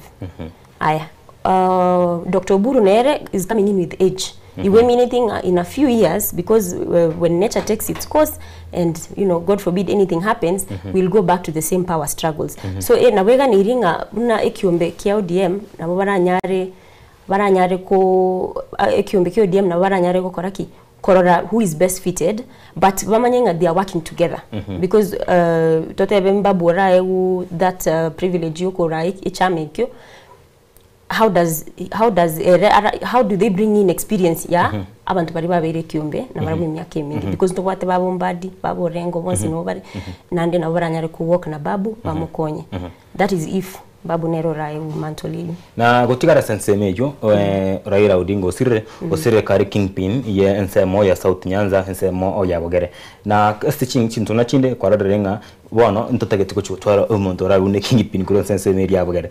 Twarekera yore omo Embakasi East netwara de kakago kwana sana gosekera go kwana nigo agenderete ko karaki nigo kerago kwana chinga kichinyinge nigo korra kero se no ekera krangeri bwan kwana litwelero lite na lya kwanwa abantu gare Kisumu nigo ba ila abantu gare Bondo nigo bayiruka na gukura sana litkorega rotakarara igari miyege tike lya kya anyayo stadium litko lya Moisonde tokarara igari ya stadium nere kara lite likrangeri bwa abantu buna abakwiruka sana ine rigwete abara imbaro ntubata Gladys Wanga yoro mugabana we county mabe ntubata Nyang Nyongo mugabana we county ya Kisumu katia bara ibande kuna babo James Orengo na babo wino no musawa moke nge akigwetenga abantu bali babogera niko bagwetenga abo murayobo timeti nabe kingpin yabogera well again to kirene kieke babu no moke yes but onyarire gotwara backing y'abantu iyo ere the public unyari gutwara backing iyo tigana kura chake gochinga tugende kukwana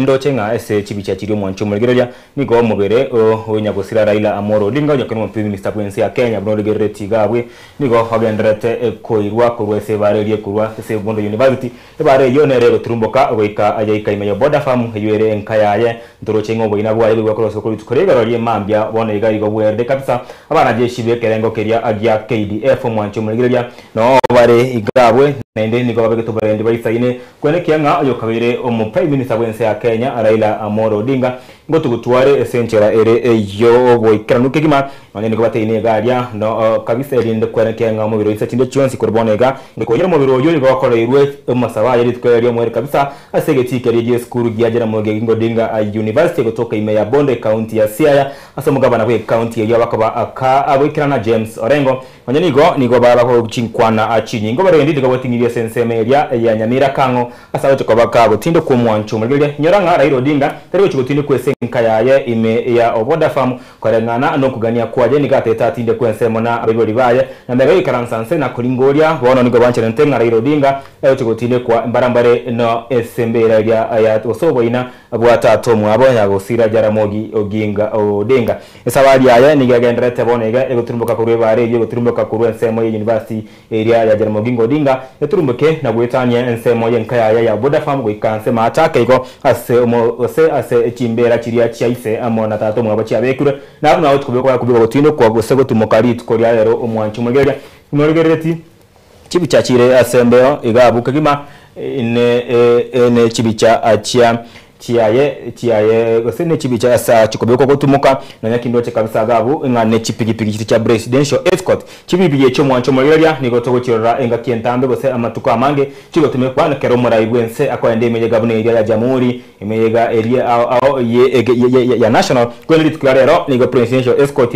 ya iruyo kwa prime minister abwense ya Kenya kwa leke esiko area bwate kworoke maskani area bwate na kworokia ori bagali area bwate imeye kerengo kege siasa imeye ya Kenya mwancho mugeria chibicha na chije chagenda goturumuka kabisa garia nyoranga anebareye kwenda yaturumuka kabisa baka yagenda ase beach emekene ebunadunga beach yo gotoka sense me yo kwende mbere gotuwe kamataje mayaga ke gabo no obago chia konyara kwa bako motuguta sense moya Nyamira Kango eyure sense meria yeti family gotuguta emebere yabo ose family ya Odinga family igabwe imbarabare abocha kobekwa mbarabare amo ne nkagose amono enyumba yo kurara ya tato mwabo ya sa tukabako bekwa Jaramogi Odinga presidential escort inonyeroche gabo chipigapigie tiri cha presidential escort kegima chipigwitire chikorenda na chibwato manyibo igoro kegima amona basigari abaria aba KDF no bare gabo yagayeri ebonoti mu beroye ekageria ayege jeshi kabisa no ere gabo nkarenga ngatsa chinde chonse ngo chiro gikebuga unyera ngwacho mu iraringa korengana no okuraria kwa umuro mwabo Oburu Odinga yoro maseneta we county ya Siaya nigo hatebete bunga omuyega ogochigekiranwa amona abantu abakegima abantu abakesanga totewe no mara ibwense na arakirane gabwe amo onabara ibande abake bali abachorere gochigikirana sense meyo bantu bose abana inchi bali abarenge esegeti kere Jaramogi Odinga mwancho muligereria mbali gochya kunyara goikirana sense meyo korengana no okuraria kwaye oyo kabeire wose oyo umuseneta bwe county y'abo igore mu muri mwabo munene Raila Amolo Odinga niga ogochiko korwa insebore ndebo tindi nabo igore ngago chiya kubiko gutumuka asomo yebichuka n'abantu abake sana asense miyo ya Nyamira Kango asense media yogotine kemebere ye family ya Jaramogi family na naroche gabo mwancho mugireria no musabara ogenderete kigima ogenderete gotumuka kororogoro kabisa na igo gochiya gukorera asense mo ya Nyamira Kango na baigano oyo kabiri prime minister bwense ya Kenya na waigo omurai beki amagodi emwese myaka enrongebere Raila Amolo Odinga chikabaka kwa gutumuka kuroso biko bwense mayaga iyo ogosirogi mabwa ya sema ya koche India litko gusama tukomaka aetire nabela kabaka kuroke bwo simense ya Kenya tokarungura ego kabaka kwa ime ya Nairobi ya sema ya Kasarani tokaragani ya sema ya Nyayo okairukibwa ago ikaime ya Kisumu asaba takabako kokora witukore gore meyageti kiriya Jomo Kenyatta Mamboleo Stadium litukore ro kuri masebo yo mwema meyageti igiye school ya Jaramogi Odinga ime ya Bondo nabayiga bono ngochero kubiko gutumukwa yere enyenchonga emyaka 33 yege siasa ya Raila Odinga igo yekiro mweri wa litukore ya rero nabayiga emyaka yaye 53 years yabereka bagakamenya ime yense nigo obereko wika omwero litukore rero mwanchu magireria omobere oikire sense media ya Nyamira Kango kuna kanyana abereko baginko goteria inga ikonyoro oisire kokima kwenda bonega bunorigere chibicha chia mubiri wayo igo ikire sense media ya Nyamira Kango asaba chikabakabe bago tumukwa nkarenganga abagaka abalia beach tradition kabisa usali baby mira be sense media ya bagana ngo chorikana sense media gati abo familia yabo gekurao no murubyo ya Aida Odinga abayigo muroye Raila Junior tubwate Rosemary nabayigo ntubwate Winnie Odinga egati yabande bali abachuikana mu murumu abo Oburu Odinga mwesiko mwabo Ruth Adhiambo Odinga nabayigo ntubwate Dr. Mwena Akinyi oyonere mwesiko mwabo Raila Amolo Odinga anyenere guchira ko bagokirana sense media kwene kyanga mubere ewo omuyiri wabanga kabisa mubere mu murumu abo babore ko bagotugutwe sentira yabene habachikoro bayo nayo barabo nguchi barabikanaga ari asafi no muchikoroye gati yabande ebuna sinayo abo baba bakora yitwera rero na korwa magomba yo mwede goche sokoro yabo yiba mateba ko ba omuntu urengo omuntu muya muntu ko batereri no ko ba emigano oyogo kumya kwenda bonega nigo bari na batebanga bakunyara nende bakonyara konyara kwancaranga inga obireka osirogima abuaye mubere ubuye Raila Odinga hoikira sense media ya Nyamira Kango unorochega bwesibi cha kigendrete ebwetana na sembe yayo mwanchu magireria na isachinde chonsi kurbono nigochio kobako gutumuka insebore ndebo tinde bwa KDF abo baetwe eidini area yo konyara kumurenda guchakera igetime yense ya Kenya kurwa India na goika abona iga batwanya baba kumweka gutumuka kwelekia ingani garenge omuntu obwechinguru cyene yense ya Kenya kwelekia ingani garenge omuntu manne ane segesiasa nabayigo onobora imeyense ya Kenya uyo umubero ya Raila Amolo Odinga kigali kiriya kinde kigo kinyetangane kabisa mutwe gari yo kunyebogori umubero ya no kigendera tagoso agabu asegati yabantu bari bancire goso agabu ubaroche gabwe enkaya kabisa nigo igo bare gabo abo osobo inoroche nabwe nobo inabwaye semo ya Kango Nyamira Kango tubwata Nyamira ya Bogere nabo Nyamira ile yagusiye mwancho mubire Nyamira ya Abogere asa wetubika kubikwa gutumoko boinabwaye nigo barosirie bogakira bogaika boganyetatu omuga Raila Amolo Odinga nabayigo yo kabere marawe kyamagi ODM kobekwa gutumuka sense media basigari ba KDF no barochega bo mwanchu mwegereja nigo babwate chi bendera chi abokegima abuchense ya Kenya kwelekenga omorembe noro obomo mboro obwanchani imboro nanyonigo eriyo mwekoro kinga nerangi iyo monto mwamu otukabaka kubikwa gutumuka umurayi bariko bagakonera obosibore bwense ya Kenya esemya kemenge murayi bariko bakagwetera mange imejense ya Kenya esemya kemenge murayi baretire amonchorori abati yabo monchorori ya devolve government naboigo no murayere nyuru so okorera abananchi twakamorere tinga kichonsi kawaso straight naboigo kitiaga sichiria cha abete ekoba chigo korwa mwanchu mugereria nigo chigendrete gose nigo omoroberi wa kigima wagendrete sense meyo ya Nyamira Kango somorera yabo kawo ikibo chiteka chinge korwana iga mega yechinkwana chinyingi kabisa korwebwa amo na abarai ao bekirana gabwe ntwarara Gladys Wanga ntwarara Emilio Odhiambo umubunge Osubanote akorukwa mabona Emilio Odhiambo ntwarara abarai mugabana we county ya Nairobi mugabana we county ya Kisii Mweske Paul Sibarati ntwarara abantu Mweske Fred Okenga Matiang'i yokabere waziri bobarendi waime ngakia Uhuru Muigai Kenyatta no arenge igabo kigimo mwancho umugireje igati ya barayibanda bange babakawikirana umuyo kabere murayibwensi ya Nigeria Olusegun Obasanjo no arenge igabo Raila Odinga nabayigo umurayibe kyamakeria kya Wiper Kalonzo Musyoka no arenge sense mecho gati ya barayibanda bange okaba bagwikirana sense meyo igabo uyo sobo inabwaye ose obo inabwaye batenene igabo murayibwensi William Samoei Ruto no arenge igabo amore Oburu Odinga no are gabwe na amore Aida Odinga no bare gabo batene ine mbarambare yobo ina semo ya Nyamira Kango ese Jaramogi Oginga Odinga awe tokoba kago chia kobaga kubiku gutumoka ritko oliare ro mwancho megereja egarieria ya ikiro beroye egarieria ndabu kegima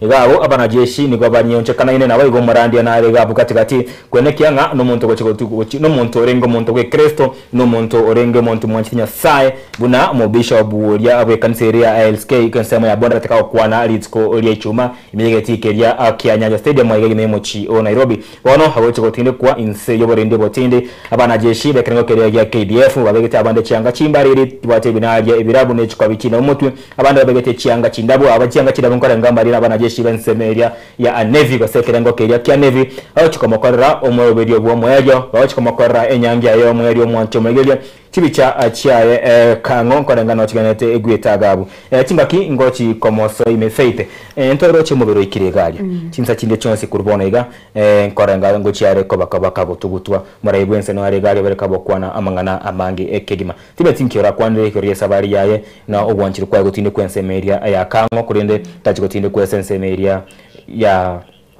ya ensemeria ya Oboda Farm umurai Raila onyarire kwewo muyiga we call it state of the art funeral oyo umuyiga oyo otoro kiringa Raila was actually the people's president and oiru amaskani ari agana iri kwewo mbaka omweri mkorra tore military no barari military band and he will also been given gun salute koro kinga Raila nanchiri n'abantu the whole nation kumorerere umuski Raila oko ganikwa yatinde ku near or next to tatu mwabo mugaka Jaramogi ngoro kirenga it's a continuation of legacy because in Luo culture wogo tema kurire mononko rorenga tatu mwabo was a public figure na ugotinde kukuria sa tinde getu na etu bana rosere tu ntuke kurokunga emasolium bono rende Raila koganinera tinde kwangena asitatu mwabo na mamu mwabo it's a continuation of legacy yes amwantu mugeria bwa batabanga boika atinde kweja nsemo irinde kworoke legacy gete nkorangana inchi nabangote magwanchana na faith mauti kuroga bondo che gabo shucha kigendrete mwanchu mugene go chiroche no bono ne umugero wa Raila Amolo Odinga bari kuba ko ikambara bare no boina bori bwaye asabo chikobe ko kabo tumuka na tete uralgiri chibiche cyo mwanchu mugeria natarare omuyego yukigima buno chikokorekana ko rwe anseme jwo ya Nyamira Kango ime ya Bondo county area ya Siaya NDP na vile chama cha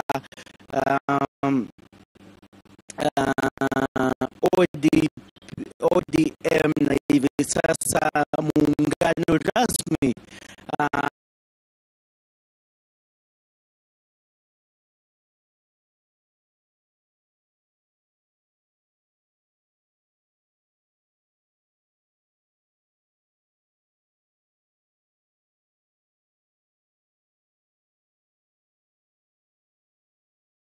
looking at that and how the nation has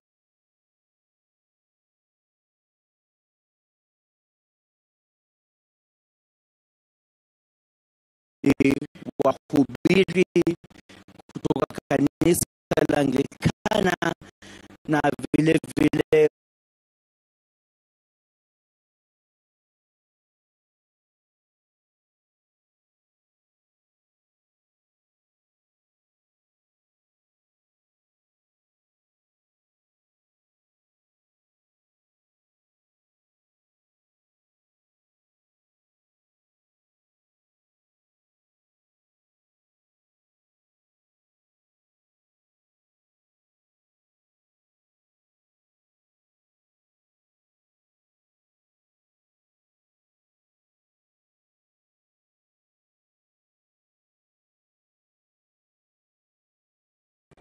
to be.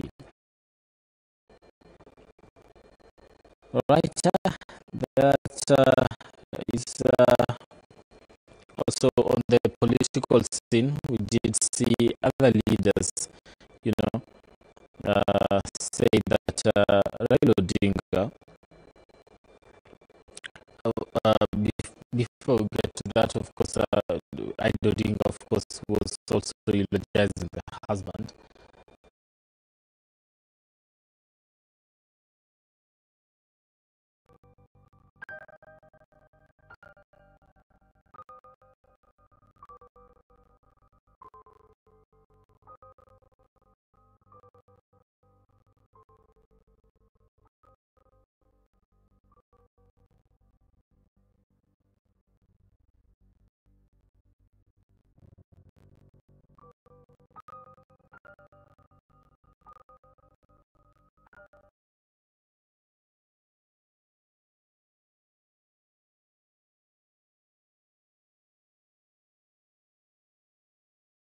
Mwanchu mulgeria na toka ndete na kwira ni go seno ye chibi chachire live korugaria se semo ya Nyamira Kango asoma bero ya Raila Amolo Odinga chibi kutumo kali koria lero neki manyerenga na ende turigo chiko mara nyo boy ko bwense kolengane mibango ya Nyasaye Raila Odinga ngaba ko turigo mabwa ka bwate myaka 53 ne tatungano chine chibi checho omubero ye ojo guturumbo kibwa ana abana jeshi barange abana jeshi 8 bare igari ensemo abana jeshi ngi komiga nabo igabarandi nge batano abo baonchokana ine omubero ya Raila Amolo Odinga nigobekire ese mashinyo Tumo kime gochinse eyobo ina yenere nyomba aya Raila Amolo Odinga wikakanya sala nyo bikomense na into 20 tubeto ko mubwati ya guchigoro korende wikesi bona iga nomero mo chibi checho mwancho mulgeria abunyamira Kango nsemo elia atindekire jara mugingo Odinga mona mamo mwaba Raila Amolo Odinga meri naboigo na rabona twale ngo cyare ko be kwagabya agotimoka nsemo na abayiboli baye kolengana ano kuganie kwaje korengana no kuganie kwaye nigo agochya kabaka agotimoka asense mejo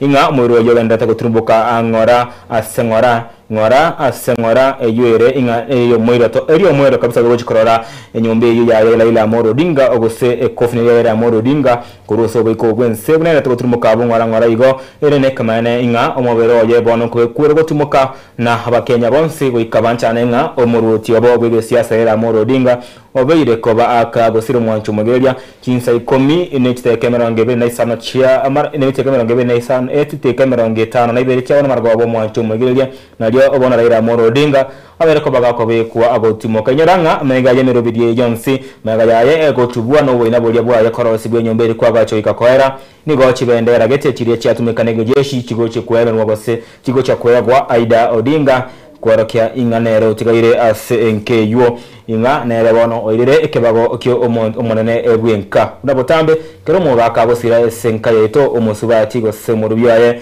nere ogotigara koba the head of the family buna bagoteba abasongo bana jeshi no baroche gabo bagate salute oyobegete yanginda bote ne mbarambare garia nera ko motisha gusobera beka bote ne namiro video Jonsi yokwana kyanga Raila Amolo Odinga mbuyabegete yangeria no mochenware na enyomberi yaye ningiyere wikomweryo oyobegete yange yendabu unere yobero motisha na samatukayo nsi kuroira ikeminsi ya Kenya kuro sense ya India kurabete ko bakabusira emaene bona nga omubero yo kibwe inse gaja osobware ntomoyo chomara ibwense William Samoei Ruto abasigali no bare gaja babete kisaruti kwene kyanga no komwa masikani iyo moyo kigima omwancho mulgeya esabari ya yo moyo na batebi yo mwaka bweliye yemo chimi kianda 45 omwaka bweliye yemo chimi kianda 45 weko mwaka itubere emechibere na emerongibere na isano amasasi yalia ko bagakurutuna bana jeshi eyirenga no monto mane kabisa ko bosiro mabwaje kire desturi igere ngakero monto monene asirio gimabwaye osekero mwana jeshi asirio gimabwaye osekero mwana mane bwensa asirio gimabwaye ingo chibundo kichukaba chiba chikorutwa toroche elyo kigari eri amasasi ayako bagakurutwa mbegoro omubara bo masasi noro kuba gokurutwa kwenekya inga arengo omonto mane kigimana bana jeshi bagora omuroberi oyo nibabugete chianga chinda bukigima kwelekyo omurembe nabaigo ose koroke marembe gochia se oyo kabere Raila Amolo Odinga kona kenga ngarengo muntu mata marembe bana tukuboto kachimbonde cha masasi kigima gaja ne chimashini kiri chimkom kabisa achia masasi abana jeshi ya boroche eyure ira unakero kiro murayi ose murayi manne kabisa agotugotwa ago kakorerwa ira bunere basawe kakorwe kemira bune kigo osekero mwana jeshi ya ko siriyo gimabuga yesire yaro niba bakorera gochia Raila Amolo Odinga ko mwama sikame yo mweri okorome yenseye kwa mega yo siriyo gimabuga ye mega yo korwara asegeka no wega no roche bono no nyina barandi mbare gadia kulinde bikabone gatoganda to kwara masasi ande to kurutua mange kirage yuna enchira yemo oyoko mwesi ko oyomo erio kigima koru ase oboiko obwense ya Kenya mwanchu mugereria kwarenganga ngo ikinyatere chibi checho icha ake maene ngachigo chego chire sore ndoroche yabara igabo mwanchu mugereria baikire gabwe nyirigo ndoroche inga na amauga ababa kawenderete igabwe wero ya Raila Odinga ruye bona mnoche gabo gotunwo kibwa asenchera ere ya avene ime gosensense meyu ngatinga no moje goikiranibwa n'abantu abake kegima kabisa gati abo murayibwense omuske Raila wesa omuske Dr. William Samoei Ruto webereka goikirana asense meyu mwanchu mugereria igari antiro cha mauga arasiri elieta ababa Odinga baba nelieta yetu na bakenya kubatika no borai ibwayo buya kubatika no borai ibwaye abetuko bagakora ense kubatika no borai ibwaye buko no bosiberi bwanya abantu kubatika no borai ibwaye buko no boyane bwanya abantu kubatika no borai ibwaye bubataka korora inga obwene nkone kiwere imeyo borai au imeyense ya Kenya wane gachibiche chero cha sembe omwancho muligeria nichibicha chiaye Raila Amolo Odinga gosechibicha chiaye nyagosera Raila Amolo Odinga uyu tukabaga kubekwa agotimoka asensemo weziya ya anyamira kango asomo lego ikiranibwa n'abantu abakakigima anene abayiri bali bime ebege familia nabayigo na abarayi bali abanene abanene gati yabo murayi bwense Dr. William Samoei Ruto mokonyo ya Professor Kidure Kindiki weipa karengana abayigaria morewe makego pa Kalonzo Musyoka tuwate morubyoye Aida Odinga abana abaye Mary Odinga ntobwate Winnie Odinga ntobwate omuraye Raila Junior aboko bababe ko ikerense mejo ile kwane kenga na korara ingo omubere otatu mwabo gobe kuora sentira ya bene gutumukunira mu murumu mwabo no ale gabwe omusikie Buru Odinga yeba igora mo senator abwe county eri ya Siaya kibiche chiwo kirayemo asayemo korwa ensemeria ya Nyamira kango ase abereko bakago tubeka gutumuka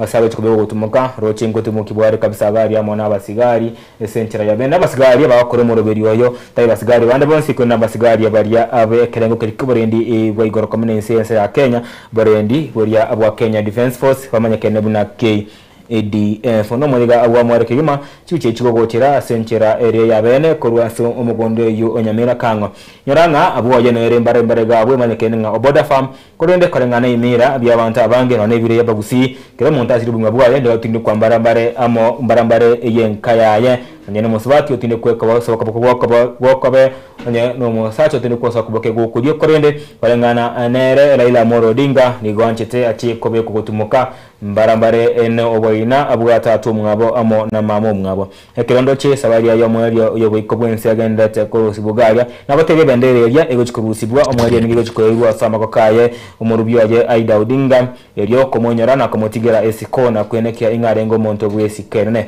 abanyanyimbo no banchukane gabo somo biro yoye nabatebe kabisa abana abanyanyimbo bekengo keria agia KDF ne sabari ya mweri kegima Raila Odinga numarayo chengeru nabaraya bange barebekano somo yego yitwerero nege tikeria agia Jaramogi Oginga Odinga abarayi agawako bakamotogia una umarayo rengo muya ntwara Oburu Odinga akago kwana igoro ya Raila Odinga unarengo mwana mwene kasime umuntu bwanchete chigosori aboigo no muntu orenge nga narenge to guchikomogosera yanye no barimu nigakabairo litkoli tambe korende utakaba stable kwaye na nyani goni ngarengo mwangaini sana nege ntekie go kaboko na moise ko mwabo Dr. Awena Akinyi ojote banga Raila nigarengo mutumo mukabisa ime skuru korende nigamste kotagarara amangana ya maiya go se news yonte agenta nake koroke nga Raila ningagenta kokora usekorara amangana maiya karo musawa makikigima nyani go egento kia mweto bunyamasi awana kabisa kumanya amangana yege siasa Raila gawange barabatebi inga nigo arenge omuntu okoboria hosegarenge dictionary gosagarenge ndabasi iya siasa ya Kenya ane gote kumanya kinde Jones giya korekanete niko kware kwenda kwarigira Raila Amolo Odinga nkarenganga nesenge nchacha agate koba agakorora amangana yiki siasa karo musama kabisa kare krasi yakane korengana na moise ko mwabo Dr. Wema Kinyi oyo omwe yakabaka komatanga na rengo muntu bwanchite sana korora abari abego no muntu sana bwanchite chigosori bagota ba mutu eseskuru ni garengo mangine kenda gikomi ngana no senator we county ya Siaya Oburu Odinga yuko igoro mu muromo wa Raila Odinga nigo akwenekia inga Raila Odinga igarengo monto bwa maskani manene igarengo monto obwengenchene nanye nigarengo monto masomi kiande gikomi wikara nanye kirarengo ko somi university ya Nairobi gesomochi Nairobi ndo chenga abarai ibege dini gari ya Anglican Church enskuru semere ya Bondo no bare garia kwa masabo yo moelio komo seni kwa moelio eyuere kwene kianga Raila Amolo Odinga nigo arengo monto mwabwe Nyasaye nigo arengo omonto mwanchire Nyasaye nigo arengo omonto obwe kanisa na bigo nigo bana bereka bakugutine kwa inse yabara ibe kanisa esenchera yabana ari kone kinga utumokira senchera ingiya koru asobo ikobo bwense chibi cha kirgere tabo mwancho merigeri TV yao kigendera tagwe tabo TV yabana yensoko TV ni chibi cha chia basigari bari ba KDF basigari babereka bakora mu rubiri mugima oye Raila Amolo Odinga komwe Raila Amolo Odinga kuro igete kuro imeyense ya India goikabonega abuchokobe kugutumukana basigari babaire babakoremeremo emiya kegima basigari ibekerengo keria agya Kenya Defense Force omwancho omurigeje togwanderete utogwanderete nensemejo nyoranga indega igamo onere ruto togwendera gukwana igoro togwendera gukwana igoro ya okumwenya kwae ndorochega ya Raila Odinga nkweni bware amo na abara ibege dini angena dingo omusidikibwe kanisa ya Anglican ntobarochega ya bako musabira ige kora kinga Raila no muntu mwantinya sahe metinga kiora kwanire ngane ye kigara rocha bara igo ikabonega no bare gaga nende bako mwesko ya yomweyo Raila Amolo Odinga unagenda utirumbo kibwa politics ya Kenya over the years na bochi very heavily intertwined na religion togo separate yemo ne yende Raila kwanza ntoroche kuna Bishop David akwane tegoro ya Raila and the man Professor David akwane tegoro ya the man Raila and every other tributes that have poured in kanisa again to kunyara kwenye rusanani na siasa because bono nkoratore nonya bono egepinde kito chugo soa ya siasa nkoratore abana siasa abange bago chachi kanisa ko gusaba abantu baba support because twanyoringe kanisa nere one of the low cost mobilization forums umuntu atumye because already abana abantu bara bachiramo so okwewe chance iriyo ukwana ekanisa iya nyarire ko komwa iskayo mwerio komwa maskani yayo mwerio nere deeply rooted of course in Luo Nyanza it's also a national church lakini nere it's a national religion nebatemireme sana sema ya Nyanza na Luo Nyanza exactly igorinde tiga baba timokebia indoche nga abantu abange nabo baraganiti bagende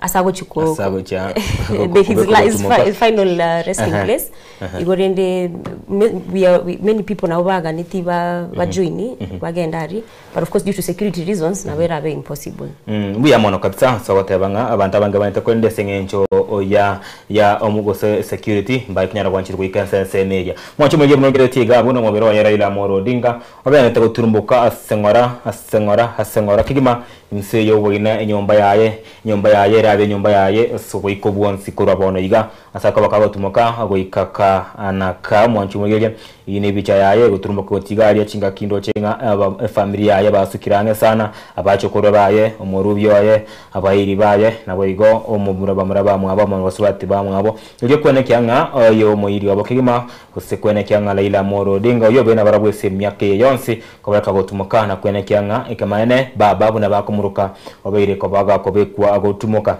banyanyimbo nabo bakora umuyegoyo nagate umunyanyimbo kabisa ore motu ensense mutune motisha ni ire ko ensensemo ya KDF oyo berko bano mubiri wa yuensinga kieti chonsi kwenekya nga omubiri oye mbuyore nabo igo kwenekya inga omubiri oye kirande senchira ya bene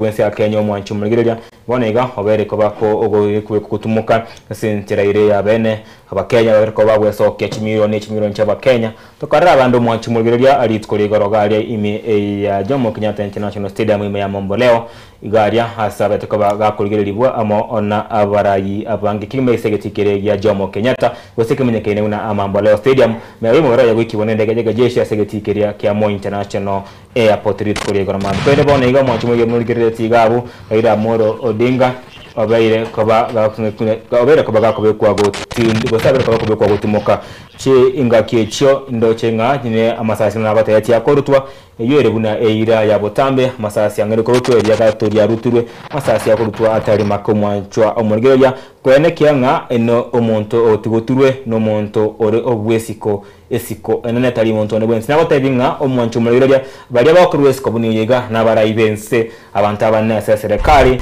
abayigo abanajeshi karo osirabagimabo ene mayenga Raila Odinga nabwate esiko yaye mega yakobo prime minister bwense ya Kenya nigo arenge omo obunge oso inobekazi stigango trara chibe cha masasi ya korutwa mwancho murgire ya korwense ya meria ya Nyamira Kango.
basi itaweza kuwa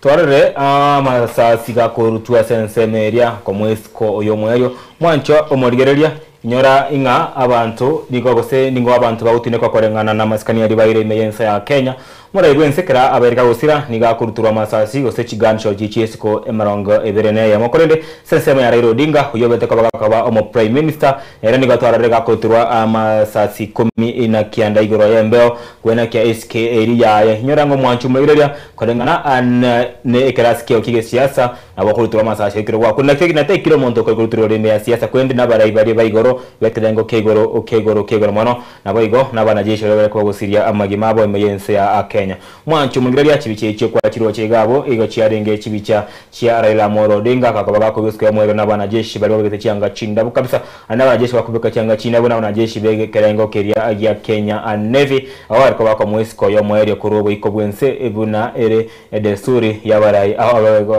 babere ko gusiria agimabo bakoba ko baba agonyara gobekwa agotimo kakuru osobo ikobo bwense mwancho mwireria echina chibicha chiaye Raila Amolo Odinga obere ko baka agotimo kakuru as oboiko obwense bonaiga nigo twamateiringa akwa eri baba obere ko ba agakuruterwa chimburi cha masasi 19 kwene kinga gari ngo muntu bwengenje sana imeyense taibo na ngo prime minister na ngo bungora ngata ese myaka ngemerange werana abaigo na ringe binte binge mpaka iyo mwero kabisa ntondaga kuburikira ukerekia EU keria tabeta ko ba ga koira Raila Odinga no beiro muntu mone kegima ime ye ense ya Kenya kwenda bona liga obere ko bakagotukutu ndo tukuturu nesiko eria ne nabo na tukuturu nesiko ne yo korengana naye yes naga ni iripi naga ni iri nande buna kwa kwanire Raila onyarire go serve bune prime minister which is the closest to presidency. Yeah. It was a half-based government, I think. Alikuwa nusu mkate. Igo maskani ya ire, maskani wana rero kuoro kirero na for the last 3 days na befitting of someone like Raila Odinga. Yes. mwanchu mugireria chibano buna kwalrega sabari yo mweri yarera Amolo Odinga ye kiro mwera litwa rero ekera abantu abo bagendera korwa isiko yabo go chiesra Raila Odinga na kumunyora sana familia yaye bakrau na murubyo ye Aida Odinga babako babako mukwana kabisa mmoja kana batekirana n'abantu abange ntwamarara omora ibwekiama bosomora ibwe umungano ryo kotu France Tori unyino ni gorengo musani oime umusani bwa kabisa na Raila Amolo Odinga babako bakahokerana sense meyo oyuba akarotenera siasa semya kiminge Kalonzo Musyoka omora ibwekiama akeria kya waipano arenge gabwe twara abantu abange gati abachaba governor twara mu governor Nyang'nyongo mu governor county ya Kisumu twamora governor bwe county ya Siaya twamora mu governor bwe county ya Homa Bay Gladys Wanga kati abagavana banda bange Paul Simbarati no arenge twara mu governor bwe county ya Nyamira Nyaribo no barenge garia kati abarayibande bekirana ine yense yakina abarayibande abange batu baba batuma magombabo wikabonega nigo Raila Amolo Odinga abereko bagako bekwa agotumo kwa sense meria nense moyeke no bana barayi abake sana elio gosense semeyo ya Nyamira kango kolengana no kugania kwaye ngatinde kwense mona baiburi baye hanyara ko bakagotumoka ana barabwo wika abonega nigotorishi bichagari ya Raila Amolo Odinga wereke bakawe kibwana sabasigari bagete saruti mara masasi ari kurutumba igoro nigobona basigari babegete saruti mbarambare no oboyina bwa ya Raila Amolo Odinga kwene kiesentira ya benenga nkomwabare sikerie bwendete una omuntu orengo monne kabisa imeyense ya Kenya omuntu ronda bosubure bwense ya Kenya omwancho omugeria ase emyaka emenge erage feite to unagendete kunya kubekwa gari obekiro gutumukwa family yaye egati yabo ombro mwabo Oburu Odinga nawe gumusubati omwabo weno akinyi wabere bakwa kumukwana bamukwana buno omuntu wanjite korora news nawe bamukwana buno omuntu orenge stubborn mara manga kora abantu bali stubborn ende igoba ko baba ngaini sana arenge stubborn aragukanya bari mumba moita nende areko renda gokora umukia sana ase kelasi no mungaini aringi nawe korekana no nyebu na anyarire ko maintain relevance emyake yonsi Raila no muntu mungaini nabwate ebintu keturaro kinga social intelligence nabwate political intelligence nabwate nonye emotional intelligence ntoi bawo tebanga tatu mwabaringe kumote gocho muboringa inkiota agenda go pick cotton now I jarete kwanga, you know, and they were speaking about it with such nostalgia and fondness.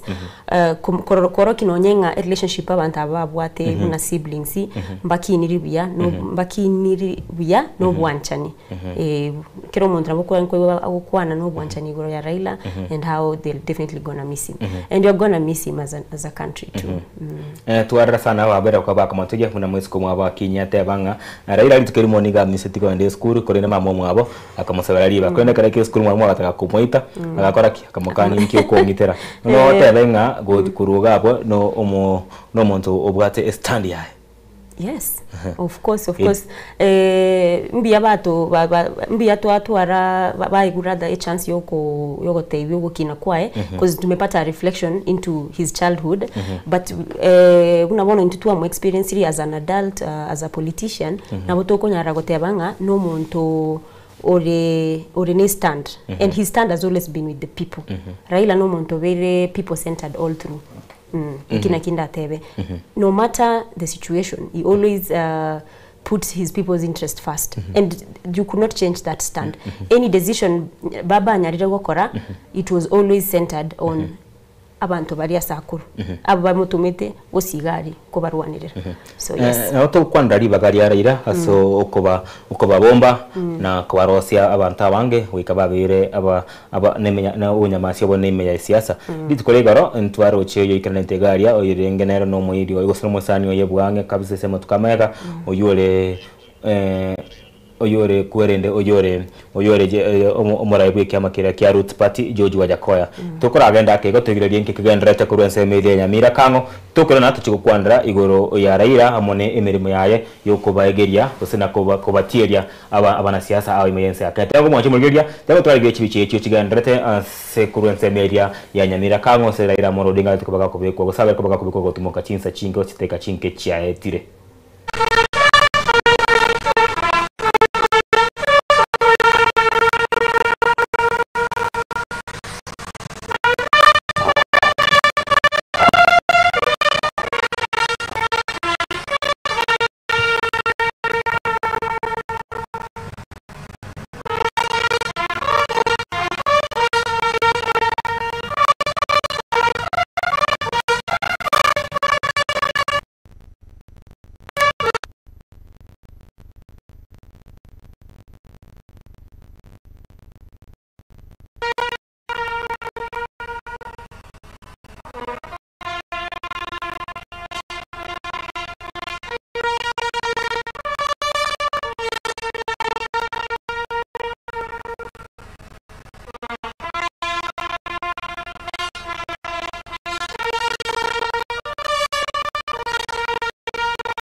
Cabinet Secretaries present.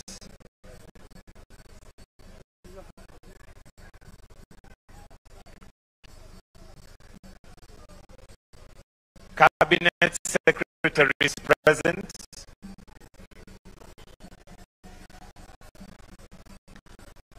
Followed by all governors present. Governors present.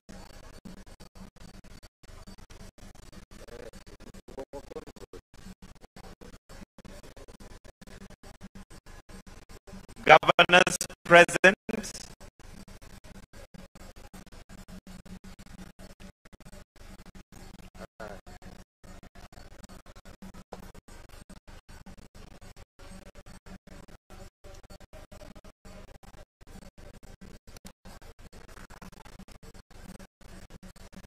Service commanders.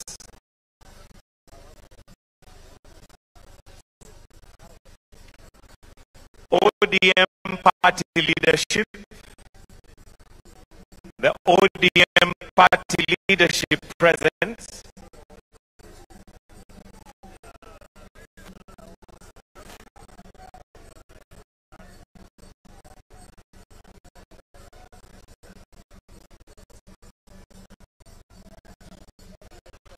ODM party leadership present,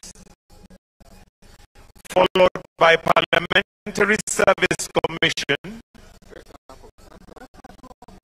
Parliamentary Service Commission,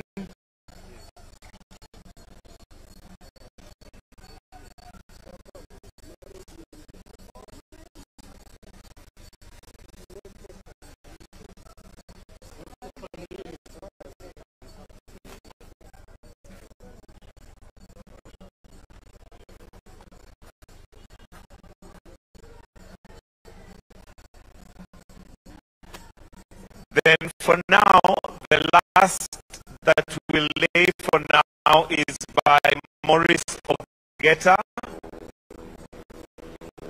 Maurice Ogeta.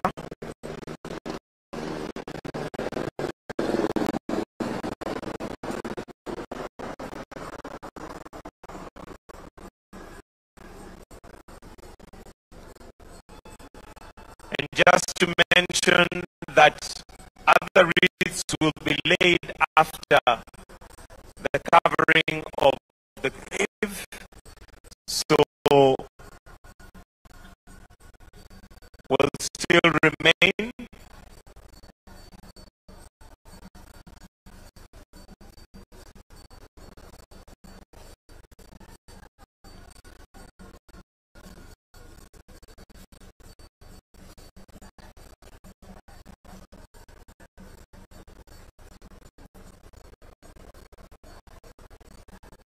So at this point, I want to hand over to the church to say a prayer.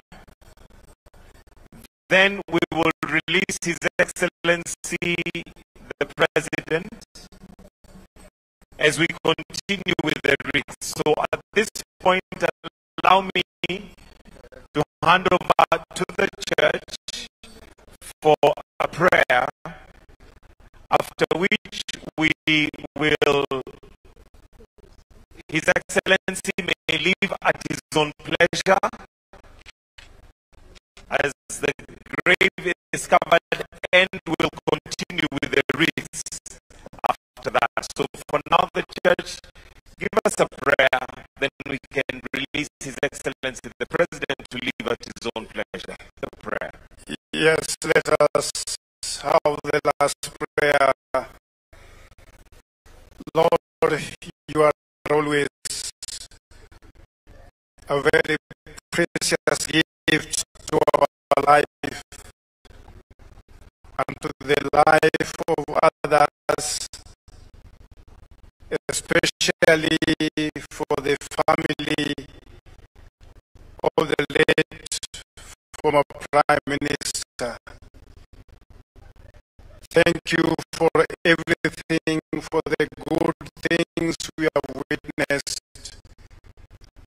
for the good words of encouragement these people have received friends, relatives, and well-wishers, and from all the nation. And now, Lord, that we have come to the end, we want your servant now to go in peace. Take care of his soul, preserve him, and may his spirit continue to blend with us as an inspiration for the greater things to come. Thank you very much, even as your servants, those who are here present, those who have participated in one way or the other. We recognize their contribution with thanksgiving.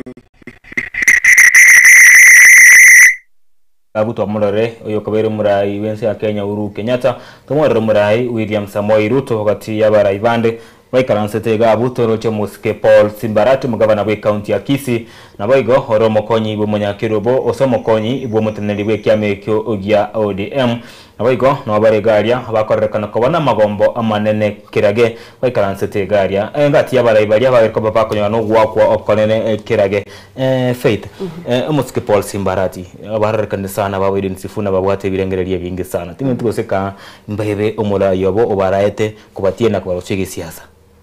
Mba kumweba. Nande rabe hatia kumweba. Because more than just holding on to the memory of him, they are also holding on to guidance area baete na kubarusi nsari kubangusa kubabeka asebare bonega. I feel like they will always owe their gratitude to the institution of Baba kubabeka asebare bonega. Yes.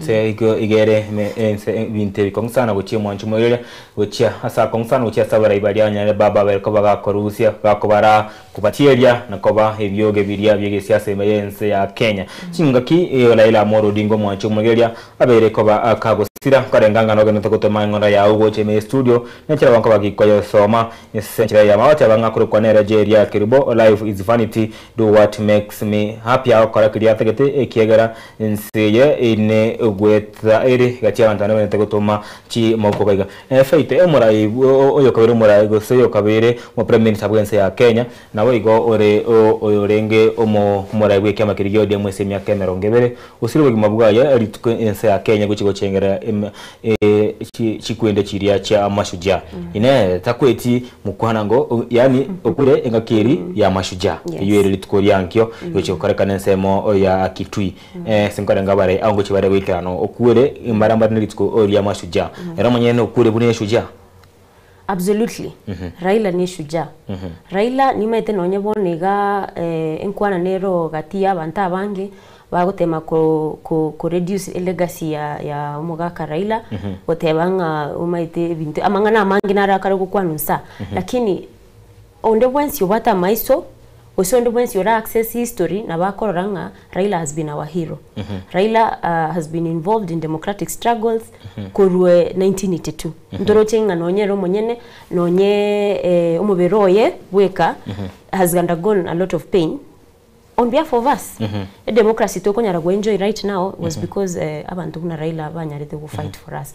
You go for me, Raila remains a hero. Teba a lot of pain itoko kwanda yugo to kunyora 1982 kera baringina babeza kia uchuka batemte ko nchire serikali singe go bayi gwetenga serikali usoso korengana kora kwa serikali njarenga serikali yariko ko raba ninchiga si ebuja korengana itrete ebinte binge sana batoko tortured sana se chamber sana neri kiringa nonyero monyene na ron record gako teba amatesa ari anyarete gwetera during that regime yo ya president Nyagusira Moi ndorochenga ngunero getinga governments nchibwate elite nonye boniga ntubaroche bantu mbaro marieta bakunya gukwanu nga bakari gukora torture on behalf of government. So Raila during the 1982 buna banyarete ko beku torture chambers arenge rumadinga na arenge involved in the coup that was about to happen. So hiyo dissent and Moi tata yete muntu kumupinga kabisa. Indikakiri into about multi-party democracy was not there. So for anyone of sound mind na bako manyanga Raila has fought for this country with all his life. Mpaka so gosira kwae Raila oberu muntu selfless. Umuntu okorengereria abantu bae. Na Rice chinde chons including media to enjoy bonega was on behalf of Raila and reformists. Maribanya rete kuetira amangana mange nonye mwesiko mwabona nyara gukwana buna right after ametoka the first torture hiyo 6 years na igona Ruto Odinga ntonyo retenga within that period immediately Raila buna abwate tu mbabu they went after the brother too uyituma itenga nere asirite igoro yakoba torture he did not make it because immediately arwete from detention akaenda agasira so na Raila tanyariti nonye kwenda matangaye immediately after ntoroche nonye Ruto Odinga gako sick na kwa nairo monyenenga she went seeking asylum in Norway and later even Raila was able to join him there so Raila is our hero. I would just say that. Ukuri buno muntu ori kwegera wense ya Kenya. Na mambibono bunere mashujade ntorochenga we expect tributes to continue so and also in honor of him and his legacy my expectations are abagambia baranyare gukwana mambi kitui bagenderere si legacy you